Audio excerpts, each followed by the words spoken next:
that they're not satisfied with. But my question is, what has replaced it that is of greater value, that it is of better benefit to the young people that we are concerned about? What has replaced the Imani program? And I hear that they're having re-registration. I hope that is not a guise, some kind of rules to get Imanis to come and hand them.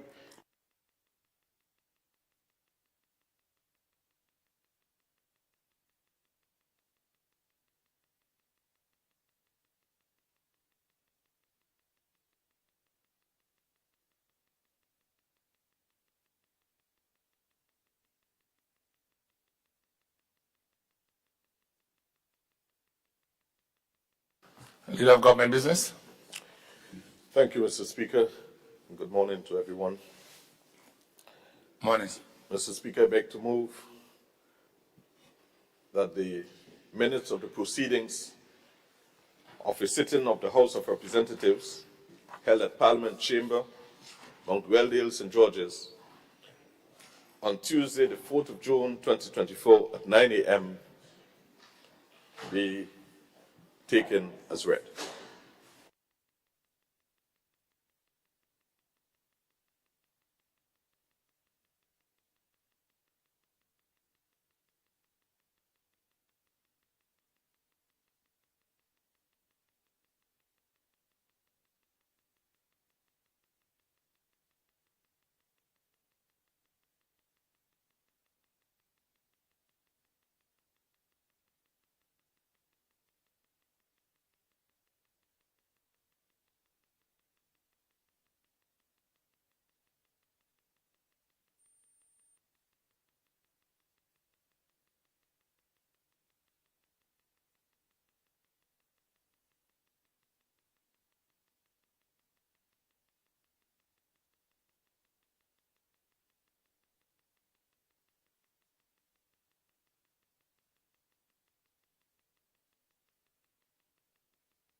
Leader of Government Business. Thank you, Mr. Speaker. Good morning to everyone. Morning. Mr. Speaker, I beg to move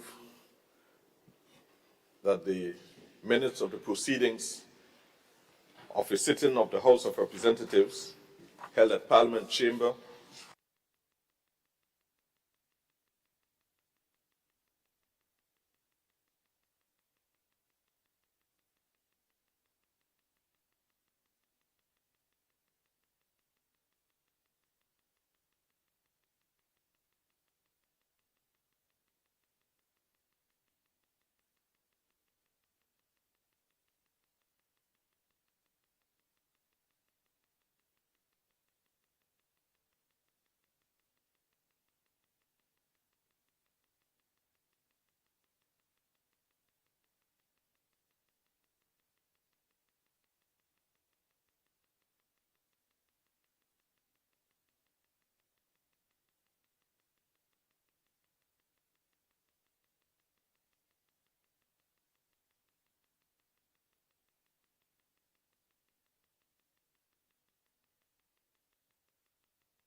Guide, we beseech thee, Almighty God, members of the Senate, that they may wisely deliberate for the good of this country and the glory of thy holy name.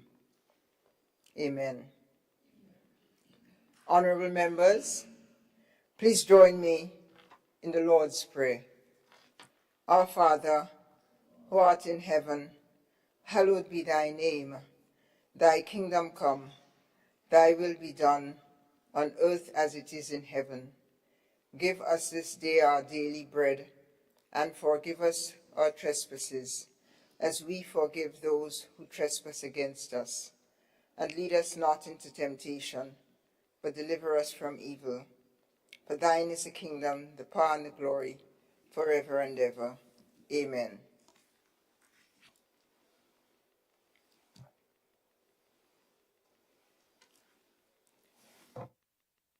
Pray be seated.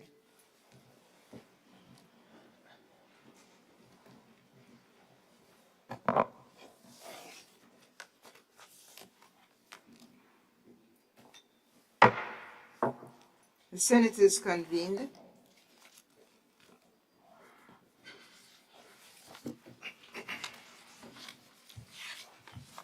Item 3, oath of allegiance or affirmation of a new senator. Item 4, confirmation of minutes.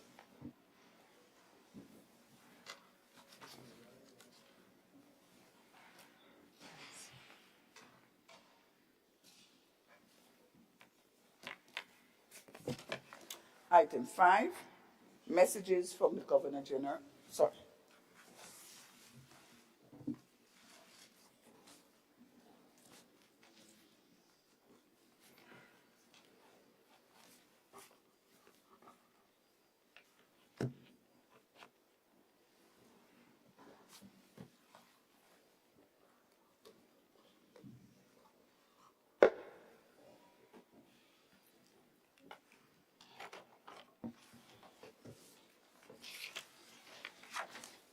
Item 6, announcements by Madam President. Sorry, Madam President. Item 4, confirmation of minutes. There are no minutes. There's no minutes, right? There are no minutes seeking confirmation. Is there, Leader of Government Business? That's correct. Thank you. Then item 4 is finished, as is item 5. Madam Deputy Clerk, you read that, didn't you? Item 6 we heard, and here I take the opportunity on the agenda item of announcements by the President to welcome everyone who is here this morning. It's a time of Christmas, a time of family, a time of church going, a time of preparations for the closing of the year. So we thank you for attending this morning and wish you continued joy, the Spirit of Christ in Christmas, and all that is meaningful and joyous to you. May I also report that Senator Nolan Cox, the Deputy President of the Senate, has asked to be unavoidably excused this morning.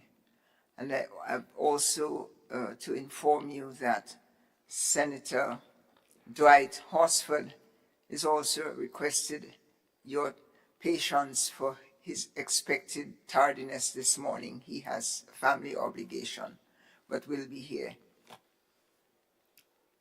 I also want to announce that I'm anticipating some students from St. Andrews. In case you see any commotion, they will be settling in. And we already have one of them. I welcome you, young lady, Jade Rodriguez. Thank you for coming to observe what we do here on behalf of the people, including you. Thank you. End of announcements. Item 7, ministerial statements.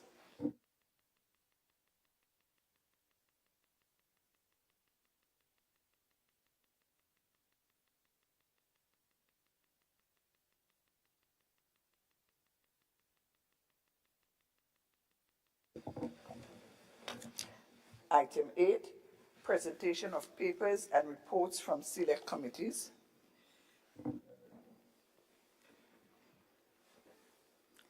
Leader of Government Business, Honorable Adrian Thomas.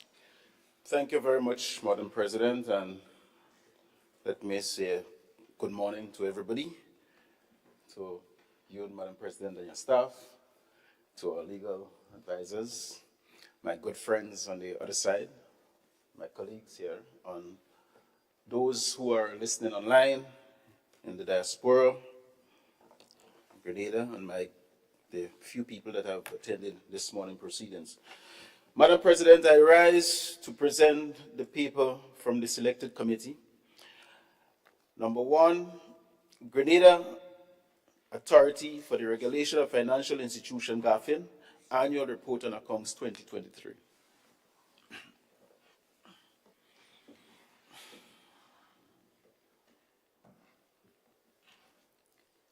I thank the Leader of Government Business. Are there any discussion?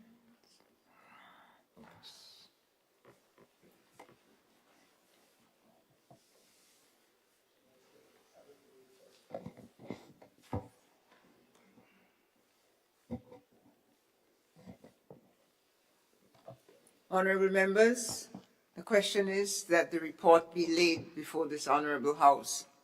All those in agreement say aye. Opposed say nay. The ayes have it. Ayes have it. Discussion. Good morning, Madam President. Good morning to all the honorable members in this chamber, and of course, our visitors and those persons following on from the outside. Madam President, I wanted to make 2 comments pertaining to the GAFIN's submission. One relates to the matter of the GDP. There was, in 2022 report, there was some discussion about modifying, doing some adjustments to the Grenada Development Banks Act. Of course, it's not GAFIN's responsibility, but it's the responsibilities of the bank to do its business based on the recommendation of the GAFIN. Specifically, my concern is that the bank indicated that it has other priorities and it will defer it and it will do it another time. I was just concerned about this deferral. You know, there's a lot of complaints, a lot of different issues surrounding GDP, and having that matter specifically, I can't recall specifically what the matter was in the previous report, but it is just a concern that it's something that GAFIN recommended. I think it may have had to do something to do with something facilitating business with maybe checks or something like that, I think. But I'm not exactly sure, but whatever it was, I think that is a concern. But also, it was good to see the focus of GAFIN on the issue of the virtual assets. I think that was very important because they give it a big name in the book, in the report, but basically we're speaking about digital transactions and so on, and they use some big words as fintech. Basically, they were focusing the efforts on regulations pertaining to fintech. So all these online transactions that we're doing these days with our debit card and credit card, the point of sale, and all of those things, and how the financial institutions are also working in that space. The issue of the focusing on regulations around that, I think, is a good idea. In fact, they mentioned that they are focusing on that versus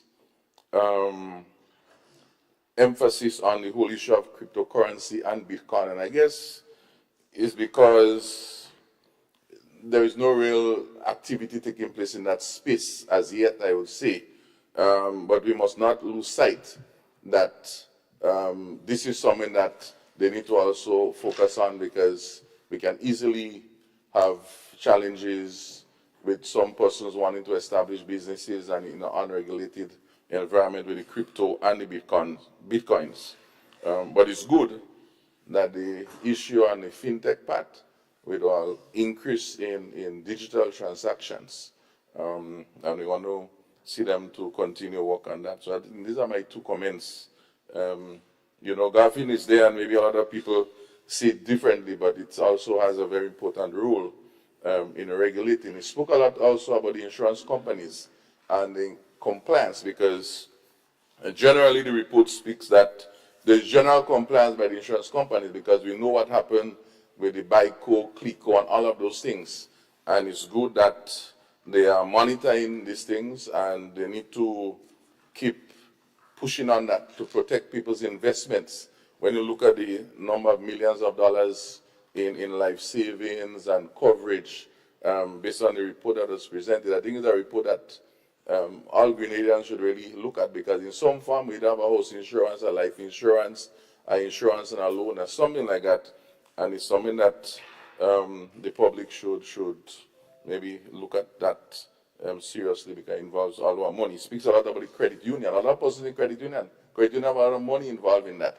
And so we need to ensure that these institutions are properly regulated and kept in line, so that we can put our monies with confidence wherever. So we want to congratulate GAFIN in terms of the work they're doing, and of course the virtual assets, which is a very critical factor. I wanted to comment on that. Thank you. I thank the Honourable Senator for his observations and his careful reading of the report. And I pay attention to your open recommendation that the general public should read the GAFIN report, because it pertains to almost all financial transactions in the country, and that's very important that we are sensitive to its regulatory requirements that protect the citizenry.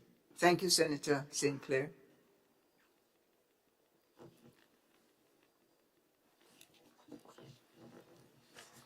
Hearing no other comments, I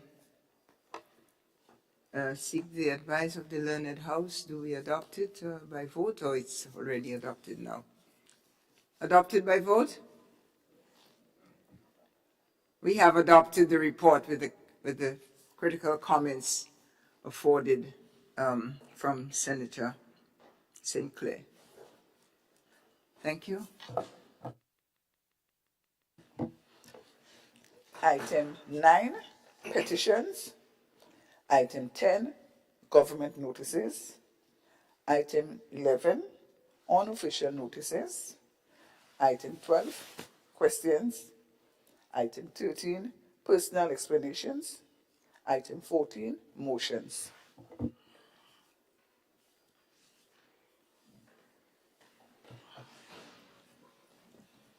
Leader of Government Business, Senator Adrian Thomas. Thank you, Madam President.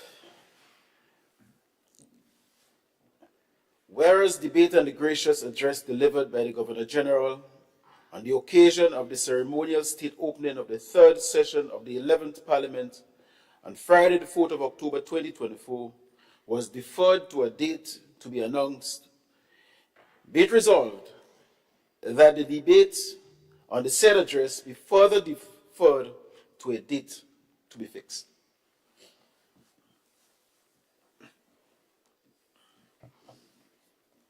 I thank the Honourable Senator. Honourable members, the question is that whereas debate on the gracious address delivered by the Governor-General on the occasion of the ceremonial state opening of the third session of the 11th Parliament on Friday, 4th October 2024, was deferred to a date to be announced, be it resolved that the debate on the said address be further deferred to a date to be fixed. All those in favor say aye, or a bit premature here, let me hear some discussion.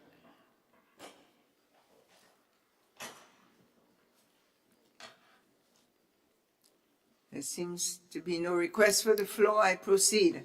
All those in favor of the motion say aye. Those opposed say nay. Well, the ayes have it. I think the ayes have it. Motion is passed.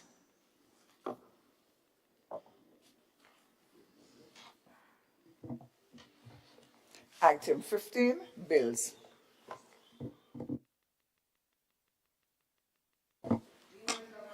Leader of Government Business, Senator the Honorable Adrian Thomas.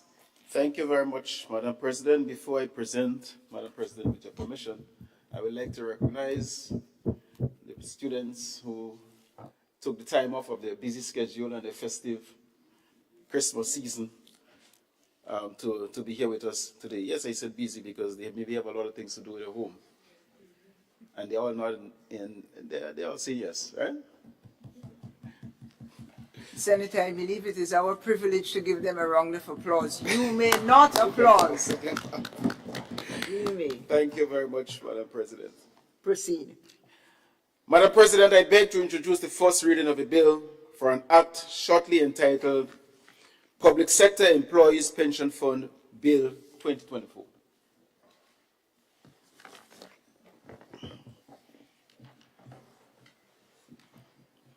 A bill which seeks to establish a contributory pension scheme for public sector employees to provide for the establishment of a fund from which the payment of pensions, gratuities, and other allowances are to be paid to such employees, shortly entitled Public Sector Employee Pension Fund Bill 2024. Leader of Government Business. Madam President, I beg to move that the relevant standing orders of the Senate be suspended to enable the bill to be taken through all its stages at this sitting.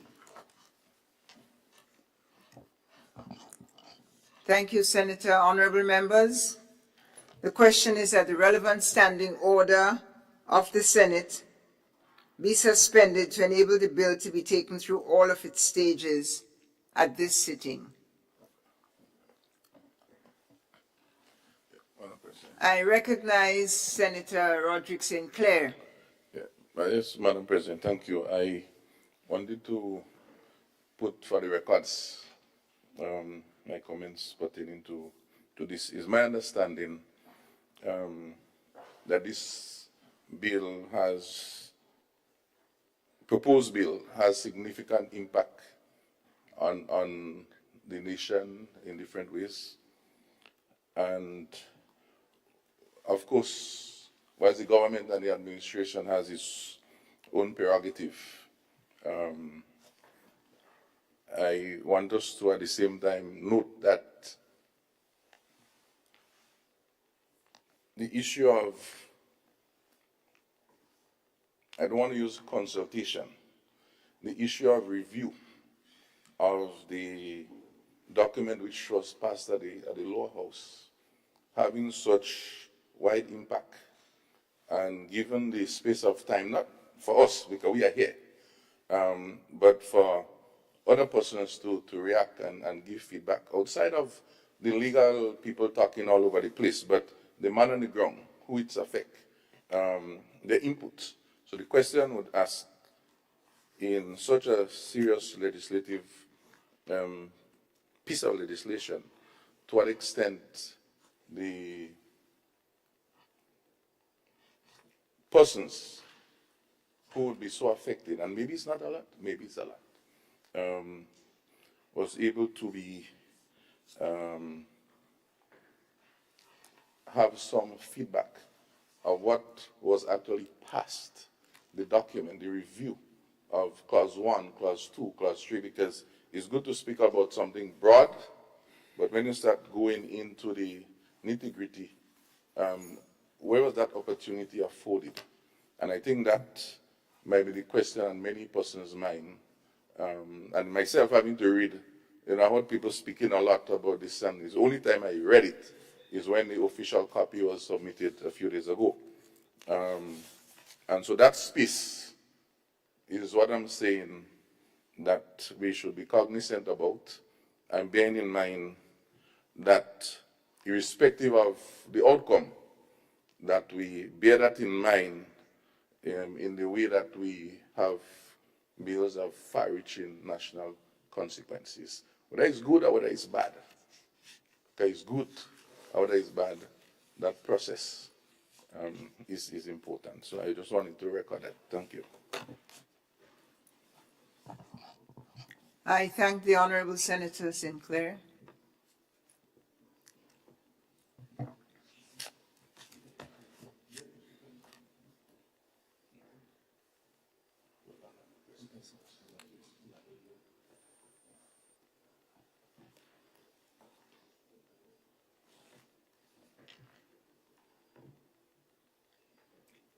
Senator Charles, you have the floor, Madam. Dr. Charles. Good morning, Madam President, my honorable colleagues on both sides of the aisle. I want to stand in support of my brother, Senator Sinclair. And Madam President, I would like to oppose that the bill be taken through all of its stages at this time. And with your indulgence, I would like to give my reasons for that. And, I really ask the government to not proceed in this manner. It is clear that the public as a whole was not engaged in this discussion. Let us hear the concerns of the public. Let us hear the concerns of the taxpayers. Let us hear what the union has to say. And there are legal implications and constitutional concerns. So I beg the government not to infringe on public rights. And my question is, why the rush? Why is there a rush? So I would like to recommend that the bill be suspended for a period of time to allow for national consultation. And this is my contribution at this time. I thank the Honourable Senator Miana Charles. And I offer the floor to Senator, the Honourable Andre Lewis. Senator, you have the floor, sir. Thank you very much, Madam President. And let me continue to wish everyone all the very best for the season. Let me specifically join in recognizing the students. Thank you all for coming. This debate is about you, your future. And permit me, Madam President, to specifically recognize my dear comrades, the Public Relations Officer and the First Vice President of the Grenada Public Workers Union for attending this session. Madam President, I wish to place on record our recognition of what the government is seeking to do, and Labour supports what the government is seeking to do, pension for everyone. Let me place that on the table. There's absolutely no doubt about that.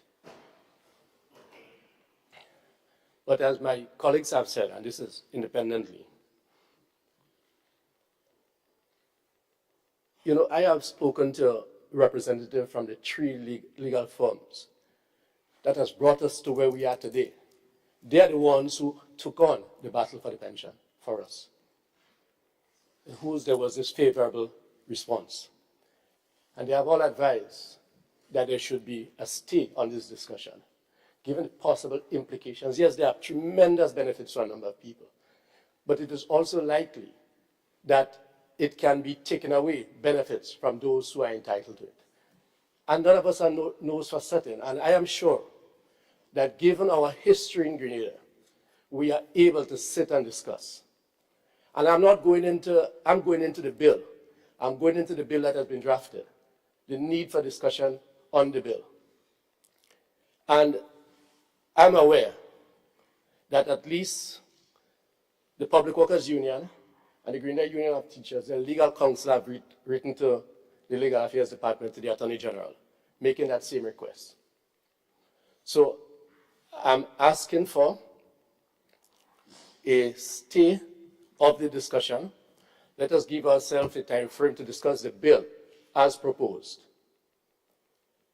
As proposed, because I know I am making that distinction, because I'm aware of the different talks that have been going on. I'm speaking specifically of the bill. You see, because we all are recognizing and accepting that is a laudable attempt that the government is doing. We are not taking that away. And you know what I know, Madam President?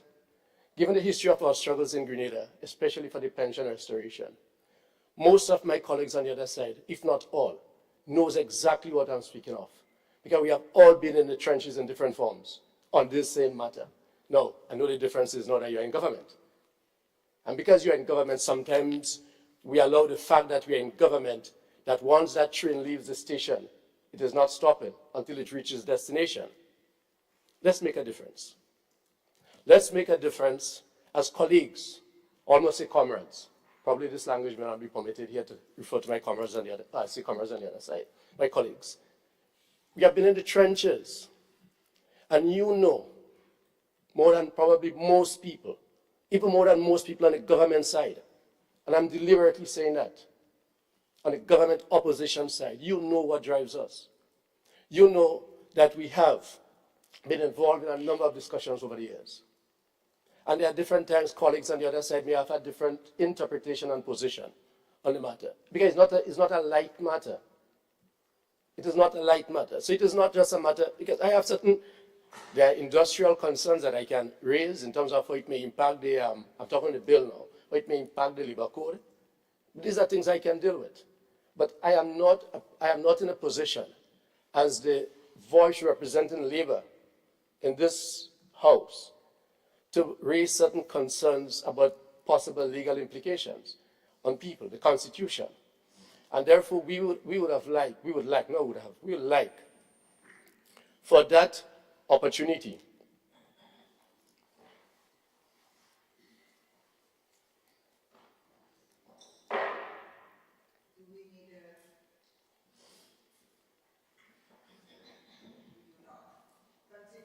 Thank you very much.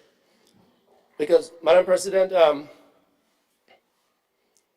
because without going into much details, because I'm asking for consideration to withdraw, but just to put some things on the table, is that there isn't clarity as to who this bill is designed in terms of the different categories, in terms of a clear break. I'll use a typical example, and we're just going to use this as an example. As we speak, there are nurses who are wondering what will be happening to them after being told about the bill. But we can't answer that. There are public officers, public servants who are concerned about that. So I'm just asking for, right, my colleague, sure. I'm just asking for.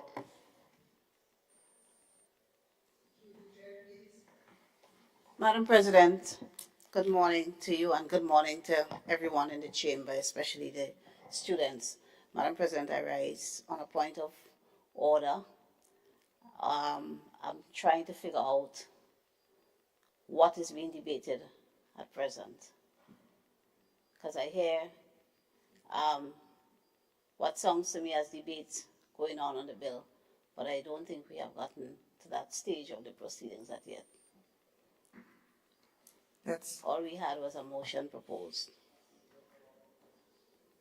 So I would enjoin my colleagues to stick with the provisions of the standing orders, particularly from Section 47, which deals with procedure on bills. Thank you. Thank you, Senator Joseph. Permit me a brief consultation, please, colleagues.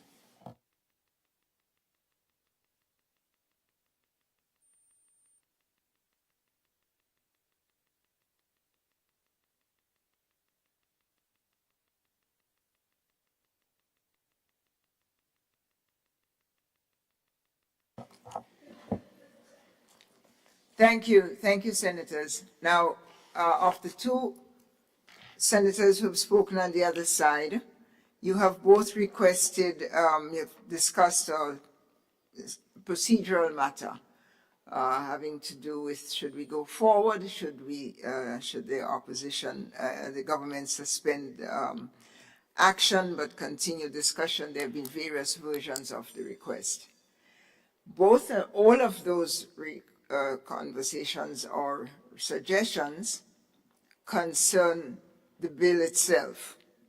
And therefore, I believe that it is consistent with the discussion of the bill. It's not necessarily the substance yet, although you have mentioned what the public has been saying about the constitutional or other issues pertinent to the bill. So I would rule that it is, permitted to have this discussion at this time, as long as you remain, senators, within the ambit of the bill itself. Continue.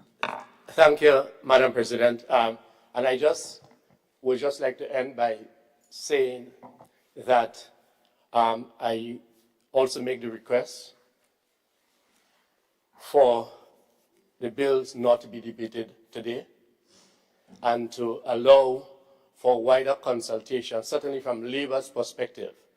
And I'm given a material fact that the two largest public sector unions,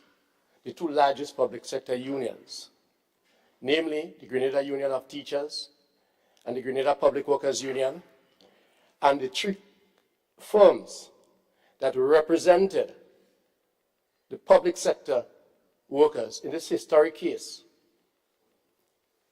have all asked that this discussion be stayed so that further interrogations of the bill can be done so as to better informed and help in a more informed discussion and decision that will work for everyone, even in keeping with line of the government objective of pension for all. Thank you very much, Madam President. I thank you, Senator Andre Lewis.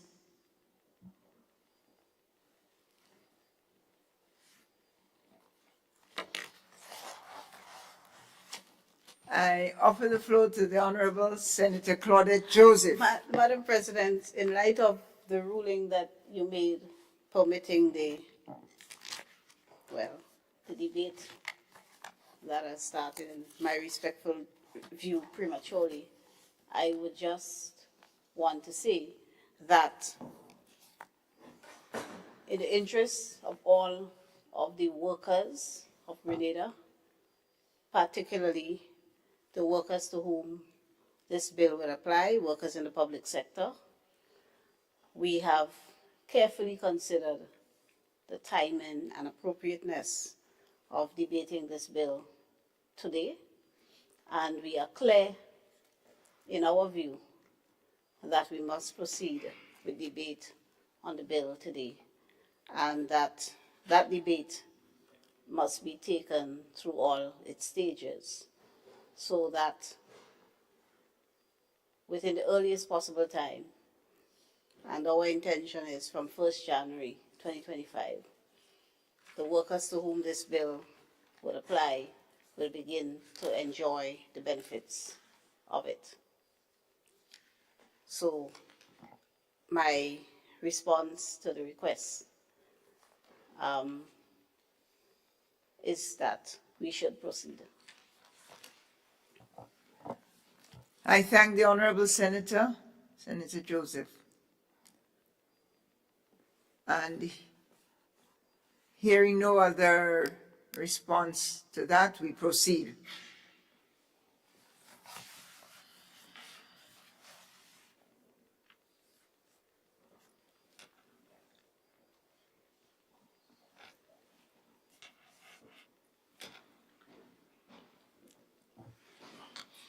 Honorable Leader of Government Business.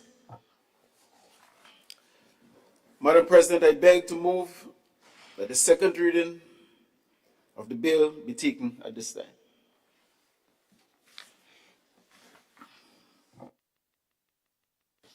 Thank you, Senator. Honorable members, the question proposes that the bill be read a second time.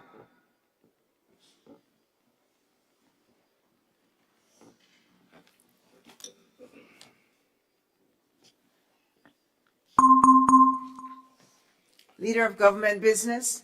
Thank you very much, Madam President. Madam President, I stand here today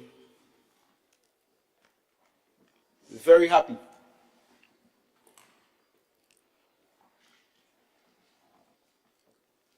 that public workers and others will be breathing a sigh of relief. For after so many years, as a Grenadian, being in the trade union,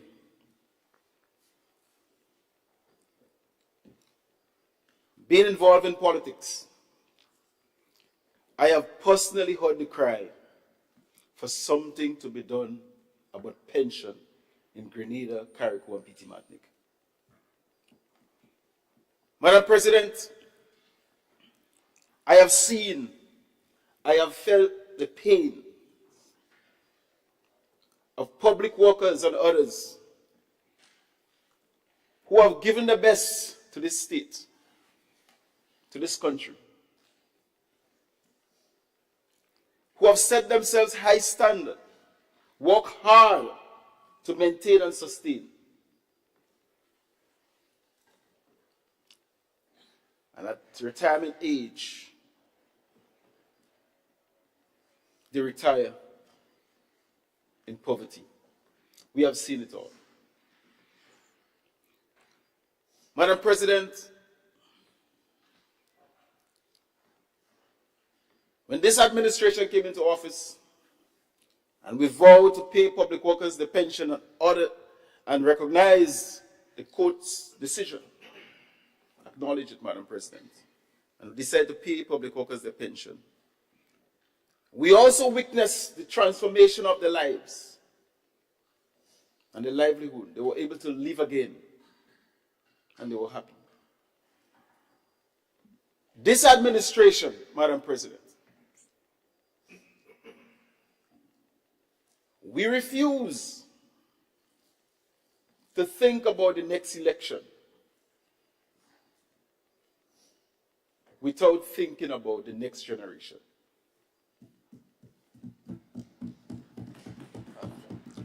And despite what we are doing here today, maybe we may not be recognized in the next 40, 50 years as the state relieving itself of this burden. We, as a responsible government, believe that it's necessary to take the decision today. And if we are only thinking of living for today, and for 1 year and 2 years and every 5 years, our country will not make the progress that we deserve to make, Madam President. And I stand here as leader of government business to present this bill very happy. And I know the workers in this country, and the reason why they are not here this morning, outside there with placards demonstrating and banners, is because they see the light of bringing this bill to this honorable house at this point in time.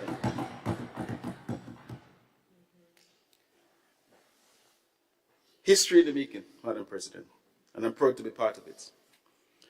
And so, Madam President, Public Sector Employees Pension Fund Bill 2024 has been presented here, contains 8 parts and 79 clauses. Madam President, in part 1, the bill presents a number of areas here. The short title, there's a commencement clause, we have the interpretation of various terms that has been used in this bill, Madam President. We have the payments of pensions, gratuity, and other allowances within that very important part, Madam President.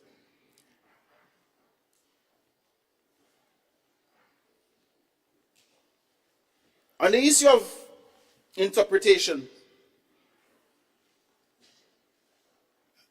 as we know the English language, so many words have so many meanings. We do not want to get tangled up in any ambiguous statement, Madam President. So therefore, in drafting the bill, time was taken to make sure that we define the relevant terms so that the people may have ease of reading. So, employer, member, I mean, the bill is quite clear and what those terms mean, Madam President. Later on in the debate, my side will go into more details. But Madam President, I just want to look at clause 3.1, which sets out the categories of workers that the bill would apply to. In category 1, we are talking about all new public sector employees, Madam President. Madam President, in category 2,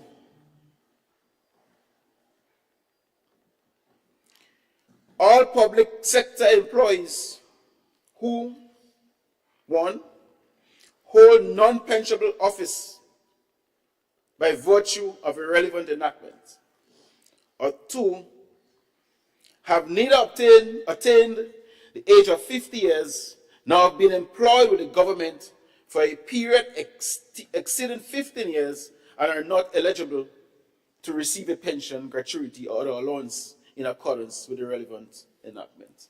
I just thought, Madam President, it was important to highlight that particular clause.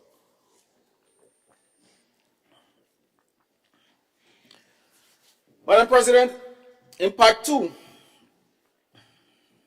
we have 4 clauses there.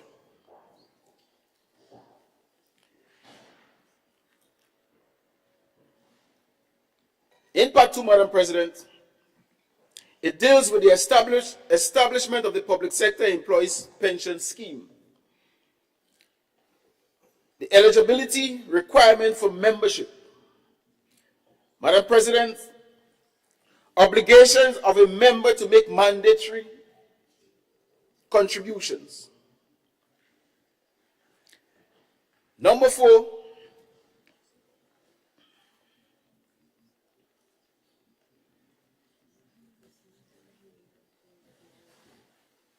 Madam President, information in relation to an employee to the board.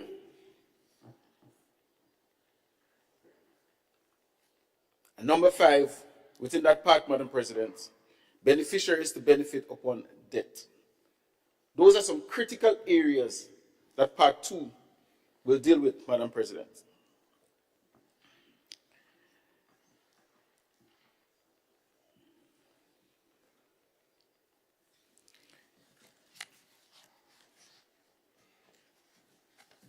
Madam President, as I said in my opening statement, there will be no more retirement in poverty. Workers today, Madam President, will have a peace of mind, not only for themselves, but for the children.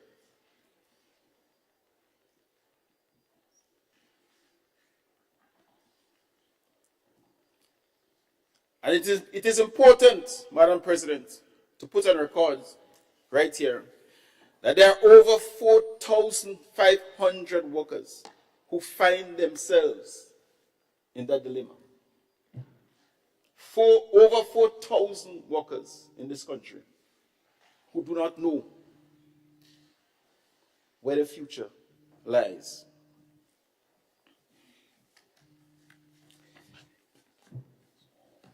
Madam President,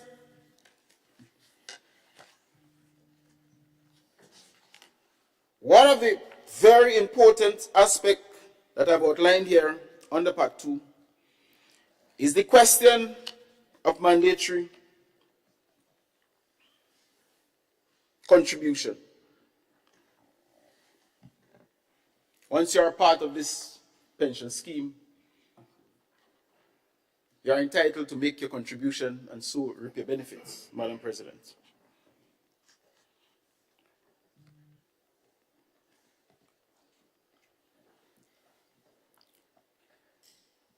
Madam President, Clause 6(1) identifies the employees under Clause 3(1) as those who will be automatically eligible to be a member of the scheme once the bill commences, and they will be required to make mandatory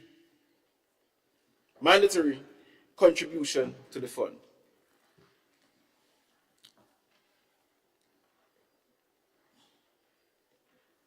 Clause 7, Madam President, provides for an employer to provide information in relation to an employee to the board in accordance with Section 11. And Clause 8, Madam President, this very important clause provides for a member who is a member of a scheme to designate one or more beneficiaries to benefit upon death of that member.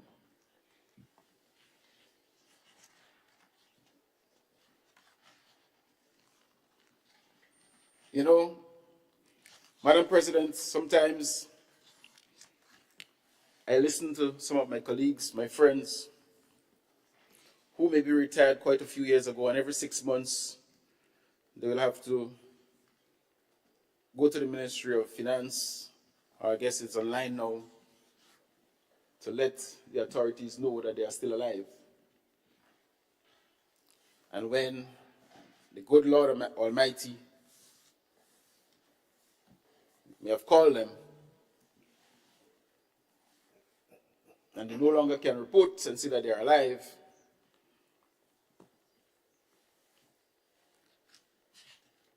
that's the end of it. We are asking people to be part of a system today where beneficiaries are being considered. Madam President, Part 3 of the bill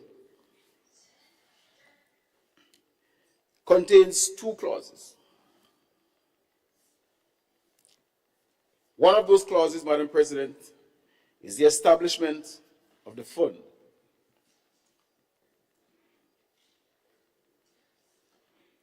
And the contributions to be paid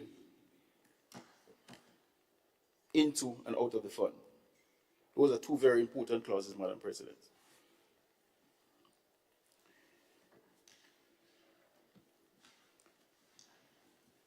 Madam President, Part 4 of the bill, which is maybe one of the largest part, contains 29 clauses.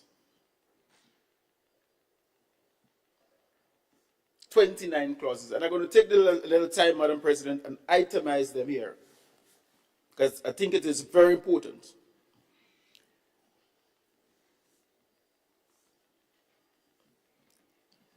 Madam President, this part speaks about a board of trustees. Very important. It's not a question where the government will be managing and taking charge, but a board of trustees, Madam President, will be responsible for the management and administration of the funds.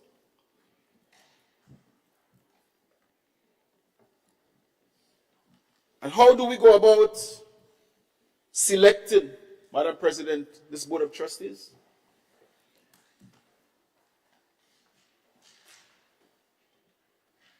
This bill, Madam President, will ensure that there's no wrong pegs in square holes or square pegs in wrong holes. This bill, Madam President, will ensure that we get the best minds to look after and to manage the funds.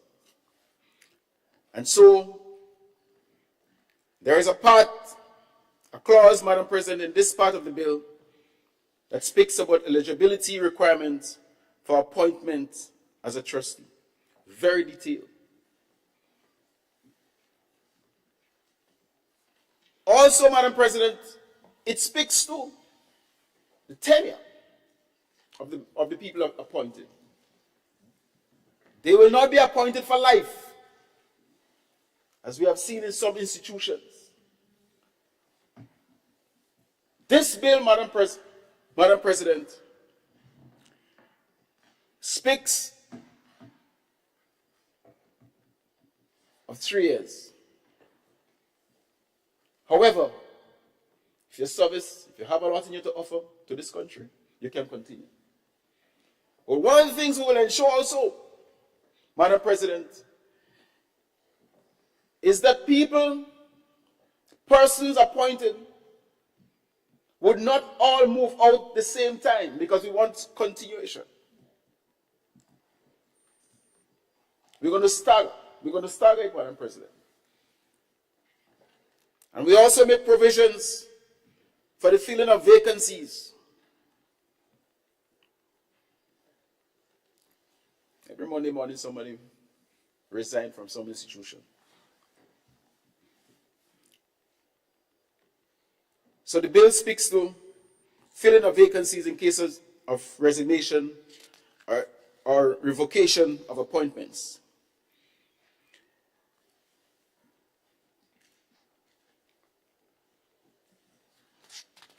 I will not go into details, Madam President, in regards to the appointment, the protection for liability, salaries and fees for the members of the trustees. But Madam President, the function of the Board of Trustees.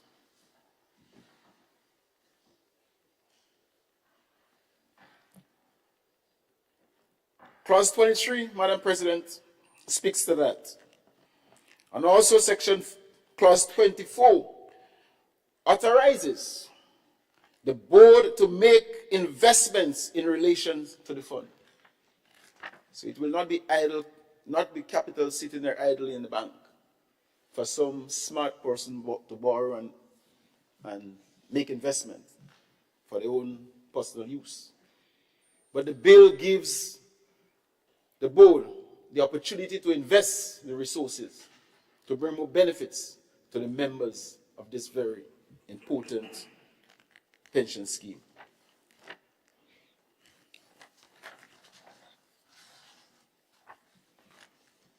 Madam President, but the bill doesn't stop there. The bill makes sure that there are systems and regulations put in place to monitor the management of the funds.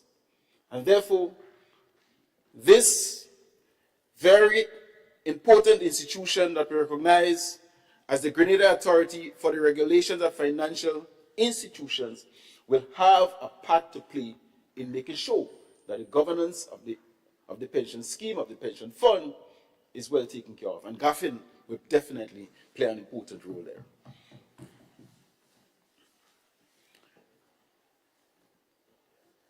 Madam President,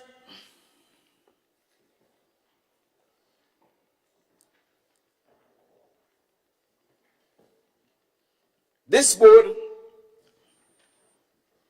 and I hope that life and the future treat us well. As I said to you, this is for the future, Madam President. It's not for in the morning or tomorrow or next year. It's for a lot of years to come. Where politicians will give professionals and experts the opportunity to do what they ought to do. And therefore we have placed in this bill, Madam President, the power of the board to delegate responsibility and to sign off without politicians making the final decisions. And Madam President, that is the level of trust we can place in our people.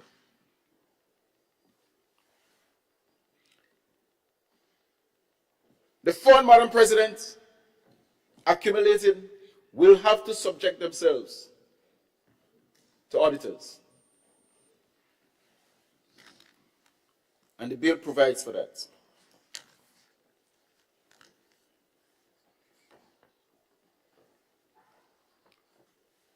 Madam President,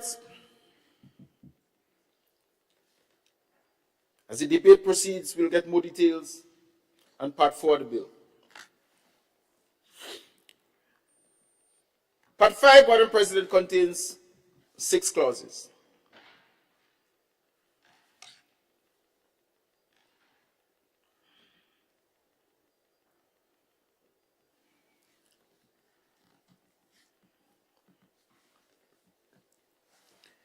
And it provides for the manner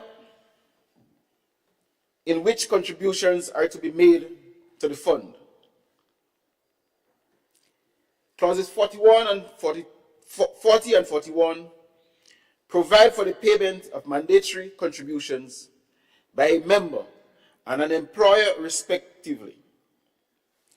Clause 42 empowers a member, upon the approval by the board, to make voluntary contributions to the fund. And clause 46, Madam President, 43, makes provision for the payment of past service credit contributions by the employer, while clause 44 provides for the obligations of an employer to remit contributions to the fund. Madam President. Honorable Senator, kindly clarify clause 43 for us, please. Clause 43 makes provision for the payment of past service credit contributions by an employer. Meaning, Madam President,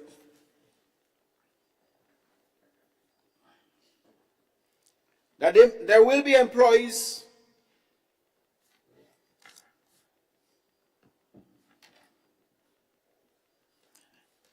I'll take them stage by stage, Madam President. Madam President, the contribution from members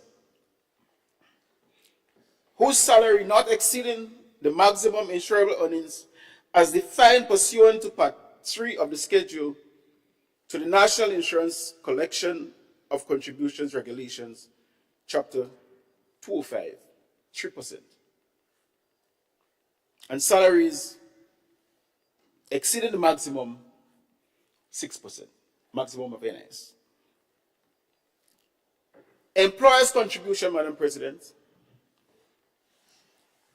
salaries not exceeding the maximum insurable earnings as defined pursuant to Part 3 of the schedule to the National Insurance Collection and Contributions Regulations, Chapter 205, 3% employers. And maximum insurable earnings, 6%.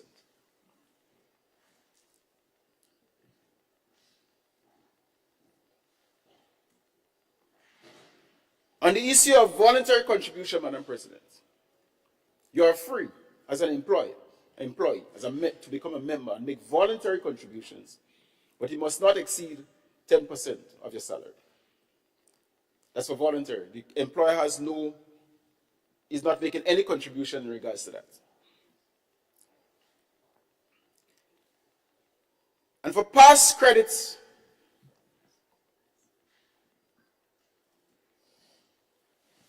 contribution, Madam President, there's a formula in the bill that will be used for people to come over to the scheme and continue with the benefits that they may have had where they were before.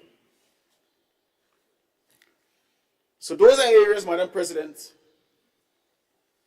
that Part 5 outlines. Part 6 of the bill, Madam President, contains 18 clauses.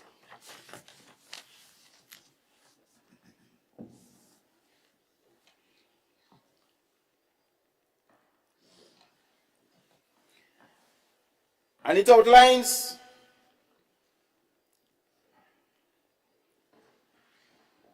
quite a number of features, Madam President. A, to establish and maintain a retirement savings account for every member. To credit the member's retirement savings account with the contributions made by the member and the employer each month. So, you know, I saw some people expressing the concerns that when this bill comes into effect, people will be going home with as low as $40 less their salary. And when such irresponsible statements are being made, Madam President, by failing to continue the point that for every $45 you deposit in the scheme, immediately that $45 turns into $90. And if you don't make those statements, if you don't qualify your statements, you are attempting to mislead the public. Because the employer's contribution is 50%, and the employee makes 50%. And that is the kind of benefits and the truth we must tell the general public. Madam President, C, to establish and maintain a voluntary saving account where applicable.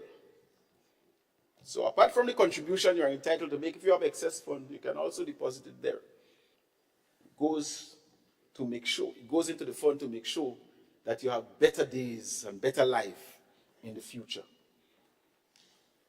And who knows, your children might be able to benefit from some savings in studying, in getting their education. Madam President, D, inform the employer where a member's contribution details vary. C, to provide customer service support to members, including access to account balances and statements on demand. To cause benefits to be paid. To be responsible for all calculations relating to benefits, and to carry out any other function as may be directed by the board from time to time.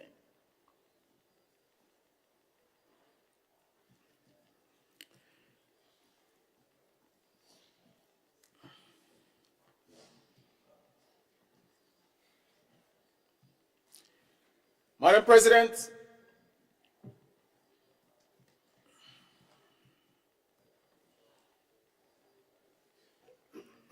within that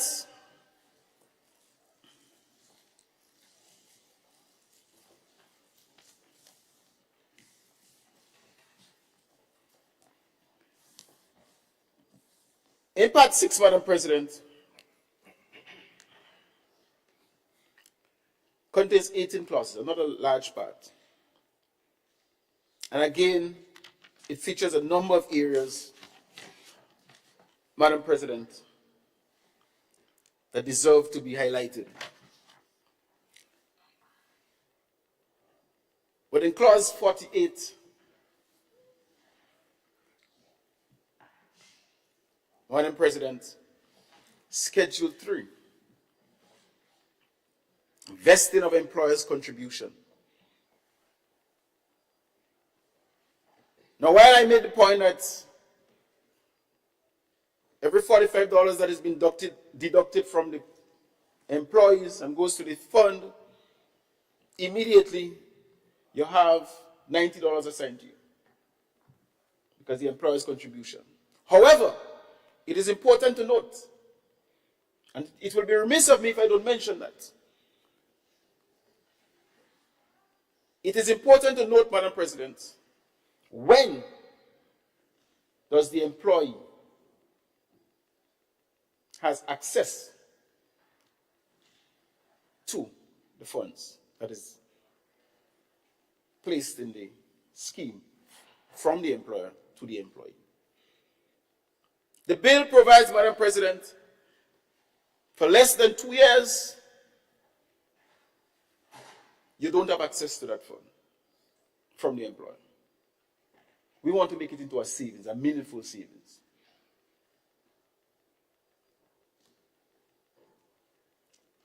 At least 2 years, but less than 3 years, you have access of 25% of the contributions that the employer makes. At least 3 years, but less than 4 years, Madam President, you have 50% access. And at least 4 years, but less than 5, and over 5 years, you have 75% and 100% respectively.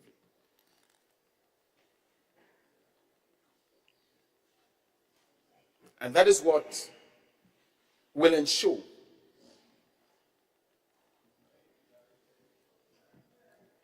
that people get the kind of benefits that they deserve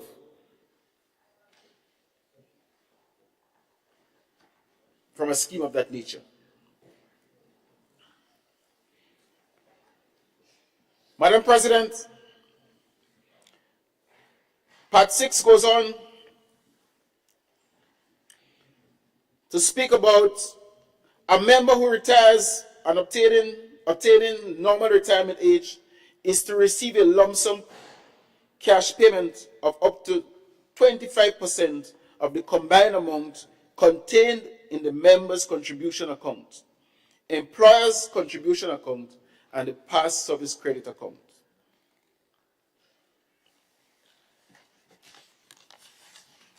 We can digest that, Madam President. The section also goes on to talk about, Madam President, in clause 51 and 52, makes provision for payment of pension upon early retirement and late retirement respectively. And clause 53 speaks to retirement by reasons of infirmity of the body or mind. So at no point in time, the members in this scheme stand any chance whatsoever of losing anything.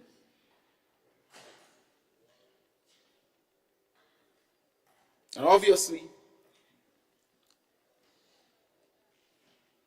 we have seen what happened in many parts of the world and many organizations.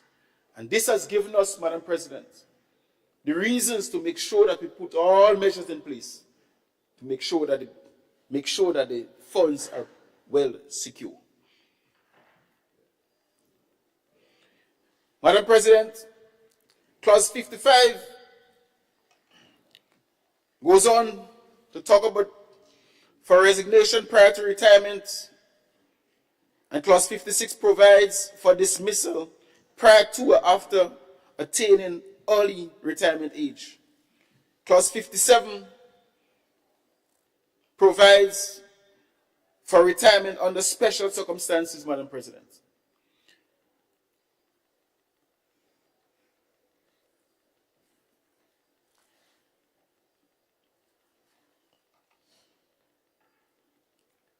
In Part 7 of the bill, we have 9 clauses. And again, it speaks to protection from liability,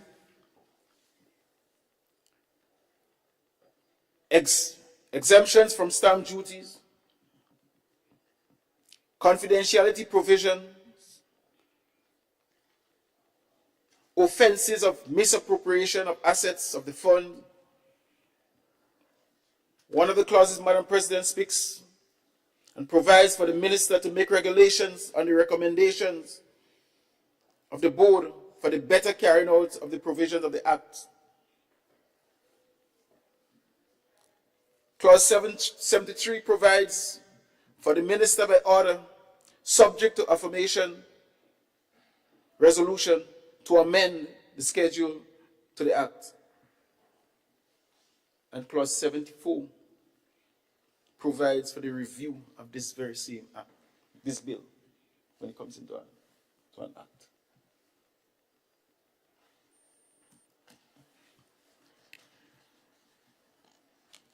Madam President,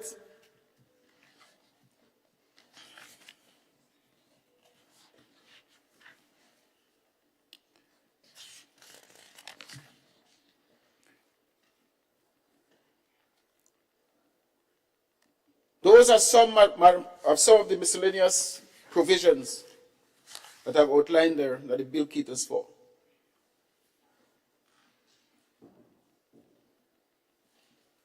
And there are stiff penalties, especially when it comes to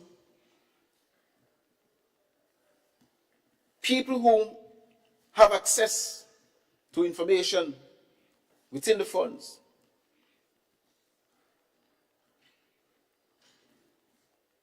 As 69.2 says, every concerned person who is required under subsection 1 to deal with matters specified therein as secret and confidential, whom at any time communicates or attempts to communicate any such information to any person other than a person to whom he or she is authorized to communicate, or otherwise than for the purpose of this act, commits an offense and shall be liable and summary conviction, Madam President, to a fine not exceeding $10,000 or to imprisonment for a term not exceeding 3 months.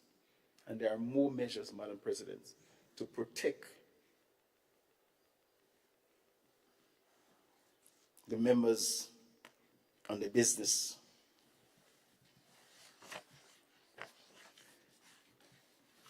Madam President, and the last, but not least, final part, part 8 of this very important bill,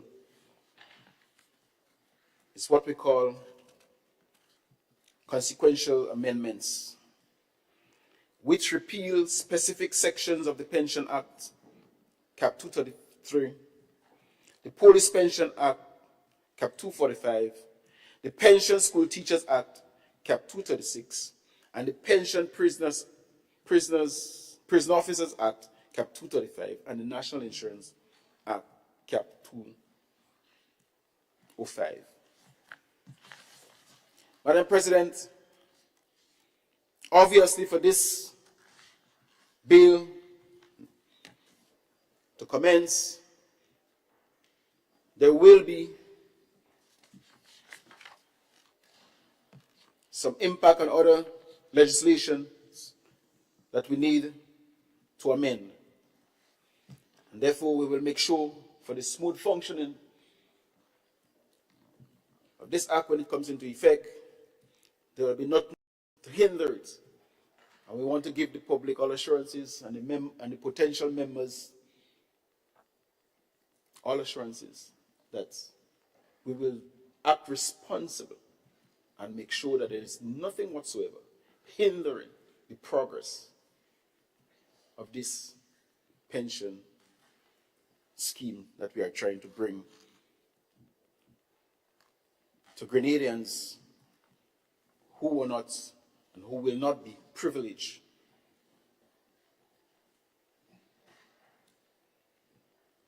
to leave their job, to retire and be happy. And we want to give them confidence that what we are doing will be in their interests, in their benefit, for their benefits, for the future of generations to come.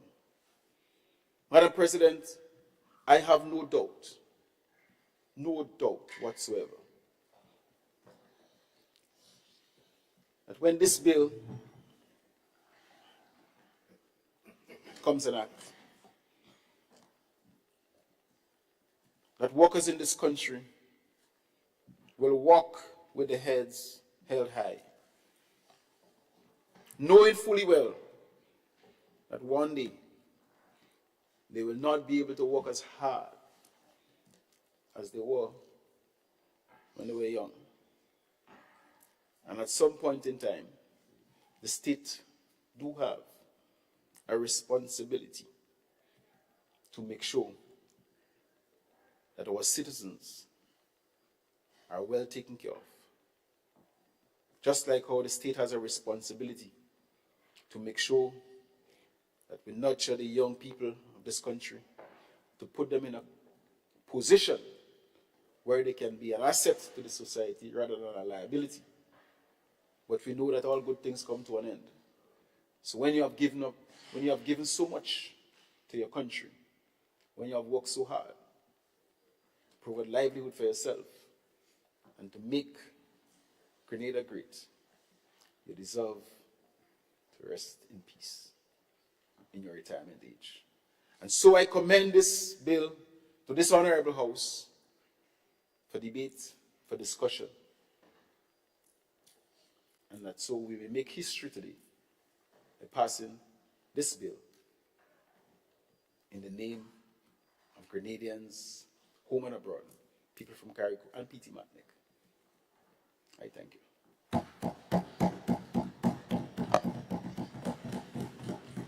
I thank the Honorable Senator for his customary confident and edifying summation nonetheless. And I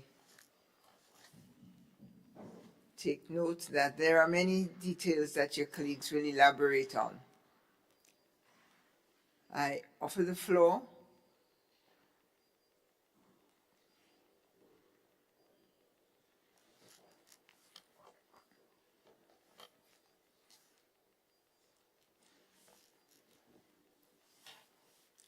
happy to wait.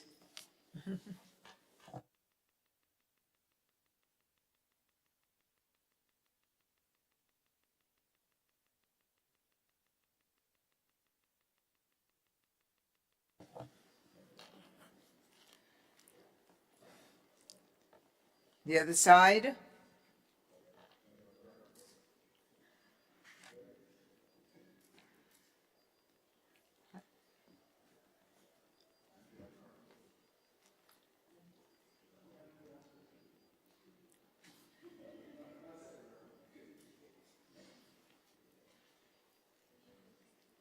Opposition consultation is coming to an end, and I see the request for the floor from the Honorable Senator, the Honorable Mayanna Charles, Senator. Madam, you have the floor. Thank you, Madam President. Honorable colleagues, we stand here as guardians of this Constitution and any amendments to that Constitution thereof. The Public Sector Employees Pension Fund Bill of 2024, in its current state, has not been given its fair share of national and legal consultation to ensure its effectiveness to respond to the problems at hand. Madam President, I want to acknowledge that this bill is bigger than any government. It is an issue of the state of Grenada and safeguarding the rights of our national assets, the public officers. And this, in my humble view, transcends any political divide. My honorable colleagues, it appears from this bill that all new employees entering the public service will enter in this new bill. But it is not clear in the bill. If the bill is intended to phase out the 1958 Pension Act, then let it be explicitly stated in the bill. We cannot mislead the people in that regard. Sections 92 and 93 of the Constitution safeguards pension as a right for public officers, not a privilege subject to government discretion. In other words, Madam President, it is not discretionary, but a guaranteed benefit for holding public office. Yet, this bill dares to unconstitutionally challenge eligibility, which is granted by the Constitution. My honorable colleagues, Madam President, I call on the government once again to not proceed in this manner. And I want to again put on record and request that the bill be suspended for national consultation due to the number of legal and constitutional concerns regarding the bill in its current state.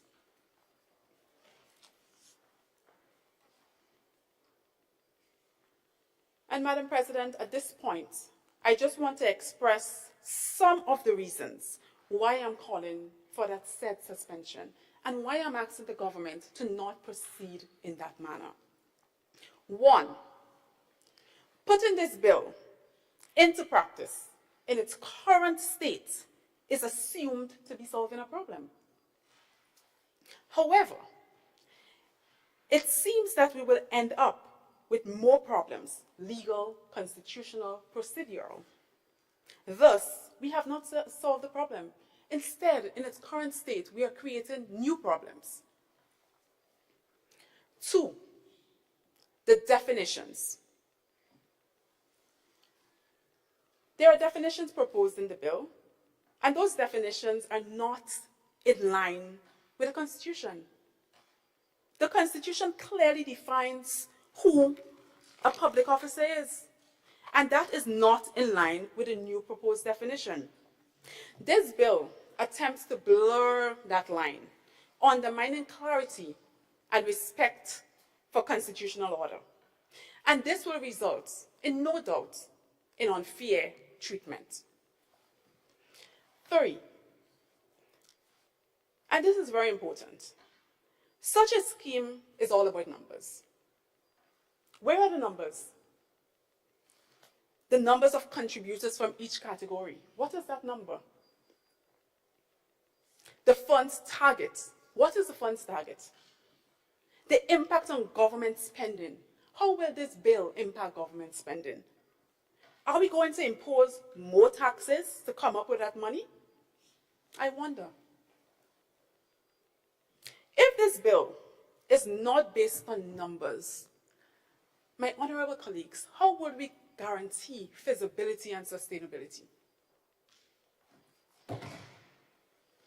Four, generational inequality. This generation will be automatically enrolled in something that is less favorable compared to the previous generation by virtue of this bill. Ultimately, this current bill sends a chilling message to my generation and the students in the gallery today. And that message is our future and our service is worth less than those before us. Madam President, how can we claim progress when we institutionalize inequity and inequality? This is a serious concern. 5, my honorable colleague spoke about some of the mechanisms of the bill. Lack of transparency and anti-corruption mechanisms. Madam President, my colleagues, transparency is the foundation of trust. This bill It mandates audits. But I ask you, how will the ordinary man have access to these reports? Worse yet, the fund's investment powers exposes it to potential mismanagement, corruption, and market volatility. What is in place for that? Are we creating a safety net for workers, or are we gambling with their futures? After all, it is their money. 6, Madam President, the investment fund. This bill investment framework is dangerously vague. What do I mean by that? It leaves the door wide open to mismanagement, and there are no explicit guidelines for investment. No clarity on who sets the key performance indicators for the board.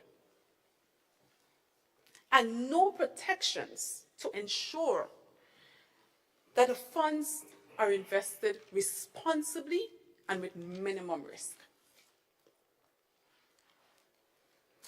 The obvious threat is, if this fund collapses under poor investment decisions, who bears the burden of the shortfall? Who bears the burden of the shortfall? Will it fall on the backs of taxpayers or the very workers contributing to the fund? Would we then be compelled to increase contributions?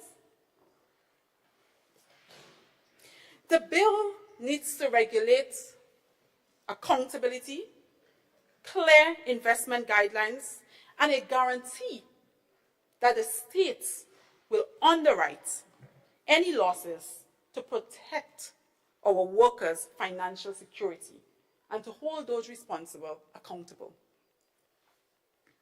Anything less than that is gambling with the livelihoods of our public officers. And let us not play dice with their futures. We don't play dice with our own futures. So we shouldn't do that to our public officers. Honorable colleagues, Madam President, pension reform and problem solving is necessary. And we do acknowledge that we need sustainability in this regard. But this is not what reform looks like. This, in my humble view, is unjustified haste. The problem is not what is being done, Madam President and my honorable colleagues, but rather how it is being done.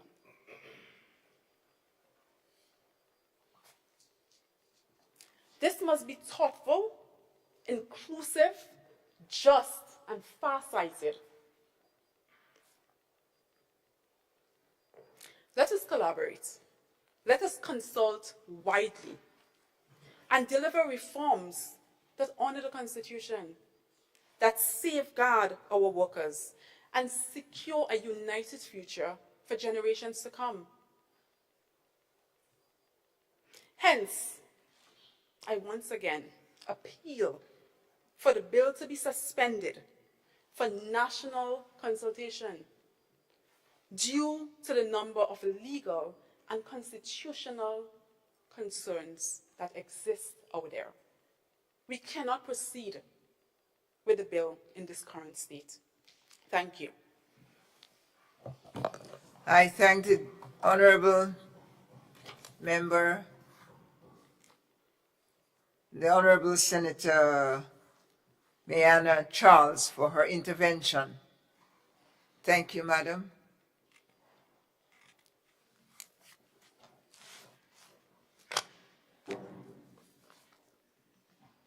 Senator the Honorable Gloria Thomas. You have the floor, Madam. And while you take the floor, I also join in welcoming our trade union colleagues and the legal drafters.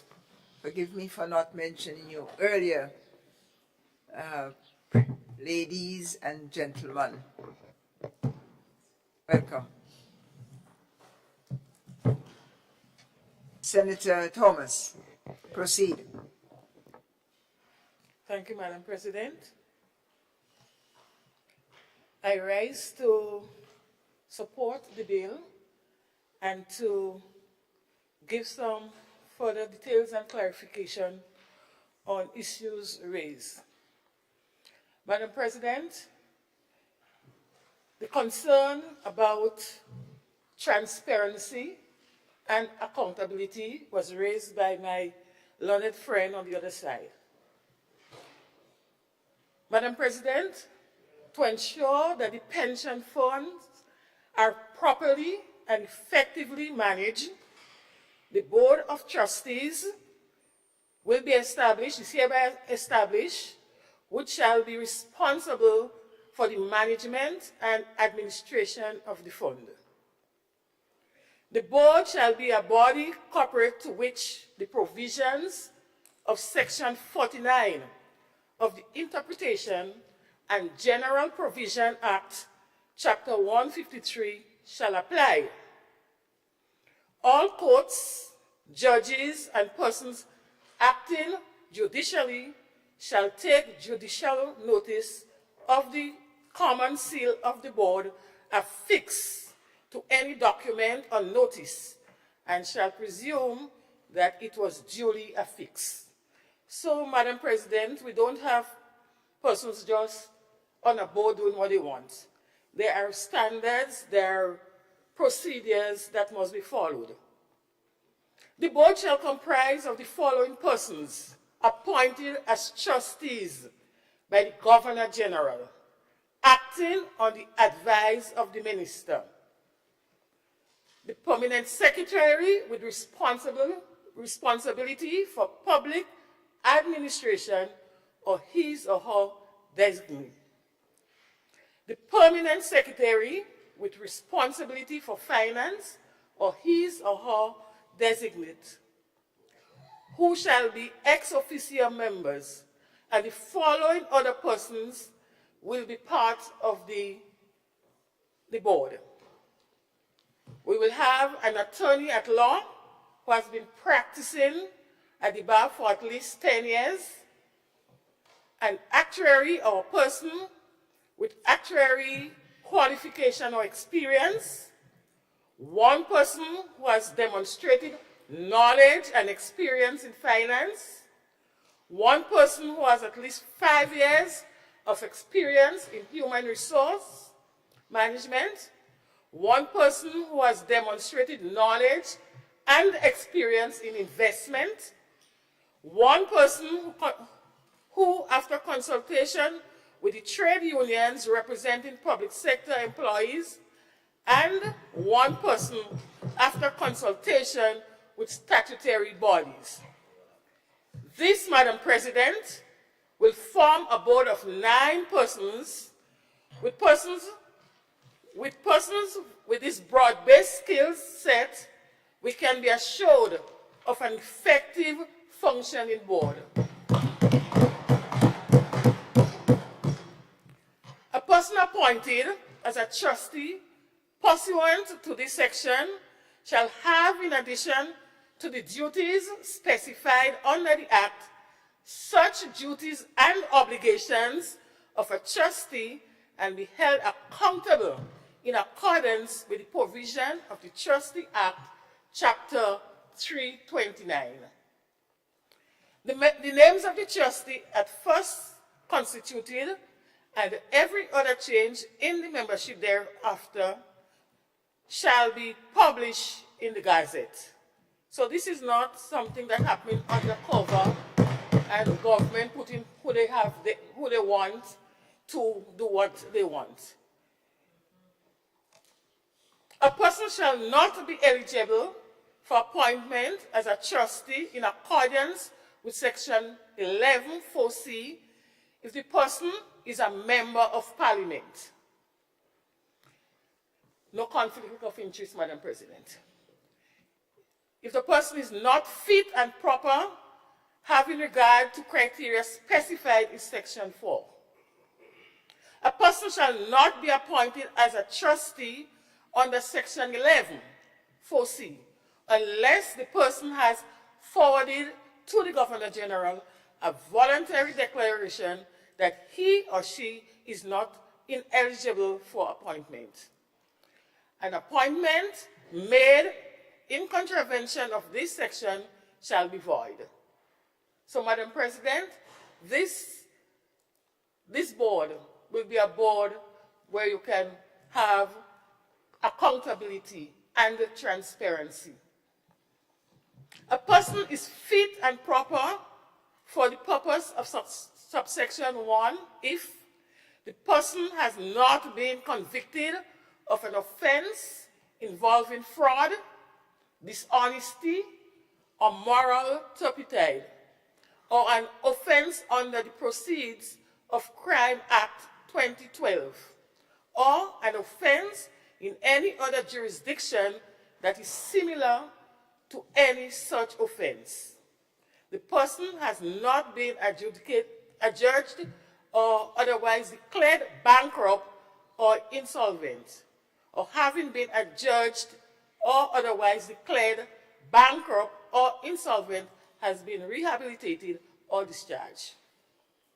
A person is in compliance with all tax and all statutory requirements imposed on the person, and the person is, in the opinion of the minister, a person of sound mind and is also able to exercise competence, diligence, and sound judgment in fulfilling his or her function as a trustee. The person possesses the knowledge, skill, and expertise necessary for the function required to carry out by the persons as a trustee. And the appointment of the person will not raise any issue of conflict of interest or undue influence. So, Madam President, details will be ensured so that persons who serve on the board are persons who are fit and will demonstrate for the nation high level of accountability. In the exercise of its power and the performance of its function under this Act, the board shall act impartially and fairly in the interest of members and shall have the power to do all such things as is considered necessary or expedient for the purpose of carrying out its function.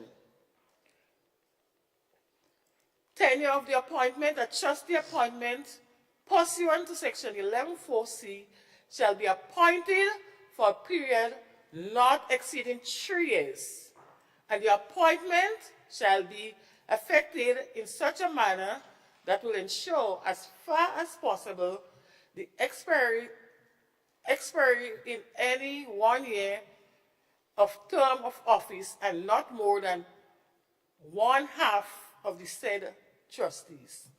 Every trustee appointed under Section 11(4)(c) shall be eligible for appointment. Whenever a vacancy occurs in the membership of the board before the expiry of the term of office of a trustee, the Governor General shall be, on advice of the minister, appoint a new person similarly qualified to fill the vacant position for the remainder of the term. Madam President, any trustee appointed under Section 11(4)(c), other than the chairperson, may resign membership of the board by notice in writing thereof, addressed to the Governor General, and submitted to the chairperson, who shall transmit the notice to the Governor General.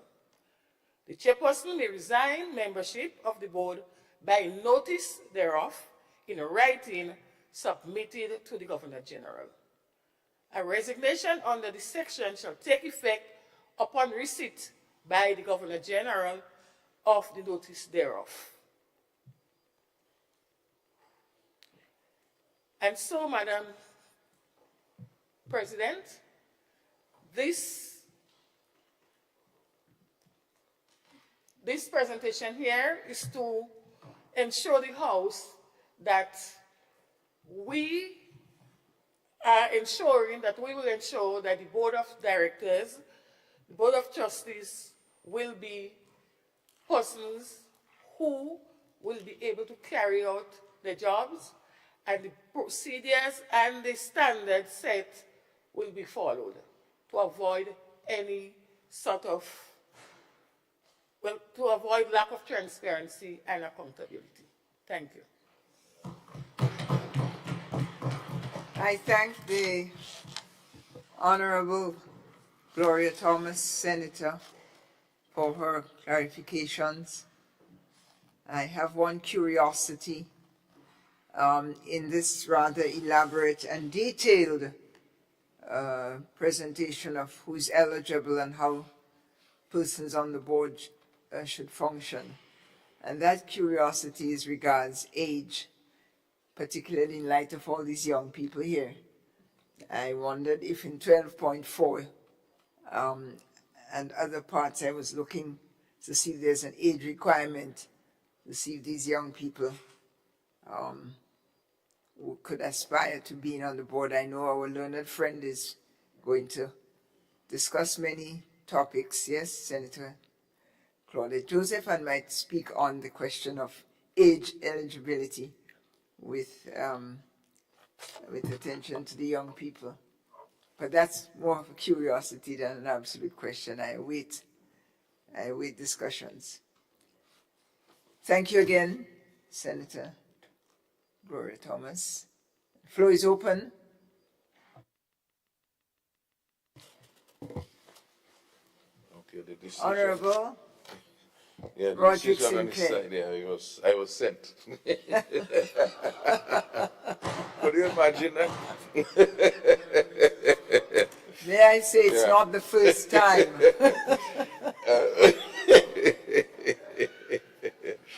Well, you know, in any cricket match, Madam President, you have to look and see how the game is going. And of course, you put your different batsmen to deal with the pitch at a different time. So that's my time. Thank you for having confidence to send me ahead. So, thank you, Madam President. So as I rise here, Madam President, and members, to make my contribution to this bill in front of us, Public Sector Employees Pension Fund Bill 2024.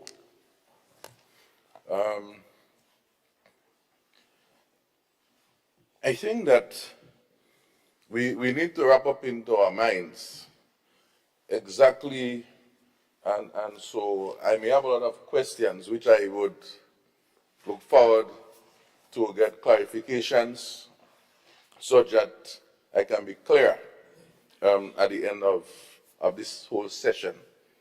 So I trust there are many members on both sides who may be able to answer those questions of doubts or questions of curiosity that I have in my mind.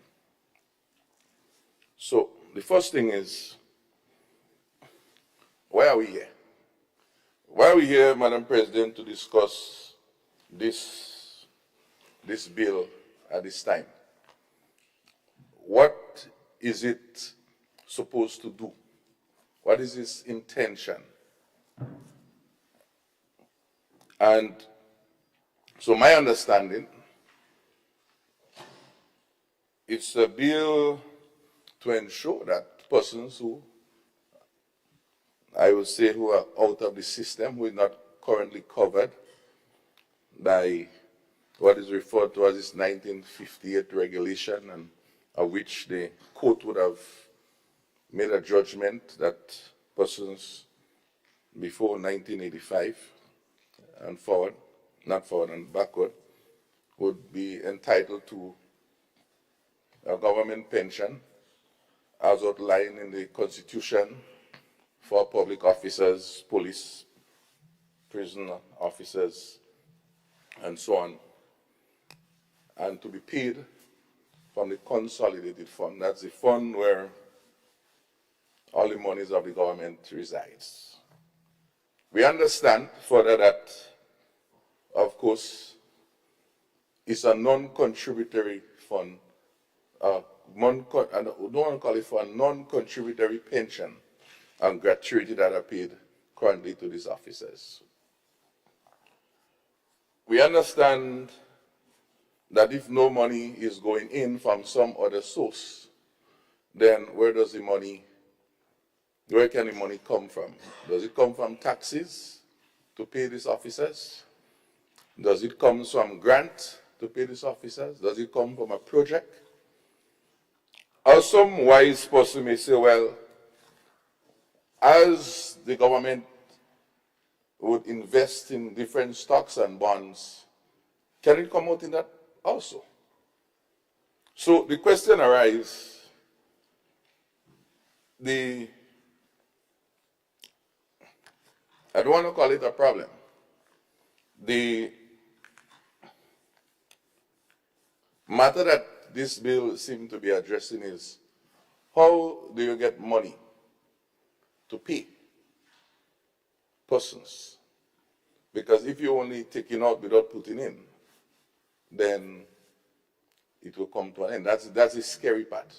That I think is a scare. So the question can ask, can the current system utilize its own monies smartly? Government is very powerful, very smart, has intelligent and high-skilled experts in its whole system of the public service and have access to all sort of global resources. Can it take its money, which it does, and put in different bonds and yield different interest rates and so on? Can it do that? Government does that for when they need monies to pay bills, pay the debt, and all those things like that. The next question I ask Madam President is pertaining to payment, because that's the issue, as far as I understand. The economy seems to be at its best in this time, based on reports. Well, based on reports. So if I'm doing good, spend my money and manage it.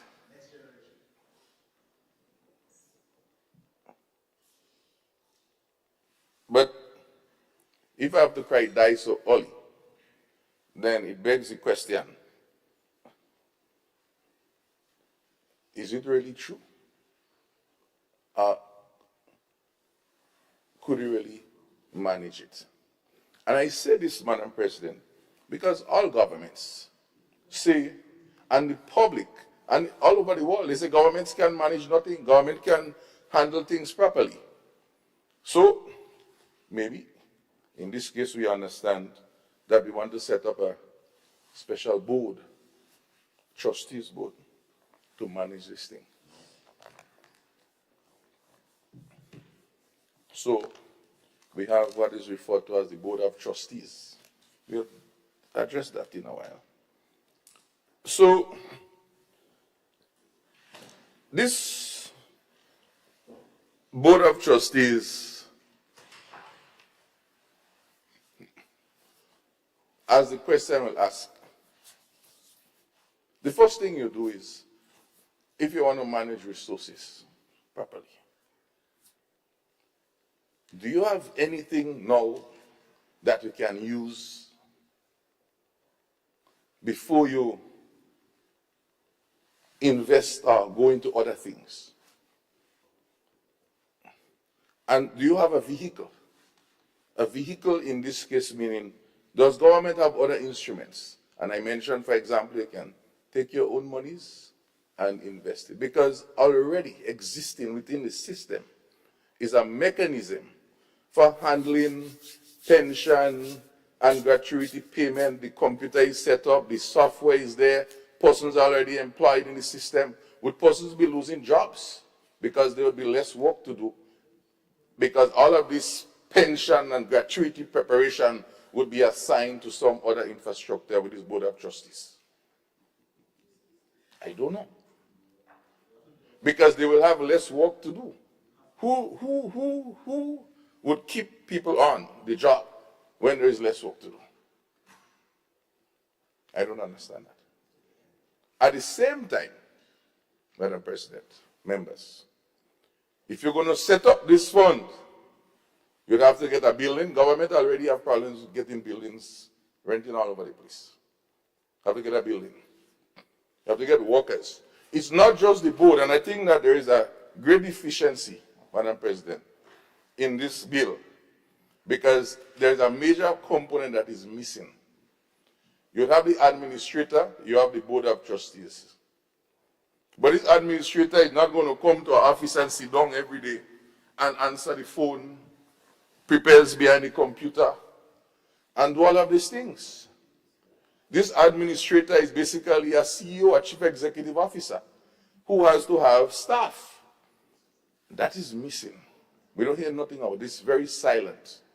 Normally, the bills that come and speak about boards, speak about they would have management and they would have staffing and so on. So this is a hidden cost that we are not hearing about. And so the question arises, and people will say, well, do you have a vehicle? And so government is already a vehicle. You have staff, you have computers, you have technology. Cost. If you do it separately, who is bearing that cost? I read in the bill, Madam President, that for the first 5 years, the Parliament will approve within the national budget a contribution yet to be determined. I'm waiting for that determined when we meet to see. It's just the administrator we have to pay and 2 trustees, so it may just be about $20,000 for the year, because it's just them. That costs. So it's also put on the table that where is our good NIS, who has certain capacity already, skilled and capable. But you know, we're so smart, Madam President. We take out the whole section 47 from the NIS Act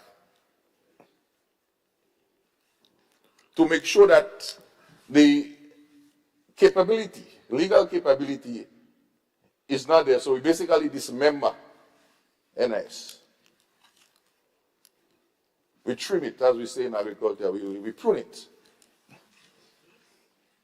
such that it cannot tamper or go anywhere. And you say, oh, no, this is good for, you know, the revolution intention is to move it out.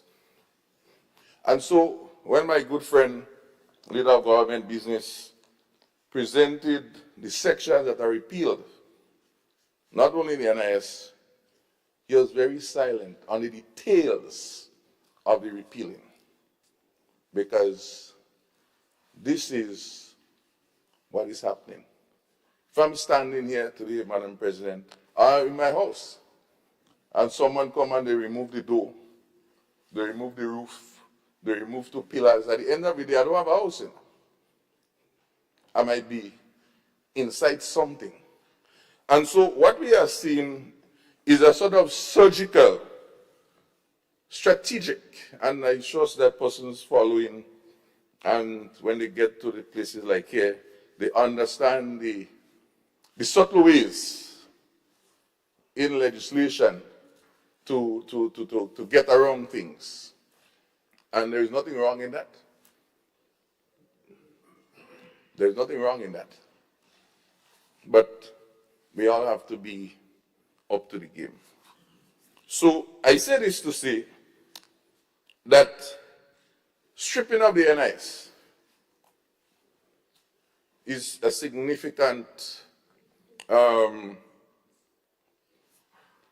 issue when we should be building NIS. Building it. Of course, in 2025, we will be building it. Because 2025, Madam President, when I check the record, we will be increasing to 13% overall contribution to our NIS scheme.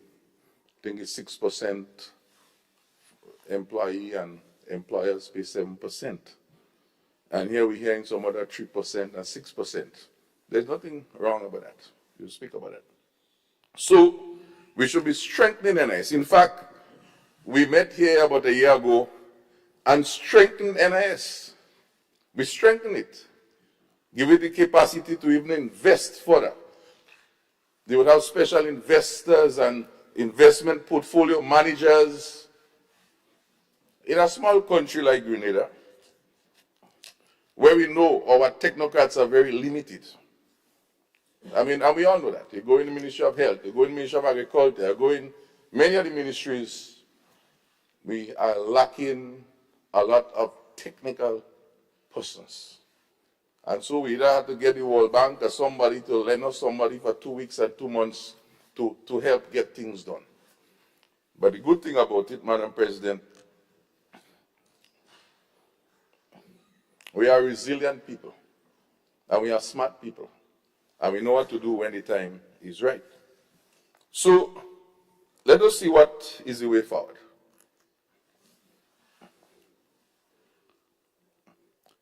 The NS already have the capacity. Would we be partnering, or would these new trustees be loaning capacities from the NIS? Would that be that collaboration? And then if you start in that way, then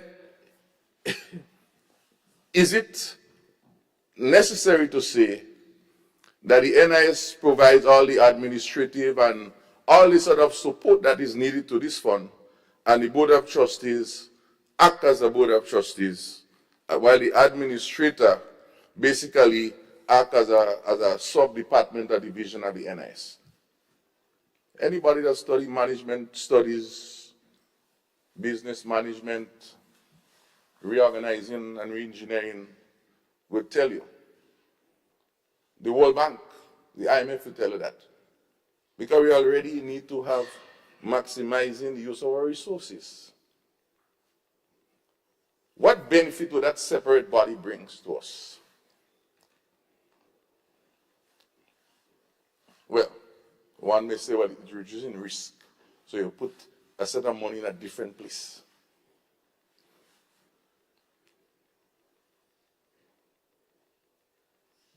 I don't think that is the matter, because could you imagine that NIS, which is supposed to be smart, we empower them, along with this contribution from this pension, is taken together and able to use them as a power broker to negotiate better rates of interest and better investments? Where is this idea of coming together, combining, being stronger than separate? But a wise man would say to us, Madam President, so then why government don't subcontract NIS to invest the money if they don't know how to invest the money? Because they know how to do it. And this is our future. NIS is maybe a more guarantee system than even your NIS, because you put in money in there and they know what they're doing. We put confidence in them. You're creating a new bin that have no track record, for which you'll be putting millions and millions of dollars. Government, notwithstanding they may have a little issue, have a certain confidence. We see what happened with a lot of the statutory bodies and boards. Here we take in all the people money and put it in a place under some management. And let's talk about that, Madam President. My good friend on the other side went at length and speak about the board composition and the trustees composition. It's good. Yes. Yes, sorry, Madam President, and my apologies to the Senator. I just wanted some clarification.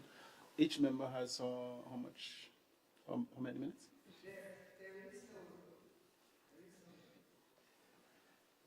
On the debate on bills, there is no time limit, only only the debate on the budget you have time.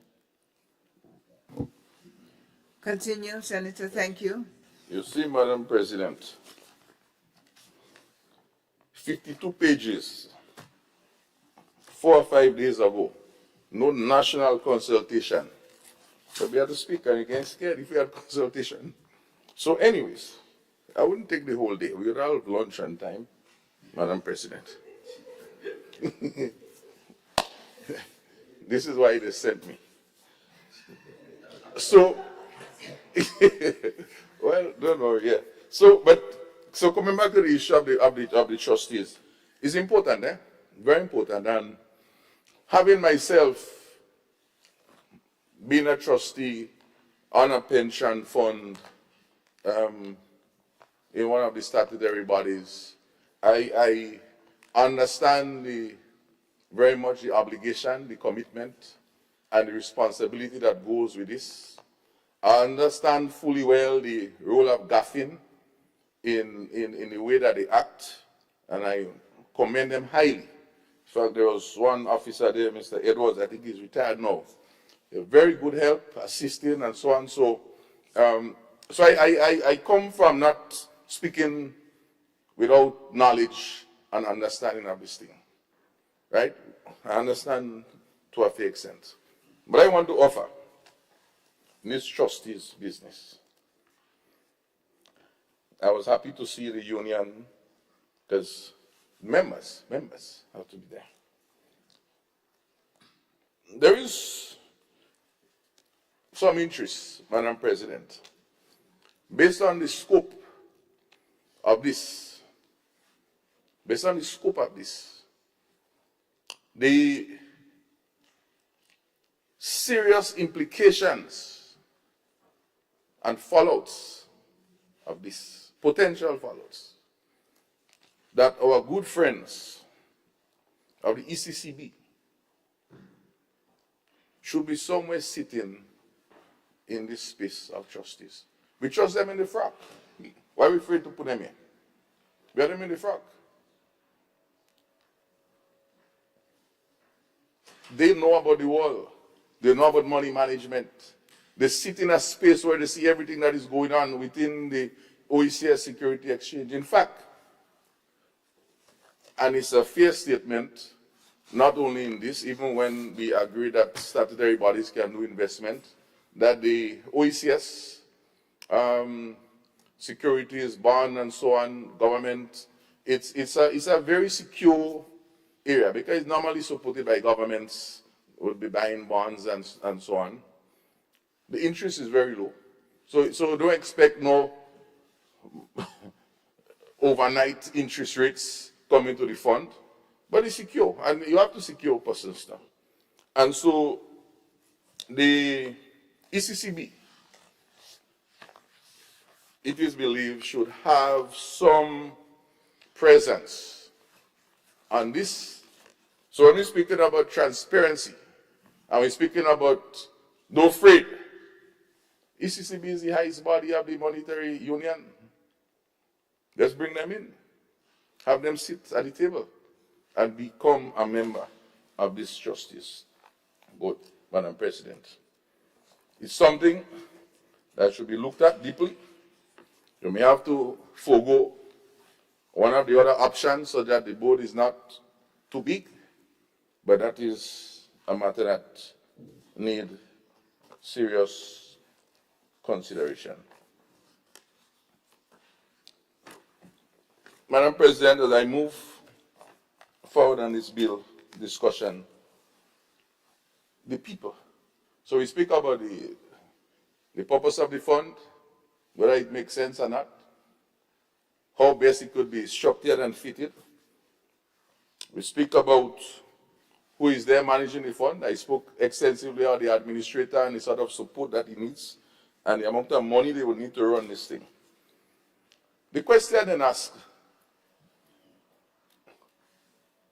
where will the money come from? We agree that the bill speaks of the central fund would give monies for the first 5 years and then they will review. But what happens after that? Will we come another 5 years again and have another review? And then you say, well, best to give NIS the thing. Some wise folks beyond us, if we're not here, may realize that best NIS Because, Madam President, how this is set up, and this is another important point, and we have to be careful. And maybe I'm not a liar. But is there any way in this bill,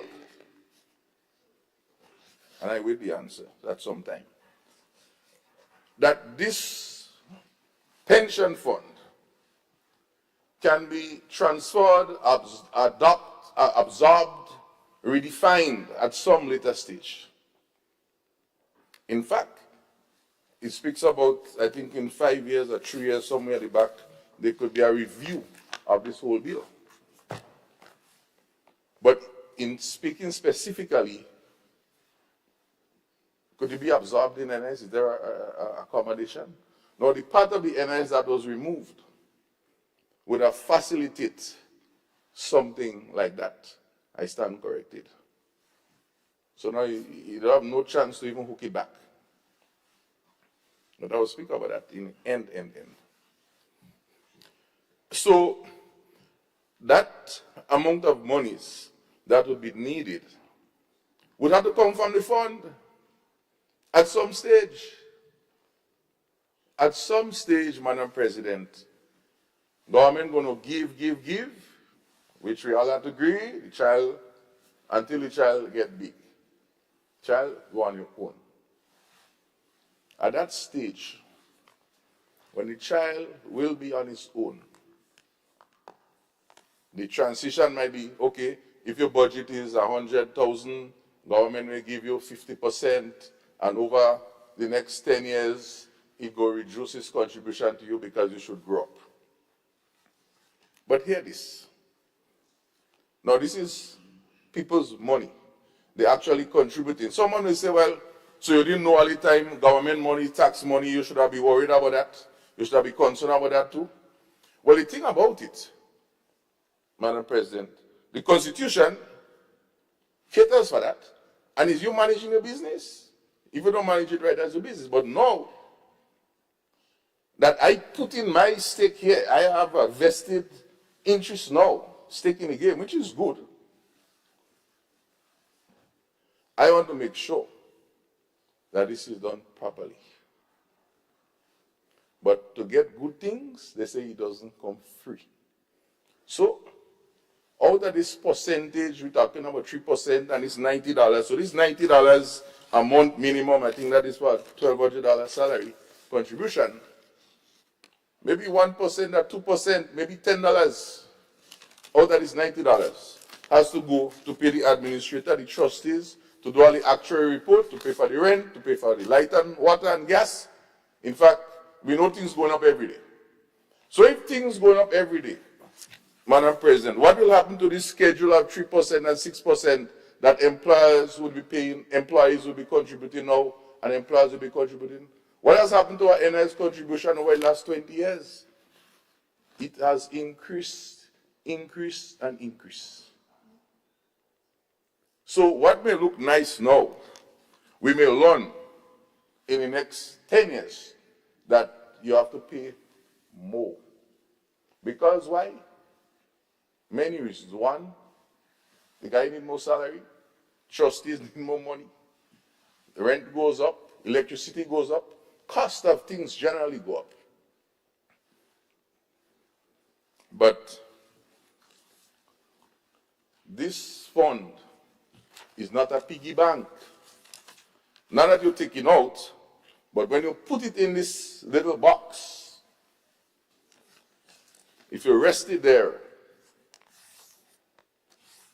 as a piggy bank, it grows no interest. There's nothing. So, wisely, as I said earlier on, so let's invest the money so we could make more money. But we have seen what happened to Clico, what happened to Baiko, what happens to many places. Even the banks, the interest rates on your savings and so on is little or nothing now. So, by what amount will this amount of money be growing in interest such that it can service all this cost? One. But two, increase the amount of money I will get at the end of the day in my pension. Because how pension thing work, brothers and sisters, comrades, as my good friend Andrew would say, members. There's an expectation that there will be a little bit more when I get back than what I put in. Because it's supposed to be in. And the bill addressed it wisely. But if it's not invested properly, Madam President, 20 years is a lot of years in the financial space. We have had a history in Grenada, in the Caribbean. Clico, Bico, etc. A lot of people lose savings. Some people, they lose their whole retirement, which is almost like a pension plan. So, of course, the bill speaks about not overexposing money. And this we understand and we agree. But the question arises, I've been in a pension plan myself. There are good days and there are bad days. Some years you don't get no interest. Some years you get a little bit less interest. So there need to be a mechanism somewhere in this bill, and maybe that may come in regulations, I don't know, as to how this whole issue of the return on investment would be distributed to the different beneficiary accounts. Because how I understand it, if all of us inside here are members contributing, you invest the monies, at the end of the year, the actual report is provided, we look at the profit and loss, and we decide, okay, based on that, then we can allocate, if it's 50% of the profits, and top up all the different accounts. But on the bad days, Madam President, the same money that we take and make work, sometimes you don't even end up with less than what you put in. What happens? How is that treated? And that's why I'm saying that we need to look at this thing in proper. None of us inside here are the specialists of these things, but we need to give it pure cognizance, because persons must not sign on to something blindly. And speaking about signing on, Madam President, to something blindly, this is not signing on blindly, you know, because within 1 year of this quote-unquote rushed, finished bill, you automatically goes over into this. You can't even resist signing unless I don't know how you mean, because you can say, well, let me think about this thing. Let me consult my lawyers to verify if this component of the terms of employment is in any way infringing on any rights of me. Am I in a worse position than how I was originally? These are decisions that workers and the members and the union representation will contemplate within these 12 months. Because not because you sign up for a job and you want a job. There are persons who leave job because conditions change, situation is different. So, Madam President, I then look at it in terms of eligibility. Who are they? I understand very well the issue of if you're 15 years and 50 years old and it's going to take you close to fit in within the current existing framework of pension. So that's understandable. But I don't understand, Madam President, I see a lot of things I don't understand. So I'm looking for some clarity down the road. There's a lot of discussion about persons on contract. Persons on contract who are not getting gratuity. I say I have to call my good friend Senator Luis to get some details because he may have that. In terms of how much workers within the public service, police, etc., that are on contract but are not getting gratuity. And this is significant, Madam President, because the economists and all the different, those type of statisticians will tell you, in this type of business with pension and gratuity, it's like if you're in a susu too. If you have 5 persons in a susu, it ain't making sense, you know. If you have 100 people, everybody want to be in the susu because the pool is bigger, the risk is less, the benefits are better, negotiation power. So I am concerned that based on the size of the public service, and we know it's been dwindling, the other persons have been leaving, retiring, and they've not been replaced. And how much of these workers do we have that are contracted, that would be eligible, but they're not receiving a gratuity? Because if they're receiving a gratuity, it's my understanding they're not eligible, unless they may forego and maybe do some voluntary contribution. And I don't even think that they can even voluntarily join, which again, it may sound discriminatory in that if I'm in the system, I mean, and I'm willing to do some voluntary contribution, I should be able to give an opportunity to invest too.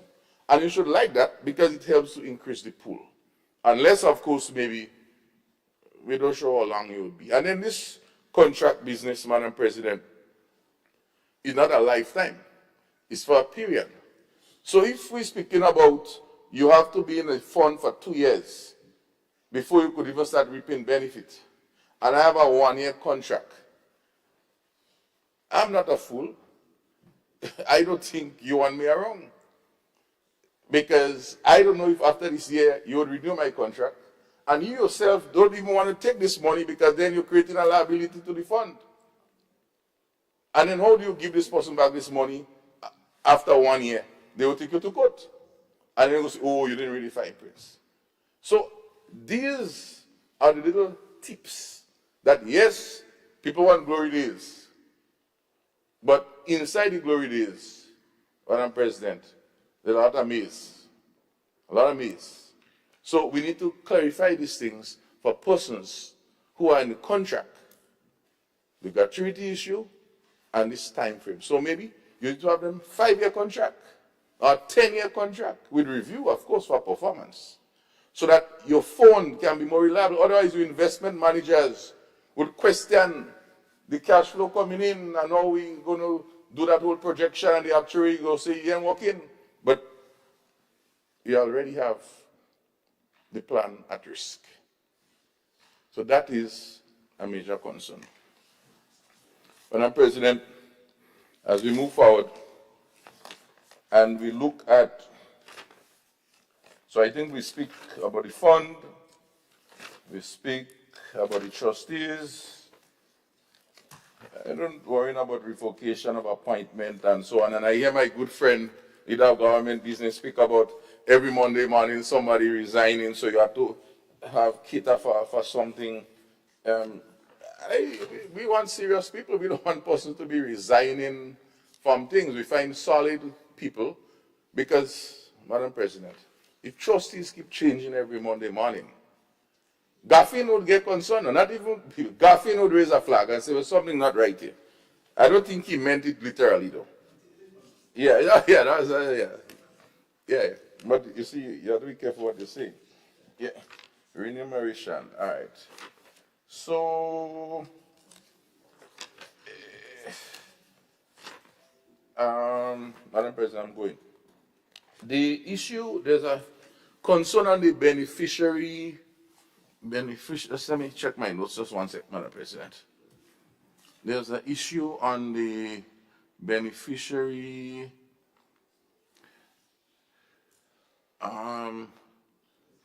right, so I think we spoke about that in terms of if there is a loss on the investment, how we treat with that, whether the members' account would be so affected. And of course, the issue of having yearly statements of your accounts, this is standard operation in any pension scheme. So that is standard. The Minister of Finance, etc., all that is okay. We could speak a little bit on contributions. We spoke of that, and of course the normal issues, the matters of voluntary contributions and so on. These are standard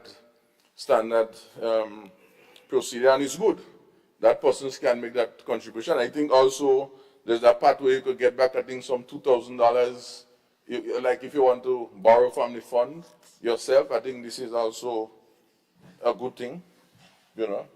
Sometimes you have a little bank loan you want to take and you need a top-up and so on. So all this is not bad. The employer, of course, has the obligation, just like NIS and all those other things. So now,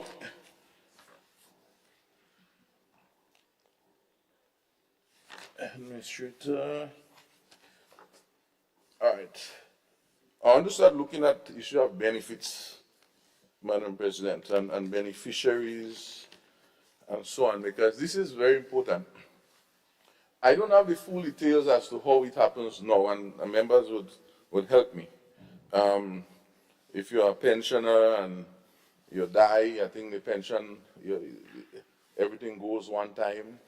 I think that happens. So you receive X amount of money up front as a gratuity, and you keep getting a monthly pension, but you die somewhere in between. I don't know if the rest of the money is that, based on the original calculation, that you should have gotten, if that is then given to your beneficiary. So I'm not too sure if that is happening, but it's good to see the layout of how this is done. It's standard practice, so that is not a problem. But I have some concerns about, okay, there is early retirement, late retirement, and I understand all of those things because the fund has to be safeguarded. Otherwise, you have a run on the fund, everybody try to leave, and it creates a problem. So that is standard. But I have a serious concern, Madam President. And I want us to go to page 38 because I think this is very important. Page 38 of the bill, 38, yeah, 38, where it speaks about retirement by reasons of infirmity of body or mind.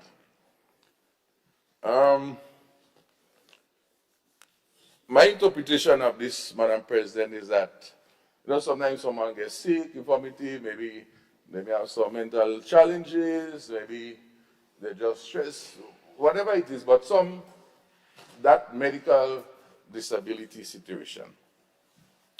I found it very strange that when you look at what the fund will do for that person, it is grossly inadequate, disingenuous, and I want to use a last word, that may be harsh, lack of conscience. When I look at what the other persons who would depart the fund would get. So for example, someone who is dismissed, for example, or resigned. For example, let's think about someone who, let's say page 40, dismissal prior to attainment of retirement age. If a member is dismissed by his or her employer prior to attaining retirement age, a member shall be entitled to a lump sum payment of up to 50% of the amount contained in a combined amount between member and between the member's amount and the past service. Well, I think that was explained for past service when you come over into the thing. So, but the point is, whatever contribution is 50%, you'll be getting there.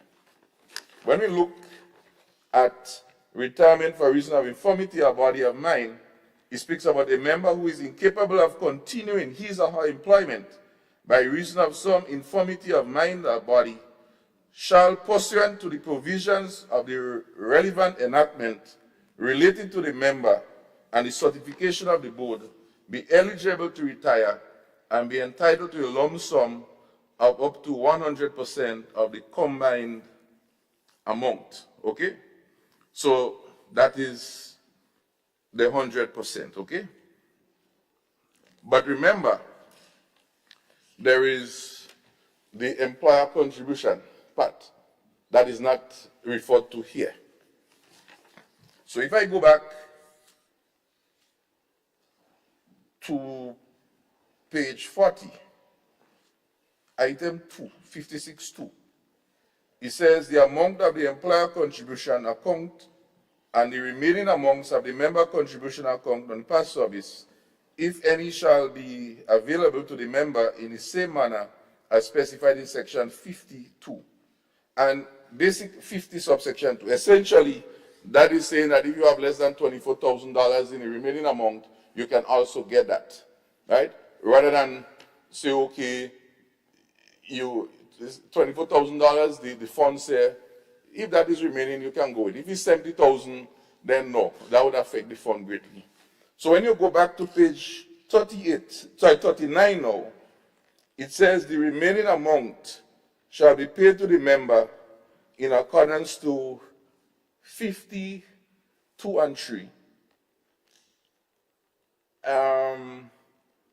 52 and 3. To me, and that might be a matter of interpretation, I would say that this member, he didn't say when they will get it. That's the other point, right? Because if you look at 52 and 3, right? 52 and 3. 52, subsection 2 on page 37, says the remaining amount shall be paid to a member in monthly or quarterly installments or withdrawals over a minimum period of 4 years, or a monthly annuity for a life purchase from a life insurance company selected by a member. 3 says an annuity under subsection 2b may include a provision for benefits to be payable to beneficiaries upon the death of a member. Of course, a member may wish, because maybe they could afford, but to me, someone who is sick in this sort of state, they should get all the money one time. They have medical bills, they have things to sort out, and I think that we should not subject these persons who may not even be in a position to even defend themselves. They might be in a hospital bed. They cannot even defend themselves. Some agent may have to be advancing for them. I say, what happened to them? Why didn't you know that before? I believe, Madam President, that this section, and I don't know, there might be something in sustainable development goals about how you treat with these things, but I believe that these persons should be allowed all the funds because of the situation. Persons who are dismissed, getting the same monthly, quarterly, just like them. Persons who are dismissed. When you dismiss something because they do something wrong on the work.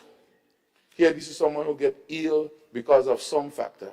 And I beg the other side, the government side, to relook this thing deeply, because I know my good friend in social services, maybe she didn't see that part.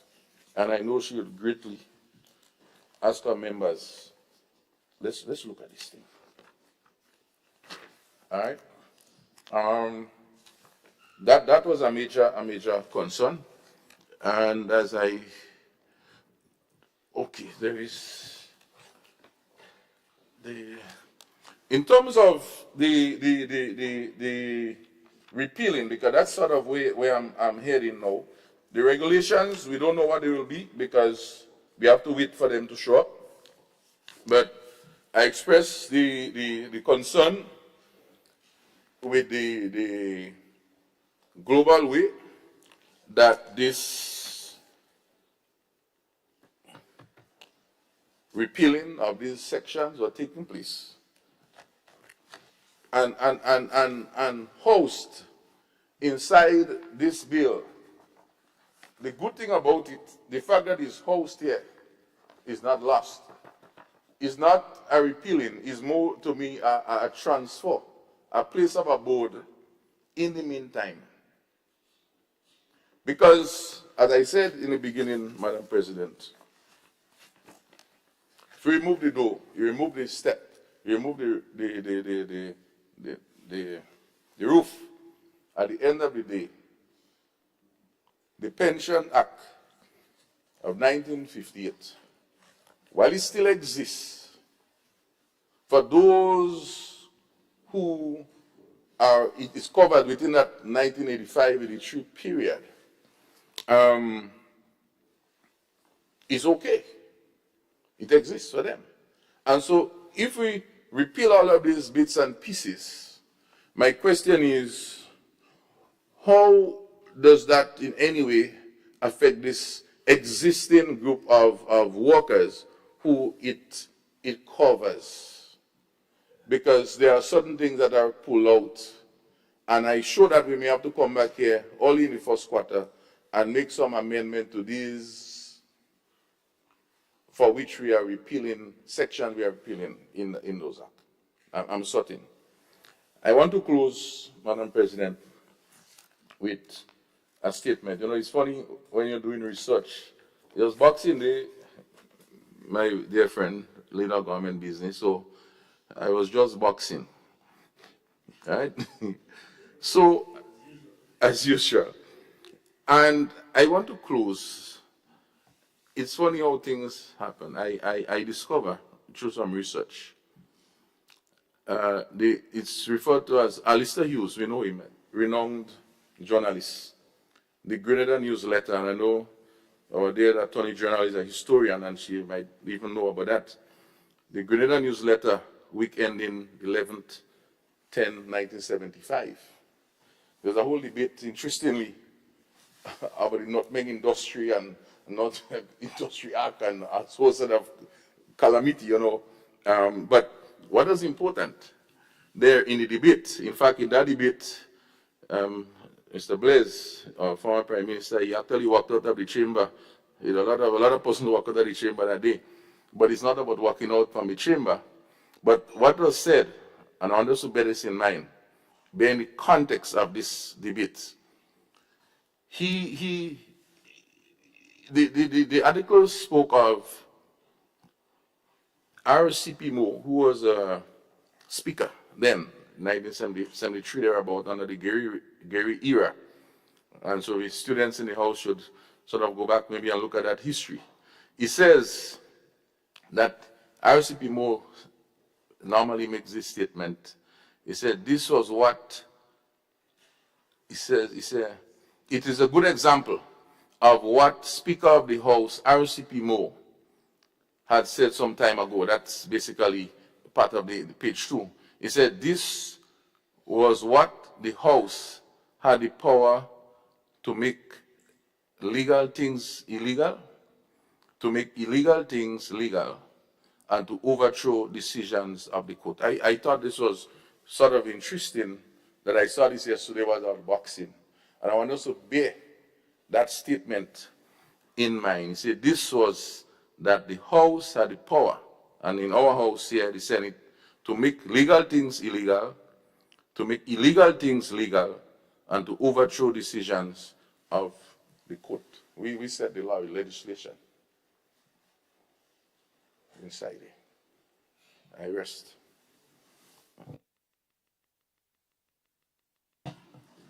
Thank you. Thank you, Senator. I trust, as the President of the Senate, that this House never ever, certainly under my watch, will make legal things illegal in Grenada. So you can make your reference to the journalists opining, but I make a strong statement that never ever will this House make legal things illegal in Grenada. And I think I speak on behalf of the entire Senate. Yes, ma'am. Thank you for your intervention, Senator St. Clair.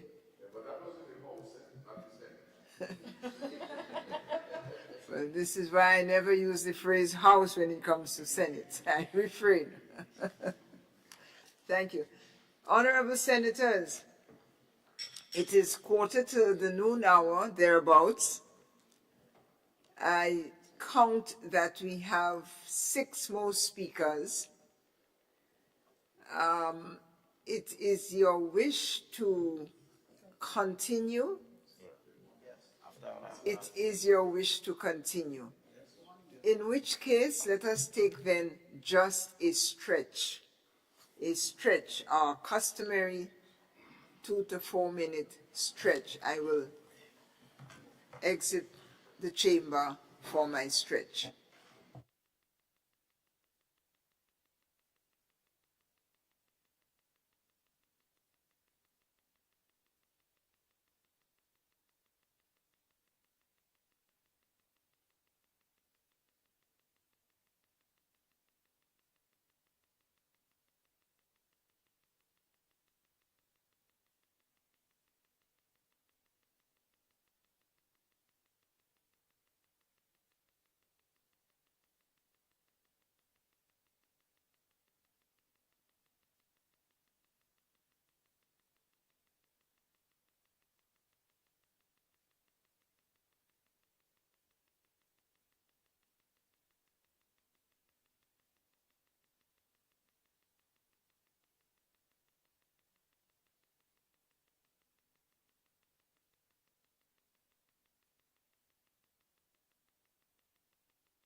Senate is resumed. Thank you. I offer the floor to Senator the Honorable Quince Britton. Senator Britton.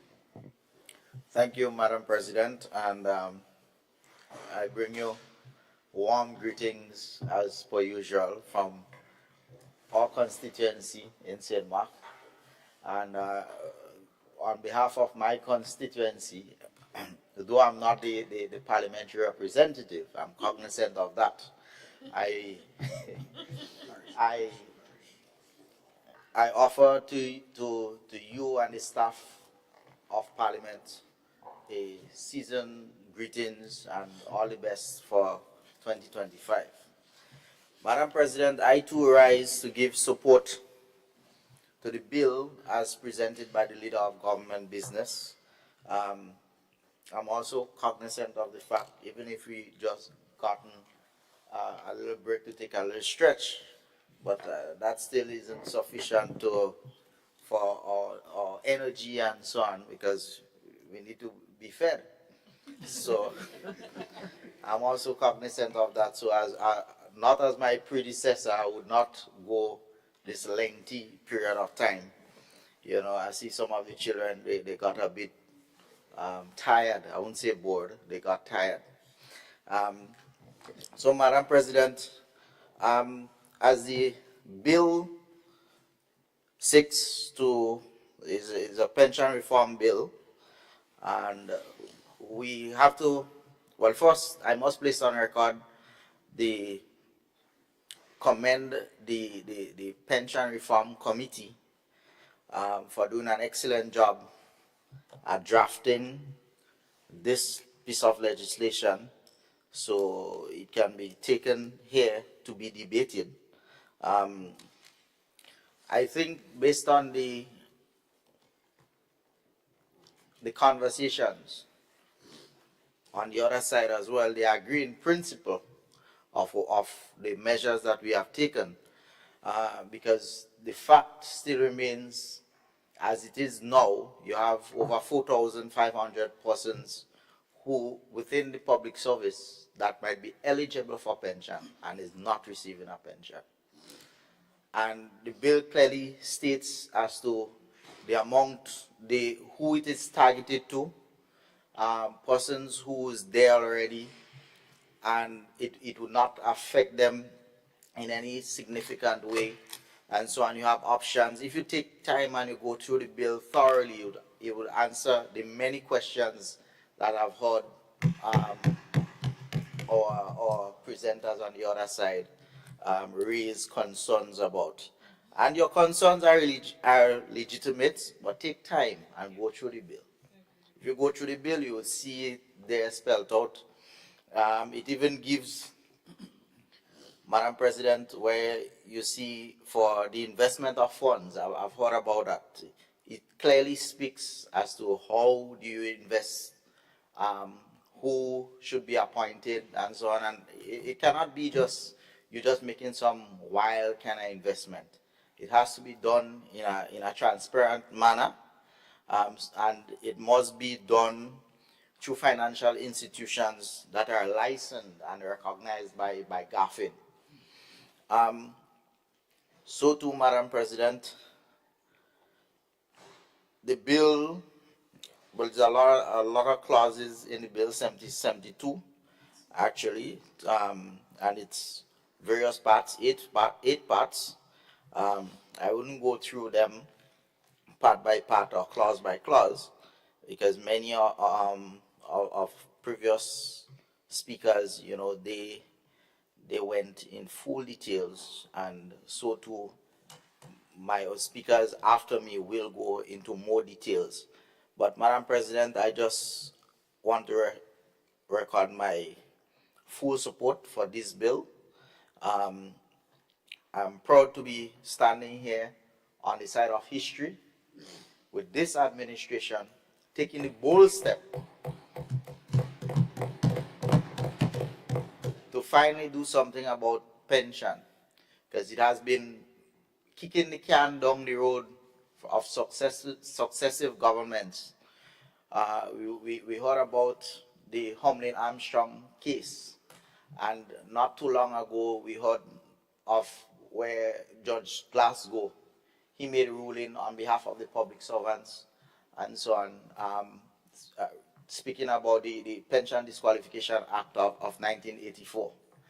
And like I said, I'm very proud to be part of this administration to do something about pension for not just our current cohort of public sector employees, but for the many generations to come. It's a pity that the children or your students are not here, so they would have a better appreciation as to what it is that we are doing at this very moment. And they too is also a part of history when, you never know which one of them might be the next PS or the next public servant of this country. So I just like to, for the members on the other side, I know they support in principle. I've heard many talks about consultation. If you look, Madam President, it shows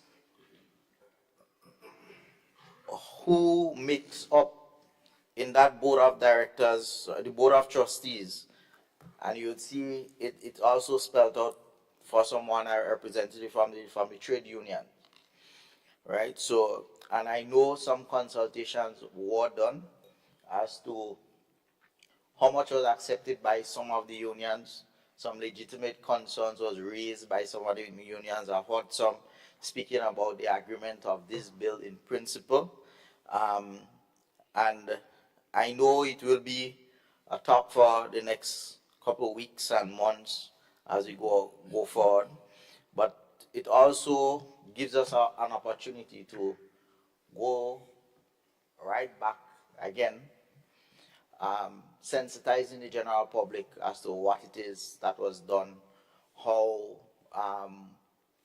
it will affect them. It's not putting the cart before the horse, because this really affects or is intended for the people who are public officers, right? So it's good for the common person on the ground to understand what is the intention and what it is that we are going to do. So consultation, I know, was done, and we continue to let the general public know, sensitize them as to what it is what is taking place. And it's clear, I mean, our administration is very clear that we are not anti-workers.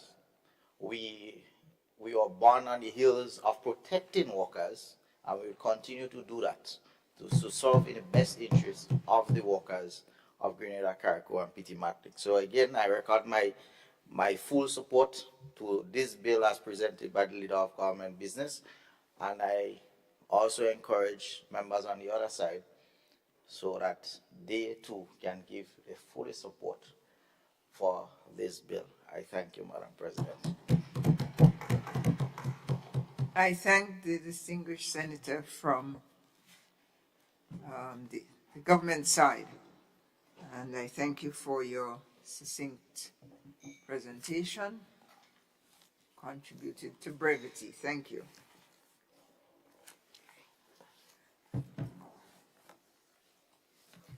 The independent senator responsible for matters concerning the trade union movement in Grenada, Honorable Andrew Lewis, you have the floor. Thank you very much, Madam President. Starting now, not sure until when. No, yes, no, because it's a pity. Really would have liked to be standing here, holding hands with the government, because they must be applauded for what has been attempted in terms of the general intention. And I've said so. We have said so. Yeah, we have said so. But within the mantra of the labor movement, and certainly the role that we play, there are just some processes that are important, and one of it is our legal advice. Or bearing in mind that the fact that, as my colleague Senator Britton indicated, coming out of all of the different judgments, we are now at a juncture where we are trying to address all public officers. And in our view, that has been made possible because of the Glasgow judgment. Because those of us who are in the trenches know the different arguments. And it is not only one administration. From 1984, after the, well, let's say, illegal US invasion, there have been different administrations from the two major political parties. And during the life of either of the political parties as administrator, the workers retired and made representation for their pension under the 1958. But they were not given. As a matter of fact, the Humlin Armstrong case that you spoke about, my brother, she retired in 2009, 2010. And the then administration did not pay her pension. So I'm not politicizing the matter. I would like to stand here with this current group as the current officials of this country. I'm talking in terms of the state, the cabinet. I may dare even say the party. And applaud and hold hands. 2 months or 3 months may have been able to allow us to do that because the bill only came out to us. I'm speaking of the bill now. The bill only came out to us about 2-3 weeks ago. As a matter of fact, the other place met on the 18th. And it is accepted that there can be changes when debates have been held. So even if one may have privy knowledge of certain aspects of what may be there, you cannot say for certain that this is what you need to discuss. But notwithstanding that, I recognize the re-entry of the students, which is good. Yes?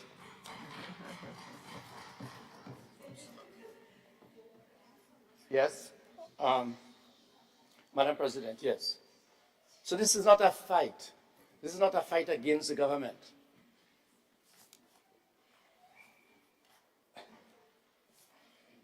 One of the things that we'd have liked to see is the aspect of regularization, because the complete regularization, in other words, because the bill itself, we are not clear which set of workers that will fall in here, there, either A or B, because as we speak, the government have said so, the state have said that notwithstanding the fact that under the law, Section 29(5), we were told that all workers would be regularized. It has said we cannot regularize you now. On the other side, I've said, so the leader of government business have indicated so, because if you do it, it may present a heavy bill to the state. But in the words of one of our legal persons, he said, bite the bullet, bite the financial bullet. What do we mean? Because justice and fairness, we can't attach a cost to it. What we can do is how this cost will be met.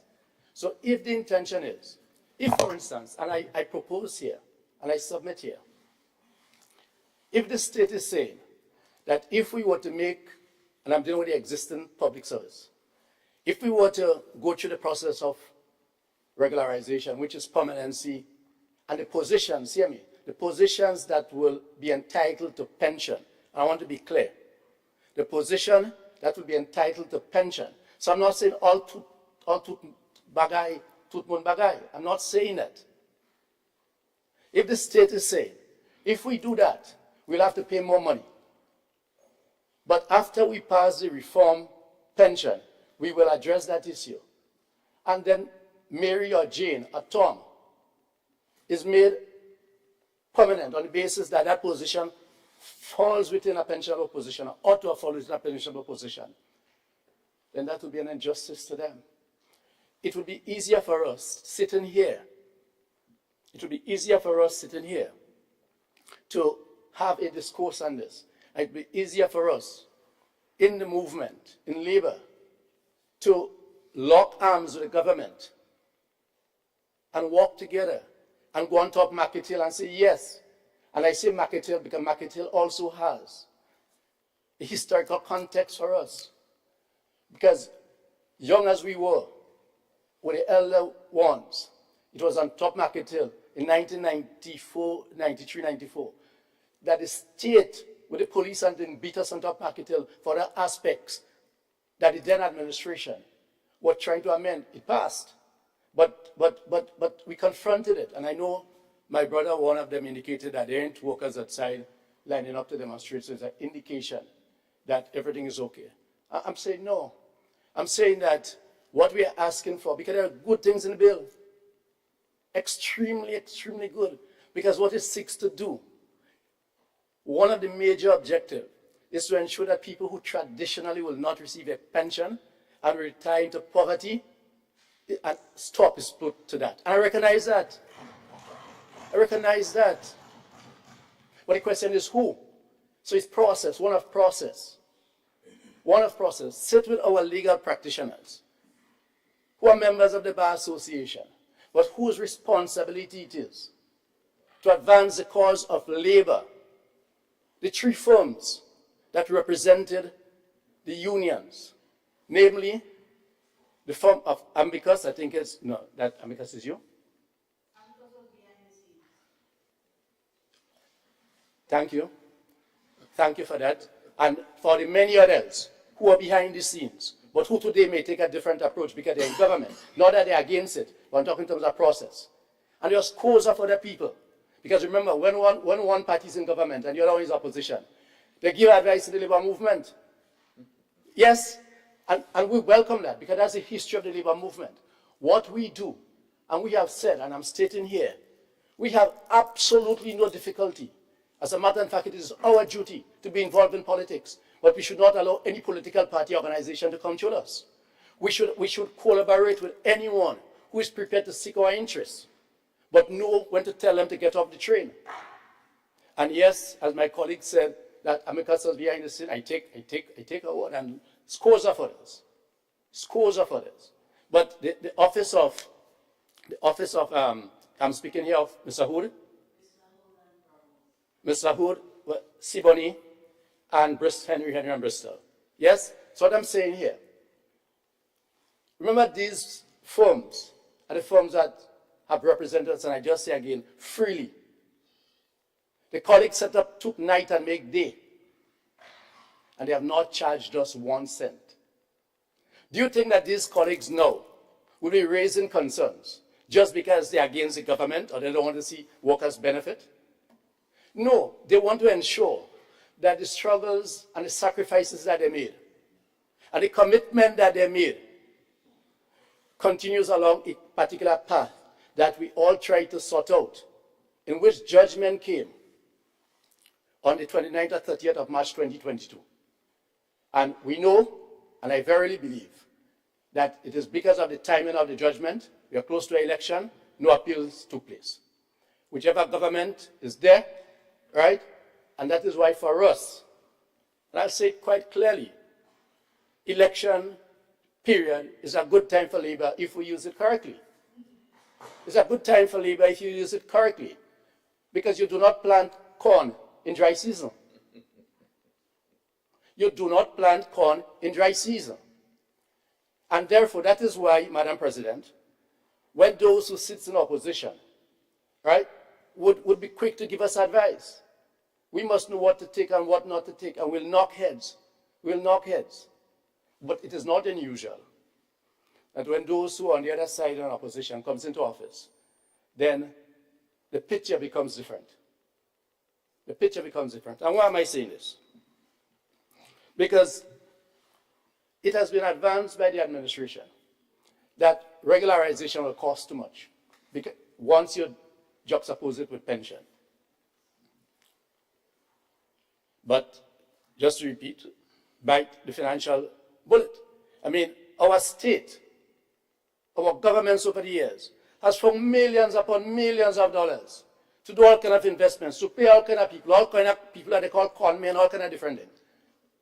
Yes? Who have gone away with our monies? Right? Government is a continuum. And within all administration, because there are issues, there are times when in different administrations, prime ministers with different standards, moral standards. We have to get rid of ministers and others, right? And there are times when ministers may try to get rid of some board members or so. The state, all depends on your moral standing, may intervene and say no. You're following me, right? So it happens, and it happens across the board. The country is small, and we know. But that's not the main thrust of my argument. The main thrust of my argument is that let us take a consultative approach on the bill. We are where we are. Whatever has gone into it, has gone into it. Whatever process took place over the past 2 years has gone into it. We are now at a juncture that we are about to implement.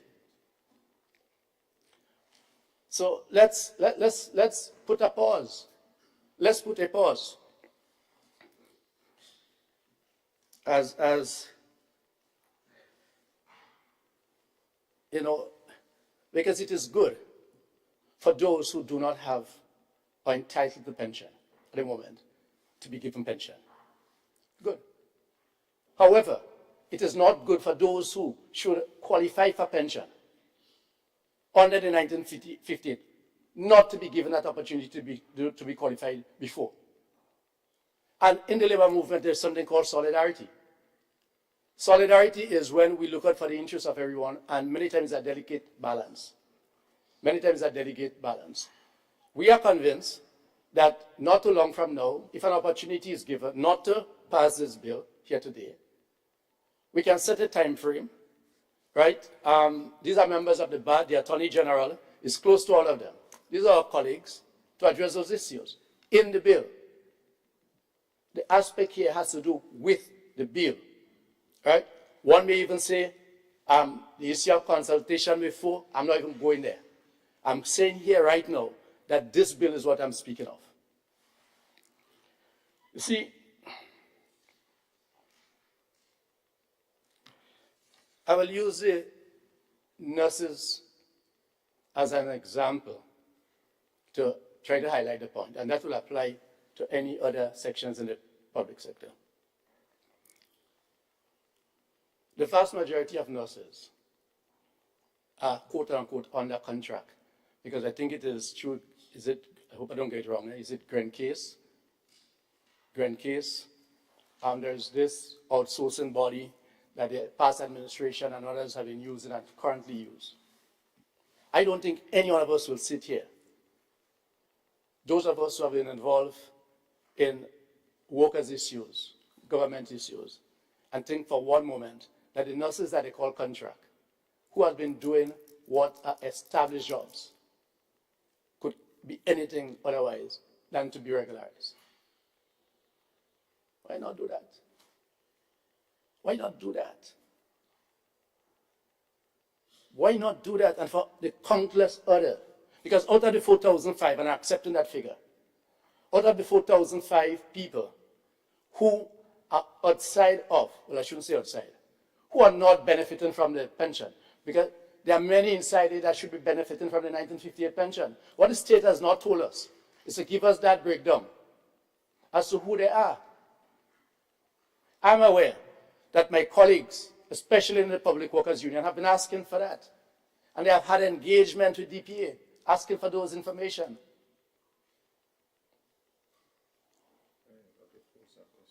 Yes, those issues, given the commitment that was given to labor prior to and immediately after the last general elections, ought to have been addressed and ought to be addressed. As a matter of fact, we will not be doing anything, and Grenada is known for a number of firsts, progressive, but in the Turks and Caicos Island, the Turks and Caicos Island,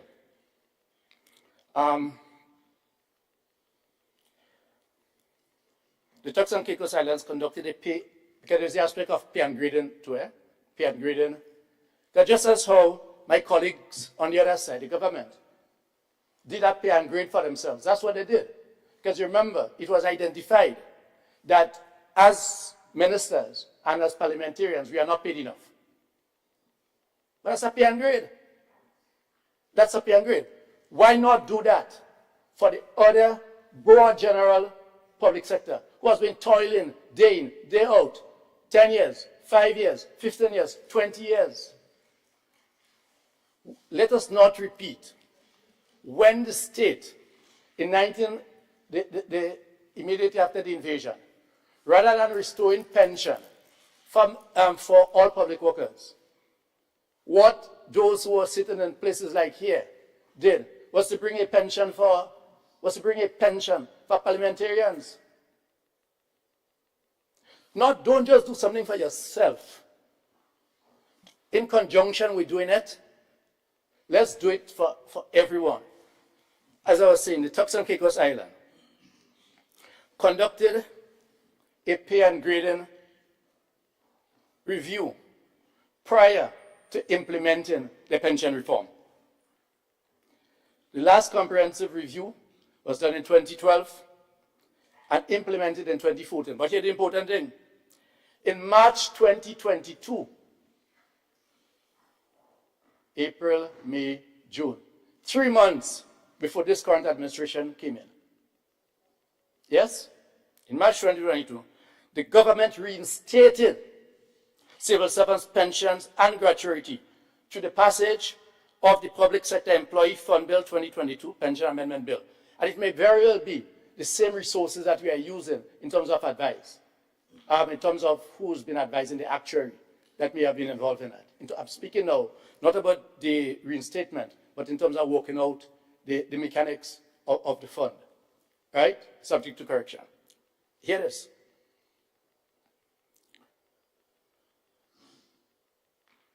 This initiative included a commitment of over 30 million for terminal benefits for public sector employees.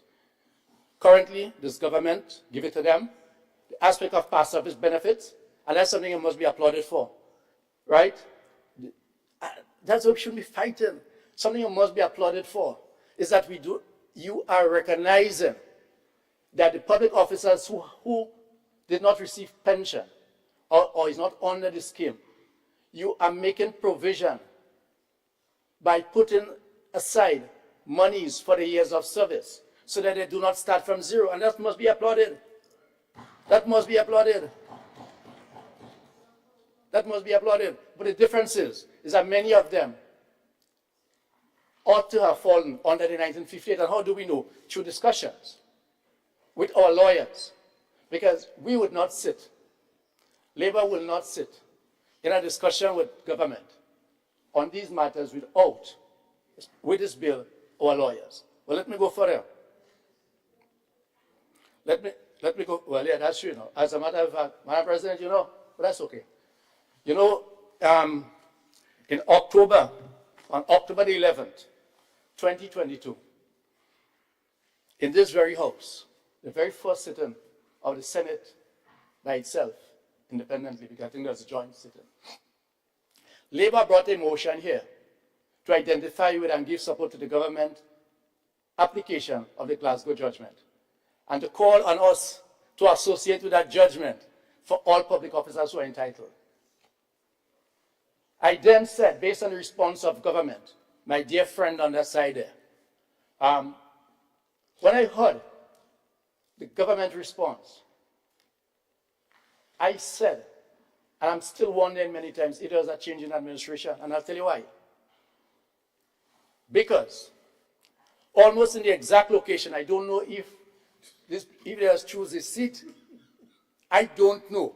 But I think it was almost in that exact location, because I don't think our goodly senator at that time used to be sitting right at the end, right? That's the one that keeps telling us, go to court. There's no, if you think you're right, go to court. There's no legal obligation. It's moral.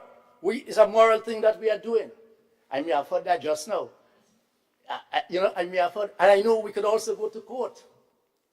But if we, before the judgment of Glasgow and before the change in administration, if we held the view that there are a number of positions and a number of people and the nurses that the then administration had on contract, and it was illegal, and they ought to be made permanent. Let's do that. Let's not now say, go to court. Yes, everyone can go to court. And that's what we did eventually, because there are different battles and different issues. So to respond by telling us now, go to court. I'm saying I've heard that many times. And as I said, it's almost the exact location on that other side there, right? We may have changed around that chair.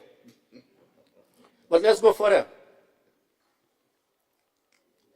Subsequently, in 2023, the government initiated another holistic review of public service salaries to ensure compensations remain competitive and fair, as we did for all of us inside here.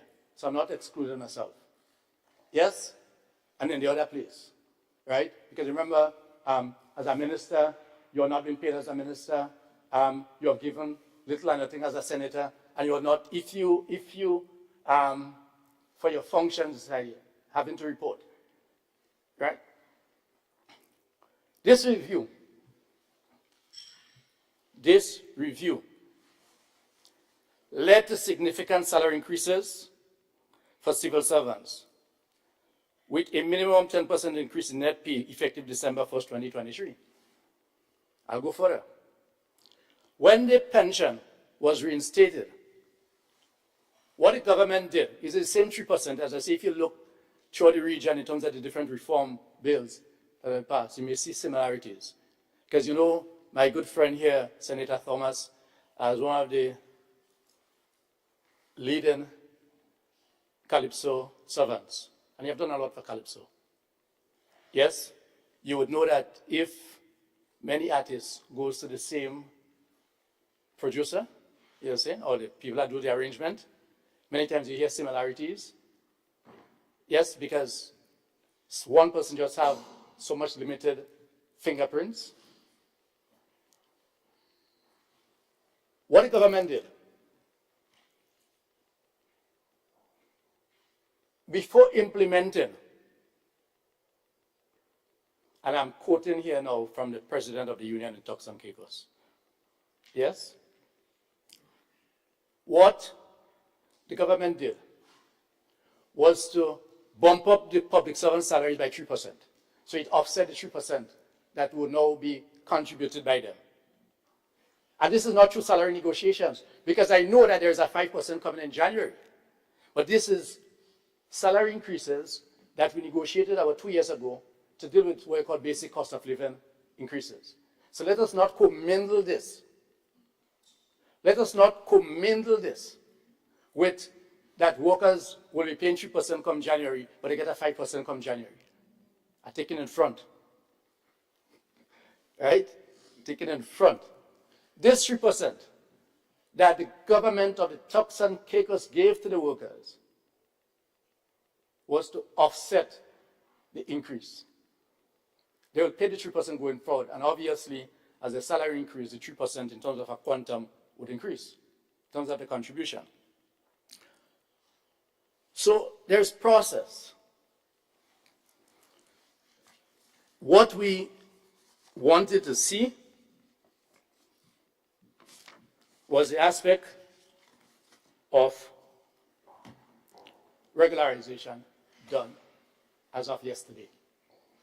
And in its complete form, not to be told that, okay, we made a commitment to regularize 300 workers, we did 295, and then there's the Public Workers Union that has been out asking for information for its members, and it has not been forthcoming. To give a classic example of solidarity, there are about 6 unions that are directly involved in the public sector, give or take. So you have the 2 major unions, Grenada Union of Teachers and the Grenada Public Workers Union.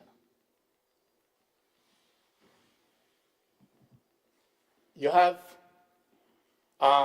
Bank and General that have a few members. You have CIW that may have a few members, subject to correction, not sure that it still exists. And then you have the Technical and Allied Workers Union. Outside of the 2 major public sector unions, the vast majority of workers that will be positively impacted, and I'm saying this for the record, will be the members of the 3 unions that I said are not major unions. But given the concerns as expressed by our major colleagues, the Grenada Union of Teachers, and the attorney has written to the Attorney General on this matter. The Grenada Public Workers Union attorney has written to the government on this matter. And given their requests and concerns that these matters ought to be addressed first, that's what we are doing. Now, also within the Public Workers Union, there are significant workers who will be impacted, and not just impacted, but whose tenure and whose position within the service ought to be sorted out. And these are the commitments that we had. These are the commitments that we understood before the issue of affordability came into play. And as I said, if we do a review of the many projects, the many ill-advised projects, the many assistance that have been given to people and companies that has taken millions upon millions of our dollars, bite the financial bullet and do what is right. Not only this, Madam President, we have not been given a figure of what the potential impact may be. Yes, let us say the government do what is right. And I'm saying what is right because in opposition they say it was right. According to the law, Section 29(5) of the Employment Act. So I'm not just speaking about election promises. I'm speaking about the law reinforced by the legal minds from the other side before the election.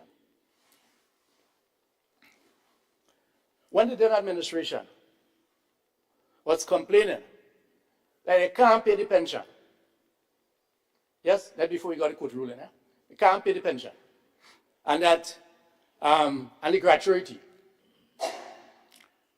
and that it will cost 500 and something million or 400 and something million dollars. The figures were moving up and down. Regardless of the intention of the past administration, and I'm deliberately making that definition, government is a continuum, but I'm making that definition.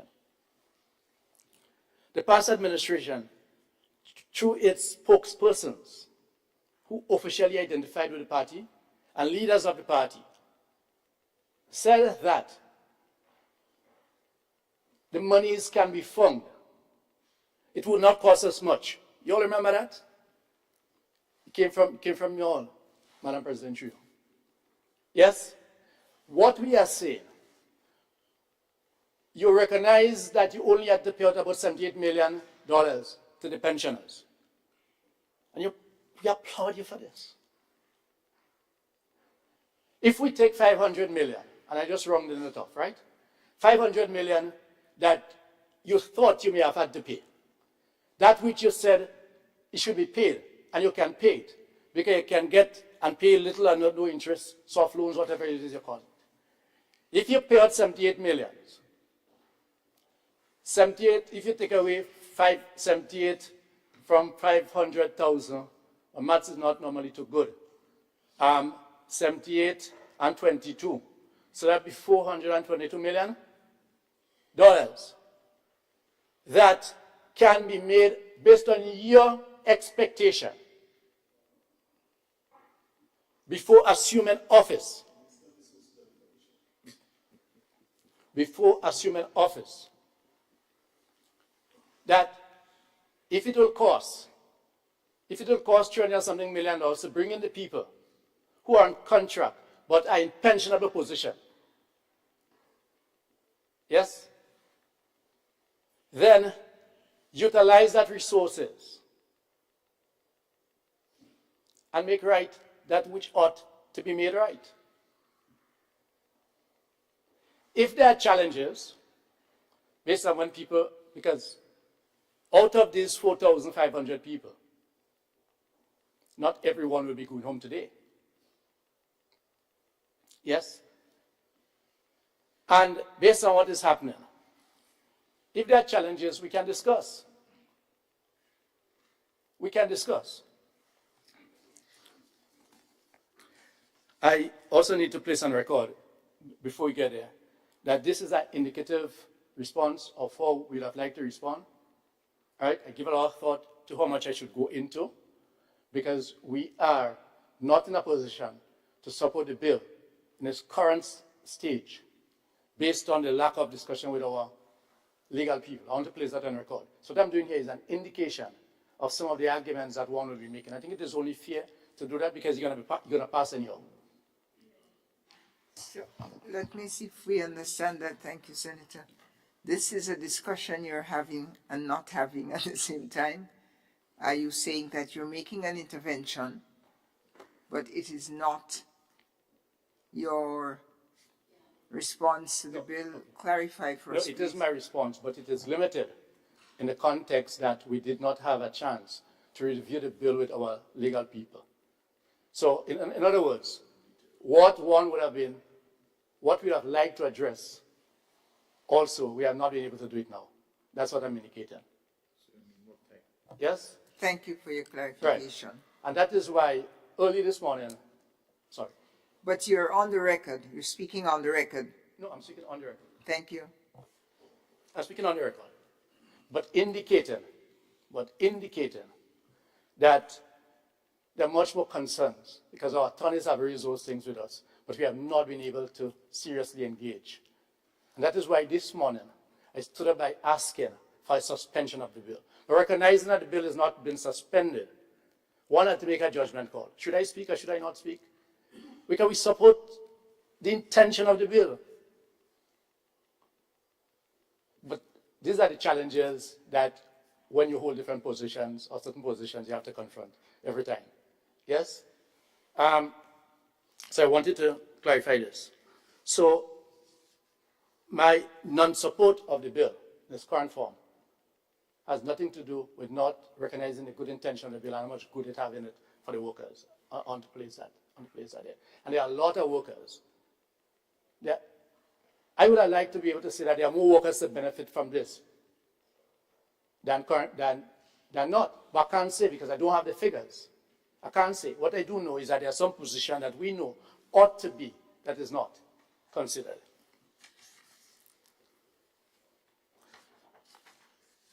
The aspect of the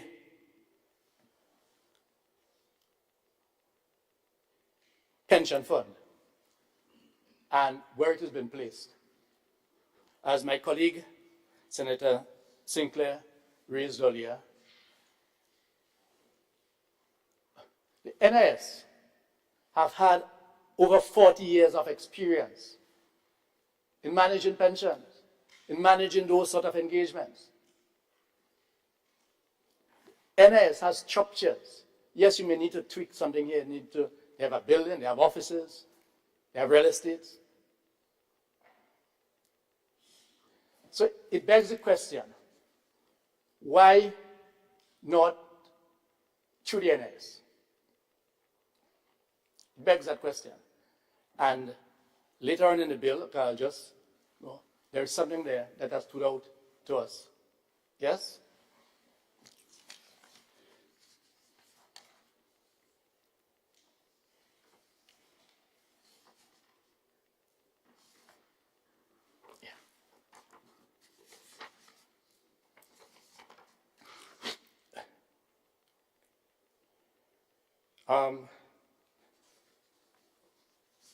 The aspect of the non-contributory nature for public officers. And I'm just saying those that qualify. Those of us, and my good friend on the other side, I'm sure he would have been privy to that. He is a very active union member, and I know what the hearts are. Yes, but I know sometimes different responsibilities cause us to take different approaches, and we all are confronted with that from time to time. We all are confronted with that from time to time. My brother say, understand, no hard feeling here. Right?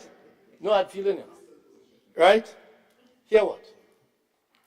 The public officers have been traditionally told, and we as trade union negotiators, when we sit on the table with government negotiating, we have been told you can't get more because the pension is non-contributory. Because these things are included in government expenditure. Are you following me? Contribution to workers. Not only this, my information is that Section 56 of the Public Service Rules and Regulation have ownership. Public officers are owned by the state. And I'm saying so in inverted commas. So you can't go and work where you want outside of your working hours. So 365 days a year and 366 when there is a leap year. Whereas in the private service sector, if I am working with Bakery A, during my off time, I can go and do something in the garden and sell. And I'm making that distinction because it's my land. But in the public service, for a public servant to become a farmer or who farms their produce and to sell it, they have to get permission from the state. That's how it is. That is how it is. So we are not speaking about the public servant here as how a private sector employee is being treated. And that is why there are special provisions and considerations. As we speak, the law, the regulations forbid public servants from engaging in other trade or anything outside of government work. And for them to do that, they have to get permission. No, I can't leave so. Probably that's one. Right? I mean, if I'm in the public service, I'll have to obey it. Right? I will have to obey it. But I will keep raising it. No, you can write and get permission. But he who seeks permission can refuse permission. He who begs can be denied. In the private service, unless there is what you call conflict of interest. And conflict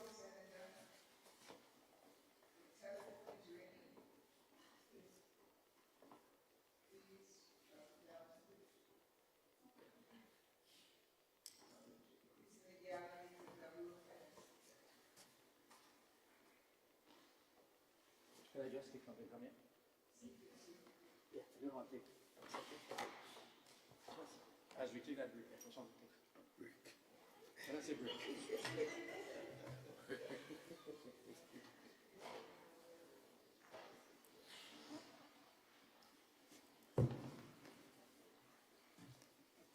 Yes, Madam President.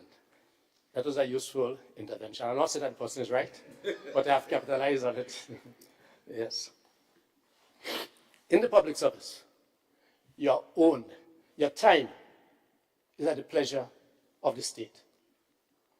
So when we say, or when it is said, well, look, it is non-contributory, and therefore this is unfair, we are saying that there are certain restrictions. And I'm speaking about, as government as an employer. Because in this relation, the public servant is we're not addressing the public servant as a citizen. We're addressing the public servant as an employee. And we are addressing the government as an employer. The public servant is entitled to all benefits that citizens enjoy. But the additional benefits through virtue of his contract, by virtue of his employment with the state, that he or she will enjoy beyond the normal citizen. Because the normal citizen does not have an employee-employee relationship with the state.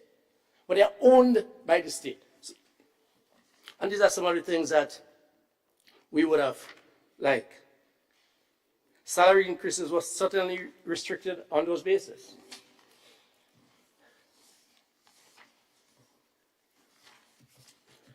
I will now go into certain aspects, specific aspect of the bill.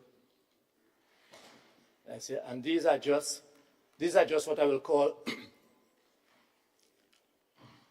my industrial experience come into play here. It is nothing legal, right? Because even there are times when we ourselves hold certain industrial relations views, and our legal counsel will have to tell us, no, that's not right under the law. And that is why I feel kind of restricted given the importance of today's discussion, given the fact that I know the nation will be glued on to the Senate, and even if those who do not have the time will visit the site later to recognize the debate, they will be shortchanged. And they will be shortchanged from our end, and the worker who is wondering what may or may not be happening to them in the public service, which is better or worse, or should they have stood to benefited more, would not be in the best position. We would have been if when this bill came out, it was submitted to us, that we have been able to take it and discuss it. Let me see. If we go on the definitions, that's page 8.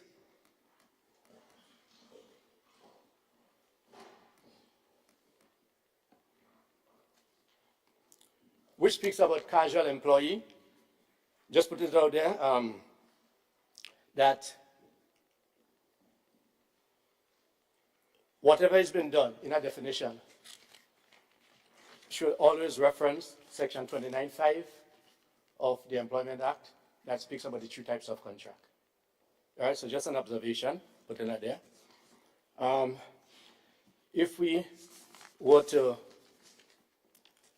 page 9,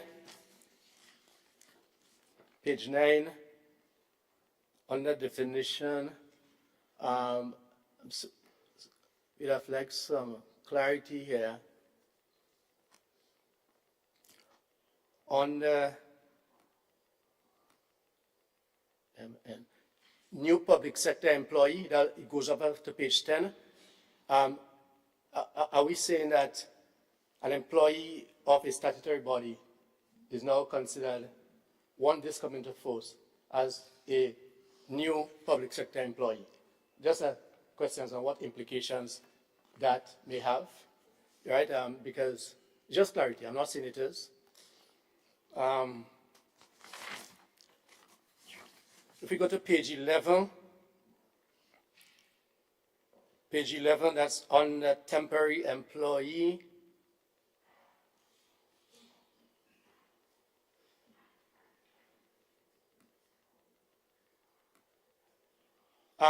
And permit me here just to read this. It says, temporary employee means an employee who is engaged only for a specific period of time. That's okay. Whether on projects or on task-based contracts, that's okay. As a seasonal worker, casual employee. The concern that we have on the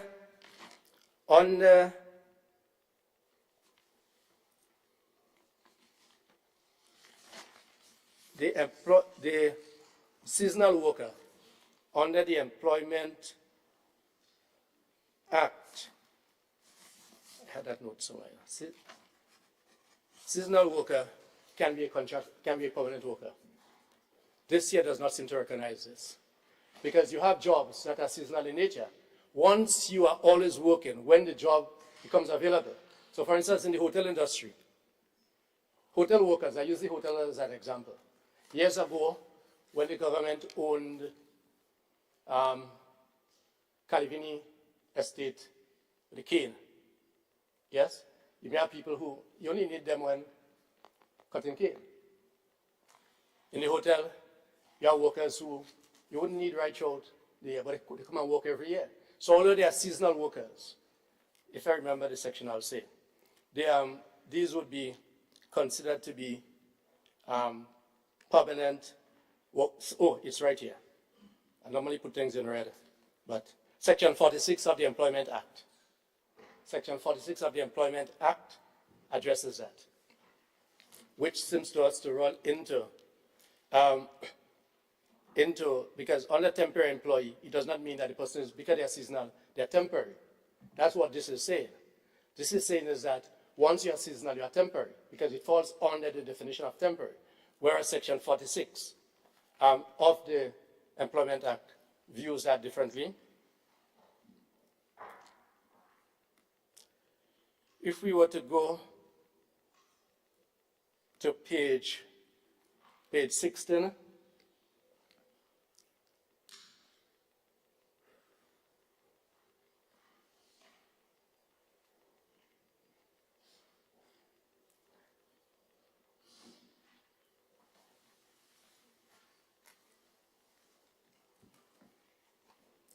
Page 16, that is under designation of beneficiary, section 8.6. It says here, where a dispute relating to a designation under this section arises, the board shall have the absolute powers to consider the evidence presented and determine the rightful beneficiary. Does that take away the right of the court for an employee if there is an issue?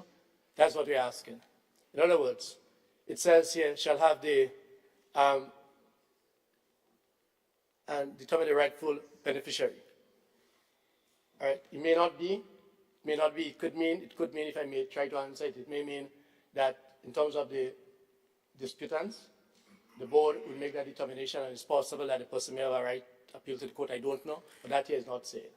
And given the issues that we have confronting us from time to time, it is important to specify this. If we go to part 4, establishment of board of trustees. If we go to page 17,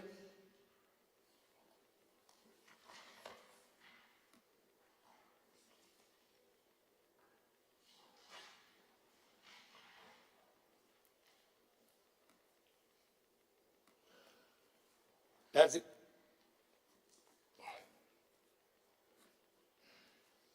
There will be 9 trustees on that board based on its construct. But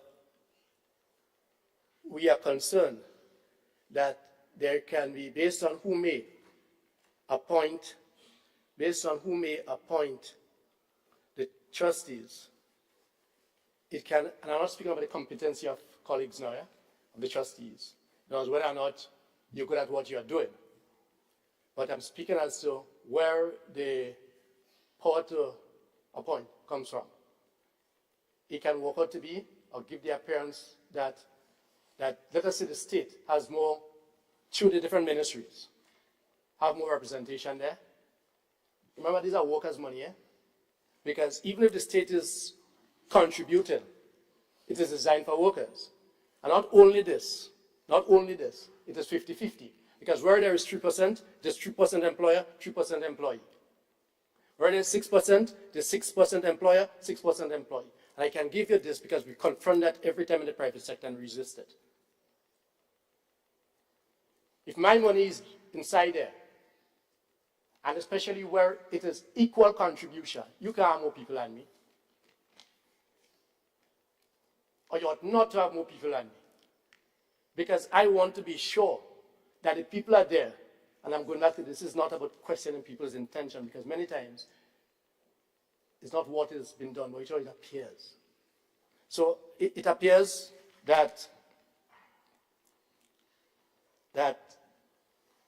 the government or the state can have influence over the appointments, or 876, and that is the importance of the NIS. Grenada NIS, I think, is the only NIS that has tripartite representation. What do I mean? Employers, labor, and government. Equal amount, government has an additional person in terms of the chair. But in order to make decisions on investment, there have to be a majority. And it is constructed in such a way that no one side, my friend, no one side, these are safeguards, no one side can make a unilateral decision on the basis that we are majority. Because as we sit here, there are 6 on your side, there are 4 here. Obviously, if we come along on that side, 6 will outweigh 4. Where is our money? So this is the issue.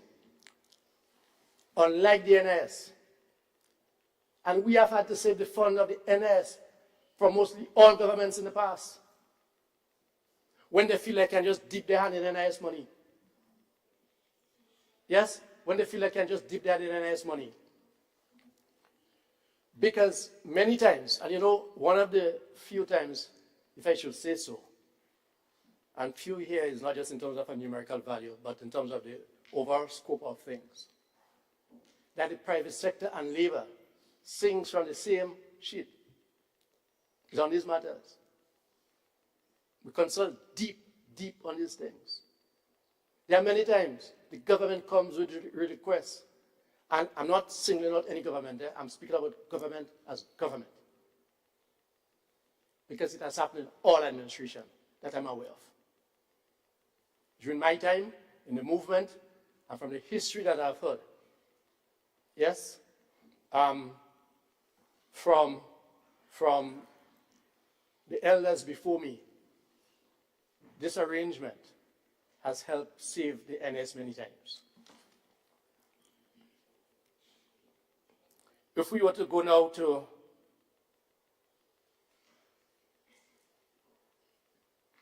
if we were to go now to page 25,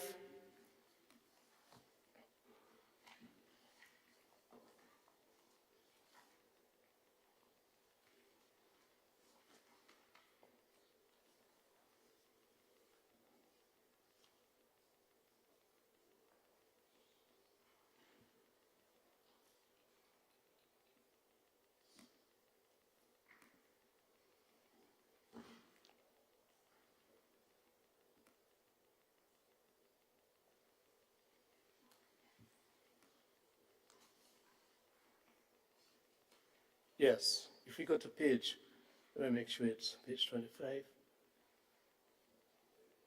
Now that's taking forever, but my system is slow. Right, page, if we go to page,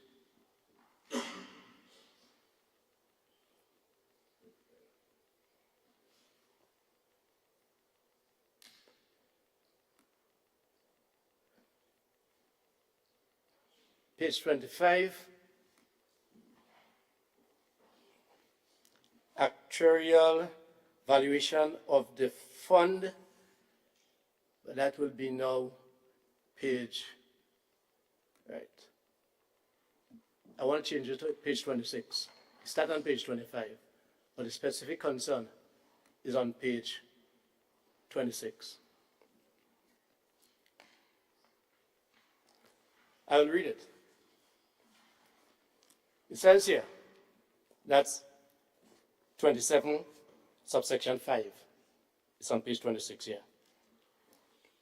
It says here, the board shall, within 6 months of the receipt of such report, pay due regard to any recommendations made by the actuary, and in so doing, may, after consultation with the minister and the minister responsible for finance, A, increase or decrease the rates of contribution payable in respect of members. That's opening up. No, so right now it's 3%. We know how insurance companies work. As a matter of fact, because we renew our insurance policy, health insurance, etc., other thing every year, we know that insurances are loaned to themselves. Worse than the banks, if that is possible. At least you can go into the bank, probably losing money, and probably try a little thing and get something off. The insurance companies, when they review the policy, based on what is happening, they say, look, we had a loss ratio of X or Y, because loss is related to profit, right?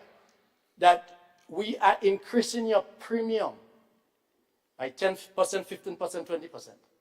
This year is saying that based on the review, through no negotiation or consultation, the minister has the authority, the board, after consultation with the minister, to increase the rates or decrease the rates. Yet, he also said decrease. Or I'll be happy to see where things have decreased. All right? I look forward to that. But there is a potential here, colleagues. There is a potential here that without discussion, or without required discussion, not discussion because you just feel to discuss with somebody, we determine, you remember, the trustees that you're putting in, in my view, would be heavily private sector driven. When I say that in terms of the outlook, although there are state people there, maximization of profit, I know that there are safeguards for risk, and that is why the consolidated fund is the safest place for the workers' money to be.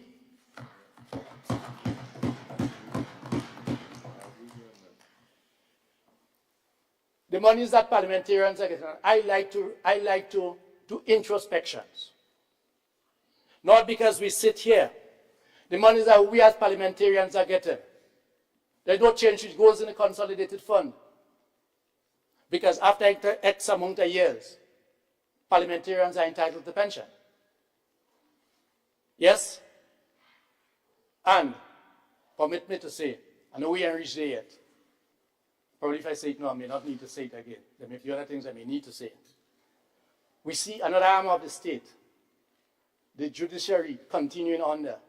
And our members asking that, being protected under the consolidated fund and not making any contribution going forward. Workers have raised that with us. So why take, there's no guarantee. CLICO and colleagues, thanks for that. I mean, that was part of our points. But I avoided repeating a number of things said by my colleague, but this one needs further deep diving into. CLICO and BICO were regulated. Comrades, colleagues, we are not asking you to put this on hold because CLICO and BICO were regulated under the nose and nostril of the regulators. Look at what has happened to ordinary working people and people who could afford, because not only workers' funds that were there, but it had an impact. I mean, I see members and workers from the Cement and Waterfront Workers Union almost every day. It's a heavy load to carry. They have lost everything. And if before that happened, you had raised concern, I'm sure that the government side or someone else would have said that, no, they're regulated.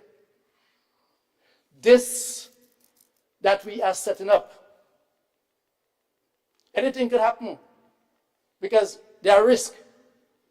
What happens if our monies are lost? What happens if our monies are lost? Put a hold on this bill. Put a hold on this bill.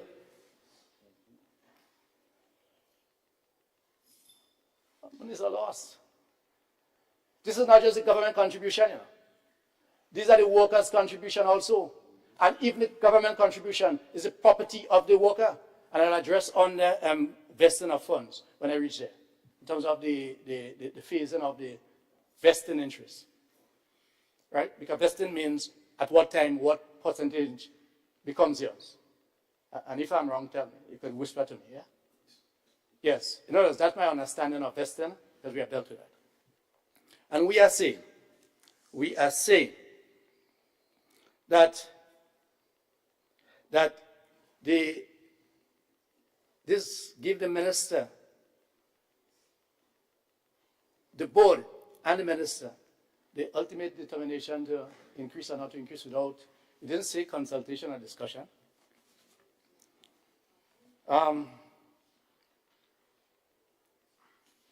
Let's go to limit, and I have a note here, which to me is key. Let us go now to page 29. No, sorry, that's page 27. It is section 29. I sort of mixing up the page and the number, but page 27. Limit of exposure. Slide 29, section 29, section 29, 2. Allow me again to read this. Probably Darren may lie. Why not the NS? I don't know. It says here, the board shall not invest more than the prescribed percentage amount of the fund in securities or loans to any single entity other than the government or the Eastern Caribbean Central Bank. So what it is saying, and I know it is said that the safest investment is with government. Even if you don't get your money now, because government is a continuum, you're sure to get it. But we know government does go bankrupt sometimes. This is saying, and we are concerned, that this appears to be a potential cash cow for governments. I'm not saying the government, because at some stage, there may or may not be a change in administration. So I'm dealing with governments. And if you, colleagues, if you believe and you accept that you are one of the most responsible government in terms of accountability, fairness, and you will not get involved in any questionable activities, don't think about it now, just for now. Think about it that every 5 years, we have an election, and the electorate may decide to make a different decision. And what if the same people or other organizations that you have concerns about that their hand long and their hand sticky, yes, what will that do? Then you might come and join us on the picket line. It's late. By that time, you're 3.5 years older than you are today. So you'll not be able to manage the street as hard with us through the rain and the thunder and take the blows from the security forces as we were beaten on top Market Hill, right, in 1993-94, and then in 2011-12, down in front of Grenada breweries, right? Physically beaten when the state, the coercive arm of the state was used against us. Men in their riot gear. Men in their riot gear came out. Blows, blows. I'm saying, let us, because see, for us in the movement, Madam President, there's a historical responsibility that we have for the oppressed class and the disadvantaged class and the class that sometimes do not have that robust voice. There are times you have administrations that do better for workers. And this administration has done a lot. This administration has done a lot for workers since coming into office. But why, please do not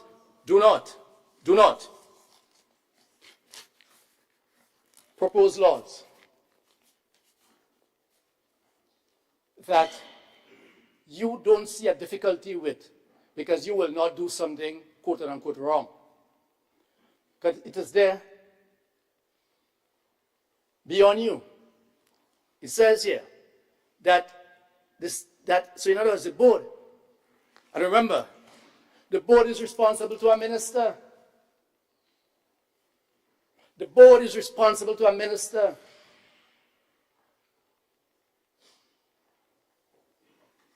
This is not an independent body that once you're done, set up, you're done.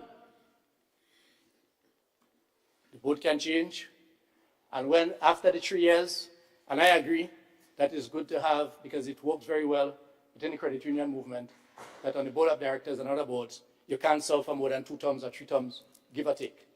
And that may explain to a large extent too why the credit unions did not go through the kind of financial crisis and dipping of hands and speculations that the traditional contemporary financial institution went through in 2008.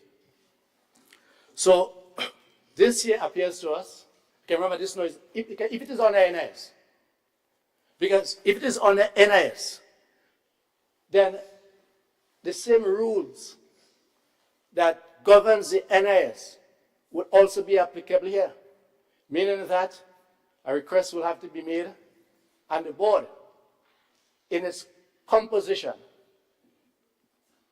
as wisely thought out by the PIG. Okay, there's a correlation. We may run, but we can't hide. Our history is intertwined. And as we praise, and I've heard a lot of praise been heaped onto aspects of the revolution, great. I identify with that without any hesitation. But we must look to see what was the reasoning behind some of these key factors. And we are advancing that the NS construct was designed to ensure that NS can be used as a cash cow. You would require the agreement of members on the board who is not selected or placed there appointed by government. It's either from labor or from the private sector. As a matter of fact, that is why, based on my information, the PIG never put NIS, and I think it's still so, under the Ministry of Finance. Because it was felt, yes, it was felt, that if you place NIS under the Ministry of Finance, that the temptation will be great when the government is cash-strapped for the Minister of Finance, the ministry, to see what they can get much easier. I think it's under social, is it under social development or so, whichever department that it is under. So there are reasons for that.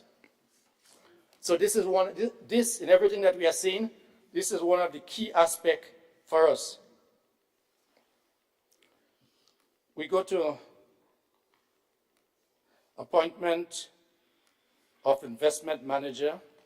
That will be page 30.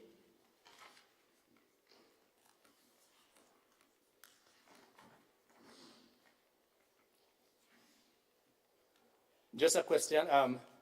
For us to read this here, it says the board shall appoint one or more investment managers to whom, it's kind of, there appears to be a typo here. WHOM and then MAM, whom the board may delegate any or all of its investment functions under this act. Such investment manager shall, subject to the provision of this act, do A, B, C up to D, etc. Our question is that it appears that the investment manager must be appointed. In other words, the investment manager must be appointed. So the board doesn't have any say in this, whether they want to or not, for different reasons. Just another additional question.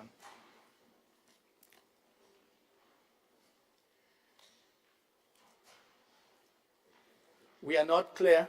Same page 30.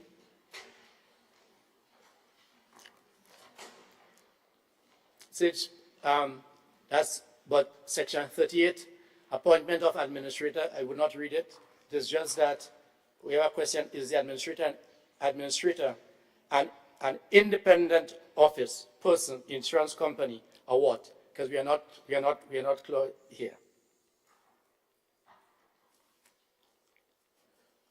There's another big one. If we go to page 38.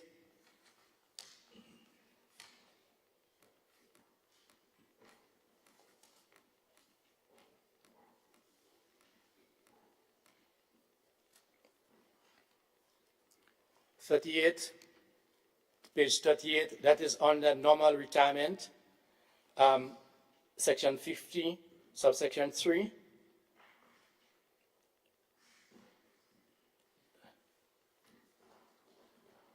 It says, any annuity under subsection 2B may include a provision for benefits to be payable to the beneficiaries upon the death of a member. We're okay with that, but we want to know if there is any cost, because it's an annuity. Is there any cost that will have to go to for the administration? Because we are aware in the private sector, certainly the Technical and Allied Workers Union, and we have been resisting that. These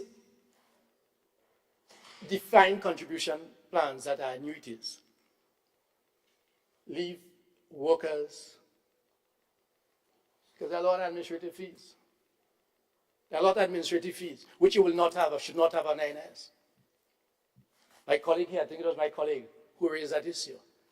And management also is one of his specialty.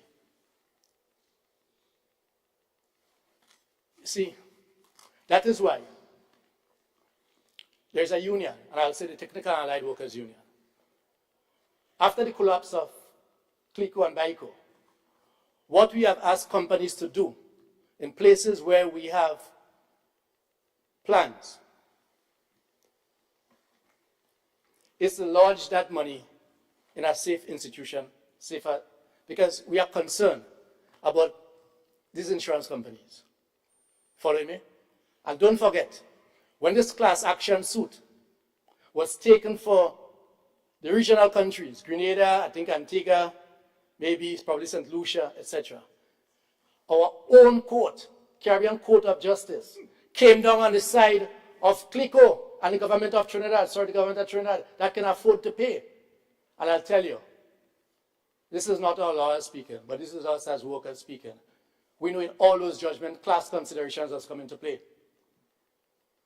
In this we all know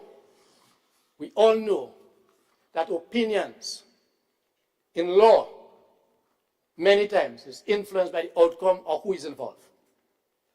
Yes? So let us not just say, well, there is a divine principle of the court, so they fear.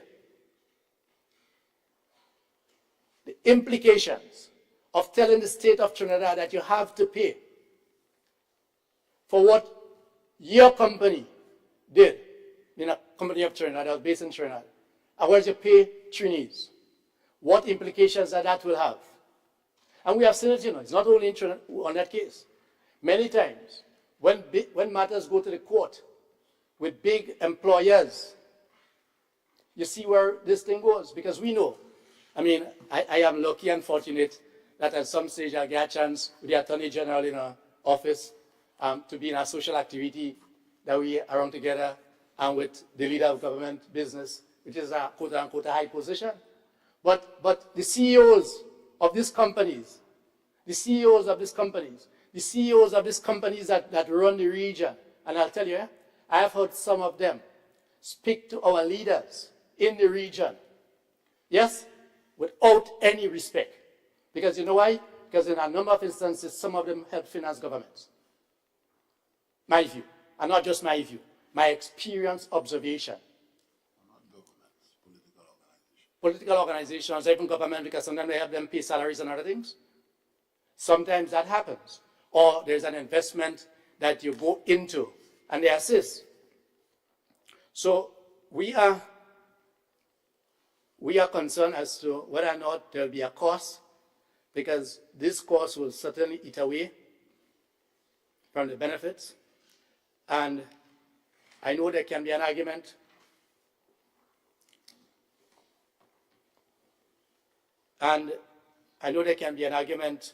that if you invest, there's a potential gain, a higher return. Yeah, but the higher return, the greater the risk. But we are saying for pension, you must not expose pension. Because pension is designed to take care of you, as we said, to prevent you from retiring into poverty. And if we do everything from that central point, then we will recognize that we need to be as secure as possible. And NIS is one of the most secure. And there's no guarantor. There's no guarantor. As a fallback, there's no guarantor that if this thing goes belly up, what happens? That where the state say, well, look, okay, and I'll put it under the consolidated fund because I can get some money from them, or they can do some investment that might be successful, right? But in the event that you worker, give the workers the commitment that not 1 cent, as you see, not one blade of grass, not 1 cent shall be lost from their account based on bad investment decisions.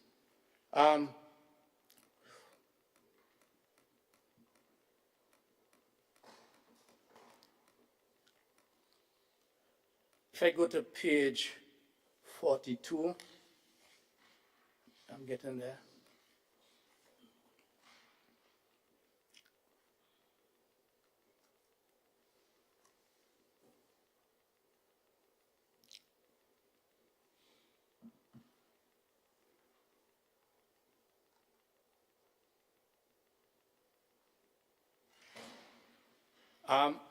Section 61, subsection 1A, which speaks about the debt due to the government or an employer. We just wanted to know if whatever we're speaking about here include a worker's contribution. Yes, just some clarity on this. We go now to confidentiality, page 44.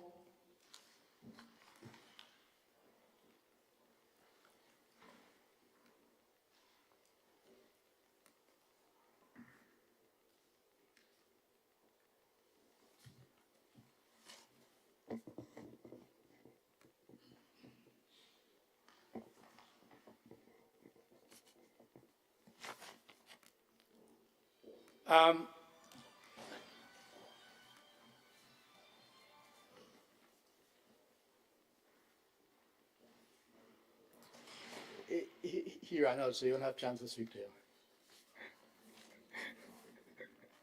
I like moments. Yes. Page, yes. Sorry, page 44. Yes. 44. Under confidentiality, starts at 44, but it goes on to 45. We want to, because it speaks about not divulging information, yes, and the penalty that can arise from there. It speaks about you have to speak to someone who is authorized, etc. So we understand that. But we think that there needs to be a protection for what you call a whistleblower. The whistleblower provision. In other words, someone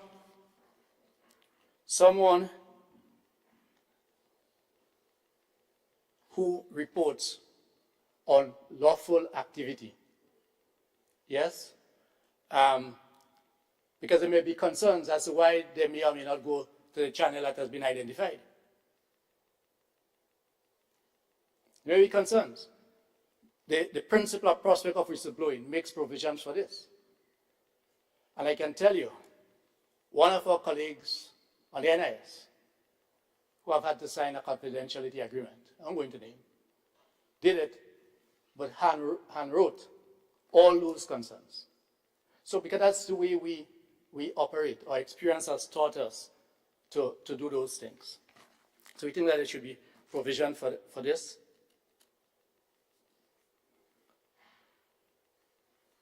Well, I've already addressed the aspect of our concern about the repeal of Section 47 of the NS Act.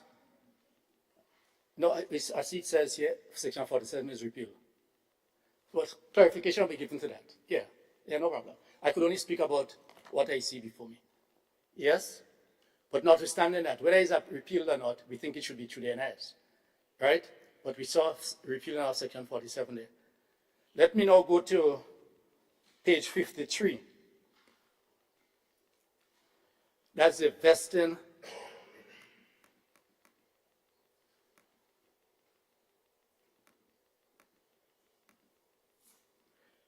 Schedule 3. Vesting of employer contribution. So that's the employer contribution. And that vesting of the employer contribution speaks about after how many years of service would the employee be entitled to the employer's contribution. So it says less than 2 years, it's not nothing at all.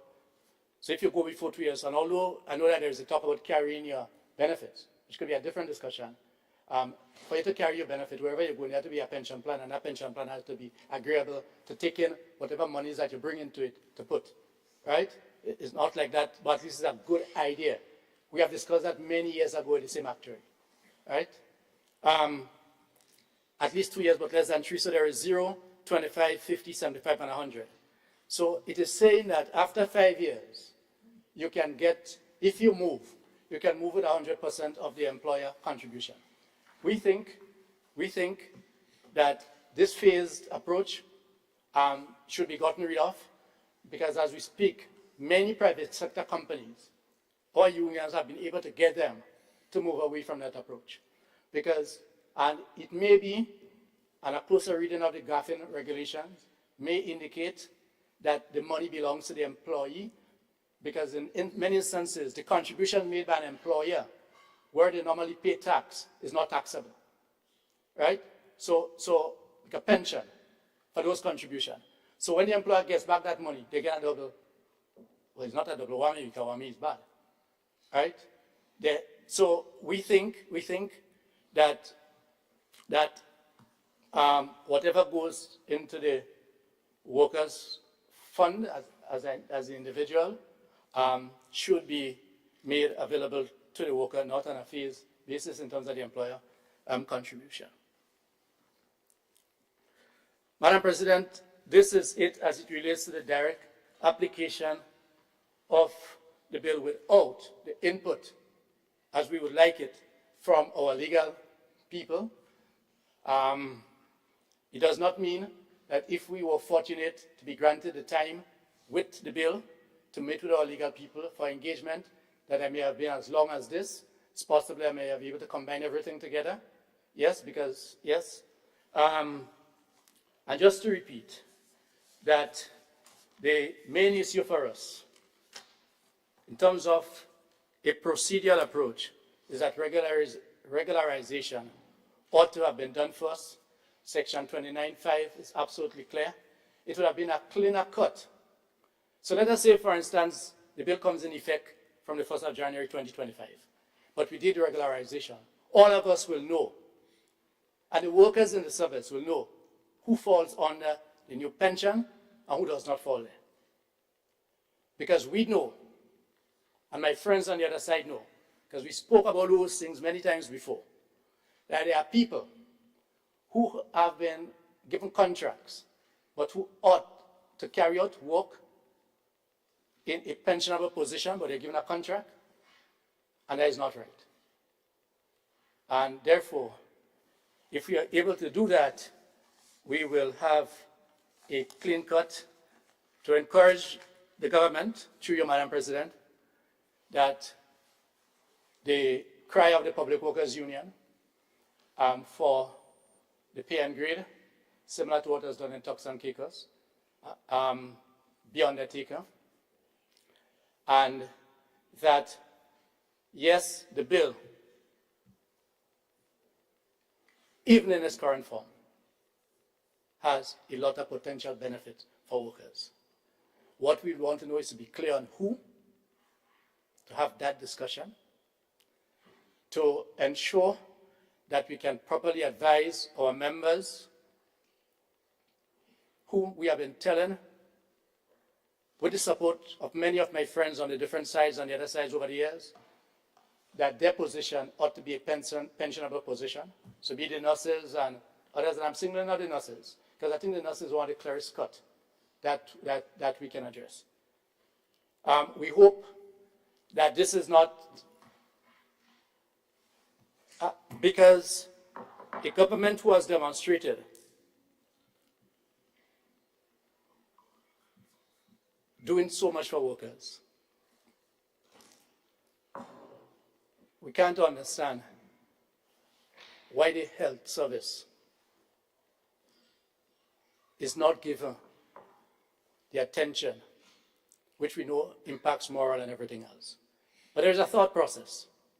There's a consideration that it is quite possible, because there is discussion and officially said of the intention and our decision to statutarize the hospital, that if you were to make workers permanent, there can be some issues arising if you were to seek to statutarize them as to the implications and the rights under the Constitution.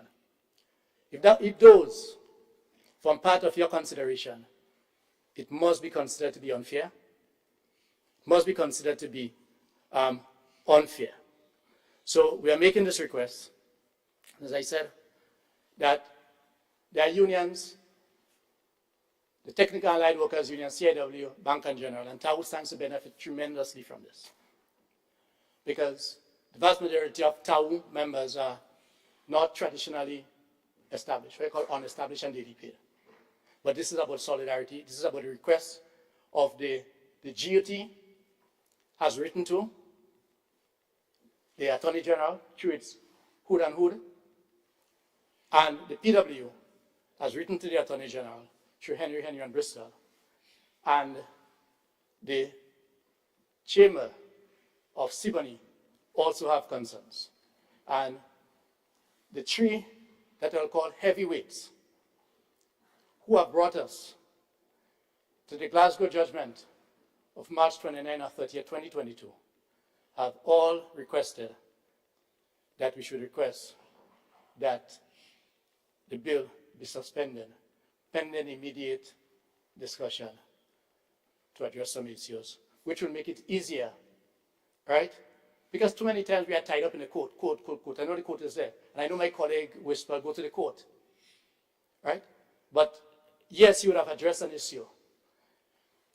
But you know, just as how we look back, Just as how we look back and we say that those who came after 84 did certain things that we are concerned with in terms of workers.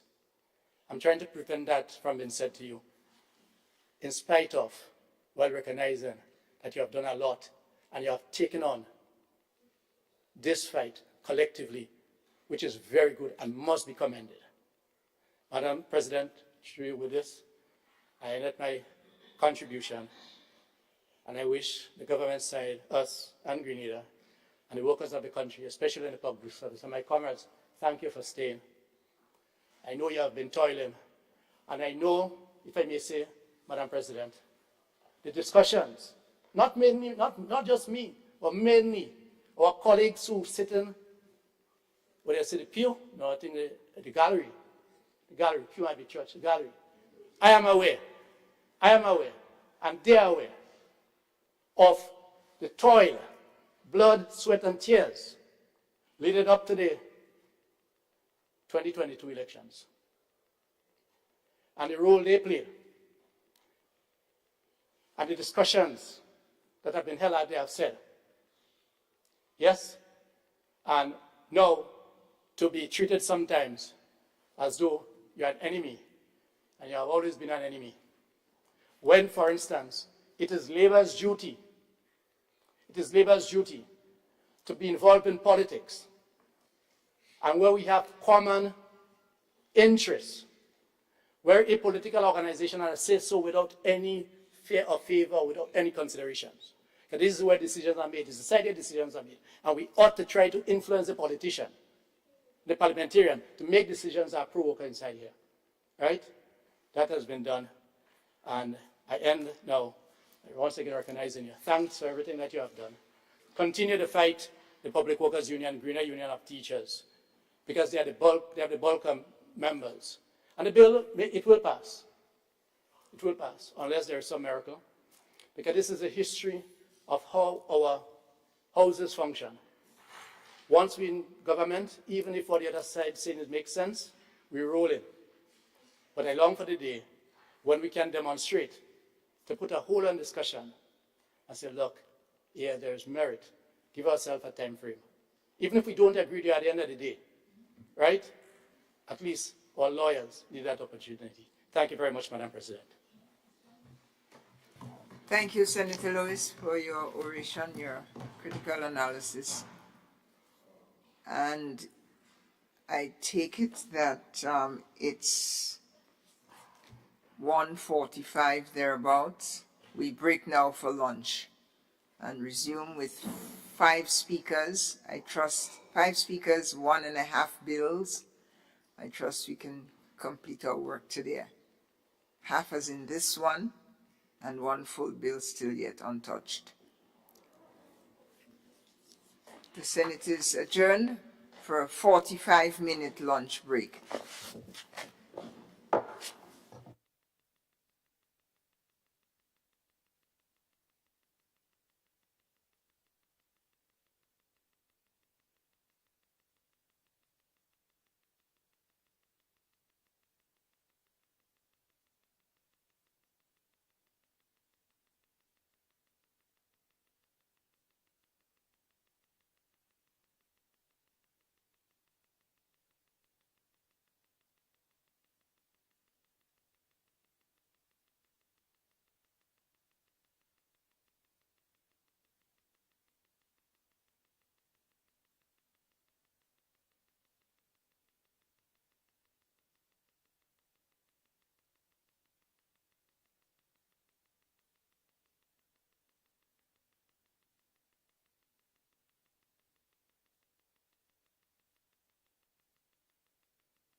Pray be seated. Senate is resumed.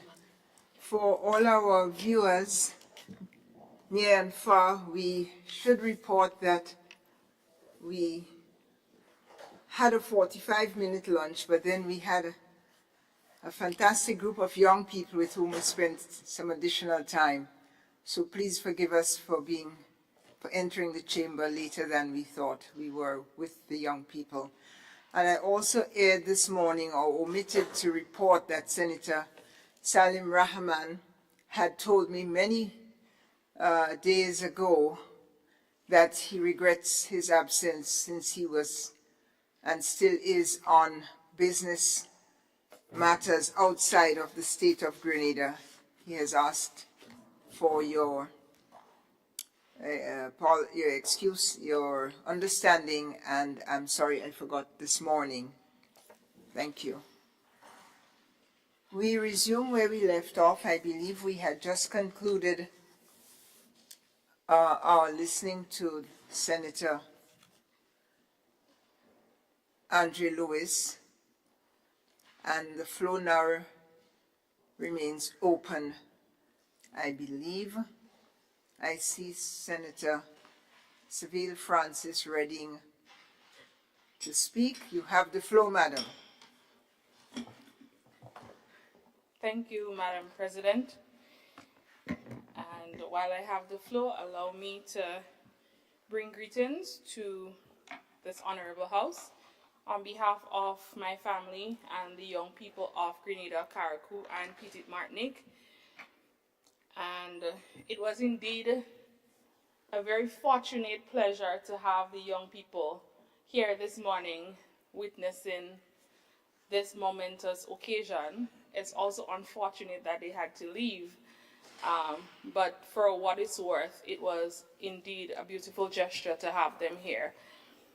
Madam President, before I proceed further with my direct contributions to the bill, I want to clarify just one thing that, through you, Madam President, that Senator Lewis mentioned in the closing of his presentation, which alluded or suggested that it doesn't matter what happens in here because we're on the government, whatever we say goes and the bill will be passed anyways.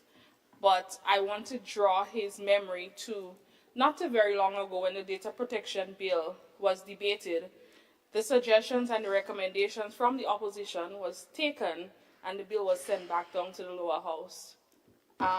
So we listen and we do what is necessary. So I just wanted to point that out through you, Madam President, of course, before I proceed on this bill.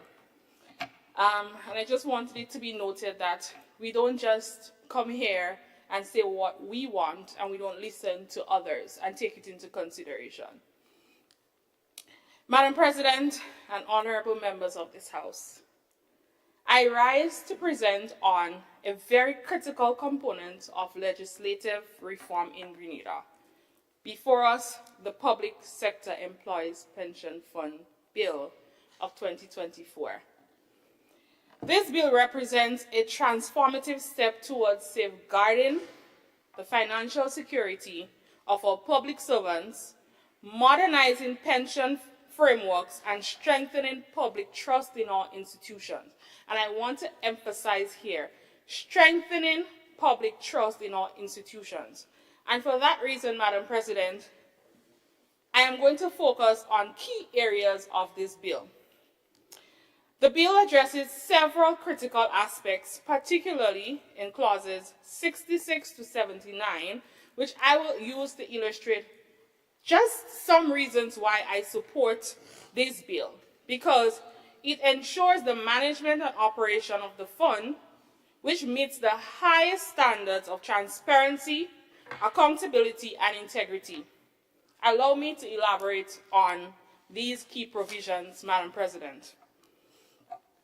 Madam President, and I want to encourage the opposition to take notes here because some of the answers to the questions that they ask, or the rationale rather, for not supporting the bill is clearly stated here. And I remember in the other house, in the other place, Sorry, it was mentioned that this bill is so long and we don't have the time to read. But Madam President, this is the only way we will understand what is being implemented or what we're trying to implement here. And I'll start with clause 66. Protection from liability. This provision ensures that trustees are protected from personal liability, and I recall that question being asked, for actions taken in good faith while carrying out their duties. And I remember my colleague asked who will be taking the fall, or who will be held accountable in the event of misfortunes. This protection transfers liability to the board, fostering a system where decision-making is robust and free from fear of undue personal risk. This provision aligns with Grenada's Trustee Act, emphasizing fiduciary responsibility while safeguarding trustees from undue exposure. And Madam President, this is the legal precedent and expectation whenever we have a contributory scheme of any kind. Madam President, I really did not think we had to come here and verbalize today that this is the precedent whenever you have any contributory scheme being done, Madam President.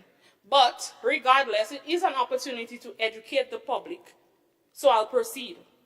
Madam President, a board of trustees is expected to manage the fund so that the employer, the government, will not be caught in any position where they cannot or will not pay the employees. Well, then the pensioners will lose their contributions.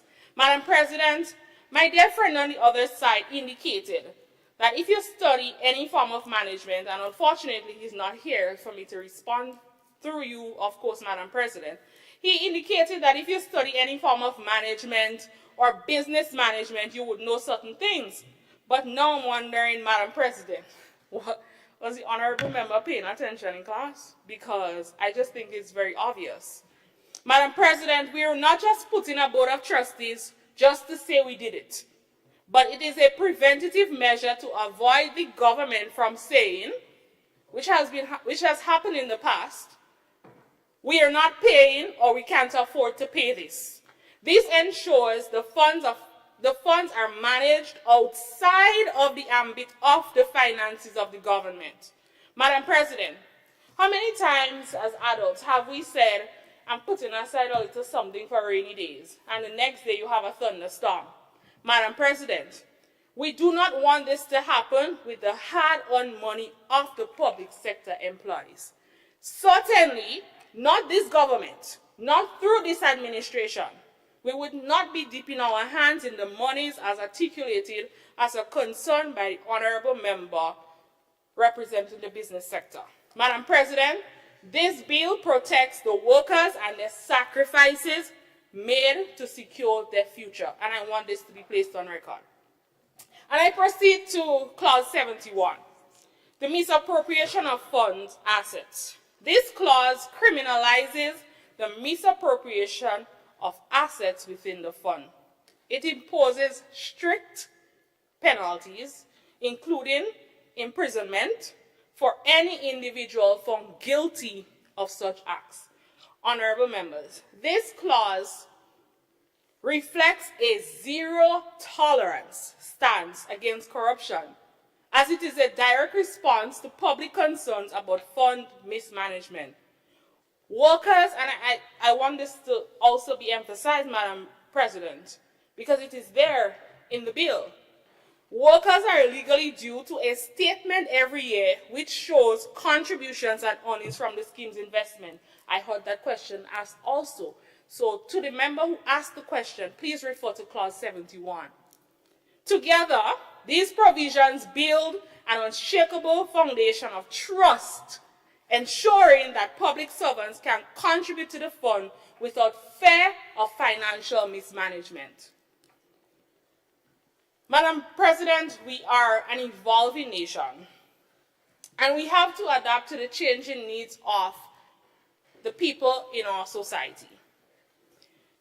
Clause 72, which references the ministerial regulations, again, my dear colleague on the other side had a field day with that as a concern, the ministerial regulations. This clause empowers the minister, yes, to create and amend regulations upon the recommendation of the board. And from what I heard, my interpretation, and I could be wrong, and I'm just saying it's my interpretation, based on what I heard, it's almost as if, so because there is a board, the board answers to the minister, so therefore the minister can tell the board what to do. Madam President, we don't function like that in this administration. Not everything will be a top-down approach, Madam President. Some things requires a bottom-up approach. Consultation, if you wish, which is what is always asked for. This flexibility is vital in adapting to Grenada's evolving socio-economic landscape. However, these regulations, Madam President, remain subject to parliamentary oversight to ensure that first and foremost, they serve the public's best interest. This is not just about us, Madam President. Clause 74, as we proceed, reviews the act of periodic reviews mandated under this clause will allow us to assess the effectiveness of this legislation. Assess the effectiveness of this legislation, which means we will be engaging in continuous assessment. Why? These reviews will include consultations with key stakeholders to identify areas for improvement, ensuring that the act remains relevant and responsive to the needs of public sector employees. Madam President, we will be ensuring that this act serves the people the way it was intended to. Madam President, if it's not happening, from the assessment that we will conduct through the board and whomever other stakeholders that will be involved, we ensure, is it working? If not, then what? How can we fix it? Because we are an ever-evolving society, Madam President. I want to go to the consequential amendments, which is part 8 of the bill, if my memory serves me correct. Clause 75 to 79 repeals the outdated provisions in pension-related acts, because I remember a question being asked. So with this new bill, what's happening to the existing Pension Act? Madam President, it is stated here, Clause 75 to 79. It also includes the Pension Act and the Police Pension Act. These amendments harmonizes, and I want us to get this clear, it harmonizes Grenada's pension framework, consolidating overlapping provisions into a single cohesive structure that better serves both employees and the government. Madam President, it was well thought through. It was not fly by night. And I heard, while I was sitting here, about other cases that, the pension cases. And as we deliberate on this bill, I want us to consider the alignment with the judiciary's interpretation of pension rights in 2 significant landmark cases here in Grenada. The Hermelin Armstrong case. Yes, it was mentioned by my other colleagues. But I want us to follow where I'm going with this. I want us to see the context of it and the importance of it with this bill. Now, this case underscored the systemic inadequacies of previous pension schemes, particularly for contract workers, Madam President. The court ruled that these workers had a constitutional right to equitable pension treatment. The present bill addresses this gap by extending coverage to non-permanent employees, ensuring inclusivity and fairness. I want us to go to another bill, the McQueen pension case. This case highlighted inconsistencies between the existing pension frameworks and the constitutional guarantees of fairness. It prompted reforms to ensure that pension laws are not only just about,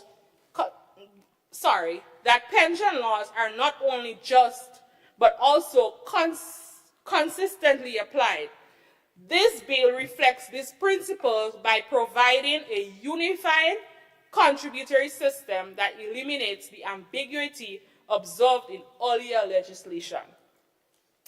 What do we learn from these precedents? What I learned is that this bill fortifies the constitutional rights of all public sector employees, establishing a framework that is both equitable and sustainable.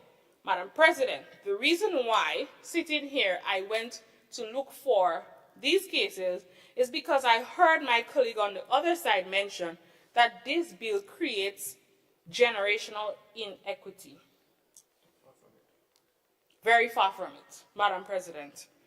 Promoting individual responsibility and accountability. That is one of the things I love most about this bill, Madam President.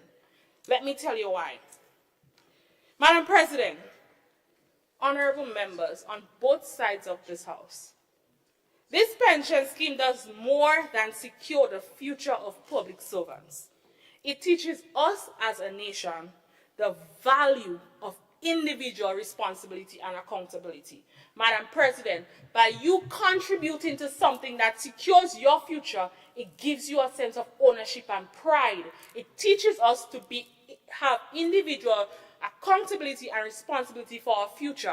And I love to bring it back to young people, because as a young person myself, listening to this bill and going through it, this is what I am learning, that I have to take responsibility for my future in safeguarding my future.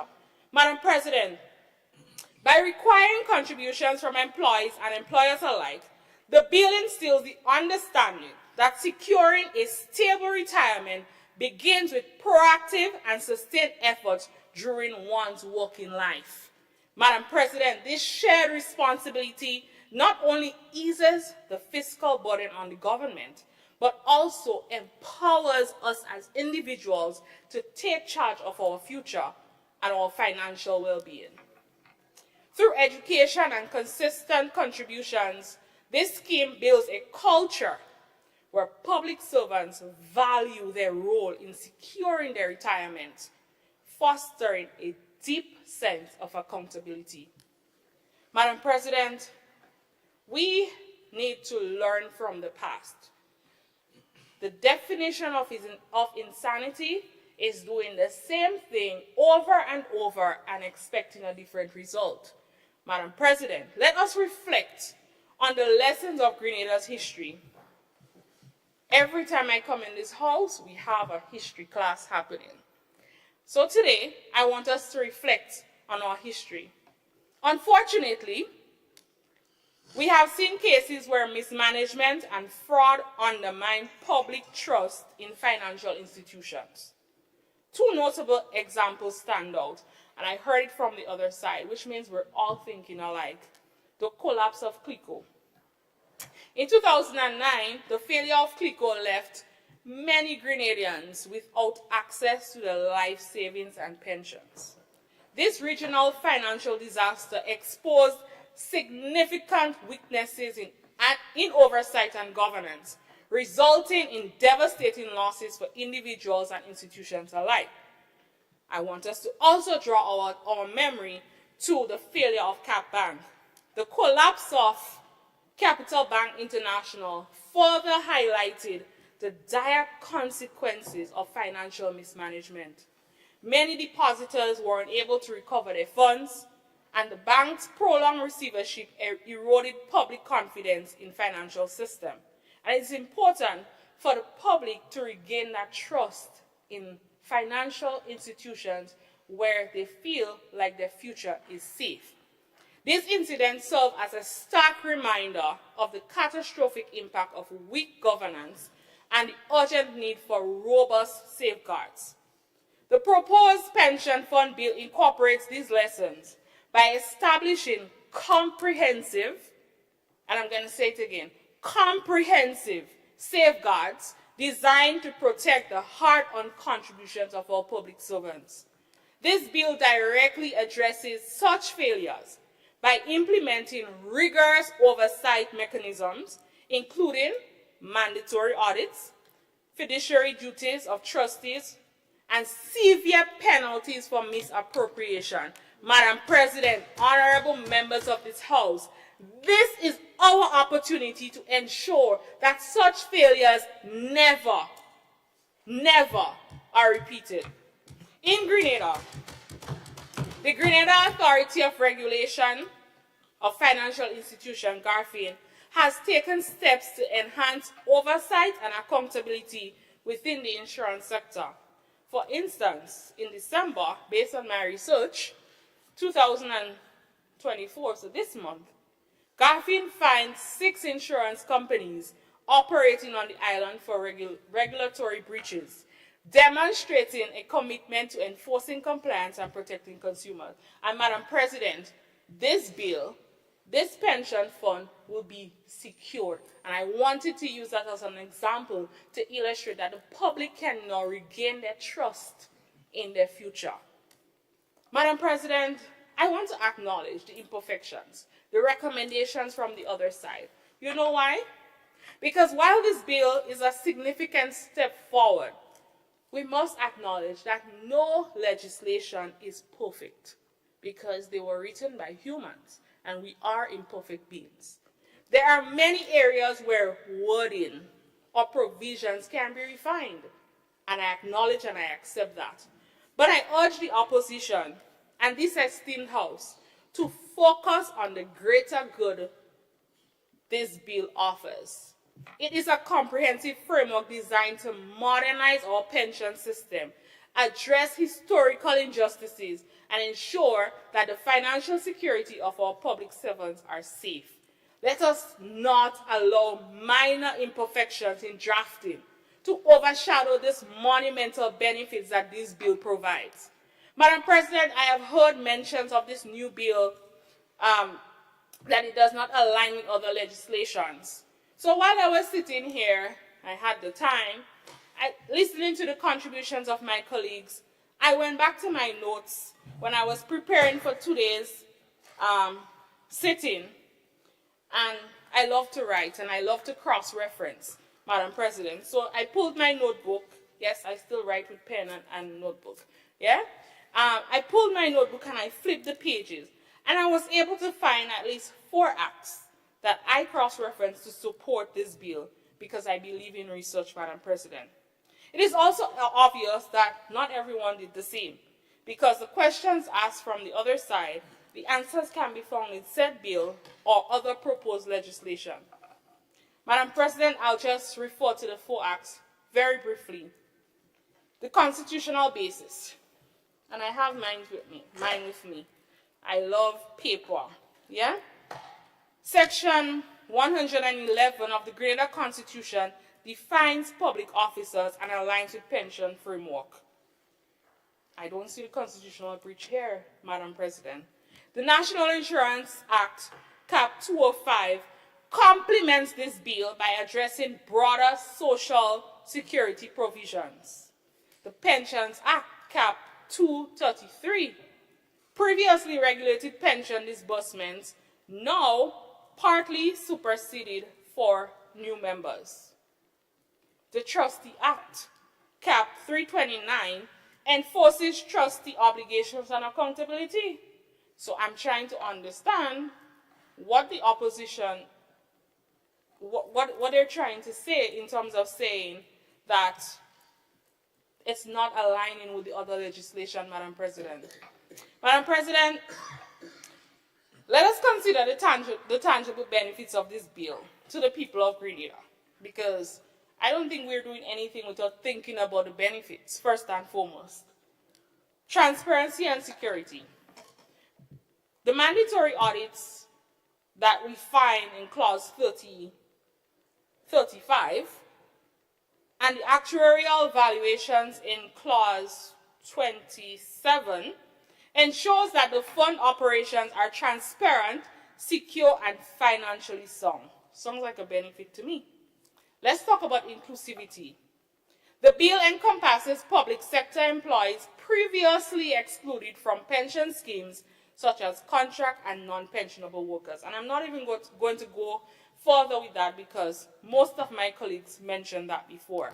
But I wanted to emphasize it. Modernized contributions. A contributory model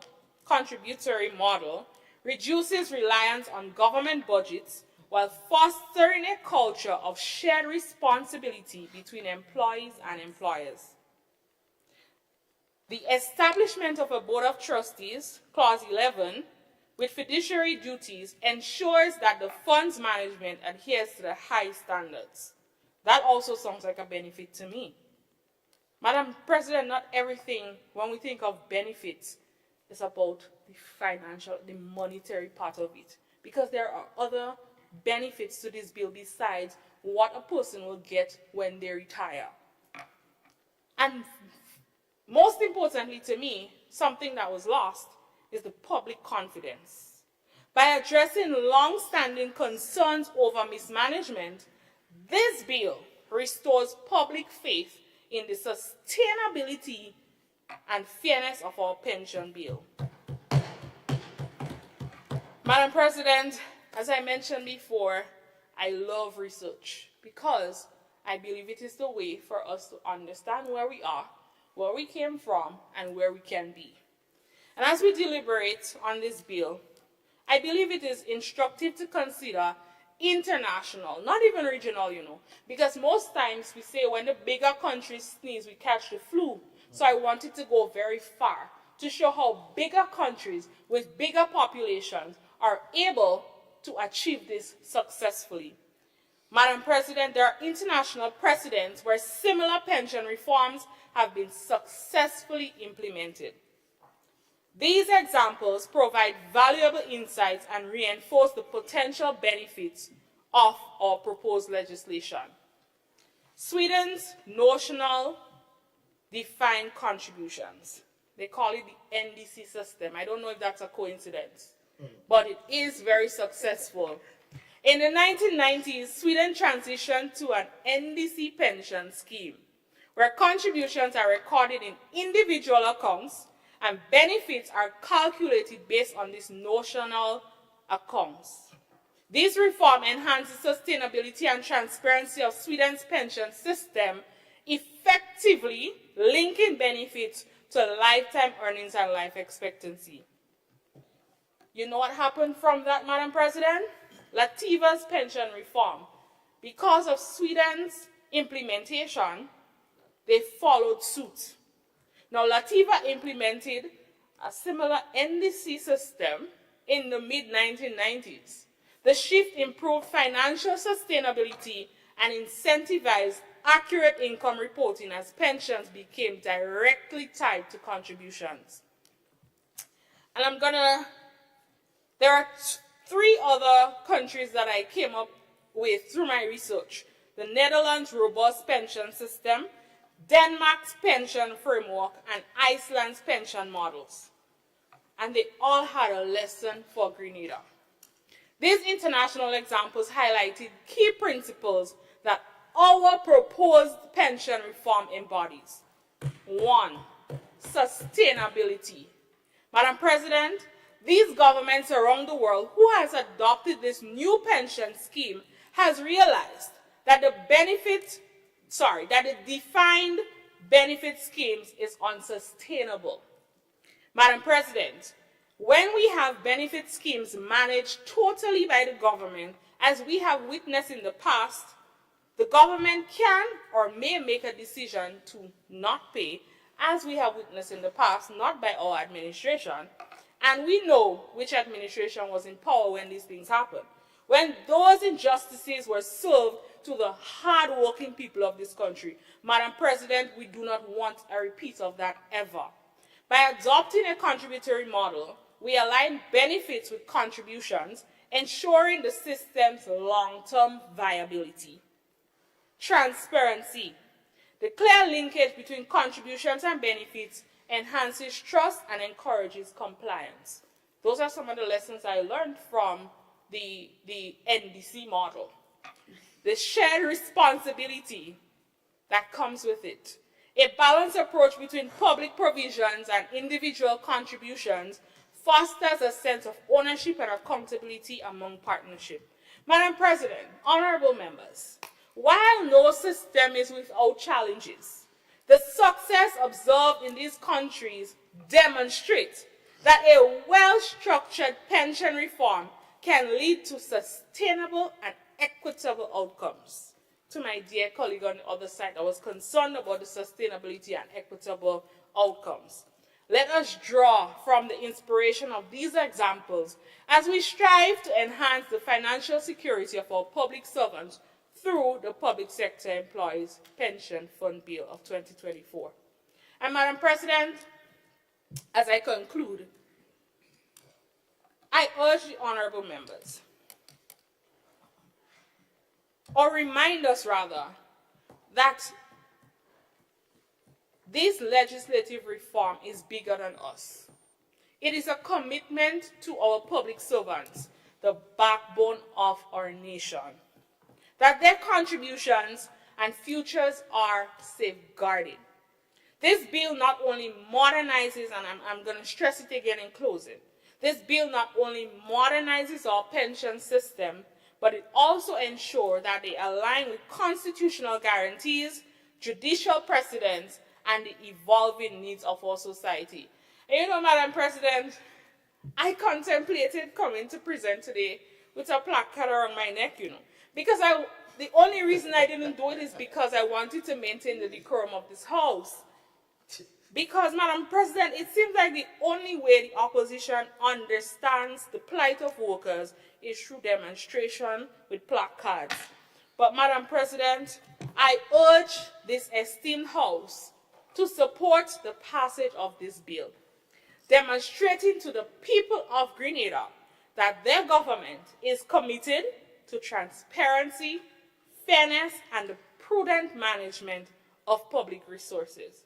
Thank you, Madam President, and I wish everyone all the best for 2025. Thank you, Senator Civil Francis. Honorable Francis, thank you very much for your researched intervention. Thank you.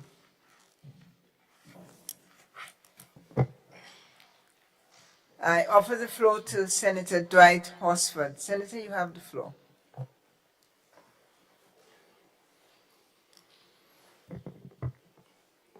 Thank you,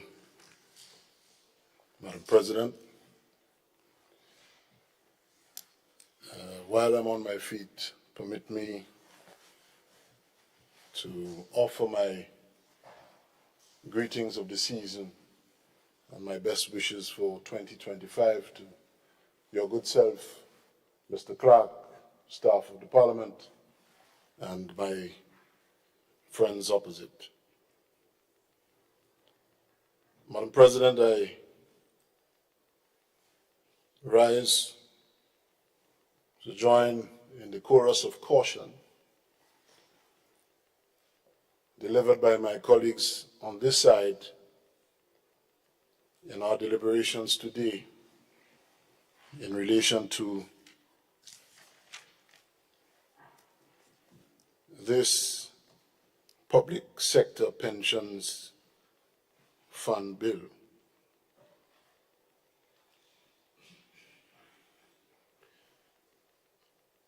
Madam President,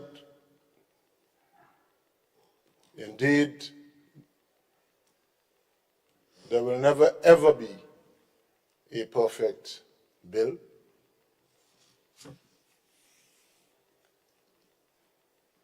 And certainly, speaking for myself and my distinguished colleagues, we do not seek a perfect bill, but we appreciate that is the business of our undertaking here, is to do the greatest good to the greatest and for the greatest number. And if we truly believe that that is our function, our purpose here, then we must be willing to listen. Because no one is quite as deaf as someone who refuses to listen. But we have a function, constitutional and otherwise, which we must discharge. And before I enter on my comments in relation to this measure presented here today,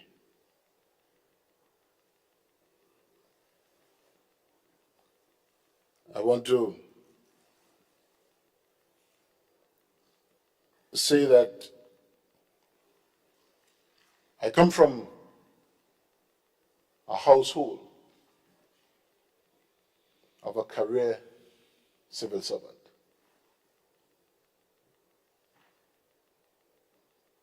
And so I have more than just some sympathy for the struggles in relation to retirement benefits and public officers' pay and pension.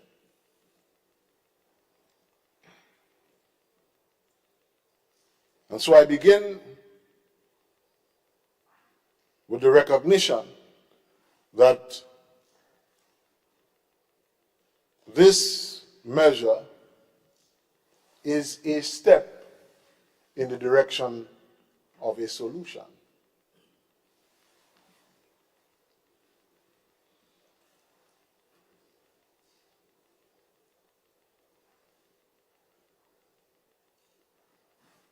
But given the peculiar history and the struggles of our public officers in relation to pension benefits and making sure that they are secure,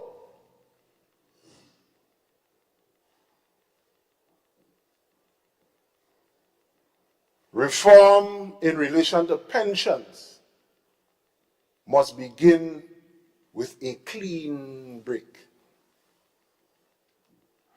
What do I mean by that?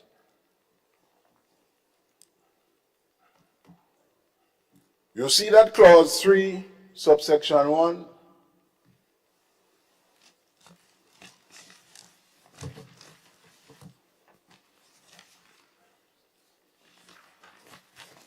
Subparagraph A. Stop there.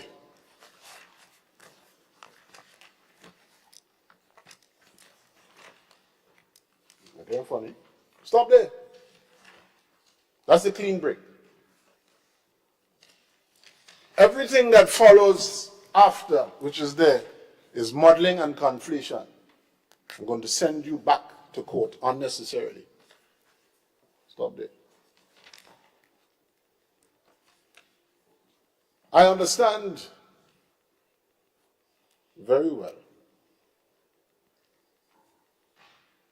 the predicament that my friends opposite find themselves in.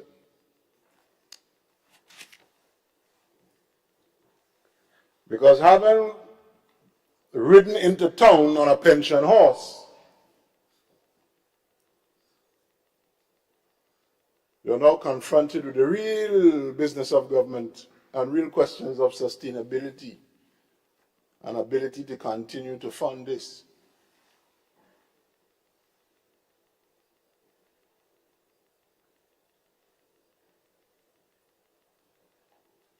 I do not envy them in that regard, because they have more bully than jacks. That's the problem.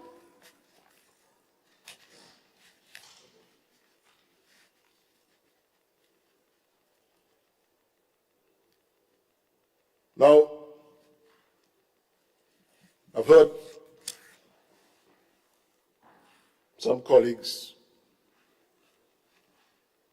talk about court cases and that sort of thing.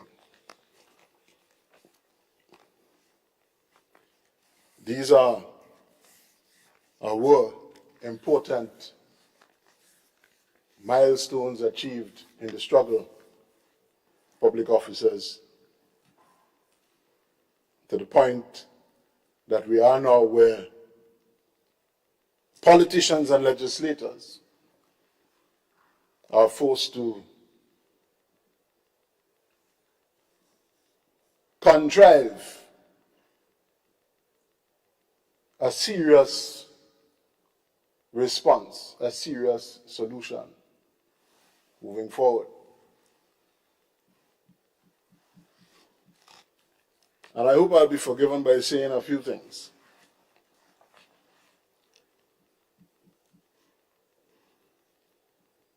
Sections 92 and 3 of the Constitution, certainly in relation to public officers' pension, benefits and entitlements, essentially guarantee four things. One, you must always have a law for pension for public officers. Must always have a law in place for pensions for public officers. Two, public officers are entitled to their benefits as per the law in place at the time they entered the service. So much is clear. Three, as I see some attempt at it here, in relation to where you have officers likely to be affected by a change in law while currently in the system in relation to options, your new law must not afford benefits less favorable than what they are entitled to under current arrangements legislatively. And four, essentially pensions are not reducible, save and except in the circumstances specifically provided for in Section 93. So much is clear. We have that. We understand that.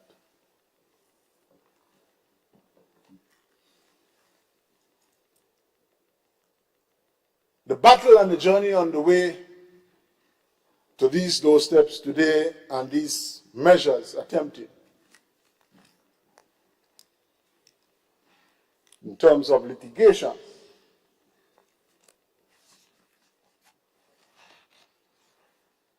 the genesis of that was a law first made not by this body but by another, and subsequently adopted by this body, which sought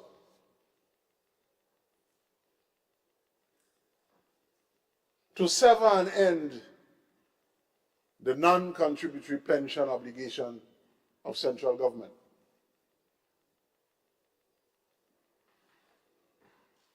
And so the struggle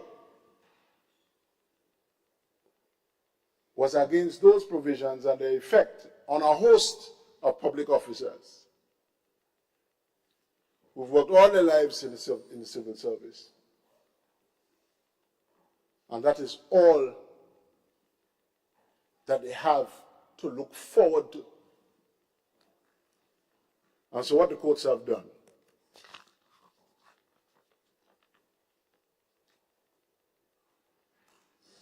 in McQueen, they told you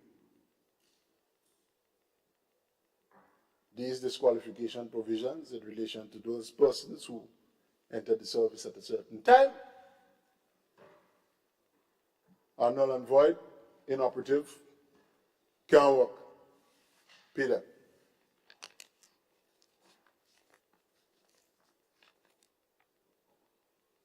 In our subsequent challenge, court tells you, no. I heard my friend talk about INS. Court said, no. It's not an adequate arrangement for pensions for public officers. It may have been conceived as such, but it's not. So the entitlement is to both your NIS and the assured pension under existing legislative arrangements.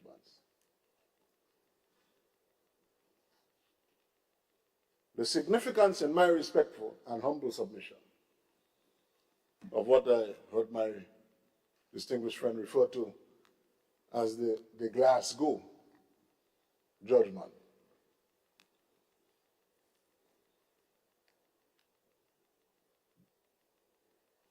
is really the affirmation of what was already said in McQueen. The judge himself says so in his judgment.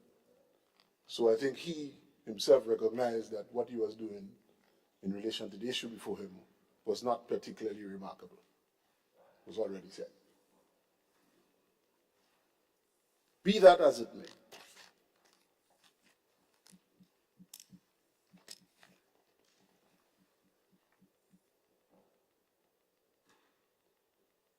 we have a real challenge.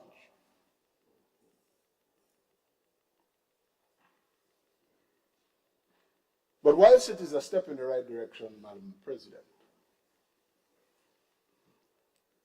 allow me to indicate a few things to listening ears, if there be any.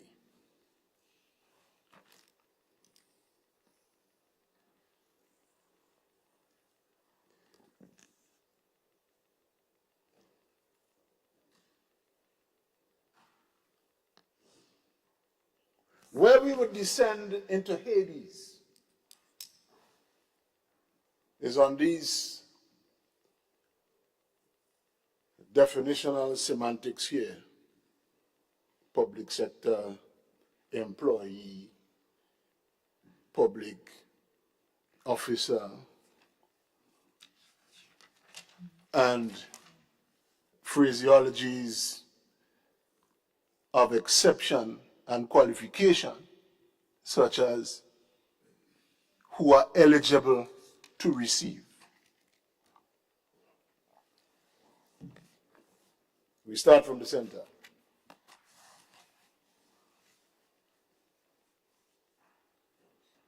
All public officers are government employees. We accept that. All public officers are government employees. But not all government employees are public officers. Now,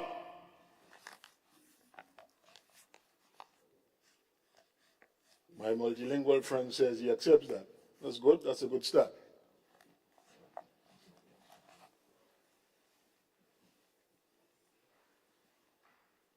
Now, we spoke this morning, I listened to my colleagues,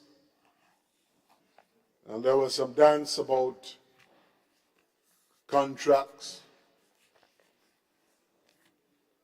And I see some of it here, contracts of some definite duration and others that may be continuous contracts, as the case may be. That's not quite important in relation to certain categories of persons currently in the system, for reasons which shall now follow. Though the source of a person's engagement with the government is contractual, the relationship of a public officer with the state, with the crown, is not characterized in terms of and by notions of contract. It is characterized by the Constitution and the public law. That being the case, the focus is always in relation to office, as appears in the definition. Office in relation to public service, the government of Grenada. And office does not mean any position. If you follow the syllogistic layout of the definitions in section 111, it will become apparent to you. that office there refers to and must refer to a position or function vested, which vests governmental, sub-governmental function or authority, so that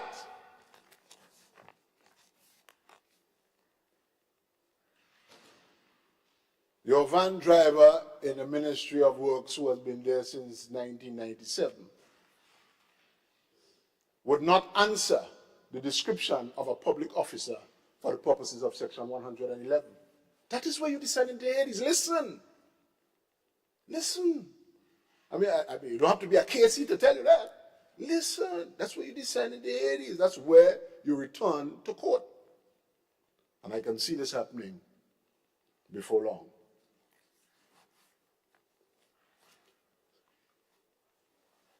Not a misconception. And I don't blame my friends opposite for it and those who may or may not have advised them in this regard, because I, at one time, labored under that view as well, which is this.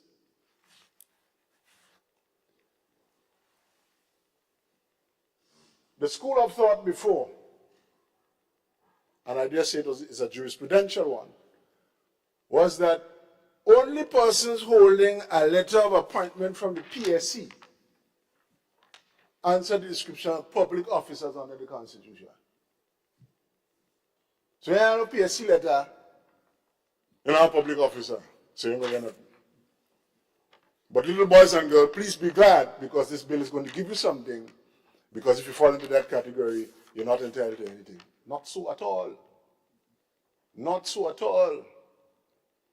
Because that is to prefer form over substance. And my friend, if any, my friend's opposite, if any group of persons should know better, it would be them. Because right here in Grenada,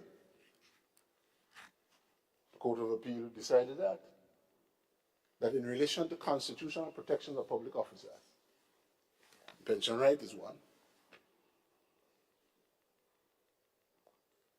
The keen focus would not be what label is attached to the transaction, but what in substance the transaction is. So if you have been installed in an established position, and by that I mean some post that exists and is budgeted for continuously in the estimates of revenue and expenditure, but you have been put into that post by, I know the courts have said, in fact, recently, a very low court said something different, but yeah, the light would be shown on that.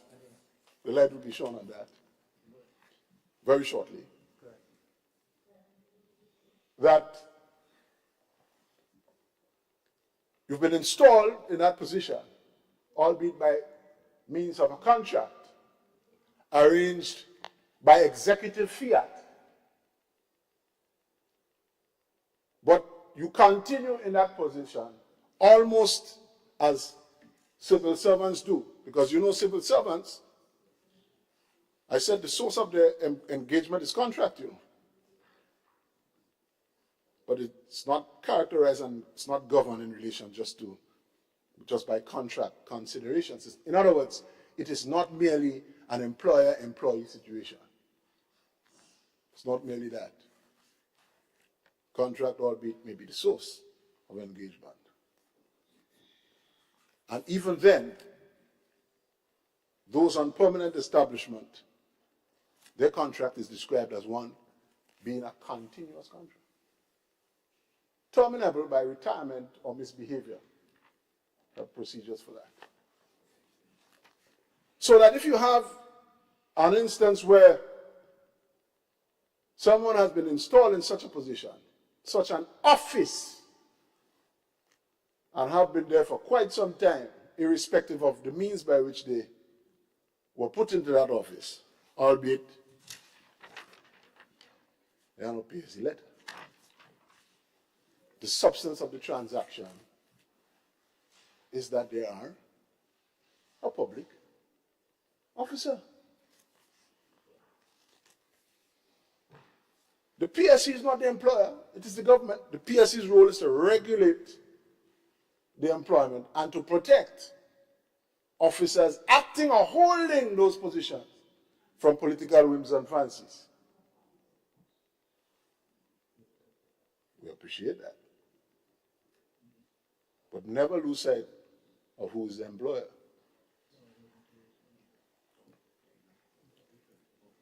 Now, a while ago I mentioned that my friends should know that the focus in these matters of constitutional rights and protection is not on the label you attach there.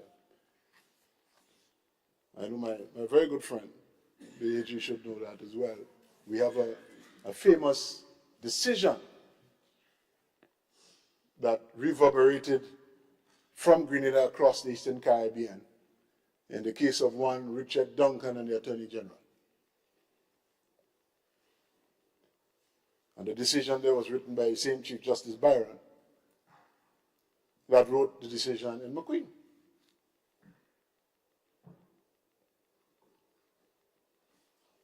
And that's one of the things he indicated. You may come with all kinds of devices to dance around and avoid the application of constitutional mandates, but in the affairs of protection of guaranteed constitutional entitlements, what is important is not what label you put to it and how you dance. Is what is the substance of the transaction. So whereas in that case, in that instance,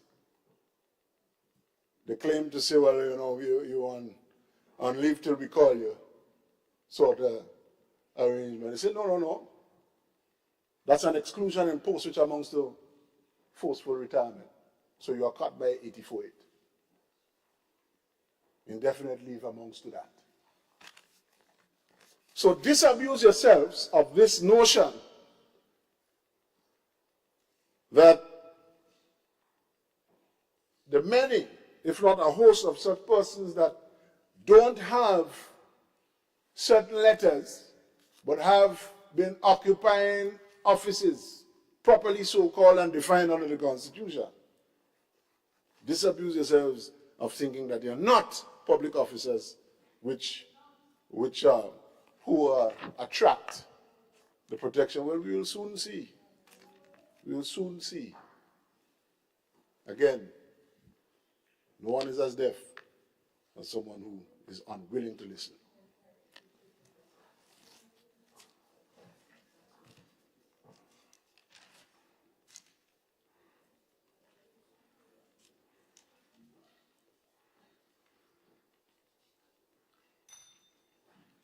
And so, Madam President, devices such as the enacting formulation of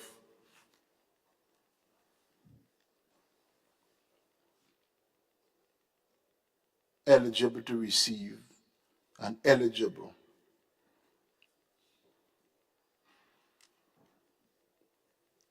we see it dangerously as creating a platform upon which you determine who is to get protection from what we consider to be protections already afforded under Section 92 of the Constitution.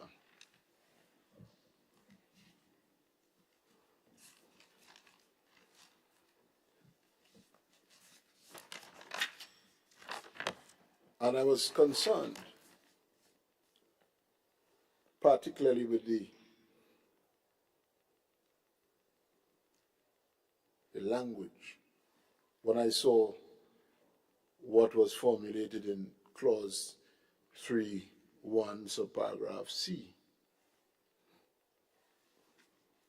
Because I thought to myself, on what I just said moments ago, there will be people who may well qualify for pension under Section 92 of the Constitution,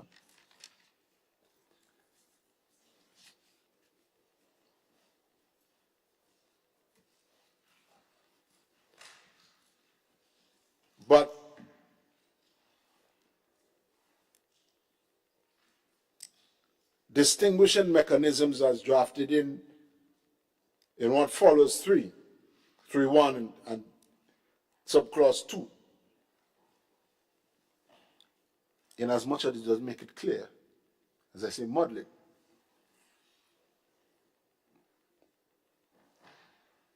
We see it as a device to allow an exclusion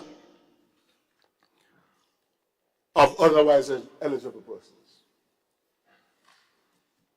or otherwise persons to whom protection already exists and is afforded by means of Section 92 and the declarations of the court in that regard.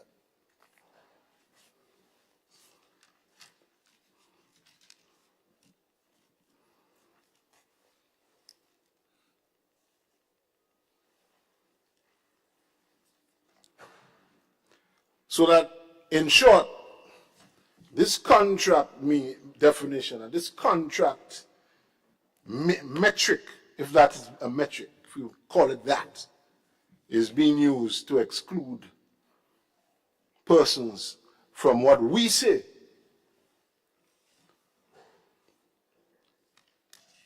are the protections already afforded to them.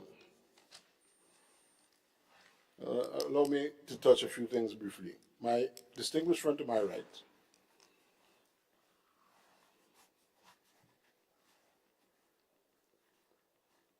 made a very useful contribution, and I think there were echoes of some of her concerns regarding inherent risks and other risks which attend investments of funds of this nature. Now, of course, the expectation is that this fund is to be managed prudentially. And I see that there are provisions for, well, the provisions are sufficiently ample to enable external investment of the fund. But her caution regarding risks in managing funds of this kind should not be flippantly brushed away or brushed aside. For the very reason that my friends to my left indicated, we have sufficient experience in recent time, recent memory, of the collapse of funds where people's entire savings and annuities, particularly for pension purposes, went up in smoke. They got nothing. Now, I had the opportunity to serve in a particular capacity elsewhere, where there is a contributory pension scheme for public officers. There is. Provisions not dissimilar to those here in this bill following onwards from 66, etc. Not dissimilar at all.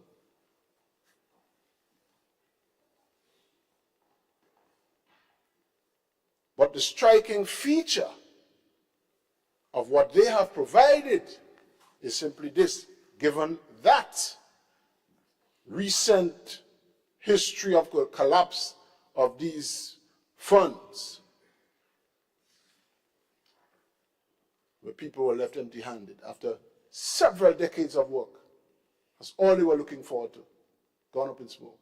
With that experience, there is a clause in their law. You know what the clause says? If there is that financial risk to the fund, or a collapse, or a shortfall,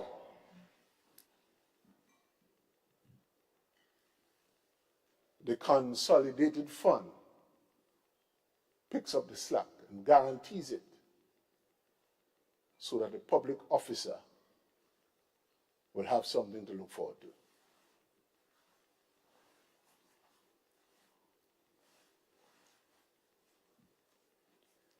The greatest guarantor, therefore, we say, that is something to look at, is for a contingent role of the consolidated fund in safeguarding that scheme, should there be a collapse of it or an investment catastrophe of a large scale.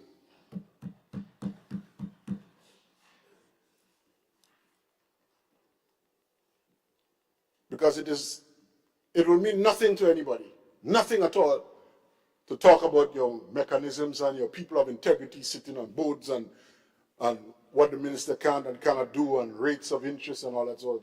That means nothing to someone who is looking forward to something after several years of paying in. They want to know that this thing is secure.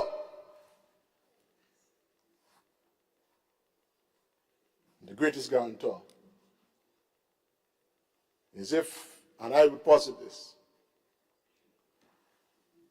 contingent role of picking up the slack for the consolidated fund.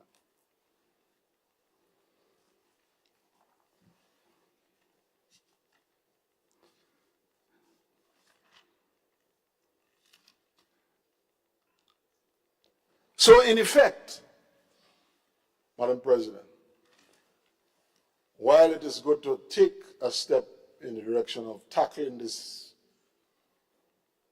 bull,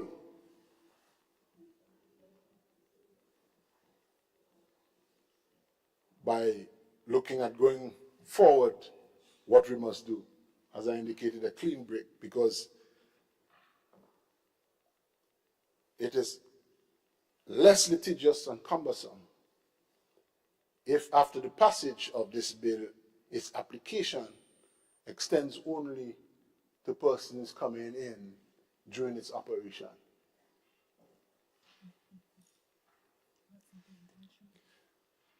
Because with the song, well, I see the two-step, the tango that is done there by these different distinguishing features and qualifications and so on in these subsections there. All it does, quite respectfully, accept it or not, it creates a tale of two pensions.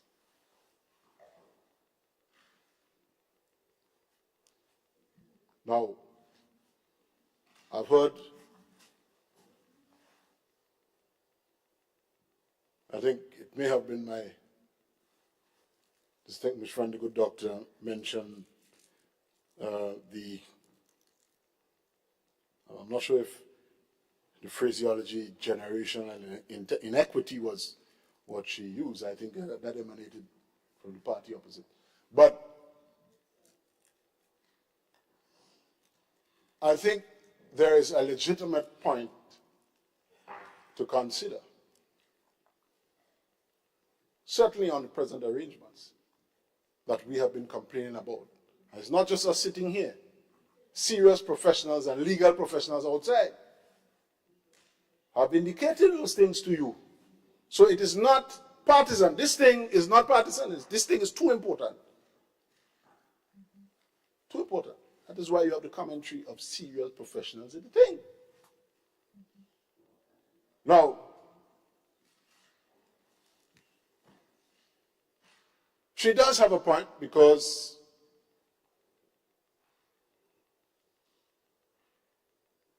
anyone thinking of becoming a career civil servant now,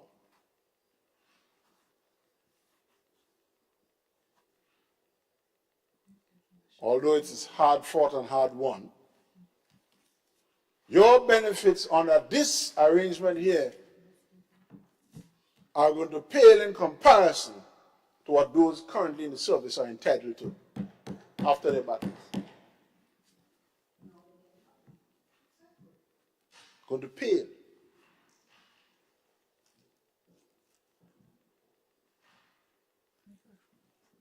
So if you're thinking of becoming a career civil servant, this does not incentivize you. Now, I am not saying that the Constitution, well, you see, Madam President, I sat without interrupting any of my friends there, any of them. Perhaps they can do the same.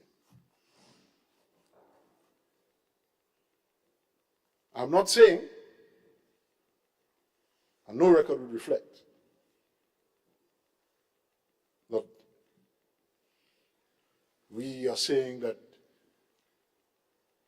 public officers are generally, by and large, entitled to a non-contributory pension. We are not saying that.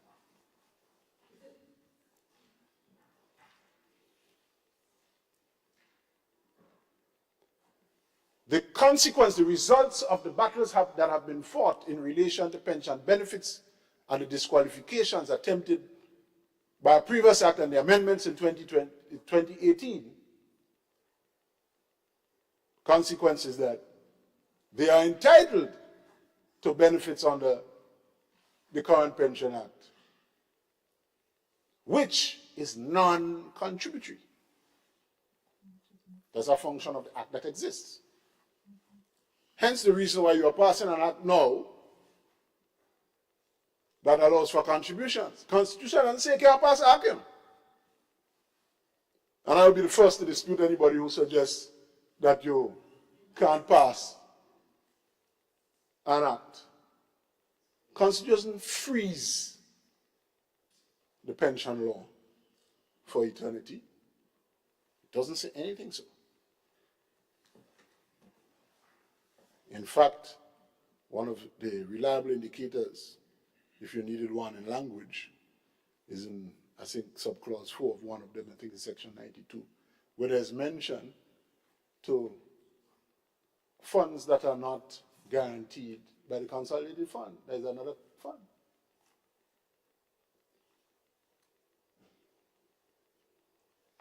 The tricky thing is that people who are currently in the system, category is important.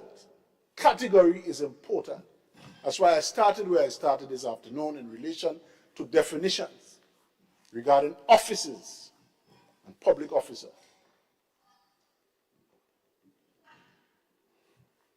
But I see that there are some who have the appetite for litigation. I'm a barrister, I like that. But certainly in relation to this issue, I think it is needless. Stop at 3(1)(a) going forward and complete your regularization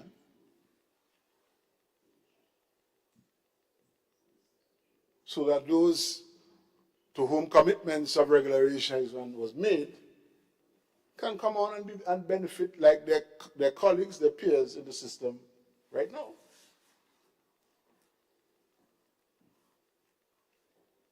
To me, that is a better deal any day than all the lofty things provided here about trustees and insulation from corruption and all these things there. People are interested in that. People are interested in their money. Not interested in all these fancy things here.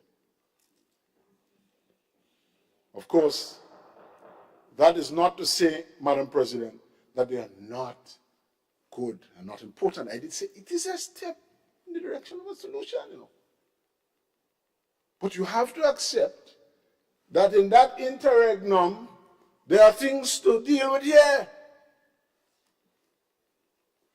And indeed, they recognize that, That is why you have all of these dances and steps with words and definitions in subclause 2 and parts of 1. I understand. As I say, more boldly than jacks, I understand. Understand. But you cannot get away from constitutional mandates, my friend. You know what people say? Well, sweet and good mouth. So in the rear end.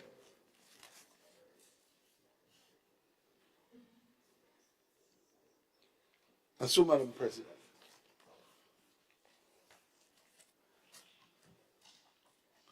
this tale of two pensions,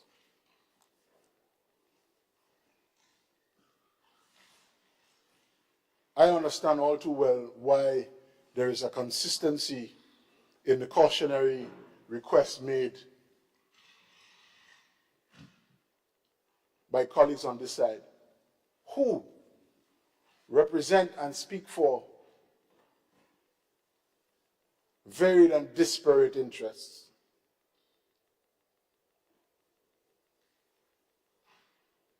But in relation to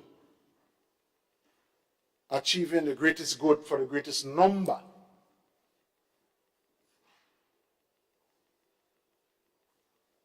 certainly in asking for one, more focus, and two, caution, pause, have aligned their voices. Now you would notice that I have not, Madam President, dwelt on arguments about consultation and so on. They are very important, and I think they have been sufficiently addressed by my colleagues. But because of the substantive nature of what we're dealing with in relation to our supreme law and the peculiarity of this particular pension issue,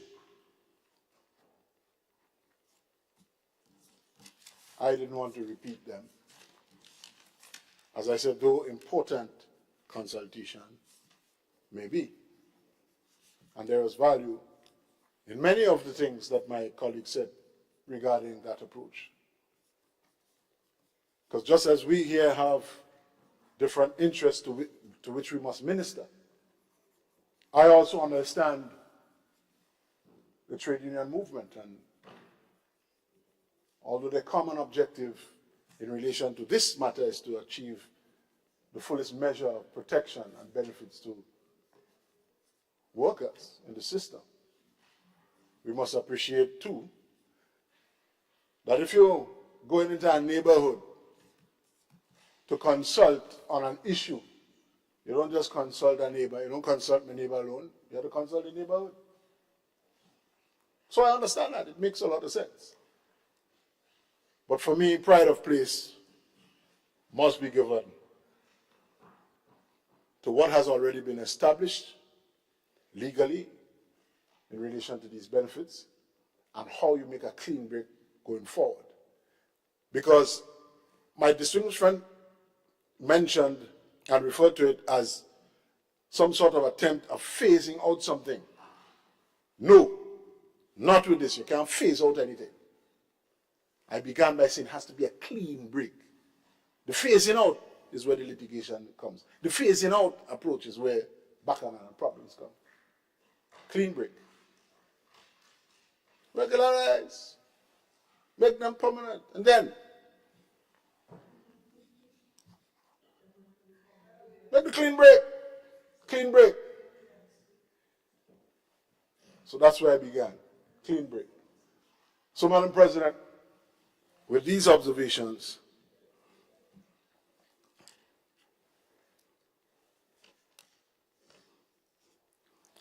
I wonder. I see my friend now smiling at me. I can bet if you were not sitting there and you were sitting where the public officers are now, I know where up to, in relation to this bill. You're not the answer. I know. So, Madam President, I want to thank you for the opportunity to raise these observations and to wish my colleagues the very best. Thank you very much. I thank you, Senator Horsford. Thank you very kindly. I wish to have one conversation in the meeting, please.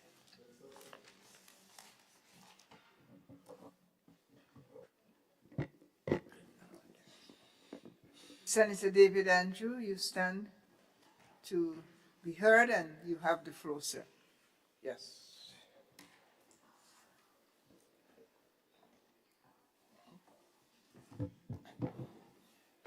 Thank you very much, Madam President.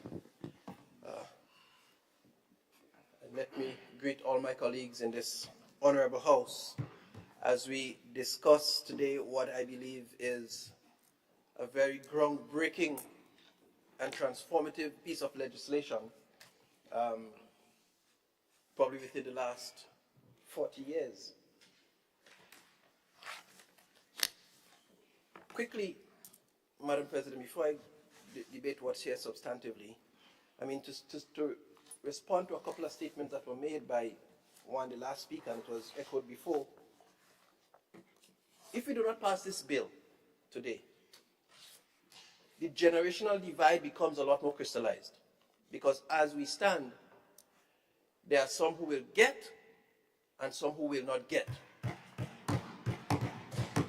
Some who will retire and get a pension, and some who will retire into poverty. And that was alluded to all around. So that will become more crystallized. We have to pass it. We have to change this around. You know, I'm happy, Madam President, that there is agreement in this entire House that there is a need for a new and revised pension plan. You've heard it in various permutations today, that there's a need. Some people have problems with process, some people have problems with different elements, constitutionality even, and we'll speak about that. But I'm happy that there's agreement that there is need for a new pension plan. Some persons ask, why the haste? In my view, I'm not even sure there's haste. We have been talking about this ever since we got into office. And since 2022, we have been engaging in consultations on this matter. You see,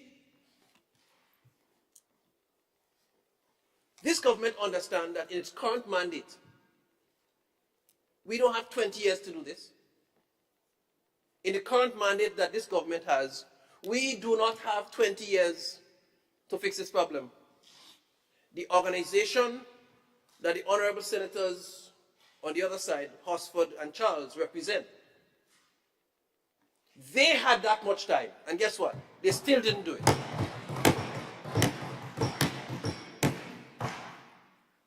So the mandate that we have, we understand that we have to urgently treat with all of the issues that confront us. Madam President, I was really happy this morning to see the students, and I'm saddened that, you know, as Minister for Education, they could not hear the minister's contribution to this debate. But it was a real good pleasure having them, and if they're listening, as some of them said they would, I just want to commend them for having been here and their keenness. A couple of them were commenting and saying they were looking forward to hearing two sides of the story, because they heard a lot on one side of the story, and they wanted to hear some more. Anyhow, Madam President, I also want to give credit to the drafters of the pension reform legislation and the Pension Reform Committee for a job that I believe is extremely well done. Madam President, a few days ago, while in one of our community toy distribution events, I met a senior gentleman who was over 70 years old.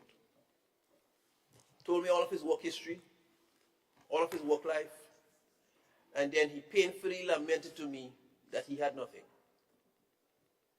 Of course, before I got to fully distill with that gentleman, a child came running to my legs, and I had to go and distribute some toys. I had to run away from that gentleman. But it broke my heart that here you had a 70-year-old gentleman who had worked all his life in various places, whether it was when they had public works that done the maintenance, and who had daily paid, and who had all the different works. He's now 70. And he's literally almost crying before me. It broke my heart. And I remember this legislation, and it makes me know that we are doing something right. Madam President, let me just set some context here about this bill. For years in the public service, there have been disparities amongst persons serving in the public sector. And that was based on status in the public service i.e. if you're established or if you're not established, if you're permanent or if you're not permanent, if you're on contract for service, contract of service, if you call any money training, and all of these various, you want to call them gerrymandering if you want. This Honorable Senator Horsford talked about dancing around. For years in the public service, we've been dancing around names and titles to avoid dealing with the issues of paying pensions, to avoid dealing with the issues of really giving people the rewards and benefits that they deserve, workers. That's why we're in this place, you know. Senator, Labour Senator, that is why we are in this place. Because that has been avoided for years. And I was a part of the public service. And I watched it. I watched people retire to nothing.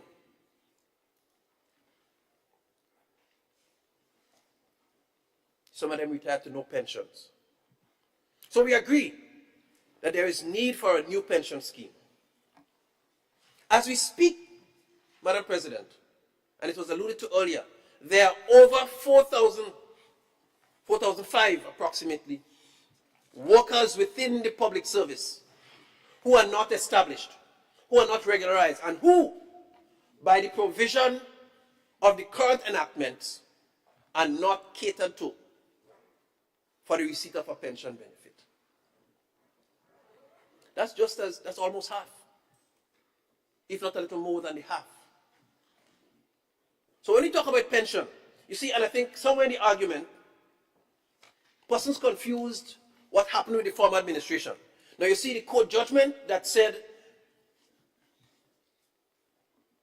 that the Pension Disqualification Act was unconstitutional, overturned it and allowed for payments, instructed the payments of pension for those who so qualified under the Constitution, under the 1958 Pension Act.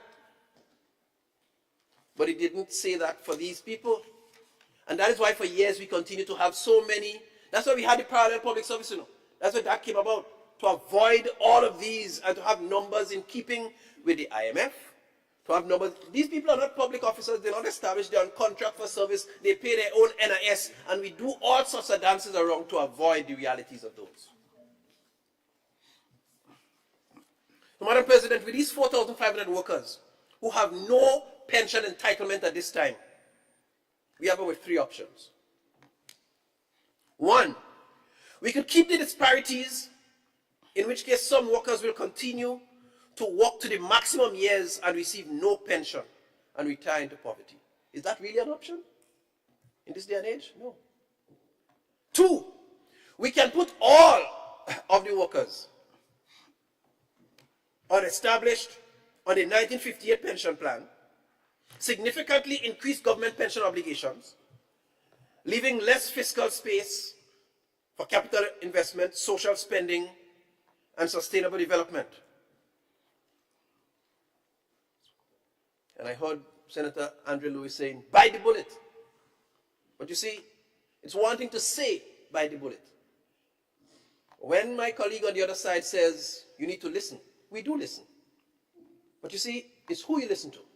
Because if you listen to everybody, every time, anything they say, and you don't make sense of it yourself, you become like the guy in that story where he rode the donkey one time, they told him something, he took it, then he started carrying the donkey, then he put a load on the donkey, got on the donkey, carried the donkey and the load. So you have to know who you listen to. You see, because when people talk about listening, they need to have the moral authority to say that. Because the organization that my brother represents is an organization who, when they talked about consultation and they talked about listening, and the Conference of Churches said, pay the doctor's salary. They didn't listen. But somehow, he's instructing in listening. But Madam President, I want to point out that with the current Pension Act, the government or the state pays 160% contributions towards pension benefits. Let me say why I say that. Because as is, there is a 100% financed pension contribution. It's non-contributory for the worker. So that's 100% there. And the government still has a 60% obligation to NIS, the state. When you look at that in terms of benefit to workers, that's 160% contribution that the government makes without receiving anything to contribute to that fund. Now, simple math would say, if you keep taking out and taking out and taking out, and I think somebody was, Senator Sinclair alluded to it earlier, if you keep taking out, at some point, we're going to get to a place where that fund will die and people will retire and there'll be no fund to give them. It has happened in some jurisdictions, in some territories, in some states. So it's obvious. We listen to the actuarial experts, and they've said repeatedly that this is not sustainable. And without even being an actuarial expert, I can tell just by simple math, it's not sustainable. Madam President, the third option is to reform the pension. Seek to find the right balance between ensuring that all public service workers receive a pension and ensuring sustainability, affordability, and continuity in the program. And I think we've agreed that there's need for that. And how it comes up is where we probably differ in some bits. But what's before us now, Madam President, we'll see the government continuing to pay the 60% NIS, and government contributing 50% of contributions going forward as part of the new contributory scheme, which will see us still paying government 110% benefits, contributions towards workers. It's part of trying to find that balance. You see, we have to understand that we're in a ship. I see it as a sinking ship, Madam President.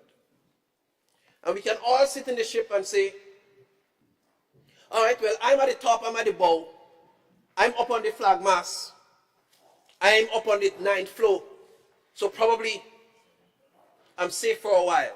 It's just a matter of time before the whole Titanic goes right down and everybody will perish.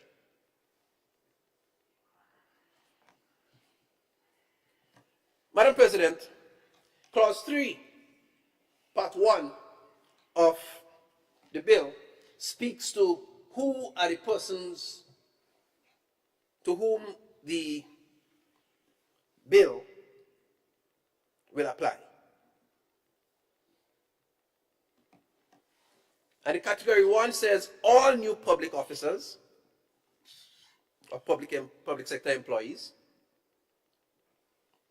Category 2, all public sector employees who, 1, hold non-pensionable offices by virtue of the relevant enactment, or 2, have neither attained the age of 50 years nor have been employed with the government for a period exceeding 15 years and are not eligible to receive a pension, gratuity, or other allowances in accordance with relevant enactment. And category 3, all employees of the government who are currently employed in the public service on a contractual basis and by virtue of the terms and conditions of their contract are not eligible to receive a gratuity. So it speaks to the category of workers being captured here. No, I want to bring us down to that same section, but clause 3, right? Clause 3, subsection 3. It says, for the avoidance of doubt, the law to be applied with respect to the payment of pensions, gratuities, and other allowances to a public officer, a teacher, a police officer, or a prison officer who has been so employed prior to the date of operation of this act and is eligible to receive a pension, gratuity, or other allowance shall be the relevant enactment which applies to such a public officer, teacher, police officer, or prison officer, save and except where such a public officer, teacher, police officer, or prison officer opts for the provision of this act to apply to them in this regard in accordance with section 6.3. In other words,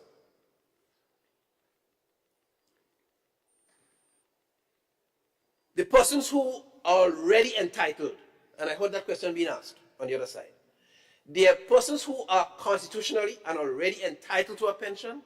This is not interfering with them because they're already catered to.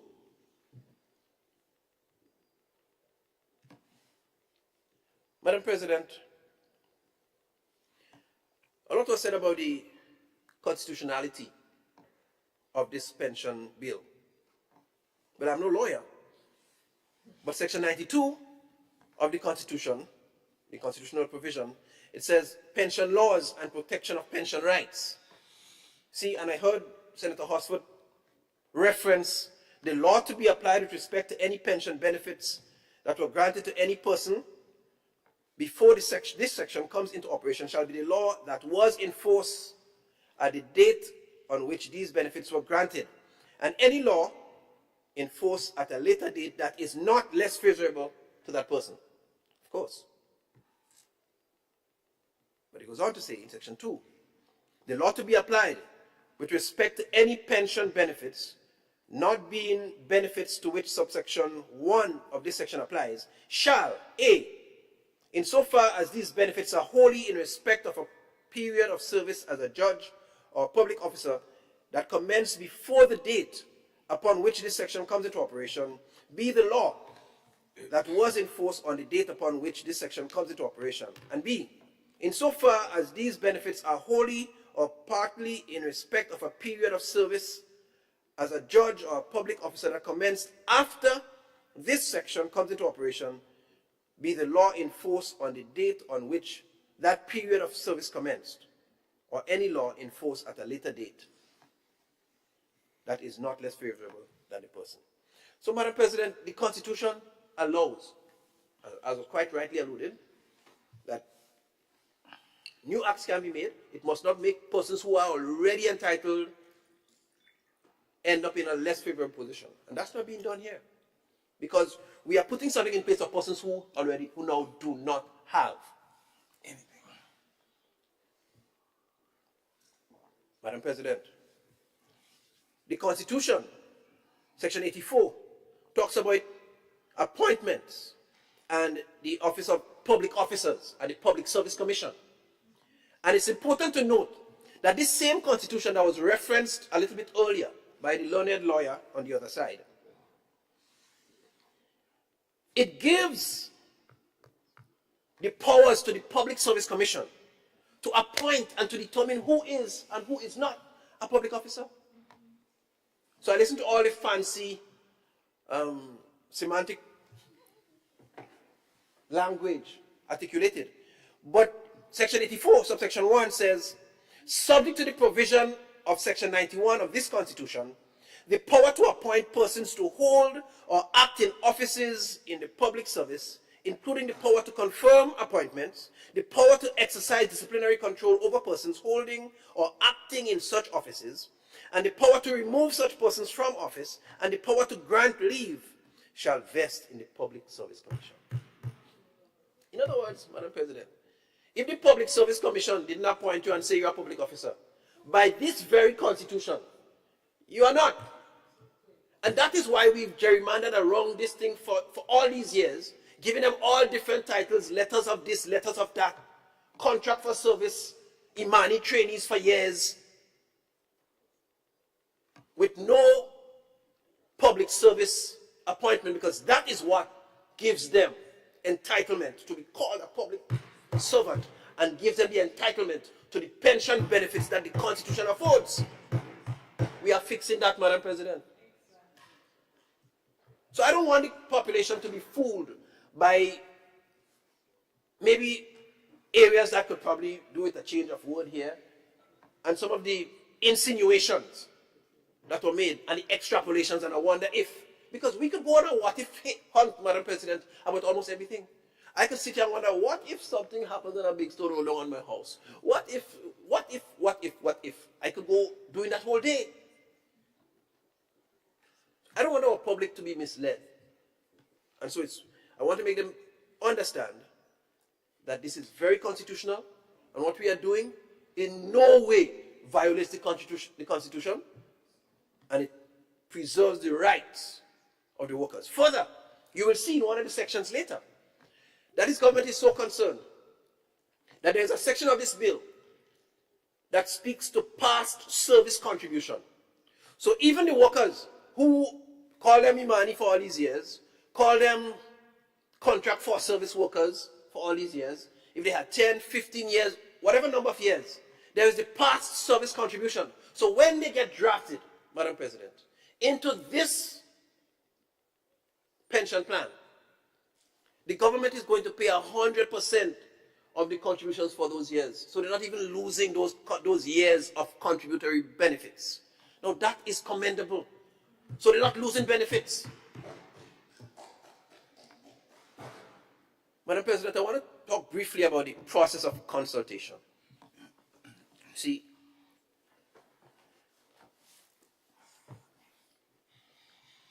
the consultation started almost 2 years ago. And I mean, I can't help but blame my comrade on the other side, because invitations were sent to the Trade Union Council to sit as a member, a participating member on the committee, the Pension Reform Committee. And Honorable Comrade, a lot of the things that you distilled here, that you suggested here today, could have been distilled as part of that committee to help shape the legislation, to help shape what happened, how it happened. And so in fact, I'm disappointed in my colleague, because he's a true labor man. And that was a genuine opportunity for him as President General of the, did I say the right thing? Yeah, the Technical Ireland Workers Union and the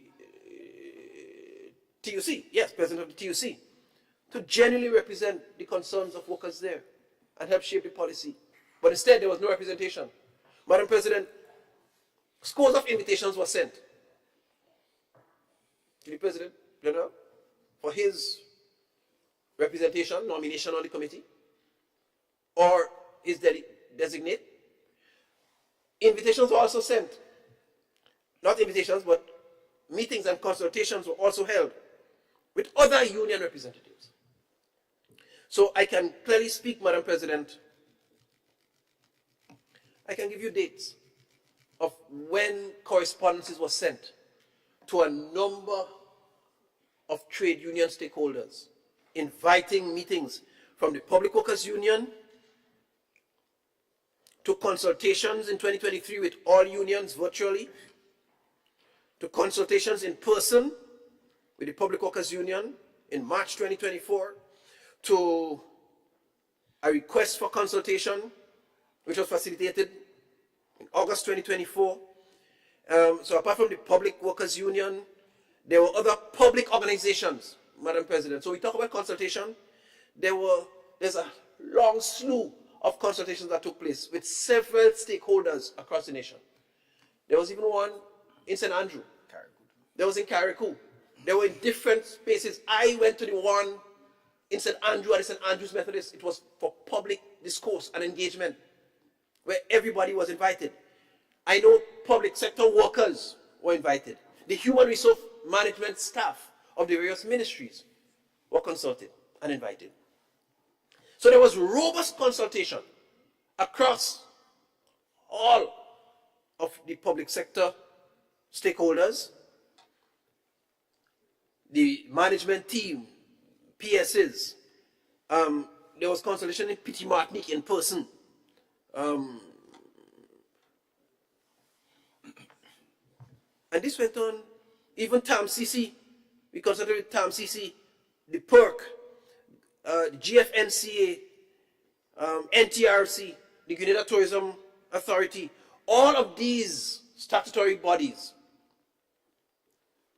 I mean, who can be impacted in some way, the employees of whom can be impacted in some way, were consulted either virtually and or in person,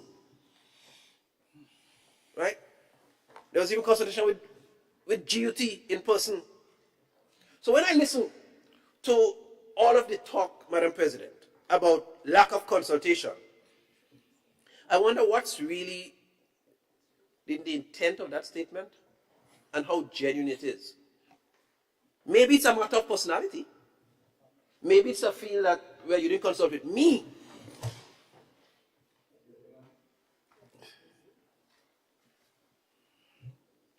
to say that we did not consult with the public and stakeholders, and knowing that there was invitation to those high officers to represent the interest of the workers. In fact, I think the non-appearance of the TUC and other public sector representatives at those meetings is tantamount to dereliction of duty to represent the workers at that point.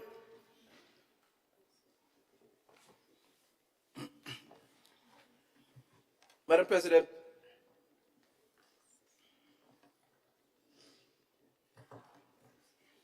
Part 2 of the bill talks about the establishment of the fund, and I think a lot was said about that, so I will not try to rehash the details of it. And I'll jump to Part 3, and talk about Clause 10, which talks about the revenue streams for the fund. Clause 10(1) says it itemizes the various revenue streams that will comprise the fund. So you'd have all contributions and other payments required by the act to be paid into the fund. So that will be the mandatory payments, that the contributions that workers would make. That would be the past service contributions that will be paid into the fund. Part B says all contributions made by an undertaking in accordance with Section 41(7).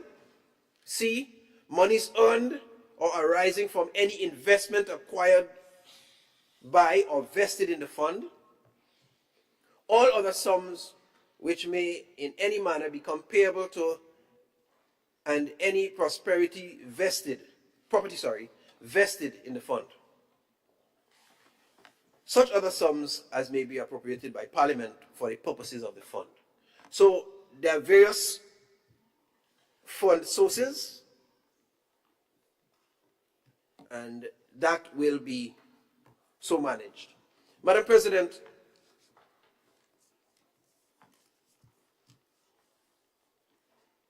I want to conclude.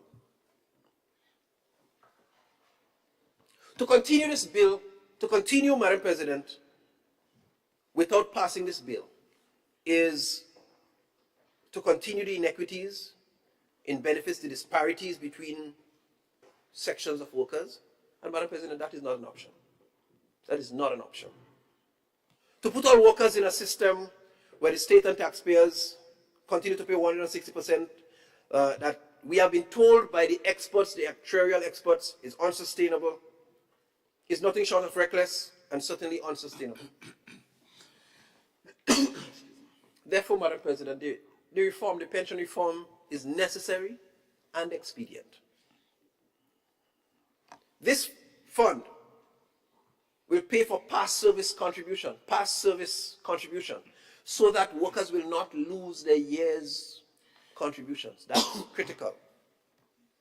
This fund will be managed by a board of trustees, which will minimize the likelihood of government interference and increase credibility in its management.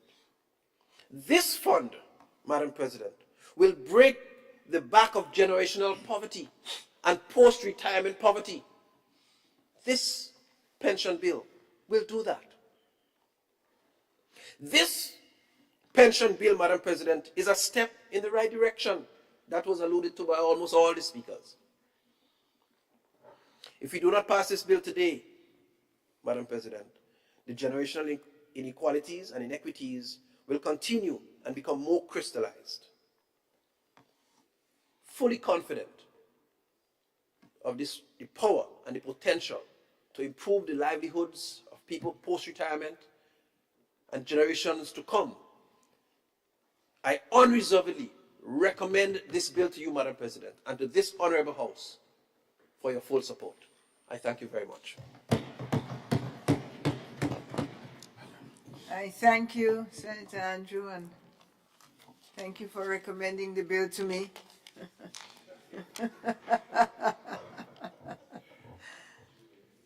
I hope that I'm among the beneficiaries, if and when it passes. Thank you for your spirited, informed, generous contribution, Senator Andrew. And I think our penultimate speaker on the proposed law is about to take the floor. It's none other than our, should I call it the supervisor of the draft bill? The presenter of the draft bill. Senator Claudette Joseph, you have the floor, madam. Thank you, Madam President. And just again, good afternoon to all of the members and staff of this honorable house. And grateful to my colleagues, who I must confess have covered quite some ground in terms of some of the contributions I intended to make on this bill, making my task here today much lighter, but I'm sure equally enjoyable. Because, Madam President, I am pleased, indeed elated to be part of history here today. We speak, some say transformative, some say impactful. Madam President, I posit to this honorable house that we are simply making history today. And the history we make today, Madam President, would reverberate for centuries, I would say, because we have forever changed, we will have forever changed the landscape of pension and pension entitlement in Grenada once this bill is passed into law. And Madam President, I would quickly start by extending heartfelt and unreserved commendations to, first of all, my colleagues led by the Honorable Prime Minister for the vision and fortitude in tackling this long-standing issue of pension. The issue of pension became problematic in 1983 when the Pensions Disqualification Act was passed. In 1983, all of the members of the cabinet, all of us, and certainly all of the members on the government side of the house here, we were either in school, toddlers, as in the case of the Prime Minister, a toddler, and in some cases, as in the case of my two colleagues to my left, and Ministers Stephen Andrews, Kireen James, they were not even born.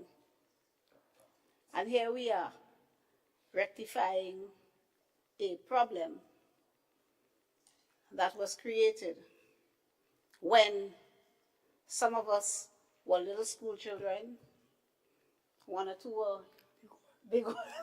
Somebody said they were a big woman. One or two were in secondary and tertiary education, and the rest were not even born. Some say they were not even a thought. So, Madam President, and we are here hearing all of the members on the opposition side or on the other side. Not everybody on the other side are opposition. Some are representing specific interest group. So the opposition party is representative and the other interest group. Everybody says a step in the right direction. It is warranted. Some complain about the process. Others complain about a few sections in the legislation, not a few, particularly one section in the legislation. nobody has advanced to this honorable House any reason to suggest or to support the call not to proceed with the bill today. Because, Madam President, the only reason why it would be justified or justifiable not to proceed with the bill today is if some fatal flaw in the bill could be pointed out. No one has pointed out any fatal flaw in the bill.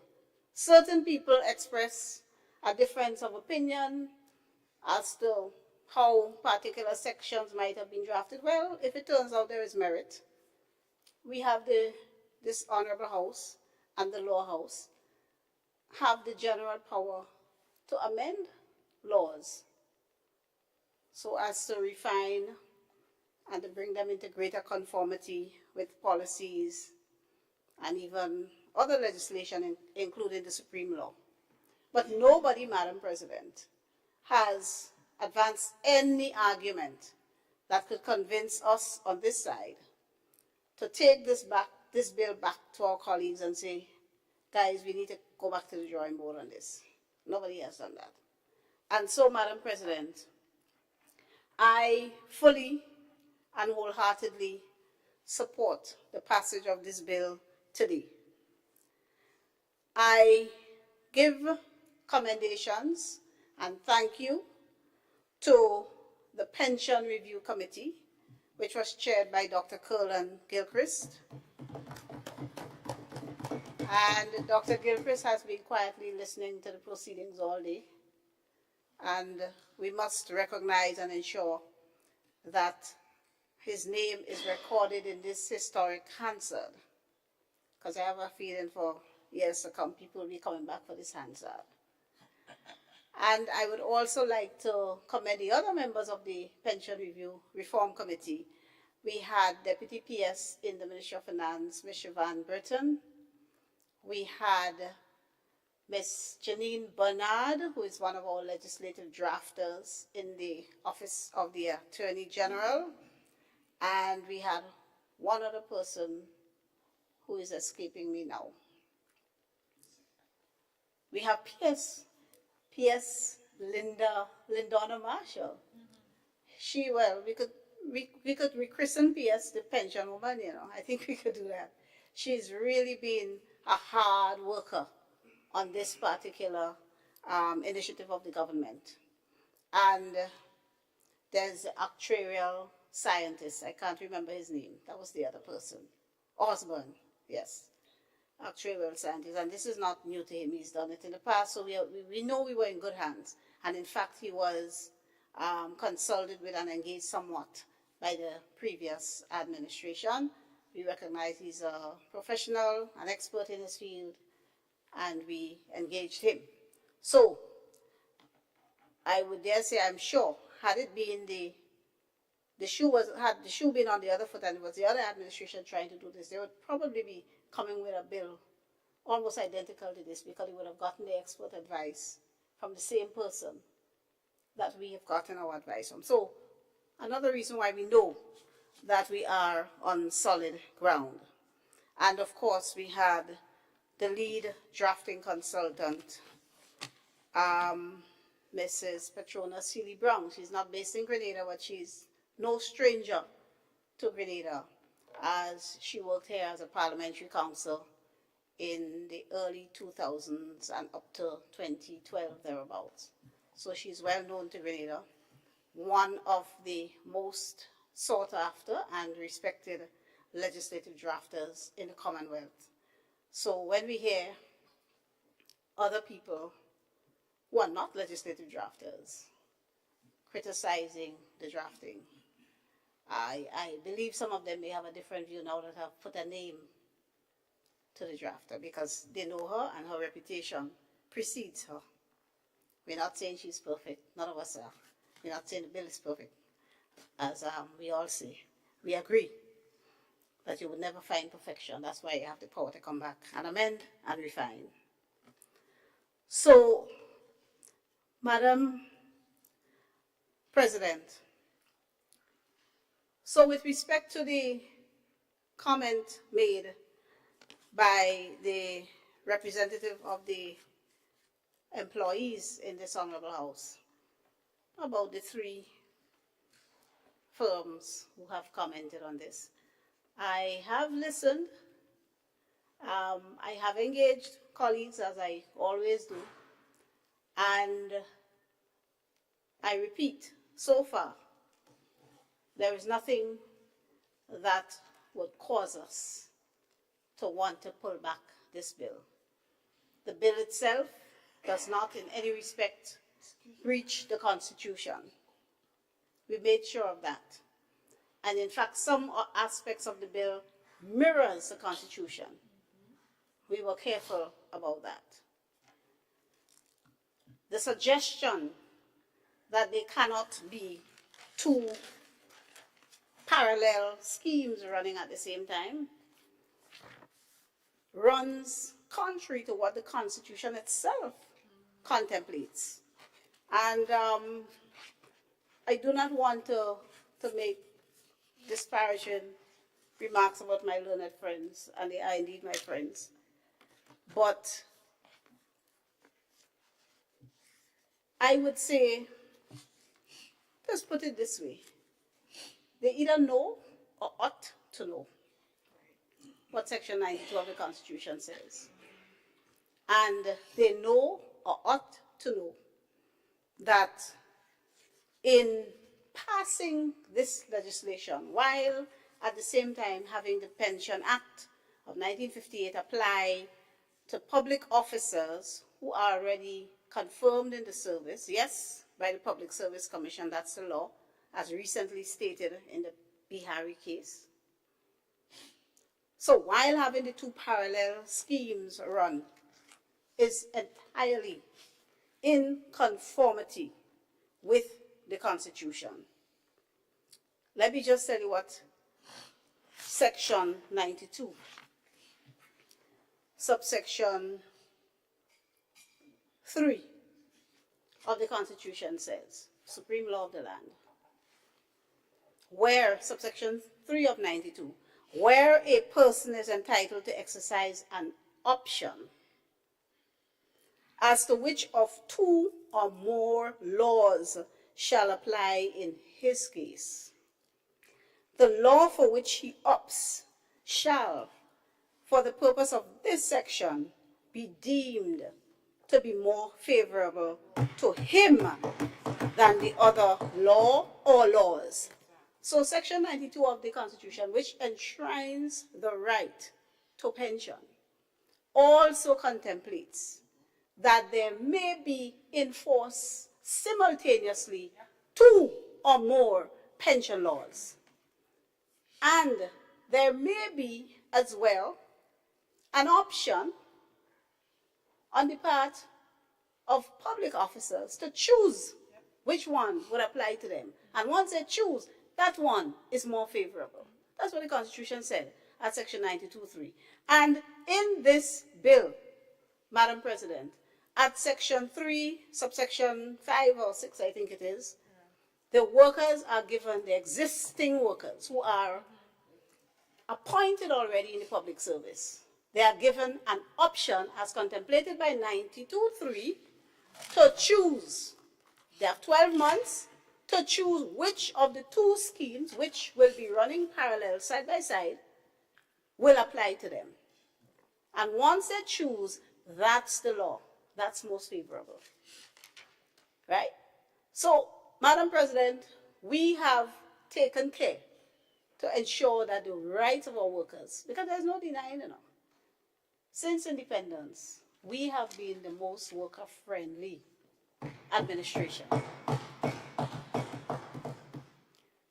And those on the other side have been the most anti-worker. They never amended minimum wage.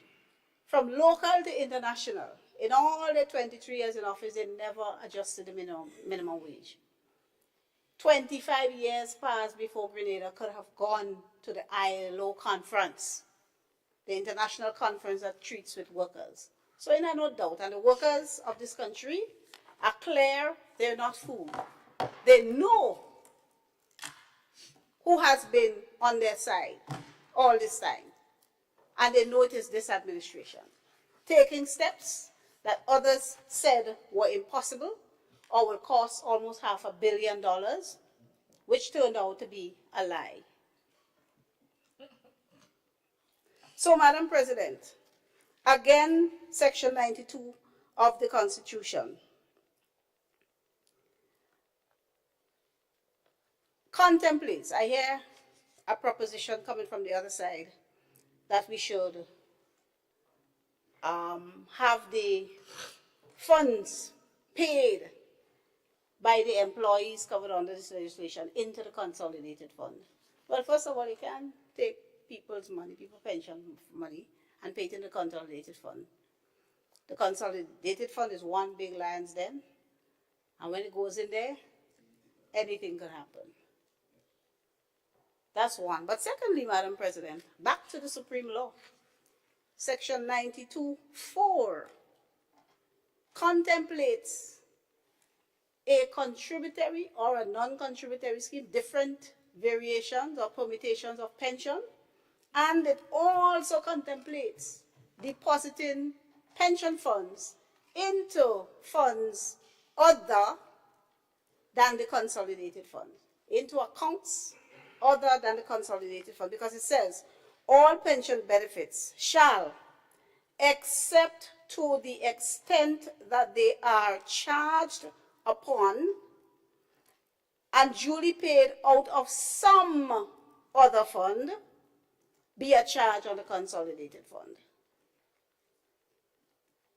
So it may be some other fund, as in the fund, the trust fund that this bill proposes to set up, or the consolidated fund, as is the case with a non-contributory scheme under the 1958 Pension Act. So now that we've gotten these matters clear, Madam President, knowing that we are solidly on constitutional ground, Madam President, I would await, and I have the greatest of respect to my colleagues, Mr. Bristol, Mr. Hood, Mr. Horsford. I have the greatest of respect for them, and in all cases, very, very good interpersonal relationships. So I'm still awaiting any of them to articulate which aspect of the Constitution is contravened by this law. And once convinced, I will duly advise the government, as it is my constitutional duty to do as Attorney General. Madam President, on the topic of consultations, I want to dispel this for this Honorable House and for the public, but especially for the workers in the public service, because they are expected, and we can't blame them if they listen to and take to heart what their leaders, their representative leaders, say to them. I want to tell you all the truth. Senator David Andrew spoke to some of it. But, Madam President, between 18th October 2022 and 24th September 2024, 22 letters passed between the government or the Pension Review Committee and the unions. Majority of those with the Public Workers Union. Majority with the Public Workers Union. Some with the TUC.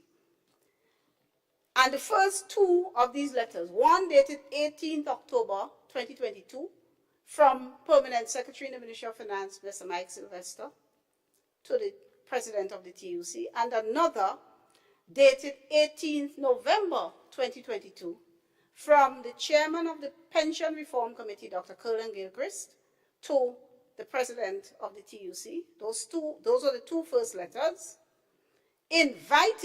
Both letters invited the Trades Union Council as the umbrella body representing all public sector unions, as they are in this Honorable House, to sit and occupy the seat reserved for the TUC on the Pension Review Committee.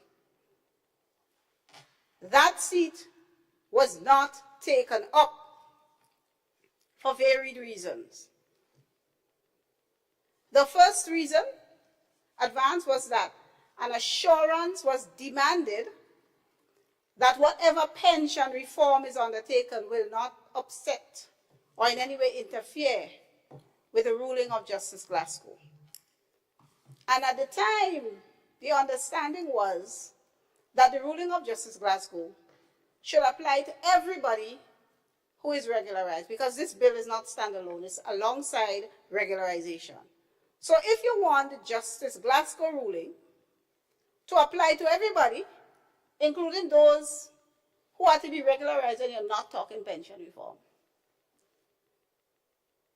If you're talking about the Justice Glasgow ruling not being applicable to persons who are already confirmed in the service and appointed in accordance with Section 84 of the Constitution, that's not a problem. We always said so. There, the court declared on the rights, the pension rights of these people. And the only how a government or the parliament could interfere with that is if it is agreed by all that whatever is being introduced is not less favorable. Now, we could have come here and said, 1958, repealed. We believe this is favorable, not less favorable to everybody, and it applies. But we are not doing that. We are not doing that. We are not interfering with the judgment, the people to whom the judgment applied. We are not doing that. And that's clear.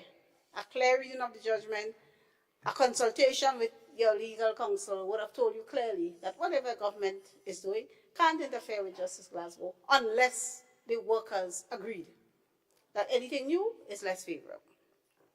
But that is for people who are already appointed pursuant to Section 84 of the Constitution by the Public Service Commission. So we had 22 letters. Then we had 7 consultations, 4 virtual and 3 in person with the Public Workers Union. The Public Workers Union, that's the union that represents the majority of public workers, but not all public workers.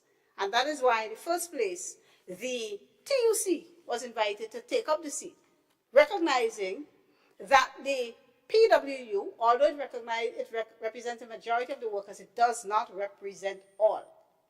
Other unions and associations represent other categories of workers. We have the GUT, we have the Police Association, we have TAU, we have several. So it's not just PWU. So this argument that I hear some of the PWU executive members making that, well, we are an entity on our own, and therefore you should have invited us to be on the Pension Review Committee. How come you're not here in the highest house on your own? We asked the TUC, who represented all the unions, to sit on the committee representing all the unions. They never took up the seat. That's a fact. That's a fact. Then, Madam President, as we speak consultations, there were 18 consultations with public sector employees between June 15th, 2023 and 17 September 2024. That's just public sector employees all over, as Senator Andrews said. Karakou, St. Andrews, all over the place. Some virtual, some in person. Madam President, there were 11 consultations with statutory bodies. 11 with statutory bodies. And other stakeholder organizations, including the Employers Federation and the TUC itself, and so, Madam President, there were 13 consultations. So, Madam President, we had a total of 22 letters between the government and unions and 49 consultations. So, that record will not justify a postponement of this bill on the ground of lack of consultation.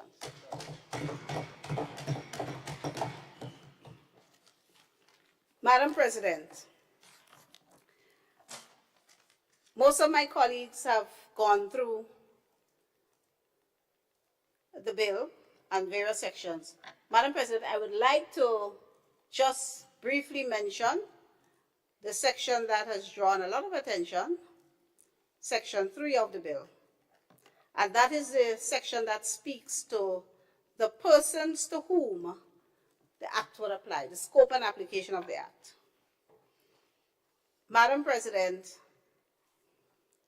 before I do that, public sector employee, let me speak to this Honorable House and the public of what we mean by public sector employee.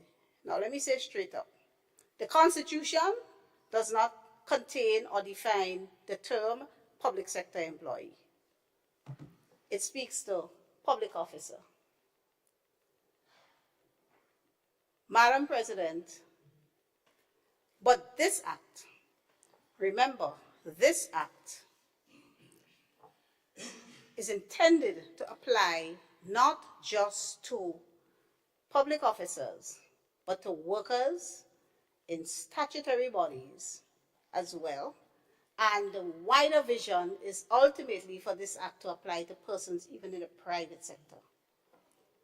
So a lot of the talk about public sector employee and your confusing thing, and I know in the Constitution, the Act is expressly stated to apply not only to public officers, so we can't just keep public officers when we mean workers in statutory bodies as well. So the phrase public sector employee is defined in the Act as meaning an employee of the government or a statutory body. And Madam President, there's no confusion, because right above the definition of public sector employee, now people are very convenient, they see the definition of public sector employee and they make a noise. But right above that in the bill, Madam President, you will see here the term public officer defined as having the meaning assigned to it under Section 111 of the Constitution. So it's clear what public officer means as defined in the Constitution. And another thing that this definition makes it clear is that the intention here is that this pension law would be protected by Section 92 of the Constitution. So the persons who get pension rights under this law, they would have acquired a constitutional right that they do not now enjoy. Not only do they not now enjoy a constitutional right, they get no pension. And I want to make that clear.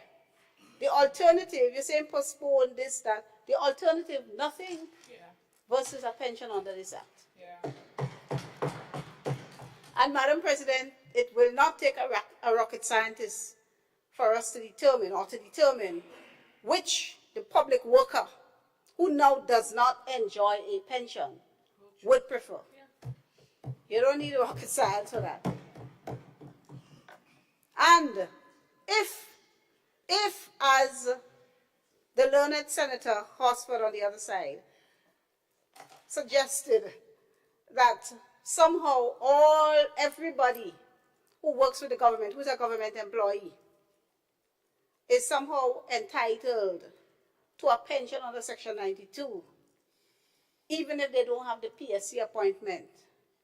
That's what he was suggesting. They may still have a constitutional right. Well, Mr. Horsford, I dare you, take that point to the court. Let's see what will happen. Because recently, as a few months ago, the court made this thing clear again. If you do not have an appointment under Section 84 of the Constitution, you are not a public officer. If you are not a public officer, you are not protected by Section 92. So all of this misleading the public, that's what this is, because, as I say, they know or ought to know better. So let's let the court decide, because they're trying to posit or propose new law in here. That's not before this House, or neither has it been declared by the court as yet. In fact, the court has said the opposite. So, Madam President, there is no confusion here. Then we go to Section 3. Section 3.1 says this Act shall apply to A, all public sector employees. All new public sector employees. So that will be all new government employees, new meaning coming into the service of the government or being appointed in the service of the government on a date after the commencement of this act. That's the only thing new can be, after the act come into force, because it's not law until it's assented to by the Governor General. So new public sector employees and public sector employees who hold non-pensionable offices by virtue of a relevant enactment, and the relevant enactment will be the Pension Act, the Teachers Act, the Police Act, the Prison. Those are the relevant enactments. The legislation explains that. And non-pensionable offices are defined in the schedule to the Pension Act. So everything checks out, Madam President. We have the Pension Act, Chapter 233, and the schedule to that act, subsidiary legislation, the schedule to that act speaks to pensionable offices, and it lists there in great detail at Appendix 2 what the pensionable offices in the public sector are. And if you're not on that list in Schedule 2 to Chapter 233, but you're working with the government, you're not a pensionable officer. Yeah. So it's simple enough. It's simple. So we say this act applies to new people coming into the service, non-pensionable officers. So if you want to know, if you're working with the government and you want to know whether the office you hold is pensionable or not, go to laws.gov.gd, look for Chapter 233, the Pension Act, and scroll down to Schedule 2. And you will see all the pensionable offices listed there. Don't let nobody pull wool over your eyes. It's not magic, it's not rocket science. A great member of the judiciary, I think his name was Granville Williams, once said the difference between a lawyer and a layman is that the lawyer knows where to find the law. So I'm telling you now where to go and find this law. So nobody pull no wool over here and tell you you're entitled to pension when you're not in a pensionable post. Right? So non-pensionable officers by virtue of the relevant enactment. So if you're not under Schedule 2 there, you are not a pensionable officer. This legislation would apply to you when it comes into force. And the next category, so that is dealing with 3, Section 3, 1B, where they say creating confusion. Anybody confused so far? Subsection 2 says, subsection, let me be very clear, 3(1)(b)(2). The act also applies to persons who have neither attained the age of 50 years nor have been employed with the government for a period exceeding 15 years and are not eligible to receive pension, gratuity, or allowance in accordance with the relevant enactment. These are your people who get the ex gratia payments. These are your ex gratia people.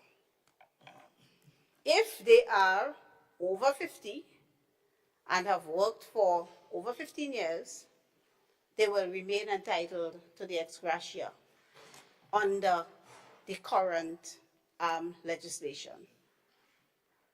All right?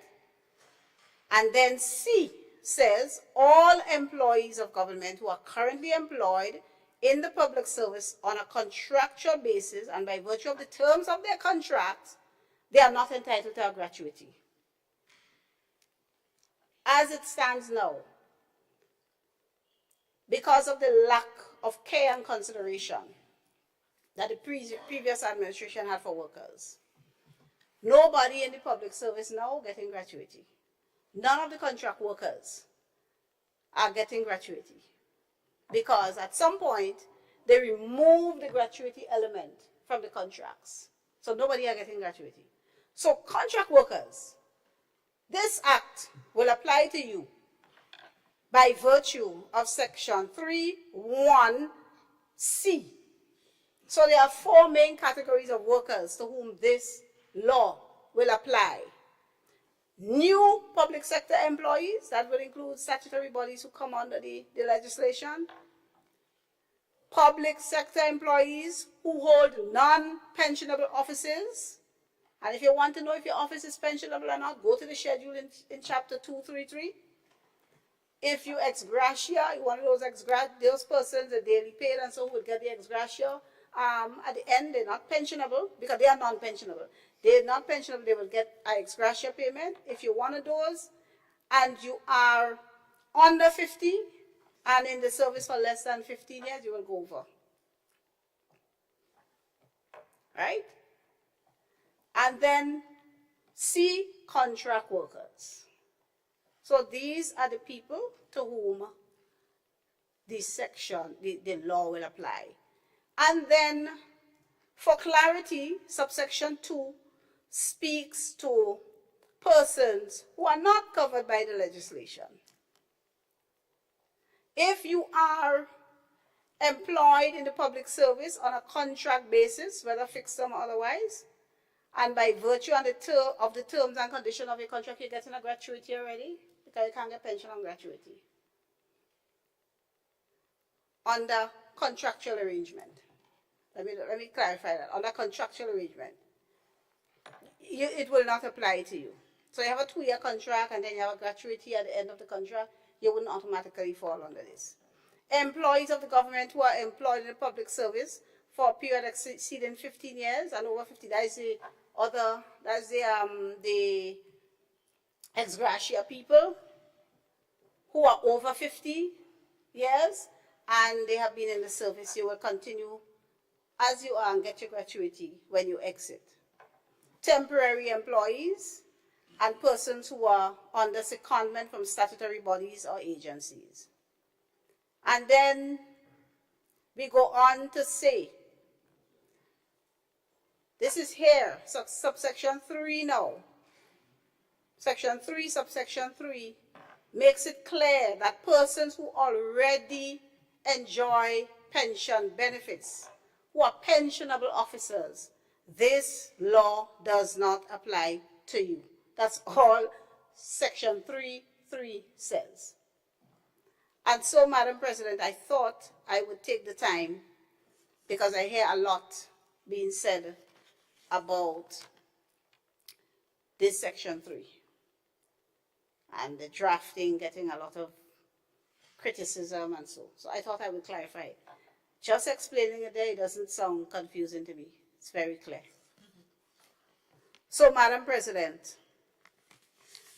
I just want to say that we are here because the Pensions Disqualification Act came into force on April 4th, 1983. And as I mentioned, the Pensions Disqualification Act, I will speak to what the court has said about that act in the past. First of all, Madam President, because the Pension Disqualification Act came into force under the People's Revolutionary Government in a context where the Constitution was suspended, when the NIS law was passed, and the Pension Disqualification Act was passed, Section 92 was not within the contemplation of the legislature because the Constitution was suspended by the People's Law number 1. And it disqualified, so the Pensions Disqualification Act disqualified persons joining the service after April 4th, 1983, from enjoying pension benefits under the 1958 Act. When the revolution collapsed and we were restored to constitutional democracy, the question arose as to what happened to the people's laws, because they were not passed in a constitutional context. And at the time, there was a raging argument on the legitimacy of the People's Revolutionary Government. So the question arose, well, what would happen to the laws passed by the PRG? And they passed a lot of laws, you know, as it was quite a progressive government, so they passed a lot of laws. Some were recognized as good, like the maternity leave law, and the MNIB law, and the NIS law. Quite a number of those laws were good. So the parliament then, as the constitution was restored, they were in a quandary. What are we doing with these people's laws? They recognized, well, some of these laws are good, we can't just repeal them. So what they did was to pass the Validation Act, 2nd February 1985, which validated all the laws passed by the People's Revolutionary Government. That's what the Validation Act did. One act to validate, to say, look, all the laws passed by the PRG, those are valid, constitutional, they are the law of the land. We're recognizing them. And then Mr. Derek Knight, QC, as he then was in 1988, he took a matter to court, challenging the validity of the Validation Act. And in that case, what the court said was that, look, every law passed by the PRG is validated by the Validation Act. We would recognize the Validation Act as properly validating all the people's laws, except where that people's law is declared unconstitutional. So if a people's law is subsequently declared by the court to have been unconstitutional, then in relation to that specific law, the Validation Act will also be unconstitutional. That's what the court said in 1988 in Derek Knight versus the Attorney General. Then in 1998, Mr. Irvin McQueen, who was sent home under Section 84(8) of the Constitution, challenged, and he wasn't given his pension because the claim of the government then, mind you, a Keith Mitchell government, was that the Pension Disqualification Act is still in force. So therefore, you're not entitled to a pension. Because what Section 84(8) says is if you are sent home for reorganization or restructuring or so, and you're not yet retirement age, you have to be treated as if you have been retired at age 60. So Mr. McQueen said, well, I want my pension. And the government said, well, Pension Disqualification Act in force, only NIS you can get, because the Pension Act is repealed by the Disqualification Act. And he went to court. And the court said, in light of Section 92 of the Constitution and Section 84(8), the Pensions Disqualification Act was unconstitutional. And therefore, in relation to that act, the Validation Act is also unconstitutional. So, from that point, Madam President, the government should have restored pensions for all public officers, because if the Disqualification Act is unconstitutional for Mr. McQueen, it's unconstitutional for everybody. And that is why Mr. Hansford on the other side made a point earlier that Justice Glasgow, in rendering his decision, although we hail it as landmark and all that, it really wasn't. That is why Mr. Hansford said Justice Glasgow recognized that he wasn't doing anything remarkable. He was just applying McQueen because the court had already ruled. So the government failed from 1998 to restore pension, when it would have been easier, cheaper, less people affected. That's when they should have done it. They didn't do it. Then Miss Armstrong retired, not getting her benefits. She had to sue again, and the court again said, look, this Pension Disqualification Act is unconstitutional. You know, instead of restoring pension for everybody after Armstrong, you know what they did? They look at that narrow window there. They count it from the Validation Act now. They say, okay, the Pension Disqualification Act was constitutional up to 2nd February 1985. And the people who went into the service and entitled to retirement between April 84 and February 85, we're going to give you all a loan, your pension. That's how they misconstrued the Armstrong judgment. So 56 workers alone, 56 workers alone on account of the Armstrong judgment got their pension rights. And poor Miss Armstrong, they didn't even give her hers. Like they were punishing her and say, you're brute. You're playing fresh, you're going to court, well, we're going to give them other 56, you ain't get it. This government is who paid Miss Armstrong. This government paid Miss Armstrong and made her whole because they were giving her one set of trouble to give her money. So you see what I'm talking about, Madam President?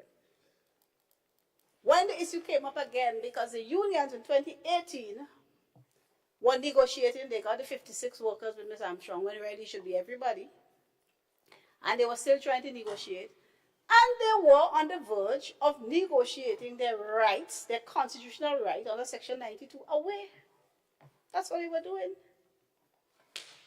And I heard certain pronouncements, Madam President, made by then Attorney General or Advisor Dr. Lawrence Joseph, and a senator on the government side, Ms. Kim George, who's a bright lawyer, saying categorically that there is no obligation by government to pay pension.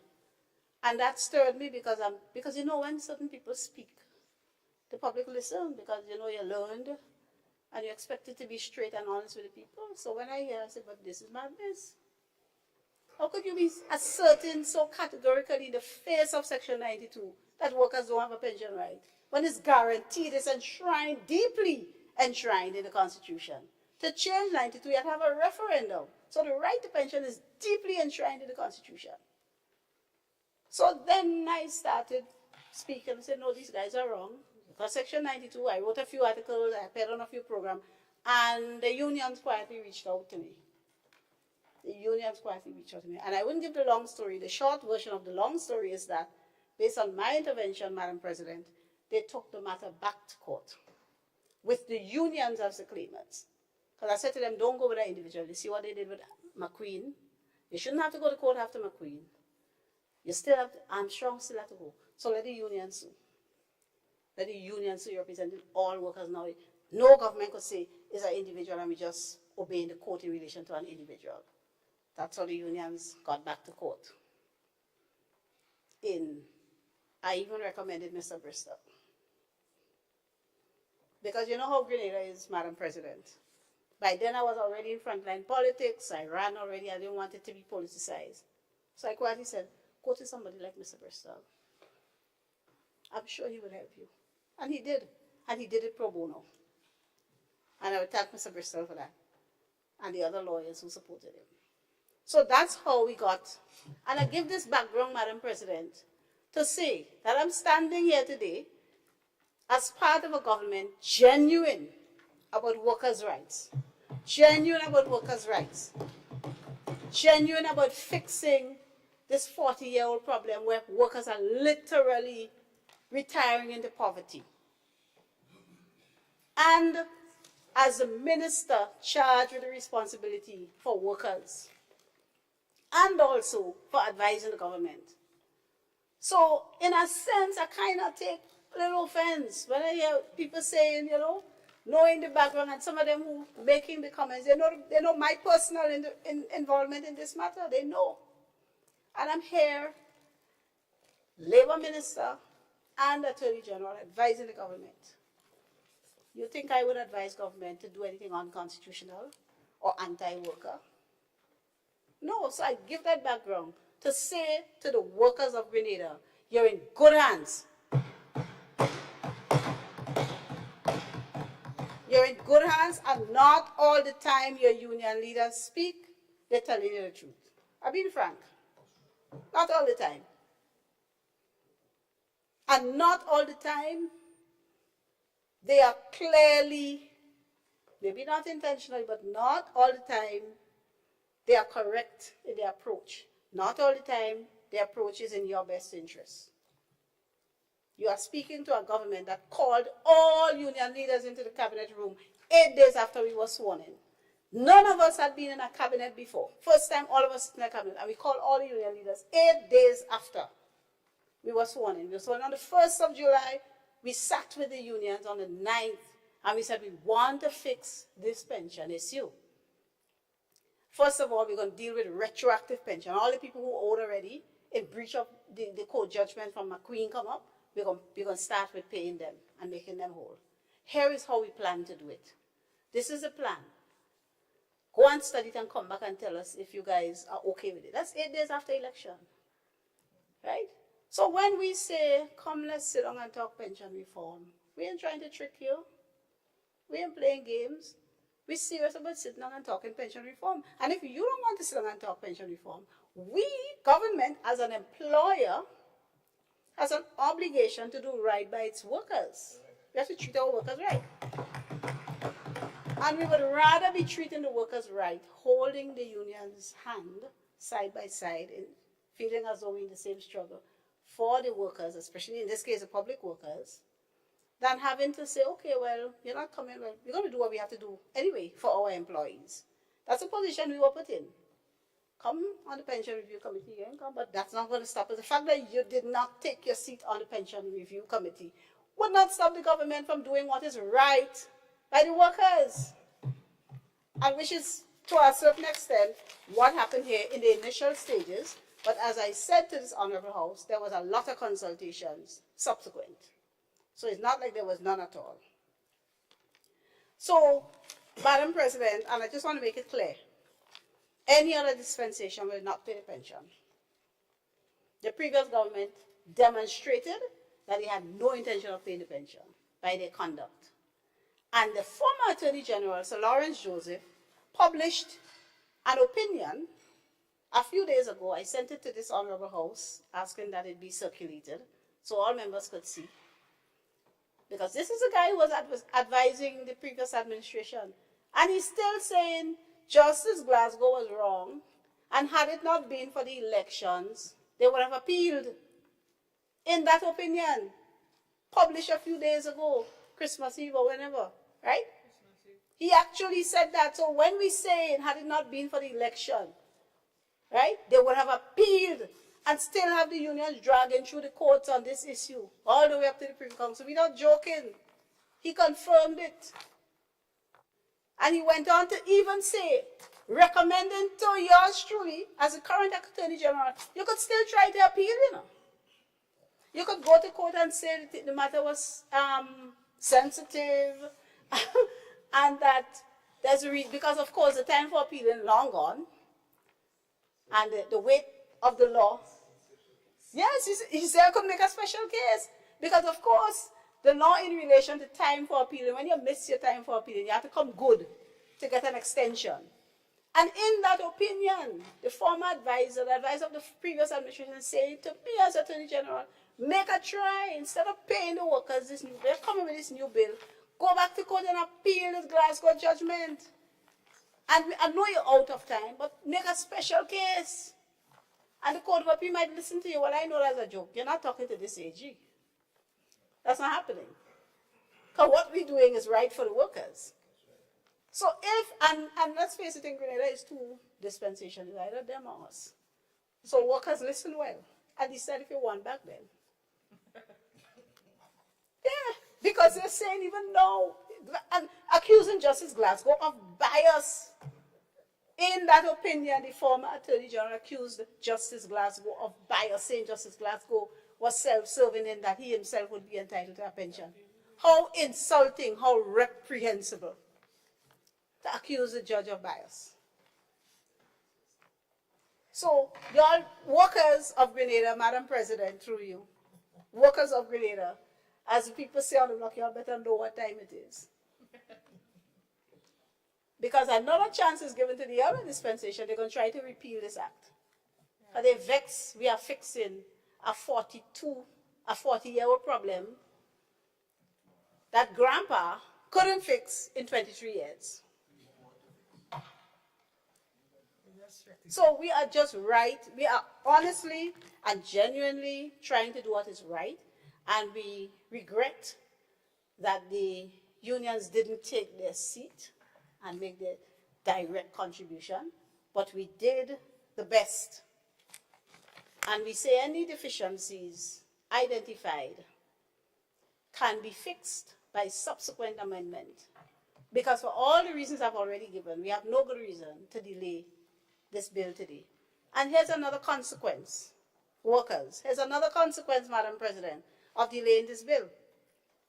There is a section of the legislation, section, a little all over the place, but I want to speak to the section dealing with past service contribution. It is in part 6, section, I'll get it right? I'll get it. If you would bear with me, Madam President. So, part 6, Section 43 of the Act speaks to past service contribution. So what that means, when the Act comes into force, all of the people who come under the Act, so these are the people who would be appointed subsequent to the passage of the Act, or new employees, or employees of, well, new employees in terms of public government employees. If you've been in the service for some years and you're now getting regularized, because this part 6 years is a part which shows how regularization works alongside with the bill. Because we're not interfering with who entitled already, you're permanent, whatnot. We're trying to regularize now people who are not on the establishment and give them a pension as soon as they come on the establishment, keeping our constitutional obligation under Section 92. So this is how the new employee status will come in. Now, there would be some people who would get their appointment, which would be after the commencement of this act, but they would have worked for some years in the service. Some of them with nothing, some with contract, whatnot. What the government is doing is depositing into the fund up front, calculating what you would have accrued had you been a pensionable officer, and giving you credit for your years, of service in money, and depositing that money into the fund to start. So basically, you lose nothing. You lose nothing. Okay, for phone.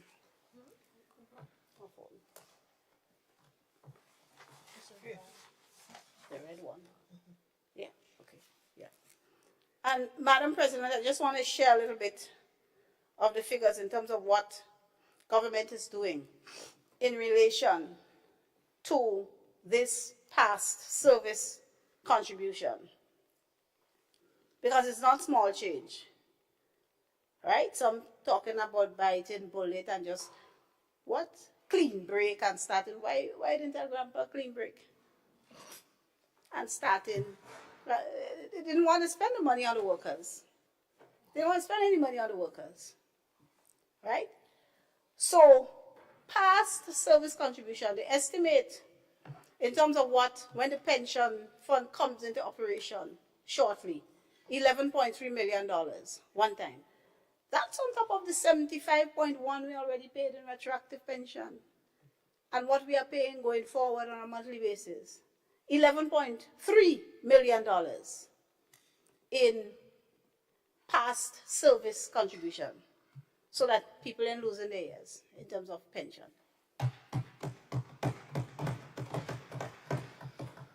And then 1.61 million is estimated as government's contribution annually, between the 3% for those below 5,000 and 6% above the NIS ceiling.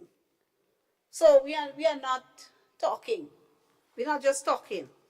We're working for the people, because we want a productive, contented public service, a service where people feel that the employer actually care about them. We ain't going to be calling your names and brambling you and signing an agreement and then reneging and then trying to force you to give away your pension, negotiate away your pension rights. We are not doing that. We are doing our best to do right by the people. Madam President,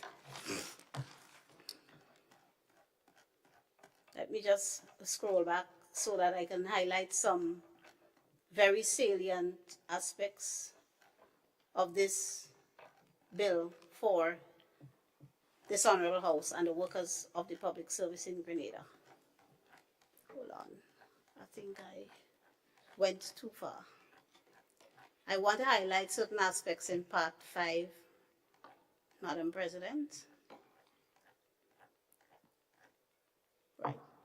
So, Madam President, under Part 5, we're speaking about contributions now.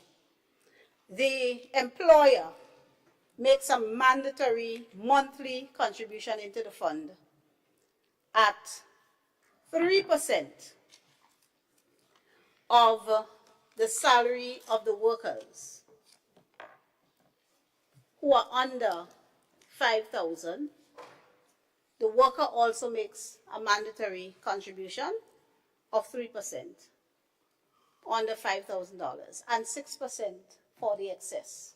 Anything in excess of $5,000, 6% of that. Madam President, that's mandatory. Once you come in the employ of the government and you are pensionable, this is what you're going to have to contribute. So on both ends, those who are there already, their pension rights are secured, Section 92 is complied with, and those who are coming in immediately, Section 92 would be complied with. The worker makes 3%, the employer makes 3% deduction. Anything over $5,000, then it's 6%. Madam President, in addition to that, the worker has an added benefit because this is savings, Madam President. This is savings. So the worker may opt to make a voluntary contribution into the fund. So, okay, government is taking 3%, but you want to save more like 8% of your salary monthly. You can make a further voluntary contribution into the fund of 5%. The maximum is 10. So it could go up to 7%, right?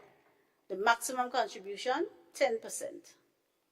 So this voluntary contribution is also put into the fund, and together with your contribution, your mandatory contribution, the government's mandatory contribution, that voluntary contribution is invested. It's invested, and what you would be entitled to on retirement is all of your contribution, all of the government's contribution, and the return on your investment, however it's invested. And the actuaries speculate that, or estimate that there would be an average of a 4% return on your investment. So think of getting 4% interest on your money. Senator Joseph, may I interrupt you with a question? If the worker, worker is entitled to put in 3% mandatory, but then the worker might opt for another 5% of his own earnings, his or her own earnings, which brings it to 8% per month. And it accumulates. Oh, so at retirement, does the worker get the equivalent of 8% that he or she has put in, plus 8% by the government, or 3% by the government? No. The voluntary contribution is not matched. It's just the mandatory contribution that's matched. Okay. So it's like savings. So you would just get your voluntary contribution plus your return on how it's invested. Because all the contributions will be invested, the mandatory and the voluntary. Also, Madam President, we talk about benefits, and the suggestion is because workers are now required to contribute to this fund, it is automatically less favorable. That's not correct, Madam President. First of all, you have the voluntary contribution. You have which you can take advantage of and save more. You have your funds invested, so you have a return on the investment. Madam President, the other thing is that against your contribution, you can withdraw up to $2,000 twice monthly. So you could actually, it's a savings, it's going up as the 401k works in the US. You could actually withdraw. So rather than going by fast cash and paying 15% interest, or wherever else you get and pay the interest, you want an advance also, you want a little money, you could withdraw a minimum of $2,000, and you can do that up to twice monthly. Right now, you can't. Well, I think you could borrow a bit against your pension. I think there's a provision, but it's not something that is encouraged or practiced. But I think in terms of the law of the land, you could actually get an advance on your pension now. but I'm not sure of the limitation. But this here, to my mind, is a good benefit. Another benefit, Madam President, is when the funds become vested. So currently, you either have to work until you're 60 or until you've done 26 and 2/3 years in the service, or if you take early retirement, you have to work for 20 years and have attained the age of 50. That's only how you can get your pension. No. No. Under this proposed scheme, Madam President, the funds become vested after 5 years. The funds become vested after 5 years. But, Madam President, even before the funds become fully vested, when you would be entitled to receive 100%, right? Let me just, for the benefit of the listener, let me just explain a little bit more. After 5 years, if you are exiting the service, you are entitled to get 100% of your contribution and the government's contribution, anything after 5 years. So that you can walk away from the service at 15 years, 18 years, and get your pension contribution because it's been vested since you make 5 years. That's a benefit over the existing scheme. You don't have to wait for 26 and 2/3 years to get anything. Because now, if you're walking away before 26 and 2/3, and you're not 50, you get nothing, you get zero. Under this scheme, all it takes for you to become fully vested and get 100% of what's there in your account is 5 years working with the government. Sorry, okay, yeah. Okay? Before I forget, let me just correct myself. I said the 2,000 withdrawal, I said twice a month. Yes. Madam President, let me correct myself. Twice a year. Twice a year. Sorry about that. Thanks for the correction. Yes. And Madam President, but better than that, if you worked with the government for at least 2 years, but less than 3 years, you get 25%. So if after 2.5 years, 2 years and 8 months, you want to walk away from the government service, you get 25% of what's in your account. 3 years, but less than 4 years, you get 50% of what's in your account. 4 years, but less than 5 years, you get 75% in your account. And of course, as I said, after 5 years, full 100. So that you don't have to feel tied to one job. If you want to move, you don't go empty-handed. And that's a definite advantage over the existing scheme, apart from the ability to draw $2,000 twice a year. All right? And so, Madam President, I will pause here. Let me just make sure I've made all the points that I would like to make. Madam President, Section 47, the repeal of Section 47 of the NIS Act. Madam President, I hear it being described as all manner of things. But Madam President, Section 47 of the NIS Act being repealed is actually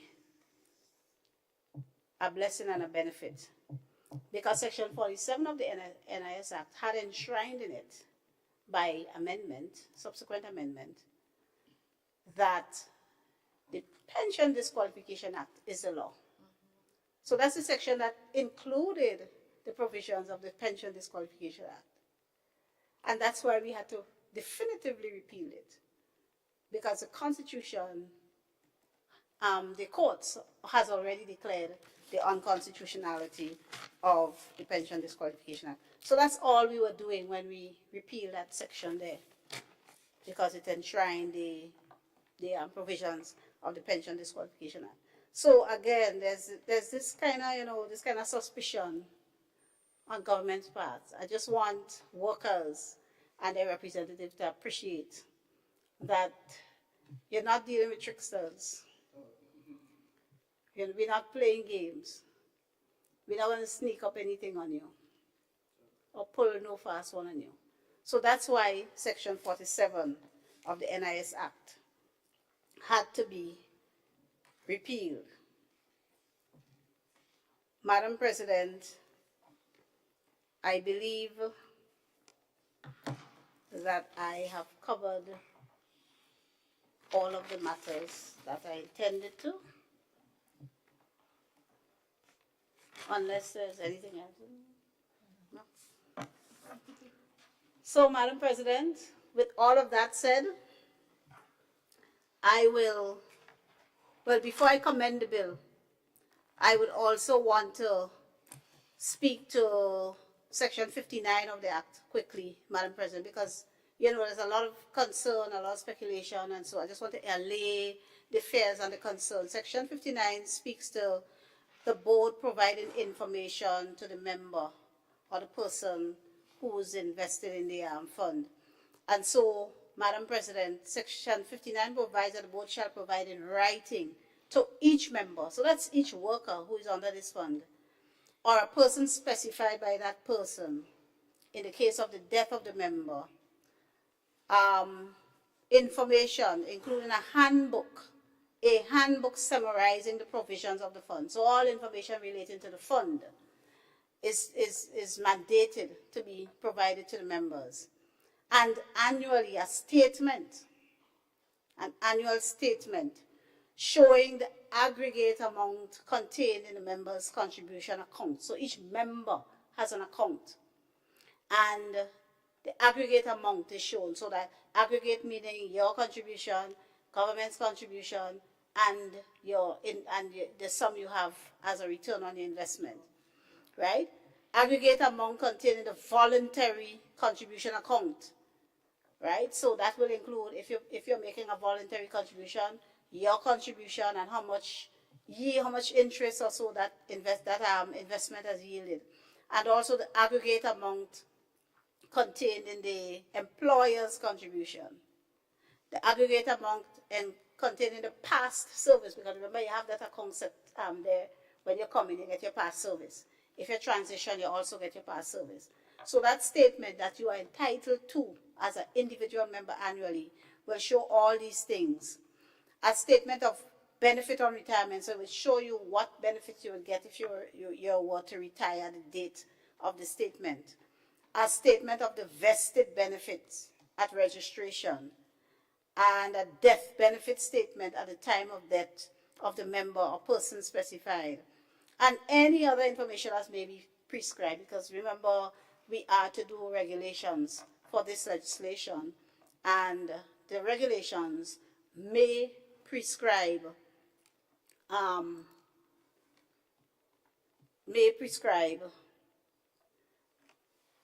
other information to be supplied in the statement. Another thing, Madam President, in terms of assignment of benefits, because I want to make this point that under the current scheme, and this is another advantage over the current scheme, under the current scheme, when a pensioner dies, the estate gets the pension for 1 year, and then it stops. Right? 1 year, and then it stops. Under this scheme, when the pensioner dies, the beneficiaries get the pension for life, or until the fund itself is depleted. Because the nature of this contributory scheme, it would come a time, but a long time in the future, when the fund could technically, in theory, be depleted.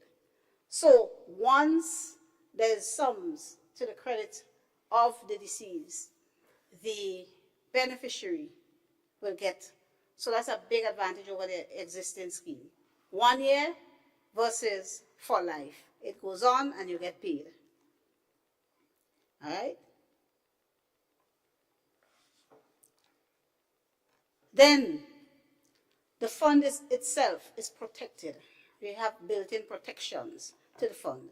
So section 61 says, notwithstanding anything to the contrary in any other enactment, no amount standing to the credit of a member or person specified under section 42(3), and no benefit standing to the credit of a member or person specified shall be transferred, assigned, charged, seized, attached, given as security, or surrendered, except for the purposes of satisfying a debt due to the government or an employer, or an order of the court for payment of periodical sums of money towards maintenance of a spouse, former spouse, a minor child of the member.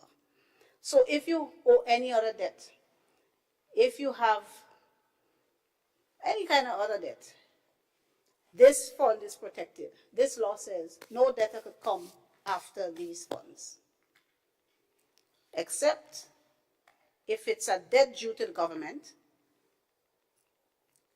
or an order of the court for payment of maintenance to a minor child or a spouse. And in the case of a debt due to the government, the Constitution at section 93 sets out limitations, right, under which government can tap into the pension of a pensioner. So you can't just take it so. So section 61 will be subject to the conditions set out in section 93 of the Constitution.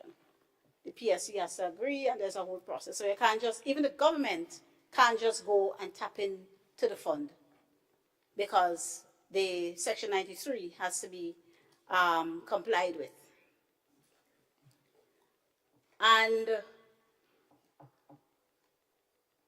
Madam President, on the issue of confidentiality, this was highlighted by one of my colleagues, that information is confidential. There's a sanction for any member of the Board of Trustees or employee of the fund who divulges confidential information in relation to members' contributions. And I hear the point Senator Lewis made about a whistleblower exception, and that might be perhaps a possible amendment to consider. It's not a bad suggestion, but so it will be taken into account. Madam President. Yes, Madam President. Yes. So we have, sanctions for failure to discharge duties and functions, right? Members of the board, the fund, they have section 70 there, imposes penalties for a person who fails to discharge any duty or obligation required under this act. It's an offense, actually, not to discharge a duty or responsibility, and attaches a penalty of $10,000 or to imprisonment for a term not exceeding 12 months. So we have attempted as much as possible to build safeguards into this legislation. And of course, it's an offense to misappropriate the funds. And then, of course, earlier there was a lot of discussion on the limitation on investment, how the funds are to be invested, only by those entities covered by the Banking Act and by the Eastern Caribbean Central Bank. So, Madam President, as much as possible, we are working and we sought to protect the funds and the interests of our workers. We should not be afraid. NIS was started 41 years ago, run by Grenadians all this time, and still going strong, still secure. And we have, last year, as you know, we passed a slew of legislation that further strengthens the NIS. So in the NIS, we have a precedent that we as a people can manage these types of funds and entities. So we are not afraid in that regard. Oh, and I might add, the director of the NIS, Mr. Dorset Cromwell, was also a member of the Pension Review Committee. I would add that too. So, Madam President, I commend this bill to this Honorable House, and my colleagues and I would be happy to answer any further questions that members may have as we go to the committee stage. Just know, workers of Grenada, we are with you, we stand with you, we are working for you, we are fighting for you, and we will prefer to do that holding the hands of your leaders. So hold them to account. Thank you, Madam President. Thank you, Honorable Claudette Joseph. It is a historic day by the length of 1 hour statements we have had today. Thank you all very kindly. I believe the floor is now passed to the Leader of Government Business, Senator Adrian Thomas. Thank you very much, Madam President. What a debate. Madam President, I must say thank you very much to my colleagues for excellent debate we have here. And the contribution must be recognized from the other side on this very important bill. Madam President, I'm confident that the people of Grenada, Carrick, and Petite Martinique and our colleagues in the diaspora are much clearer in terms of what this administration intends to do in terms of dealing with the pension issue in Grenada, which has been bothering us for many years. But Madam President, please, I beg of you to give me permission just to raise one issue here. Well, a couple of issues. Madam President,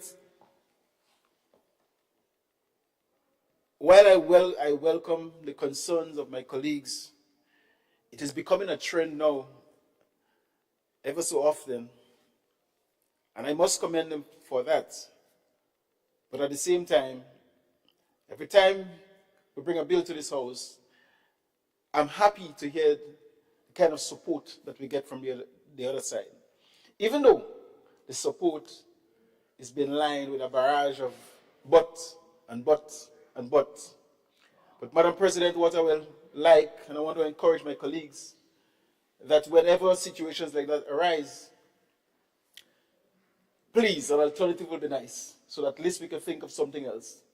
But really and truly, there isn't any alternative, and therefore I have full confidence that the general public is looking at that and they will understand why it is important that we pass this very important bill here today. Madam President, there is a trend that is developing in this honorable House, and I think the Senate is very important, that people have to stay in the House to deal with the matters. There's a trend that is developing here, and people cannot be just coming to make their presentation, hear themselves, and then leave. I think this is gross disrespect to the House. I may not know the excuse, but if it's a genuine excuse, which may have been submitted to you, I'm not aware of it. But I really and truly hope that people remain and deal with the matters, with the business of this very important nation. I also observe, Madam President, that there is a sense of creating fear in people's mind. And we have to get away from this, because we are here genuinely believe that something has to be done about the pension. We are proposing something, and then people are creating that sense of fear in the workers, in the general public, that this pension may not work for them. Comments like it's a risky business. I don't know whatever business you're going into, you don't take risk. I've seen people in the CBI program comes to Grenada, investing millions of dollars. It's a risk. But what we have to do as a government, and a responsible government, our responsibility is to mitigate the risk. And that is the reason why we didn't sit on our own in cabinet. That's the reason why we didn't sit among ourselves and decide where we go. That is the reason why we hire a consultant, people with expertise, people who went on the train before, people who have the experience. So when we present something to the nation, my colleague just mentioned to me, this bill is so well written. And yet we are saying we are not perfect. And there's nothing stopping us. As my good friend, Senator Francis said, we are evolving. As we go along, we're going to fix it, if need be. But as for today, in 2025, the 4,500 workers in this country will be able to work in peace and relaxation. Madam President, this fear that it will not work, and the experience of CLICO and SGL and all those companies, this administration, Madam President, we are not afraid of taking risk. Well-calculated risk. And as a matter of fact, we are well noted for when we say we're going to do what we say we're going to do and what we promise comes to pass. When we say we're paying pension, it's a promise made and a promise kept. Yeah. We say we're going to regularize, and obviously there are some prerequisites that must be put in place before we complete the process. And this is one of them. And I want the Grenadian people, the workers in particular, have no fear. We are working in the workers' interests. Many of us inside of here may not be benefiting from this program. Many of us. But it's not about us inside of here. It's about the 110,000 people we have throughout Grenada, Carriacou, and Martinique, and the workers in particular. These are the people we are concerned about, Madam President. And therefore, as we go forward, I want us to pay particular attention, because many of us are here long enough, and we know what is a political speech, and we know what is a genuine pension reform speech. So when we hear people come into the House and talk about clean break, Section 3(1), and cut it there, and in the 4,500 people and over who are in the service, they must not be interfered with. But we are saying to this, we are saying, as the AG just pointed out, these people are there working, and at the end of retirement, they will go home with nothing. We are moving them from nothing to something. As small as it is, Madam President. And therefore, when people come here and they try to associate themselves with these 4,500 people, as if they are here preaching for them, as if they have something to get in the present status of things, it's not the truth, Madam President. And if they believe that they are here rather than debate the bill, they are trying to see how they can whip up support, it will not work. The people of Grenada, Carriacou, and Martinique, their eyes are open. And Madam President, having said that, I once again thank all the presenters here today, and in particular, I must express my own gratitude to the Pension Reform Committee, headed by Dr. Colin Gilchrist and his team. I must commend the drafters for putting this very important bill together. And Madam President, the contribution that have come from also some of the stakeholders, we must recognize it also. And I look forward to the day when this bill comes into effect and it creates the kind of impact that the workers who were deprived of a pension for over 40 years, they will have something now to smile on. I thank you very much, Madam President. I thank the Honorable Adrian Thomas, Leader of Government Business. Honorable members, the question is that the bill be read a second time. All those who are of that opinion say aye. Aye. Of the contrary say nay. I think the ayes have it. The ayes have it. A bill for an act shortly entitled Public Sector Employees Pension Fund 2024.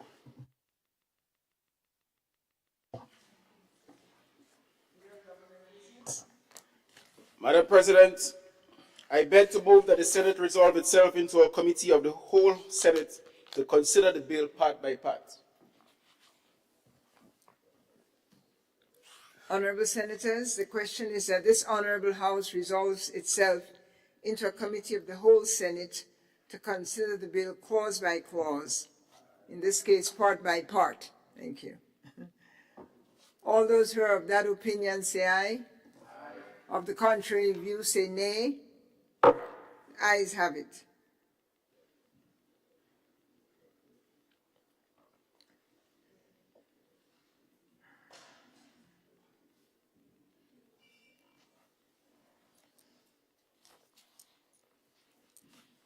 The Senate is suspended.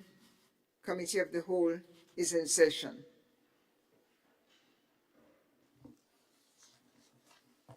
Part 2, Establishment and Membership of Scheme. Honorable members, the question is that Part 2 forms part of the bill. All those who are of that opinion say aye. Of the contrary say nay. Ayes have it. No. Sorry, Yes. I did not see I your wanted light. to ask a question in the committee stage to do part one. I know part one was not mentioned. I may have missed it, Attorney General. Background. Huh? If what? Oh, okay, okay. Yeah. Okay. Sorry, you were told it's going to be read last? Yes. Thank you. Proceed, Part clerk. 3, Establishment of Public Sector Employees Pension Fund. Honorable members, the proposal is that the part 3 of the bill forms part of the bill. All those who are of that opinion say aye, and of the contrary opinion say nay. Part 3 is passed. Part 4, Establishment of Board of Trustees. Honorable members, the question is that part 4 forms part of the bill. All those who are of that opinion say aye, and those of the contrary opinion say nay. The ayes have it. Part 4 is passed. Part 5, Contributions to the Fund. Honorable members, the question is that part 5 forms part of the bill. All those who are of that opinion say aye, and those of the contrary opinion say nay. The ayes have it. Part 5 is passed. Part 6, Management and Administration of Fund and Claims and Benefits. Honorable members, the question is that part 6 forms part of the bill. All those who are of that opinion say aye, and of the contrary opinion say nay. Part 5 is passed. Senator Sinclair, you have the floor, sir. Yeah, no, sorry, I do think the clerk assistant summary, it's a comment that I made earlier. I know it's not a correction per se, but it's for us not to lose sight for some consideration at some point in time regarding 53, retirement by reasons of infirmity and of body and mind. I think that there is some discrimination in the payout. When you look at how it's done for the others, as I would have mentioned in Oli, so I'm just flagging it for some consideration that can happen subsequently. I don't expect it to happen now, but I think that there is something that needs to be done to bring it in a little bit more equitable way, since the person who is dismissed will be able to have access to more of the funds than someone who basically is ill and they themselves may need more help. instead they may end up having to go to government to get help under some social services, versus if they can access all of the rest of their monies to assist them. So that is the concern I have here, the infirmity. So that is a concern. Yeah.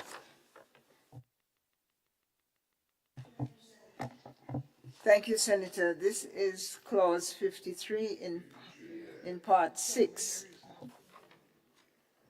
Yeah. Will the presenter of the bill comment on this? We are in committee.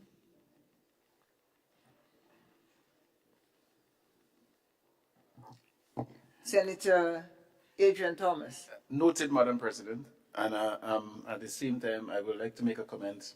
I'm not pertaining to that clause per se, but I think it's the bill has the potential to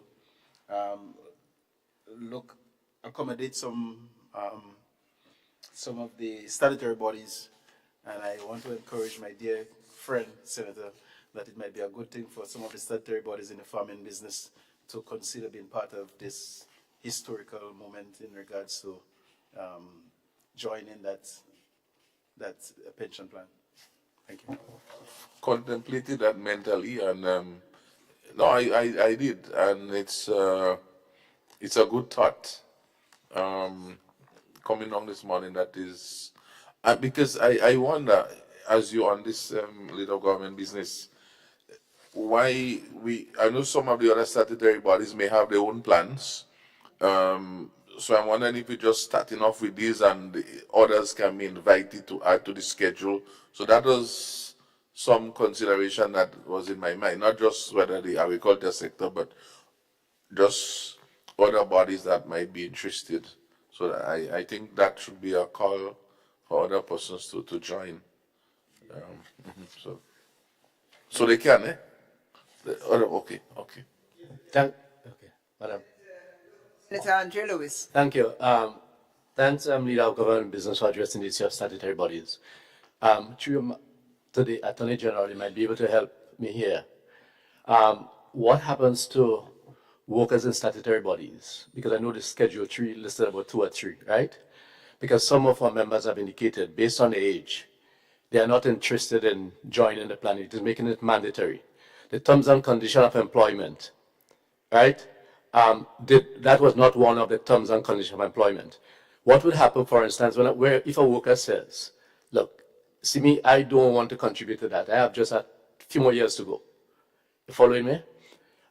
Where it says that it is mandatory. What happens in a case like this? Because it was not one part in the terms and conditions of employment. It is creating an issue, not with a large amount of workers, right? I can tell you, I know of at least 2 workers in one of the statutory bodies that literally actually gets fits every time it is mentioned to them. The same, well, I use the word consultation that you spoke about with the statutory bodies. Yeah, every time that happens. So I have undertaken not to raise it publicly, but to use here now where I can get a direct answer. Because our view, I can tell you, our view, and we had indicated that to the boards in those respective areas, that these people ought not to be quote unquote forced to join. Yeah, because one, it was not part of the terms. Now, I'm also saying that this is a good thing for workers who do not have pension. So that's not where I'm going. Right? I've already established that, and you contribute to your pension. I've already said that. But I'm saying for the worker or 2 who says for whatever reason that they do not wish to be. I've been working for 20-something years. I'm about to go home in short order. So I'm just throwing that out there so that I can get some further clarity on it. Thank you, Mr. Lewis. Section 3(1)(a) speaks to all new public sector employees. So, and then B goes on to deal with public sector employees in the public service.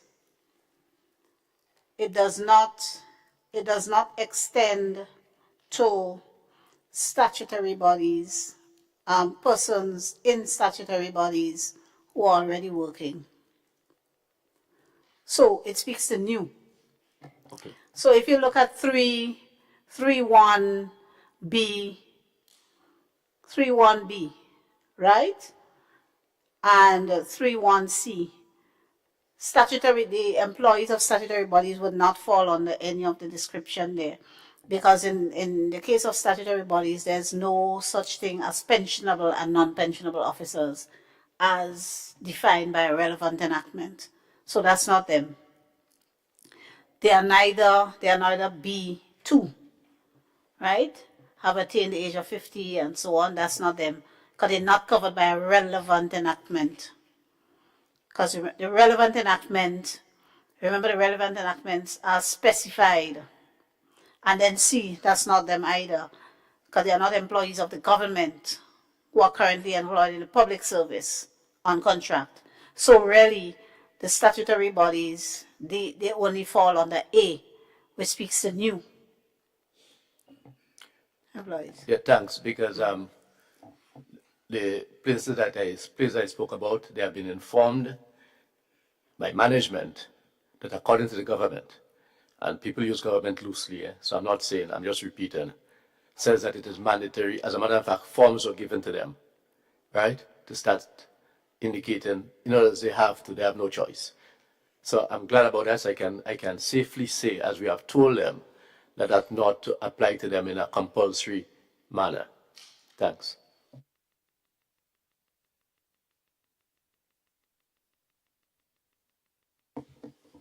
Part 7, miscellaneous provisions. Honourable members, the question is that Part 7 forms part of the bill. All those who are of that opinion say aye. Those of the contrary say nay. Passed.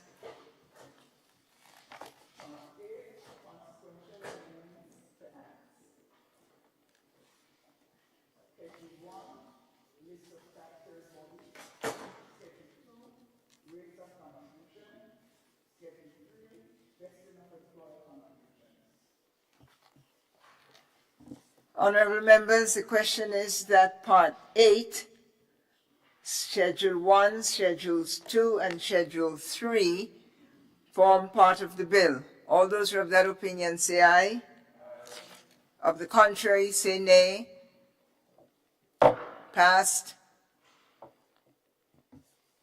Part 1, preliminary. Honourable members, the question is that Part 1 forms part of the bill. Senator Andrew Lewis. Thank you very much, Madam President. I have two questions that I want to ask. I'll start with the first one. It's possible an explanation may have been given. I may have missed it. That is on page 12 on the scope and application. Is on scope and application. Sorry, scope and application.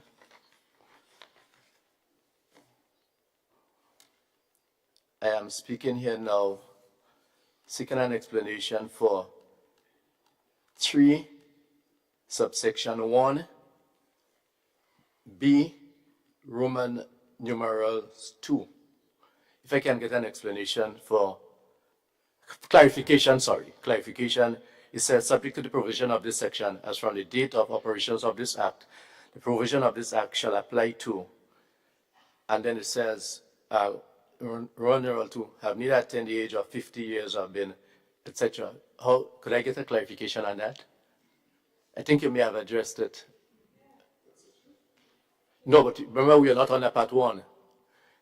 Yes, probably in her presentation. Page 12. Scope and application of act.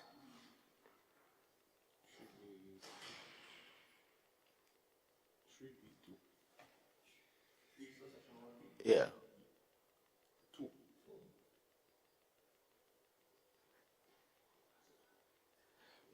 Especially the part that says exceeding, for a period exceeding 15 years. So I understand this section that deals with and are not eligible to receive a pension, etc., etc. But in terms of the age factor, have neither attained the age of 50 years, now have been employed with the government for a period exceeding 15 years or so. I just was a bit unclear on this. Yeah. Yeah, thank you, Senator. As you're aware, there are some workers who work with the government who are not pensionable, they are non-pensionable officers. They tend to be what I refer to as daily paid. They're not, you don't want to call them temporary as such. So you're talking about the cooks and the cleaners and watchmen and so, and they do not get a pension, but when they retire, they get what is called an ex gratia payment. I'm sure you're familiar with that. Yeah. So these are the people that this section is intended to capture. So if they are aged 50 or older and have been employed for a period exceeding 15 years, the thinking is to keep them under the current system where they get their ex gratia. No, they wouldn't get anything new. So their situation will be preserved. Yeah.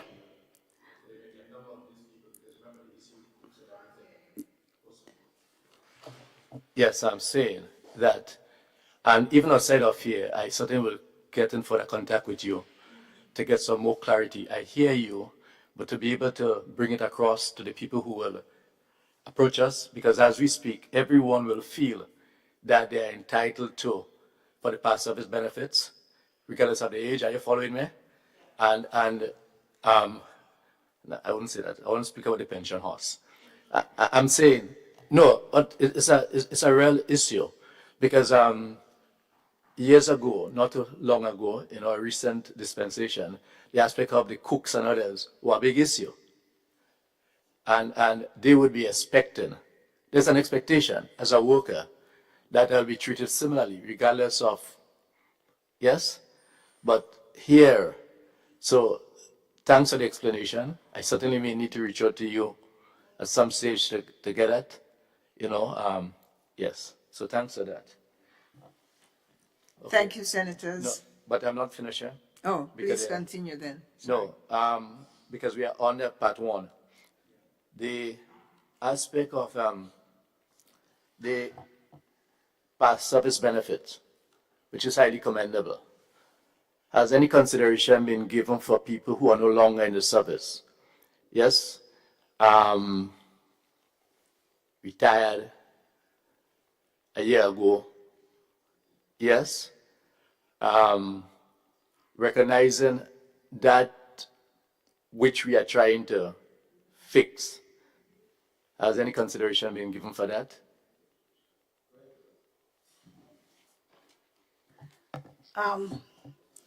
No, but I would add that one of the reasons why we are proposing to carry this bill through all its stages today is so that for the persons to whom this legislation would apply, another year will not run where they don't get anything.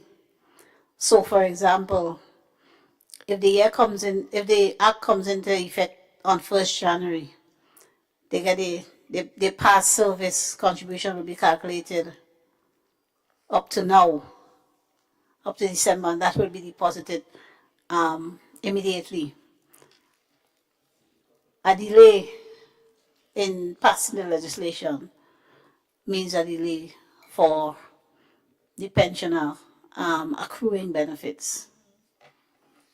So that's one of the reasons why it's like that. But the answer for people who are already out of the system, no, we didn't consider that. One more. Earlier you addressed the issue of Section 3, subsection 1, I think B, Roman numerals 2, and the question of statutory bodies and that the workers are not expected to be mandatorily required to come onto the plan because they are not a new public sector. It says it will only apply to new public sector employees. I'm not sure if I'm interpreting on the interpretation the meaning of new public sector employee. Permit me to read. It says new public sector employee means a person who is appointed as A, public officer, B, a teacher, C, a police officer, D, a prison officer, or, and I repeat, or, E, an employee of a statutory body. So that's where I got, okay, oh, let me see. Oh, right, yeah. So in other statutory bodies, anybody coming in new are obligated to join. Okay, yeah. That's my oversight. Yeah.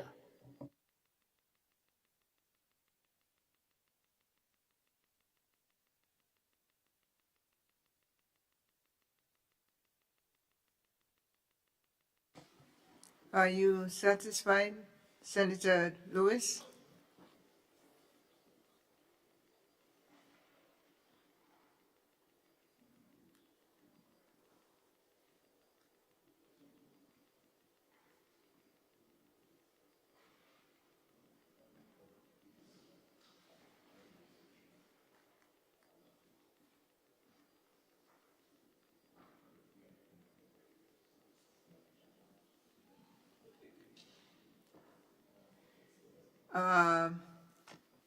Senator Lewis, you have some further questions? You sure? Thank you. You say no and you continue to... Anything else, I will reach out, as I've done in the past, which I'll address anyhow. Thank you, Senator. Clerk?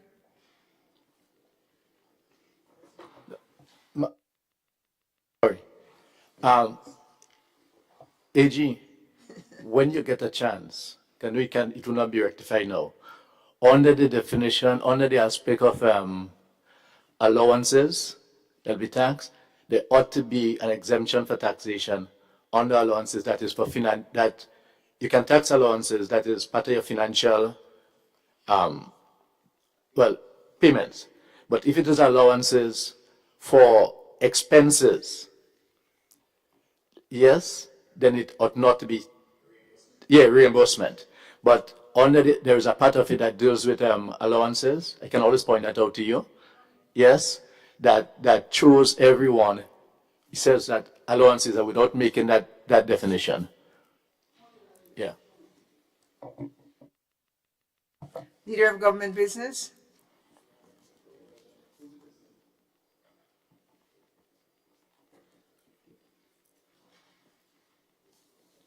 No, you did already.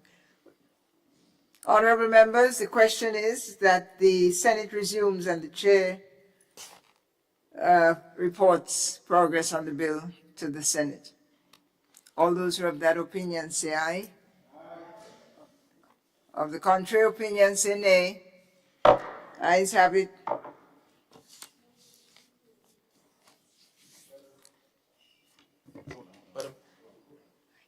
Madam President, Madam Chair, respectfully, I think we did not approve Section 1 before the resumption, Part 1. We did?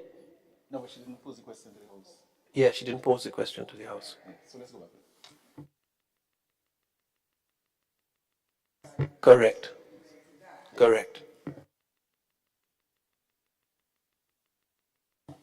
Clerk, we need Part 1. Part 1, preliminary. Honorable members, the question is that Part 1 forms part of the bill. All those who have that opinion, say aye. Of the contrary opinion, say nay. Part 1 forms part of the bill. Madam Madam Chair, I beg to move that the Senate resumes and the chair of the committee reports progress on the bill. Honourable members, the question is that the that the committee ends and the chair reports progress in the committee to the Senate. All those who are of that opinion, say aye. And of the contrary opinion, say nay. Ayes have it. Committee is closed and the Senate is resumed.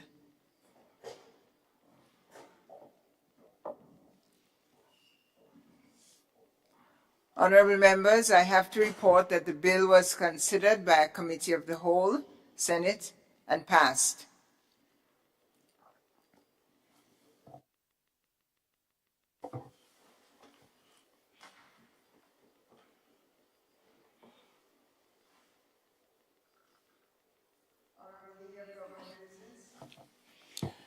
Madam President, I beg to move that the chair's report be adopted. Thank you. Honourable members, the question is that the chair's report be adopted. As many as are of that opinion say aye. Aye. And of the contrary opinion say nay. Ayes have it. Madam President, I beg to move that the third reading of the bill be taken at this time. Honourable members, the question is that the bill be read a third time.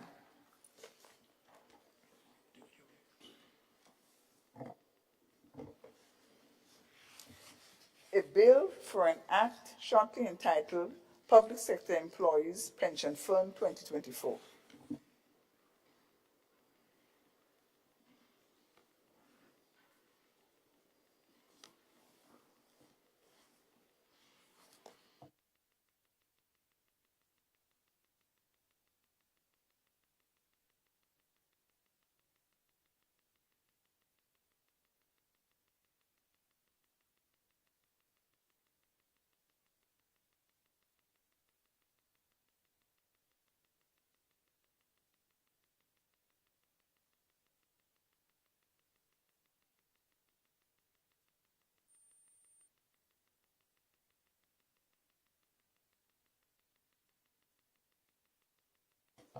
Short pause, please.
Please have us excused. We'll be right with you. We're waiting on the presenter of the bill will be right with us.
Thank you for your patience, honorable members.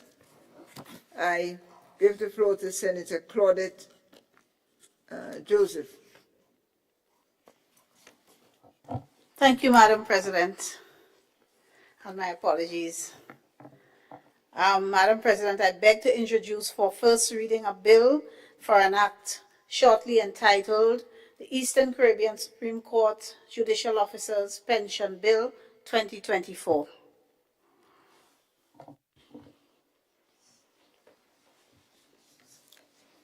A bill which seeks to provide for the payment of pensions and gratuities in respect of the service of judicial officers of the Eastern Caribbean Supreme Court, shortly entitled Eastern Caribbean Supreme Court Judicial Officers Pension Bill 2024. Madam President, I beg to move that the relevant standing orders of the Senate be suspended to enable the bill to be taken through all its stages at this sitting. Thank you, Senator Joseph. Honorable members, the question is that the relevant standing order of the Senate be suspended to enable the bill to be taken through all its stages at this sitting. All those who are of that opinion say aye, and of the contrary opinion say nay. Ayes have it. Madam President, I beg to move that the bill be read a second time.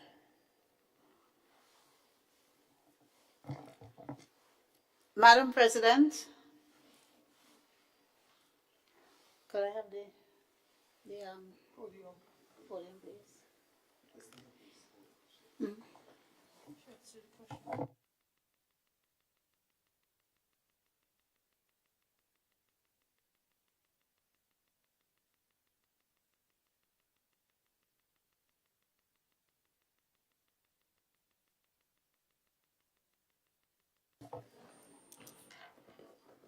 Honorable members, the question proposed is that the bill be read a second time. All those who have that opinion say aye.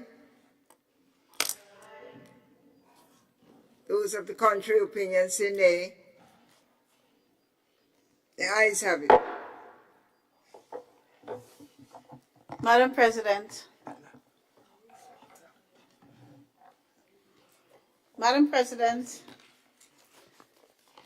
this bill, the Eastern Caribbean Supreme Court Judicial Officers Pension Bill, seeks to provide for the payment of pensions and gratuity in respect of the service of judicial officers of the Eastern Caribbean Supreme Court.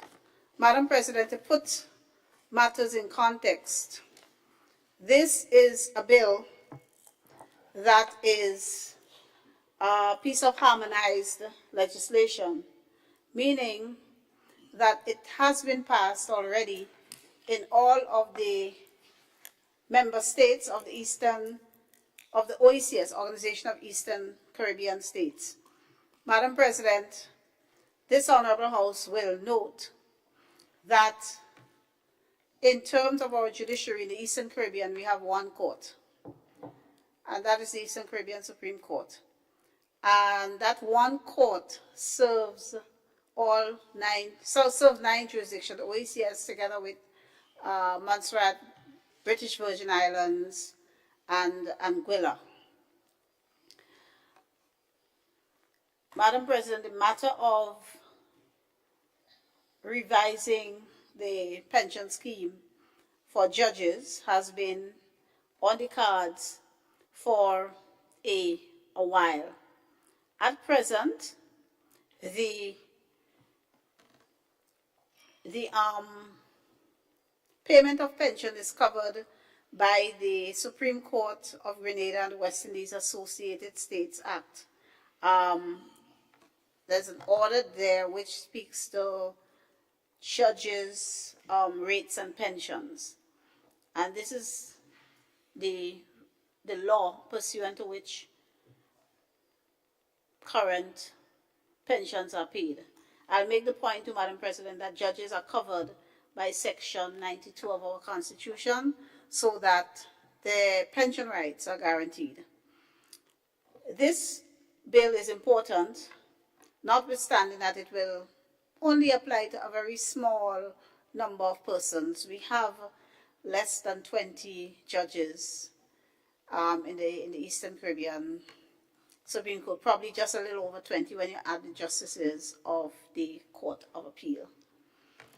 So, Madam President, the bill is divided into 3 parts and has 18 clauses.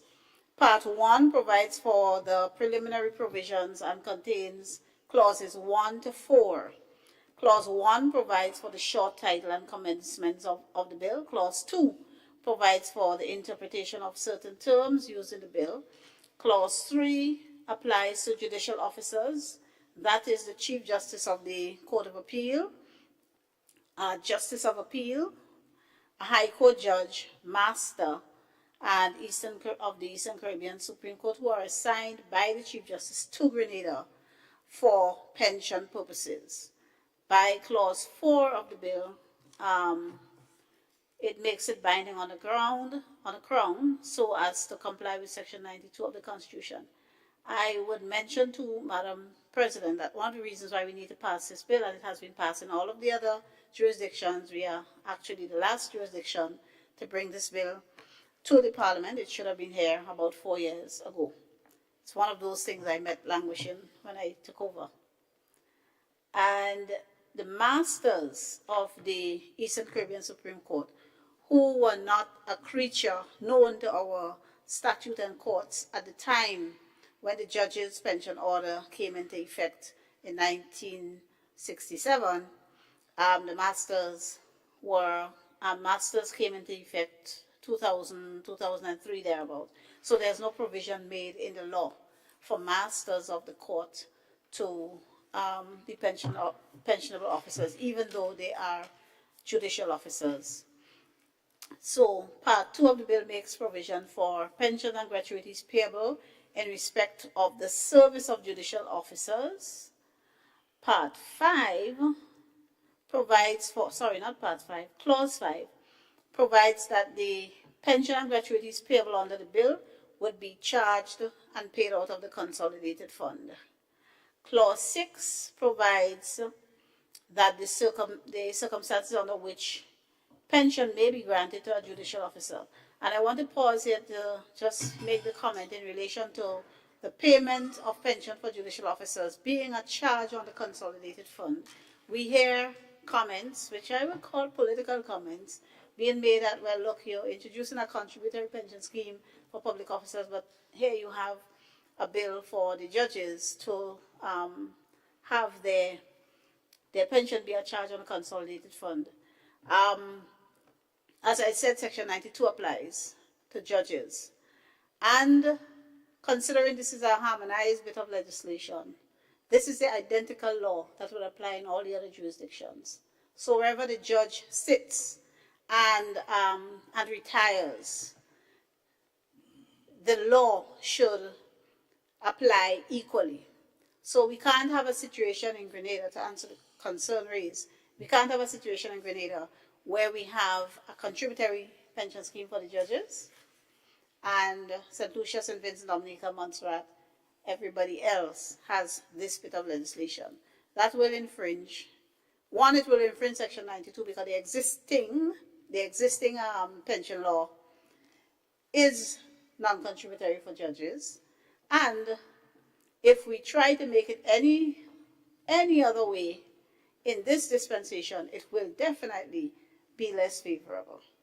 Because when compared to their counterpart, they're equal in other jurisdictions, it's a charge on the consolidated fund. So to try to do anything other than to bring this piece of harmonized legislation into effect will run us into Section 92 problems. In accordance with Clause 9 of the bill, a judicial officer may receive a reduced pension in circumstances defined in that section.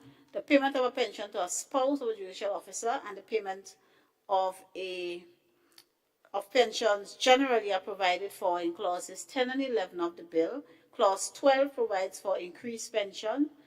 A gratuity in lieu of pension is provided for by Section 13, and Clause 14 provides for payment of a pension or gratuity at the death of the judicial officer.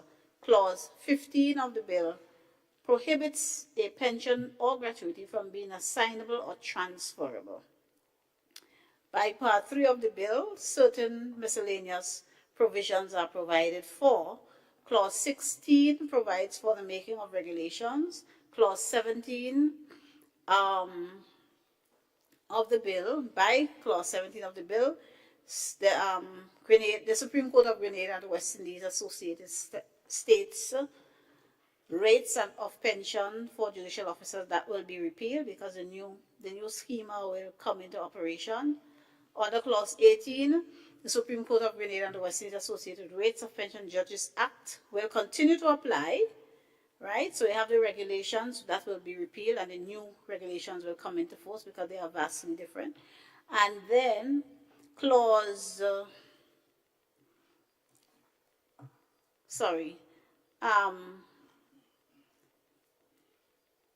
the Judges Pension Act, Cap 315A of the laws of Grenada will continue to apply to a person who, as a judicial officer, before coming into operation of this bill, chooses to be paid pension under this bill. Let me take that back. I think I confused it a bit.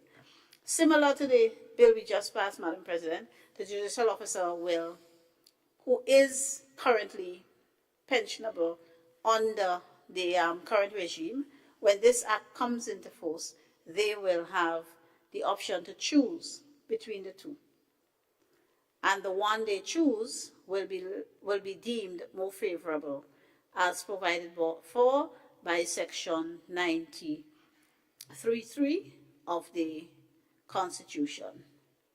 And of course, Clause 2 deals with interpretation. That's the interpretation section. And there we have all the relevant terms in the legislation defined. So, Madam President, Clause 6, let me just say a bit, that it provides for a pension to be granted under the Act to a judicial officer on his or her retirement from judicial service, on or after she has served at least 5 continuous years of service as a judicial officer, and in the following cases, on attaining the retirement age, which is 62 for the High Court judges and 65, I think it is, for the justices of appeal. And so on attaining the retirement age and being entitled to receiving a pension. Madam President, Clause 8 speaks to the rate of pension, and Clause 11, one of the new provisions, sorry, not Clause 11, Clause 10, where a person who has held office as a judicial officer dies while in receipt of a pension under this act, there must be paid to and during the lifetime of his or her spouse a pension equal to 2/3 of the annual pension which would have been paid to that person. So the spouse gets 2/3 on the death of a judicial officer. So, Madam President, the other sections are self-explanatory, and I will therefore commend this bill to this Honorable House. Thank you, Madam President. I thank the Honorable Paulette Joseph. And the floor is open.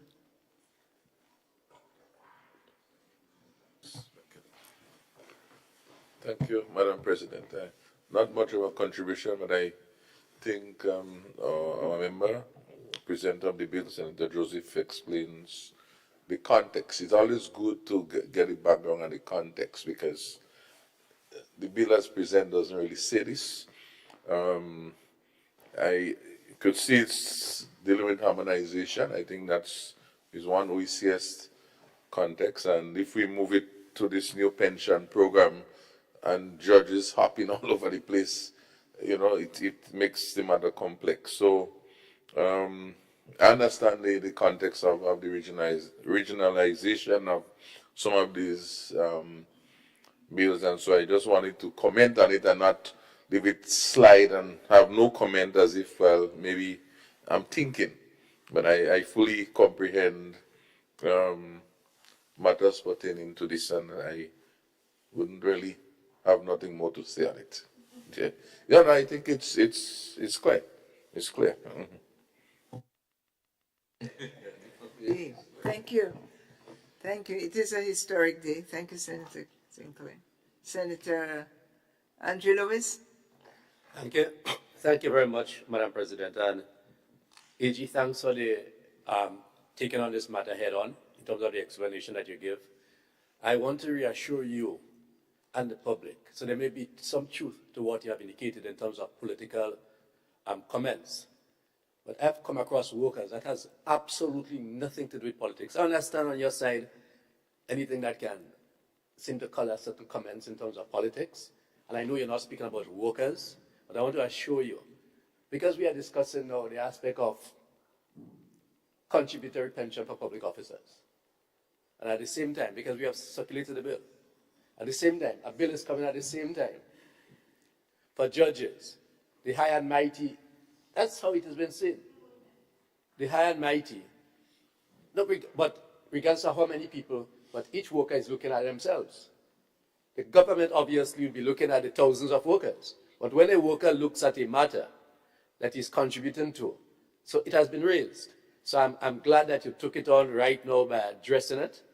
Yes, but I wish to assure you that the issues were raised. As a matter of fact, I was told to raise this year, and I assure you that I expect me to raise that concern, and I'm glad you did.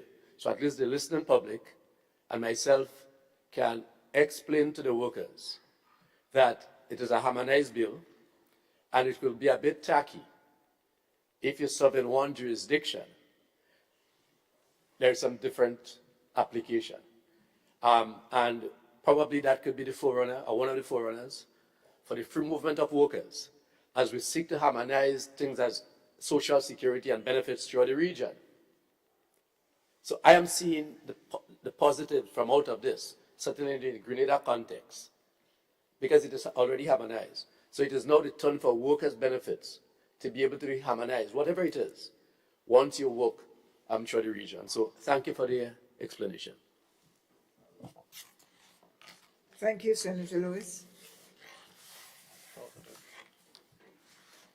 Senator David Andrew. Thank you, Madam President. I rise to offer my support to the bill as presented by our honorable colleague. It's usually sometimes difficult for ordinary citizens to digest bills of that sort. But when we are living in an era when we talk about regional unification, we talk about free movement, and we talk about OECS and CARICOM togetherness, we sometimes have little choice when these things come but to harmonize some parts of legislation to be able to better serve our common community. And so in that regard, I offer full support to the legislation as presented. Thank you. I thank you, Senator Andrew.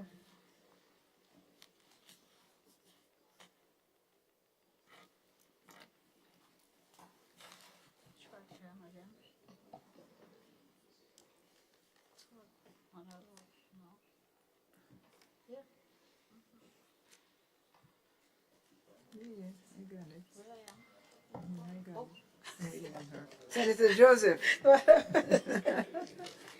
Madam President, it's been a long day. Yes. Madam President, I appreciate the contributions by my colleagues in this House on both sides, and particularly the representative of the independent organizations, the workers and the farmers, for accepting and acknowledging the explanation offered for this bill, it being principally a harmonized bit of legislation that should have been passed 4 years ago. And so it will be welcome news to let the judiciary know that Grenada has finally passed this legislation, and like the other territories, we are at IDEM now and harmonize and all in conformity, so that no matter where a judicial officer is stationed, and the judicial officers don't get to choose, they are assigned by the Chief Justice to jurisdictions, and they can't get to say, well, I'm not going Grenada or I'm not going St. Lucia. So it's important that their pension and retirement benefits and other allowances are as much as possible harmonized, so that they are able to dispense justice and discharge their duties in relative comfort. So please, I know they would be pleased with this news. And so thank you very much to members of the House. I commend the bill to this Honorable House. Thank you, Senator. Honorable members, the question is that the bill be read a second time. All those who are of that opinion say aye, and of the contrary opinion say nay. Ayes have it. A bill for an act shortly entitled Eastern Caribbean Supreme Court Judicial Officers Pension Bill 2024.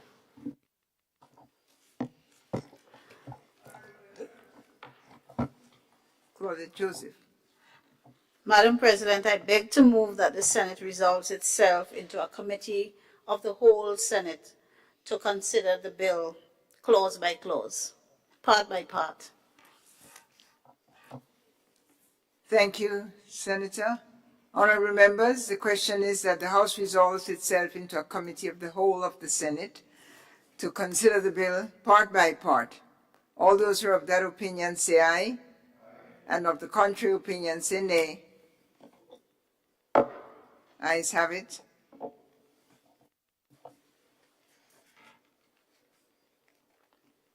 And the Senate is adjourned, and we are now in the Committee of the Whole of the Senate.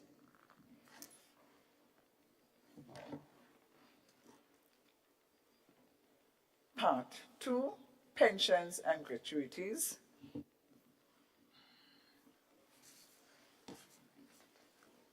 Honorable members, the question is that Part 2 forms part of the bill. All those who are of that opinion say aye. Of the contrary say nay.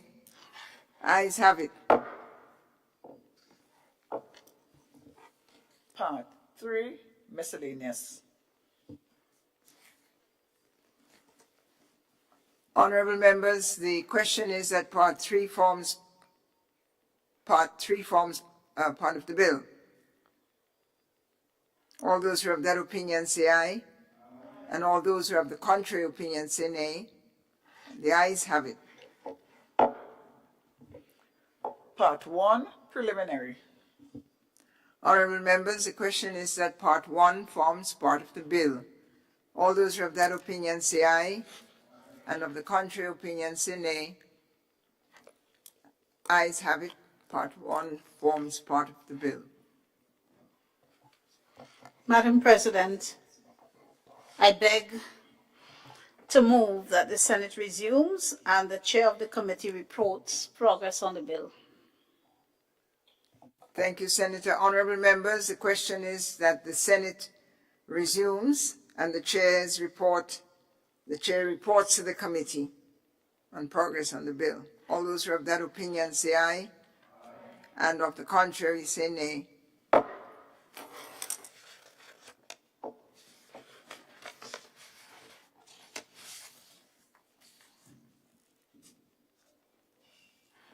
The Committee of the Whole is ended and the Senate is resumed. Honorable members, I have the honor to report that the bill was considered by a Committee of the Whole Senate and it was passed.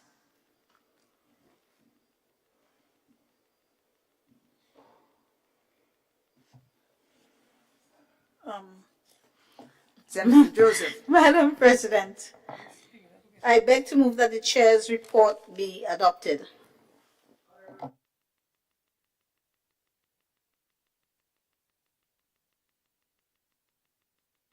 Oops. When you're of that opinion, say aye. Of the contrary opinion, say nay. Ayes have it. Madam President, I beg to move that the bill be read a third time. Honorable members, the question is that the bill be read a third time and pass.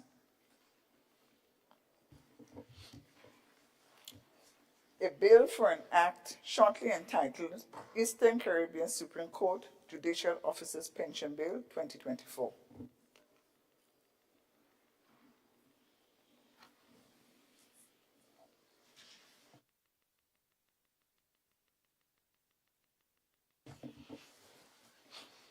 Item 16, public business.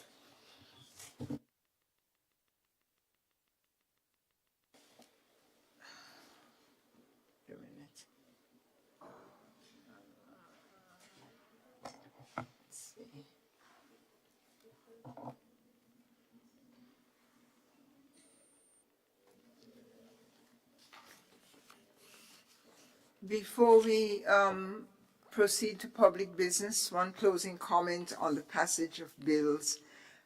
We had a very long and vigorous and informative debate for the better part of the day. I think the Grenadian public has benefited from that. And in large measure, I think the presenters on both sides of the table, the aisle, did very well. I do want to issue two matters for your consideration. The first is regard to language. I draw here on Standing Orders, Section 36.3 about content of speech. And I'd like us all to be as respectful of each other regarding motives as we can. All senators, it's a general observation. Watch our language. And lastly, I would also like to speak about participation. I know that this is a busy time. I know that we have busy lives, but we have signed up for this. And I won't say more, except that I do hope that in the new year, we make more time to serve the public as we have agreed to.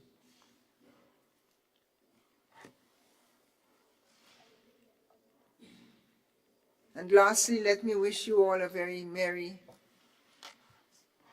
jolly, happy, blessed and prosperous 2025. We've done good work in 24 and we'll do even better work in 25. Thank you.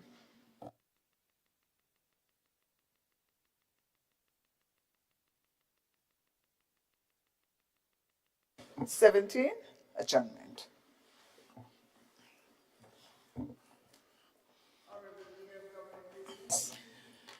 Madam President, I beg to move that this honorable house be adjourned, signed that.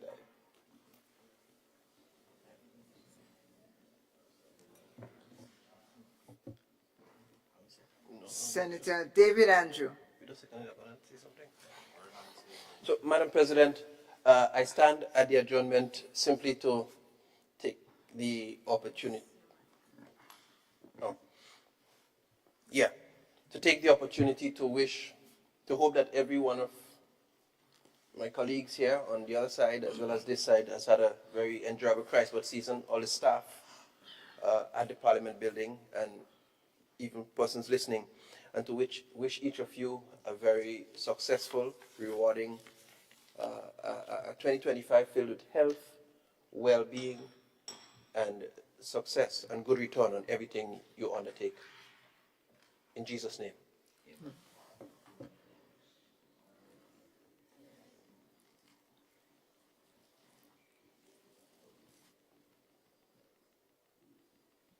has been a rather eventful year, and I can't leave the chair without two other comments. One is, Senator Sinclair, is that your light, sir?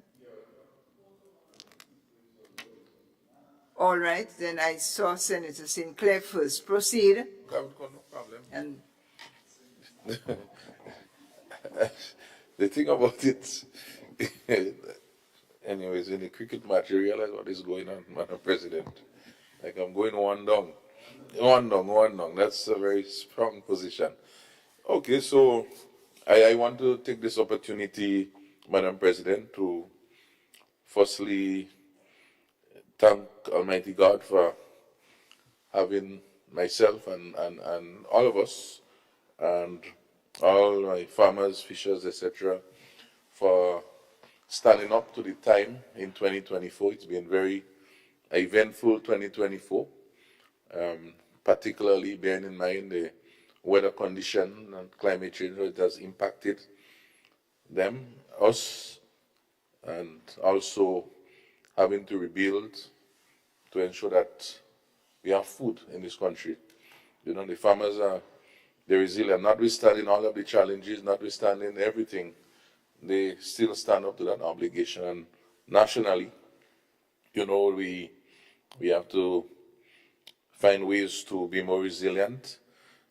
In this generation, I would say, it's just about 20 years since we have had Hurricane Ivan.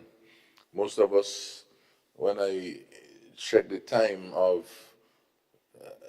Hurricane Janet, was in the 50s, and we didn't get another major hurricane till 20, so almost 70 years, let's say 50, 60 years. Now in 20 years, so within your lifespan, we're seeing almost two major events. And whilst we don't like it, it's giving us a chance in this space to be able to rebuild and learn and improve and keep us more responsive, all of us, in different ways. So I think that is a lesson that we have to learn from and be stronger. At the same time, I want to thank the staff, the parliament, everybody, security, everyone, for accommodating us, facilitating us, yourself, on very long days. To all our members on both sides, the discussion, the debates, the research, you know, to make Grenada better. I think that at the end of the day, this is what we want.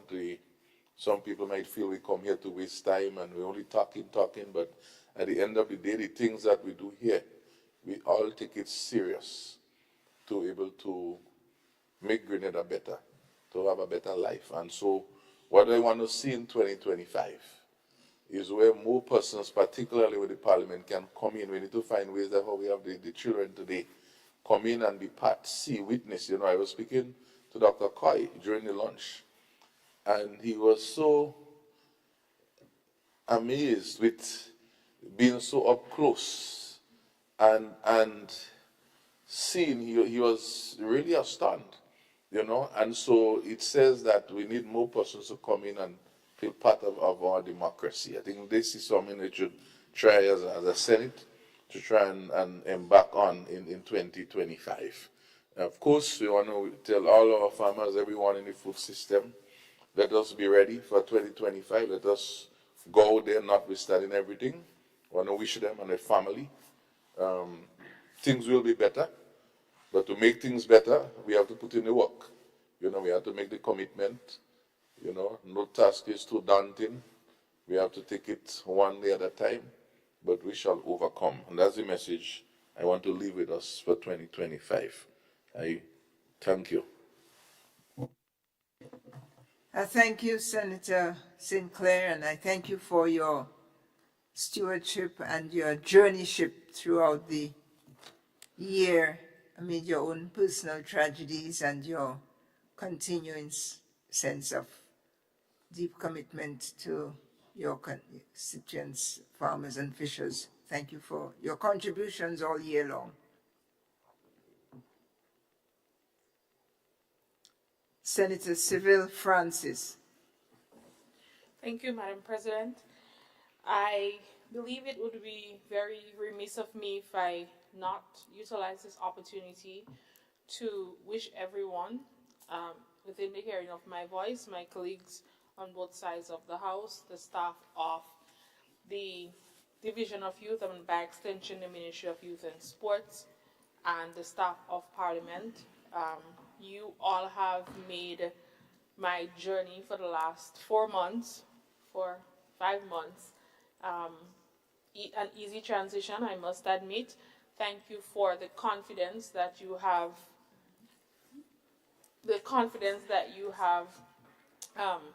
given to me to deliberate and to represent the young people of this dear nation, who, of course, as we know, are the future.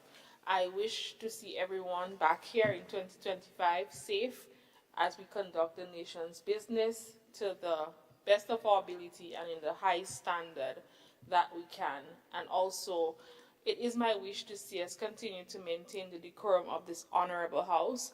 And I think it might be just a little biased of me to say that this is the best House in Parliament. And I wish that we continue to be an example for the fellow youth parliamentarians who have been elected and will serve come 2025. I look forward to all of the great things that we have in store to contribute. And to everyone again, thank you and all the best for 2025. Thank you, Senator. Thank you very much. And thank those who sent you to us. We did not send you, but we were happy to receive you, and we hope that you have been well settled in here among your colleagues. Thank you for your contributions in the past 5 months. Senator Claudette? Yeah. Joseph? No. Sorry. I think it's Senator Adrian Thomas. Thank you much, Madam President. And I did not get the opportunity in the last sitting to express season greetings to all the people throughout Grenada, Carriacou, and Petit-Martinique. So I want to take this opportunity now to wish them all the best for 2025. All the citizens of Grenada, home and abroad, Carriacou and Petit-Martinique. I wish that they have a very progressive year and they continue to support the government as they have been doing in the past. I think this administration has done our very best to make sure that we deliver to the people. And I think they have appreciated that. And for this, we are very grateful. So I wish them all the best in 2025. St. David in particular, the people of St. David are very dear to me, and I want to wish the MP for St. David and all the citizens in St. David all the best for 2025. They have been a tremendous bunch of people. I feel so happy when I'm in St. David, whether I'm in Vincennes or in Windsor Forest or Dodma, Shanflow, you name it. I feel like a village boy in every community. And for that, I think that the people of St. David's, I look forward to working with them for the year 2025. To my colleagues here, we have had a very, and I'm talking about on both sides of the house, we had a very good time in 2024. And I look forward to the exciting debates that we usually put on here. I think that we have a critical role to play in explaining to the Grenadian people what we are doing inside of this honorable house. And I believe 2025 will be an even more excited year for us here. We have a responsibility to do the people's work, and I believe that 2024 was a very good year for this honorable house. So I wish all my colleagues the very best. Madam President, you and your staff, you all have been of tremendous importance to us. We have been able to work together. We have all had our little ups and downs, but I think at the end of the day, we get the work done. Sometimes, even though we go an extra couple hours, that we don't normally see that in the lower house per se. So we want to join my colleague and say that this is the best house. So I wish you all the best for 2025, and I look forward to working with everybody. Once again, Christmas greetings, a bright and prosperous New Year. Thank you, Senator Adrian Thomas. Thank you for your senatorial leadership for the government. And we do hope that you consider that you have been successful. Again, tell your bosses you've done your best, I say. And they will return you to us next year. Thank you. Senator Claudia Joseph, you have the floor. Thank you, Madam President. I rise to join the chorus in wishing you, Madam President, the staff at this honorable house, my colleagues in the chamber, and the people of Grenada, but especially the people of the town of St. George. Happy holidays, Merry Christmas, and all the best for 2025. I look forward, together with my colleagues, to being back here in the new year about the people's business, bringing more benefits to the people and cementing those benefits in the laws that we advance and pass in this honorable house. I also take a moment, Madam President, to extend my sympathies to the 5 businesses that sustained total loss in almost all cases in the fire that took place Friday, in the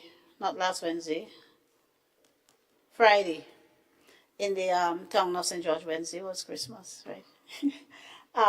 In the town of St. George, where unfortunately in this season, it will be the worst time for them to have sustained such extensive loss. And the government stands in solidarity with the business owners. We will support, however, and wherever we can. And we wish the business owners and the people affected in the area a full and speedy recovery, and hoping that when they do get to reopen and resume business, it will be even better than before. And so with that, I am and will be in and about the town. So I continue to be in solidarity with the people of the city, and to wish everyone, including the elderly, the shut-ins, the people who are hospitalized, all the best for the season, and a very bright and prosperous 2025. Thank you, Madam President. Thank you, Senator. Thank you for your continuing excellence, and along with all your colleagues. And thank you for your solidarity to the business persons who lost in the fire. I know you speak on all of our behalf. And please continue to be on and about, you say, St. George's.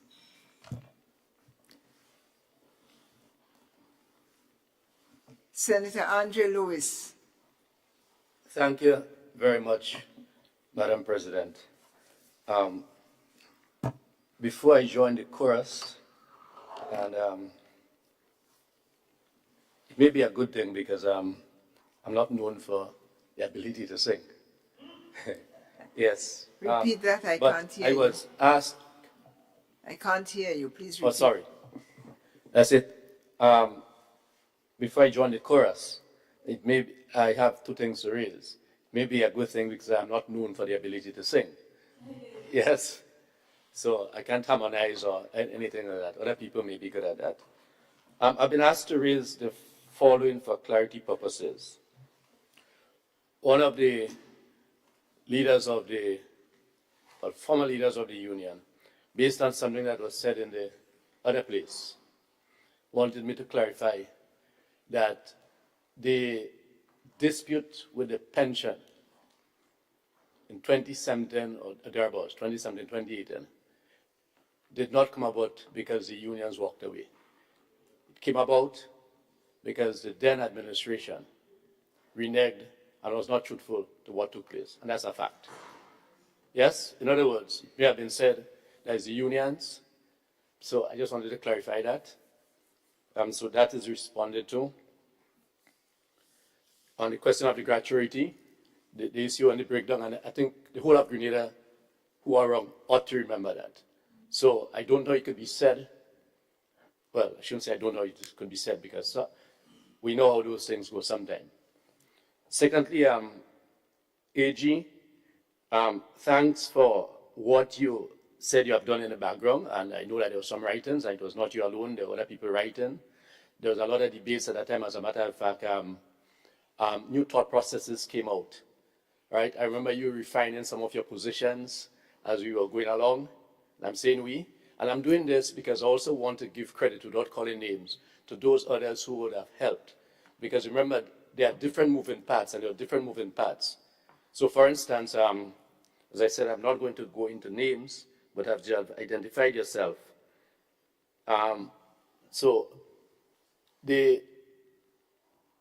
It was also mentioned to me and highlighted to me last weekend ago that someone recalled quite clearly the meeting held with the teachers in the GBSS auditorium. I was not present, but I'm reporting from former leader that I accept what you have said.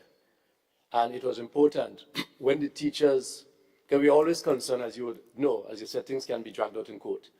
When the teachers said that, look, go to court, regardless if we have the dead before this matter is finalized, because of everything that had happened. So there are different moving parts. And I know you are not, I know you would recognize this, because there are a number of discussions taking place. I also want to commend you, albeit, I will say late, I wouldn't belabor the point.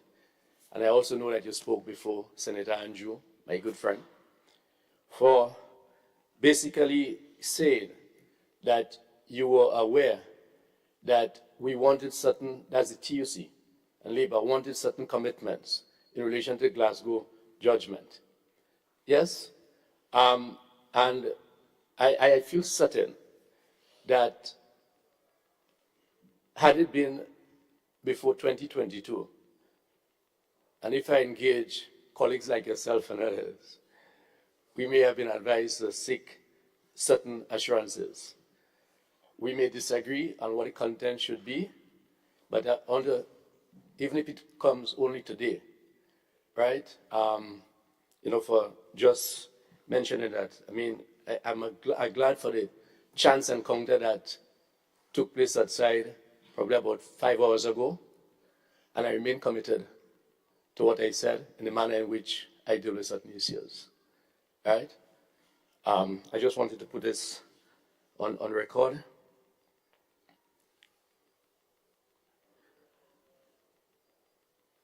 And I was also asked to also highlight that the discussions on pension in the past involve all the separate organizations. And the records will show that, as I'm sure you will have seen, GUT, Bank and General, TAU, CIW, Hazy and CIW. The police had 2 contingents because you had the Police Welfare Association and the gazetted officers and the prison welfare officers.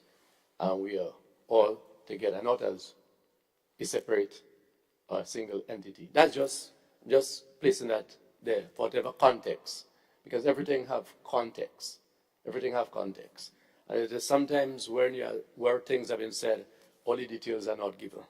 So having dispensed of that, I wish to thank... Sing? No, I know my colleague, Senator Andrew, has a very good singing family background. Yes? But I want to thank everyone. My colleagues on the other side, we are just separated by 2 tables, but we do interact very well. I wish to thank you, Madam President, for your continued stewardship And I have indicated before, and I will do it again, that for me, and I guess the broader Grenadian community, as it begins to know and continue to know more of you. As a matter of fact, I was reading something probably 2 weeks ago with your signing as Grenada, I think permanent representative, may not be permanent representative, but to the OAS. I think it's OAS. May have been as early as 1979. As early as 1979. Yes? So. And I was a toddler. And it is a reflection. It's a reflection that young people are capable of providing leadership, but we have to find that blend. Yes? And Grenada has that history. And part of that history is to recognize that we have to find that blend. I'm sure we are accustomed with those things, even when we travel and we go to different organizations. The age gap is so wide, sometimes they are surprised at the youthfulness of some of our representatives. Today, police officers, the security officers, the clerk, parliamentary assistants, legal support, who has been there with us through thick and thin, we wish to thank you. I wish to also thank everyone in the labor movement. Organized labor and unorganized labor. And to offer a word, if I may, of caution or advice, that when the Christmas is over, as our stalwart from Ladig, Elwin Blackwilkin, from the village of Malcolm X, who admonished us that the serious aspects of life continue after these activities. I wish to ask everyone in the different workplaces that got bonuses, well, all the government didn't get, I don't think they gave. And whoever it is got payouts, that please do not spend out everything on the Christmas. I know that with the bi-monthly payment, come January, there'll be an earlier payment than the end of January. But at the same time, we have to be wise in how we are spending. We all need to be reminded of that from time to time.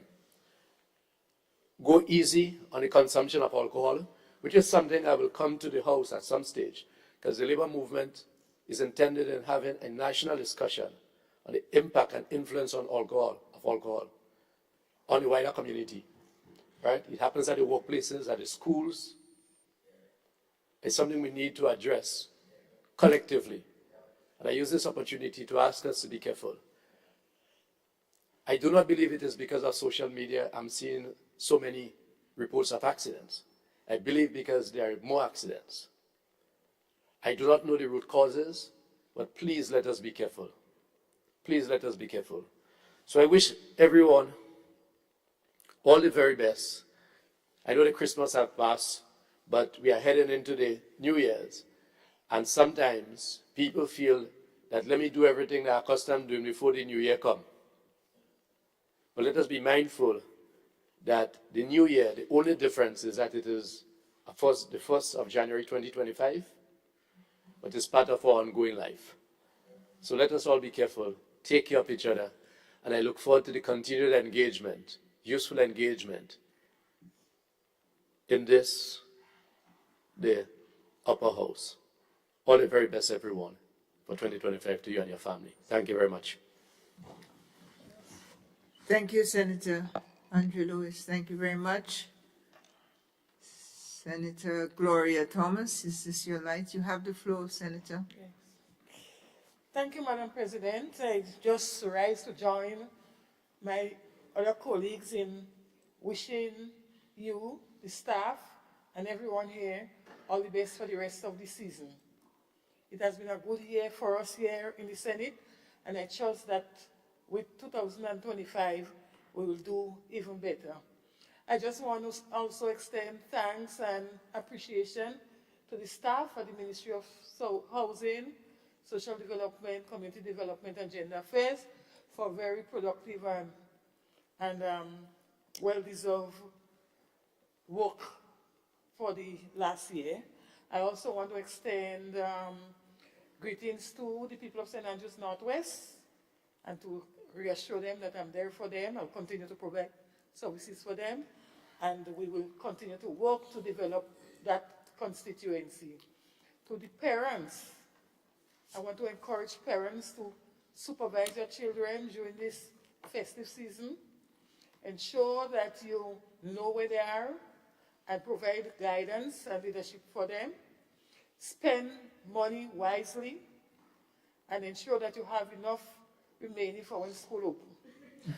So with all the festivity, let us remember our responsibility as parents to guide and to train our children, and also to exercise some restraint as parents so that we be good examples to them. So all the best for the season and continue to enjoy. Thank you. Thank you. Thank you, Senator. Gloria Thomas, thank you so much. All your reports have often, and I'll say it while they're paying attention, your reports from the Ministry of Social Development have often overshadowed the other guys.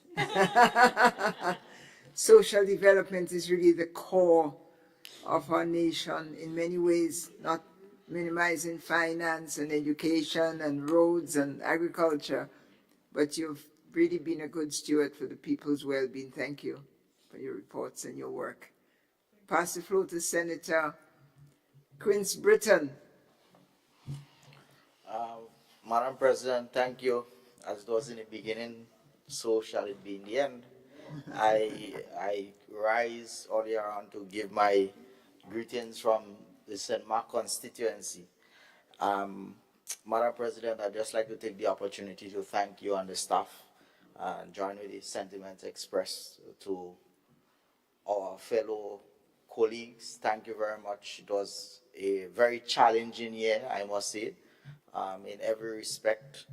And I look forward for many more challenges upcoming for 2025. Let me also take the opportunity to thank the people of St. Mark constituency, and also wish the MP for the constituency, my goodly neighbor, a fruitful 2025, and I look forward in us continue to make our mark in St. Mark as we move forward, Madam President. And my family, my friends, all those who are viewing and listening online, I wish you all the best for 2025 and beyond. Thank you again to the staff, security, everyone present who always keep us safe, the police officers, and so on. And most of all, Madam President, to the Prime Minister of Grenada, to him and his family and our fellow cabinet members for affording me the opportunity to deliberate here and being part of this team. Thank you. Thank you, Senator. Thank you. I see a request from Senator Seville. Madam President, Francis. if I may just beg your indulgence, it may be a bit unorthodox, but through you, I would like to use this opportunity to wish my mother a very happy birthday.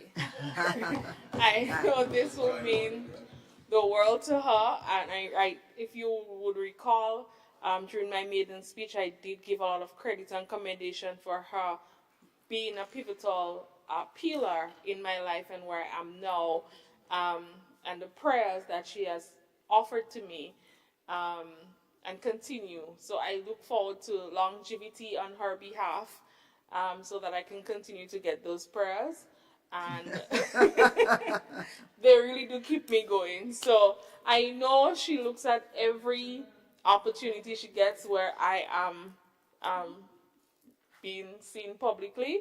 So I know she will see this. So to my mother, Suzanne Francis, a happy birthday to you. No, we're not going to sing.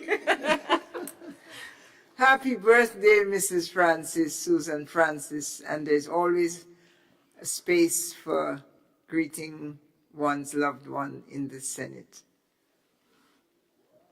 Ladies and gentlemen, it was a momentous year. We started with the 50th anniversary, which was one of the grandest we've had because it lasts 10 months, mobilized the population, brought our images of resilience building, spectacular increases in cuisine, in arts, in culture, in community mobilization, in reporting, brought all of that to our citizens here in Grenada, to our people abroad, and to the rest of the world.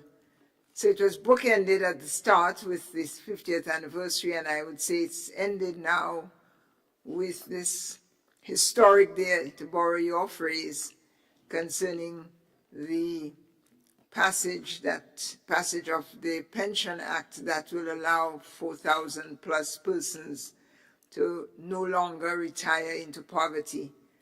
We will hold the government accountable for that. We look forward to that, for poverty to be removed from the working people who have retired. And so in between, we've had, of course, the Hurricane Beryl.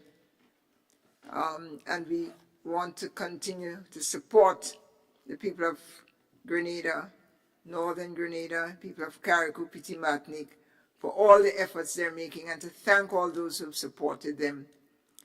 That's been an example of resilience building. Well done, Grenadians, Carriacou people, Petit Martinique people. Well done, well done. Thank you for saving yourselves and allowing us to be a part of that. I want to reach out to all the young people who came here today and others. A little bit of a brag. They came principally from St. Andrews. And they are our ongoing participants in the Grenada Education and Development Program. And I want to thank all the senators who made time to speak with them and to receive them and to remind them that their place is in this house as much as it is in their classrooms. Thank you all for coming, young people, and thank you all for meeting with them, senators. And to the women of Grenada, we did find ourselves with 2 new women in the Senate. Thank you very much, Senator Mayanna Charles and Senator Seville Francis. And we did find ourselves as a country with a new leader of the NNP, MP Emmeline Pierre. I would say women's leadership in politics, it's a good and desirable human rights and sustainable development around the world. Let it be that here in Grenada. So congratulations, Senator Pierre, MP Pierre, and to all the women of Grenada who have achieved over the year, continue going forward. A democracy in which women are held back is an incomplete democracy. So we go forward. I want to thank the staff and support persons of the Senate for supporting our work all year. The clerk, his team, police officers, security gardeners, secretaries. Particular thanks to my secretary, Ms. Janelle Palmer. And on your behalf, I send greetings to the other place, Speaker Leo Cato, and the lower house, House of Representatives. Greetings from us here at the Senate. Thank you for your work, and we look forward to more joint sessions, more togetherness, and more democratic expansion in 2025. Happy New Year.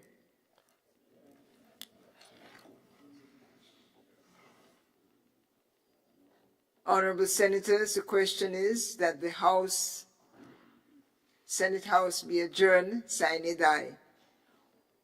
All those who are of that opinion say aye, and of the contrary opinion say nay.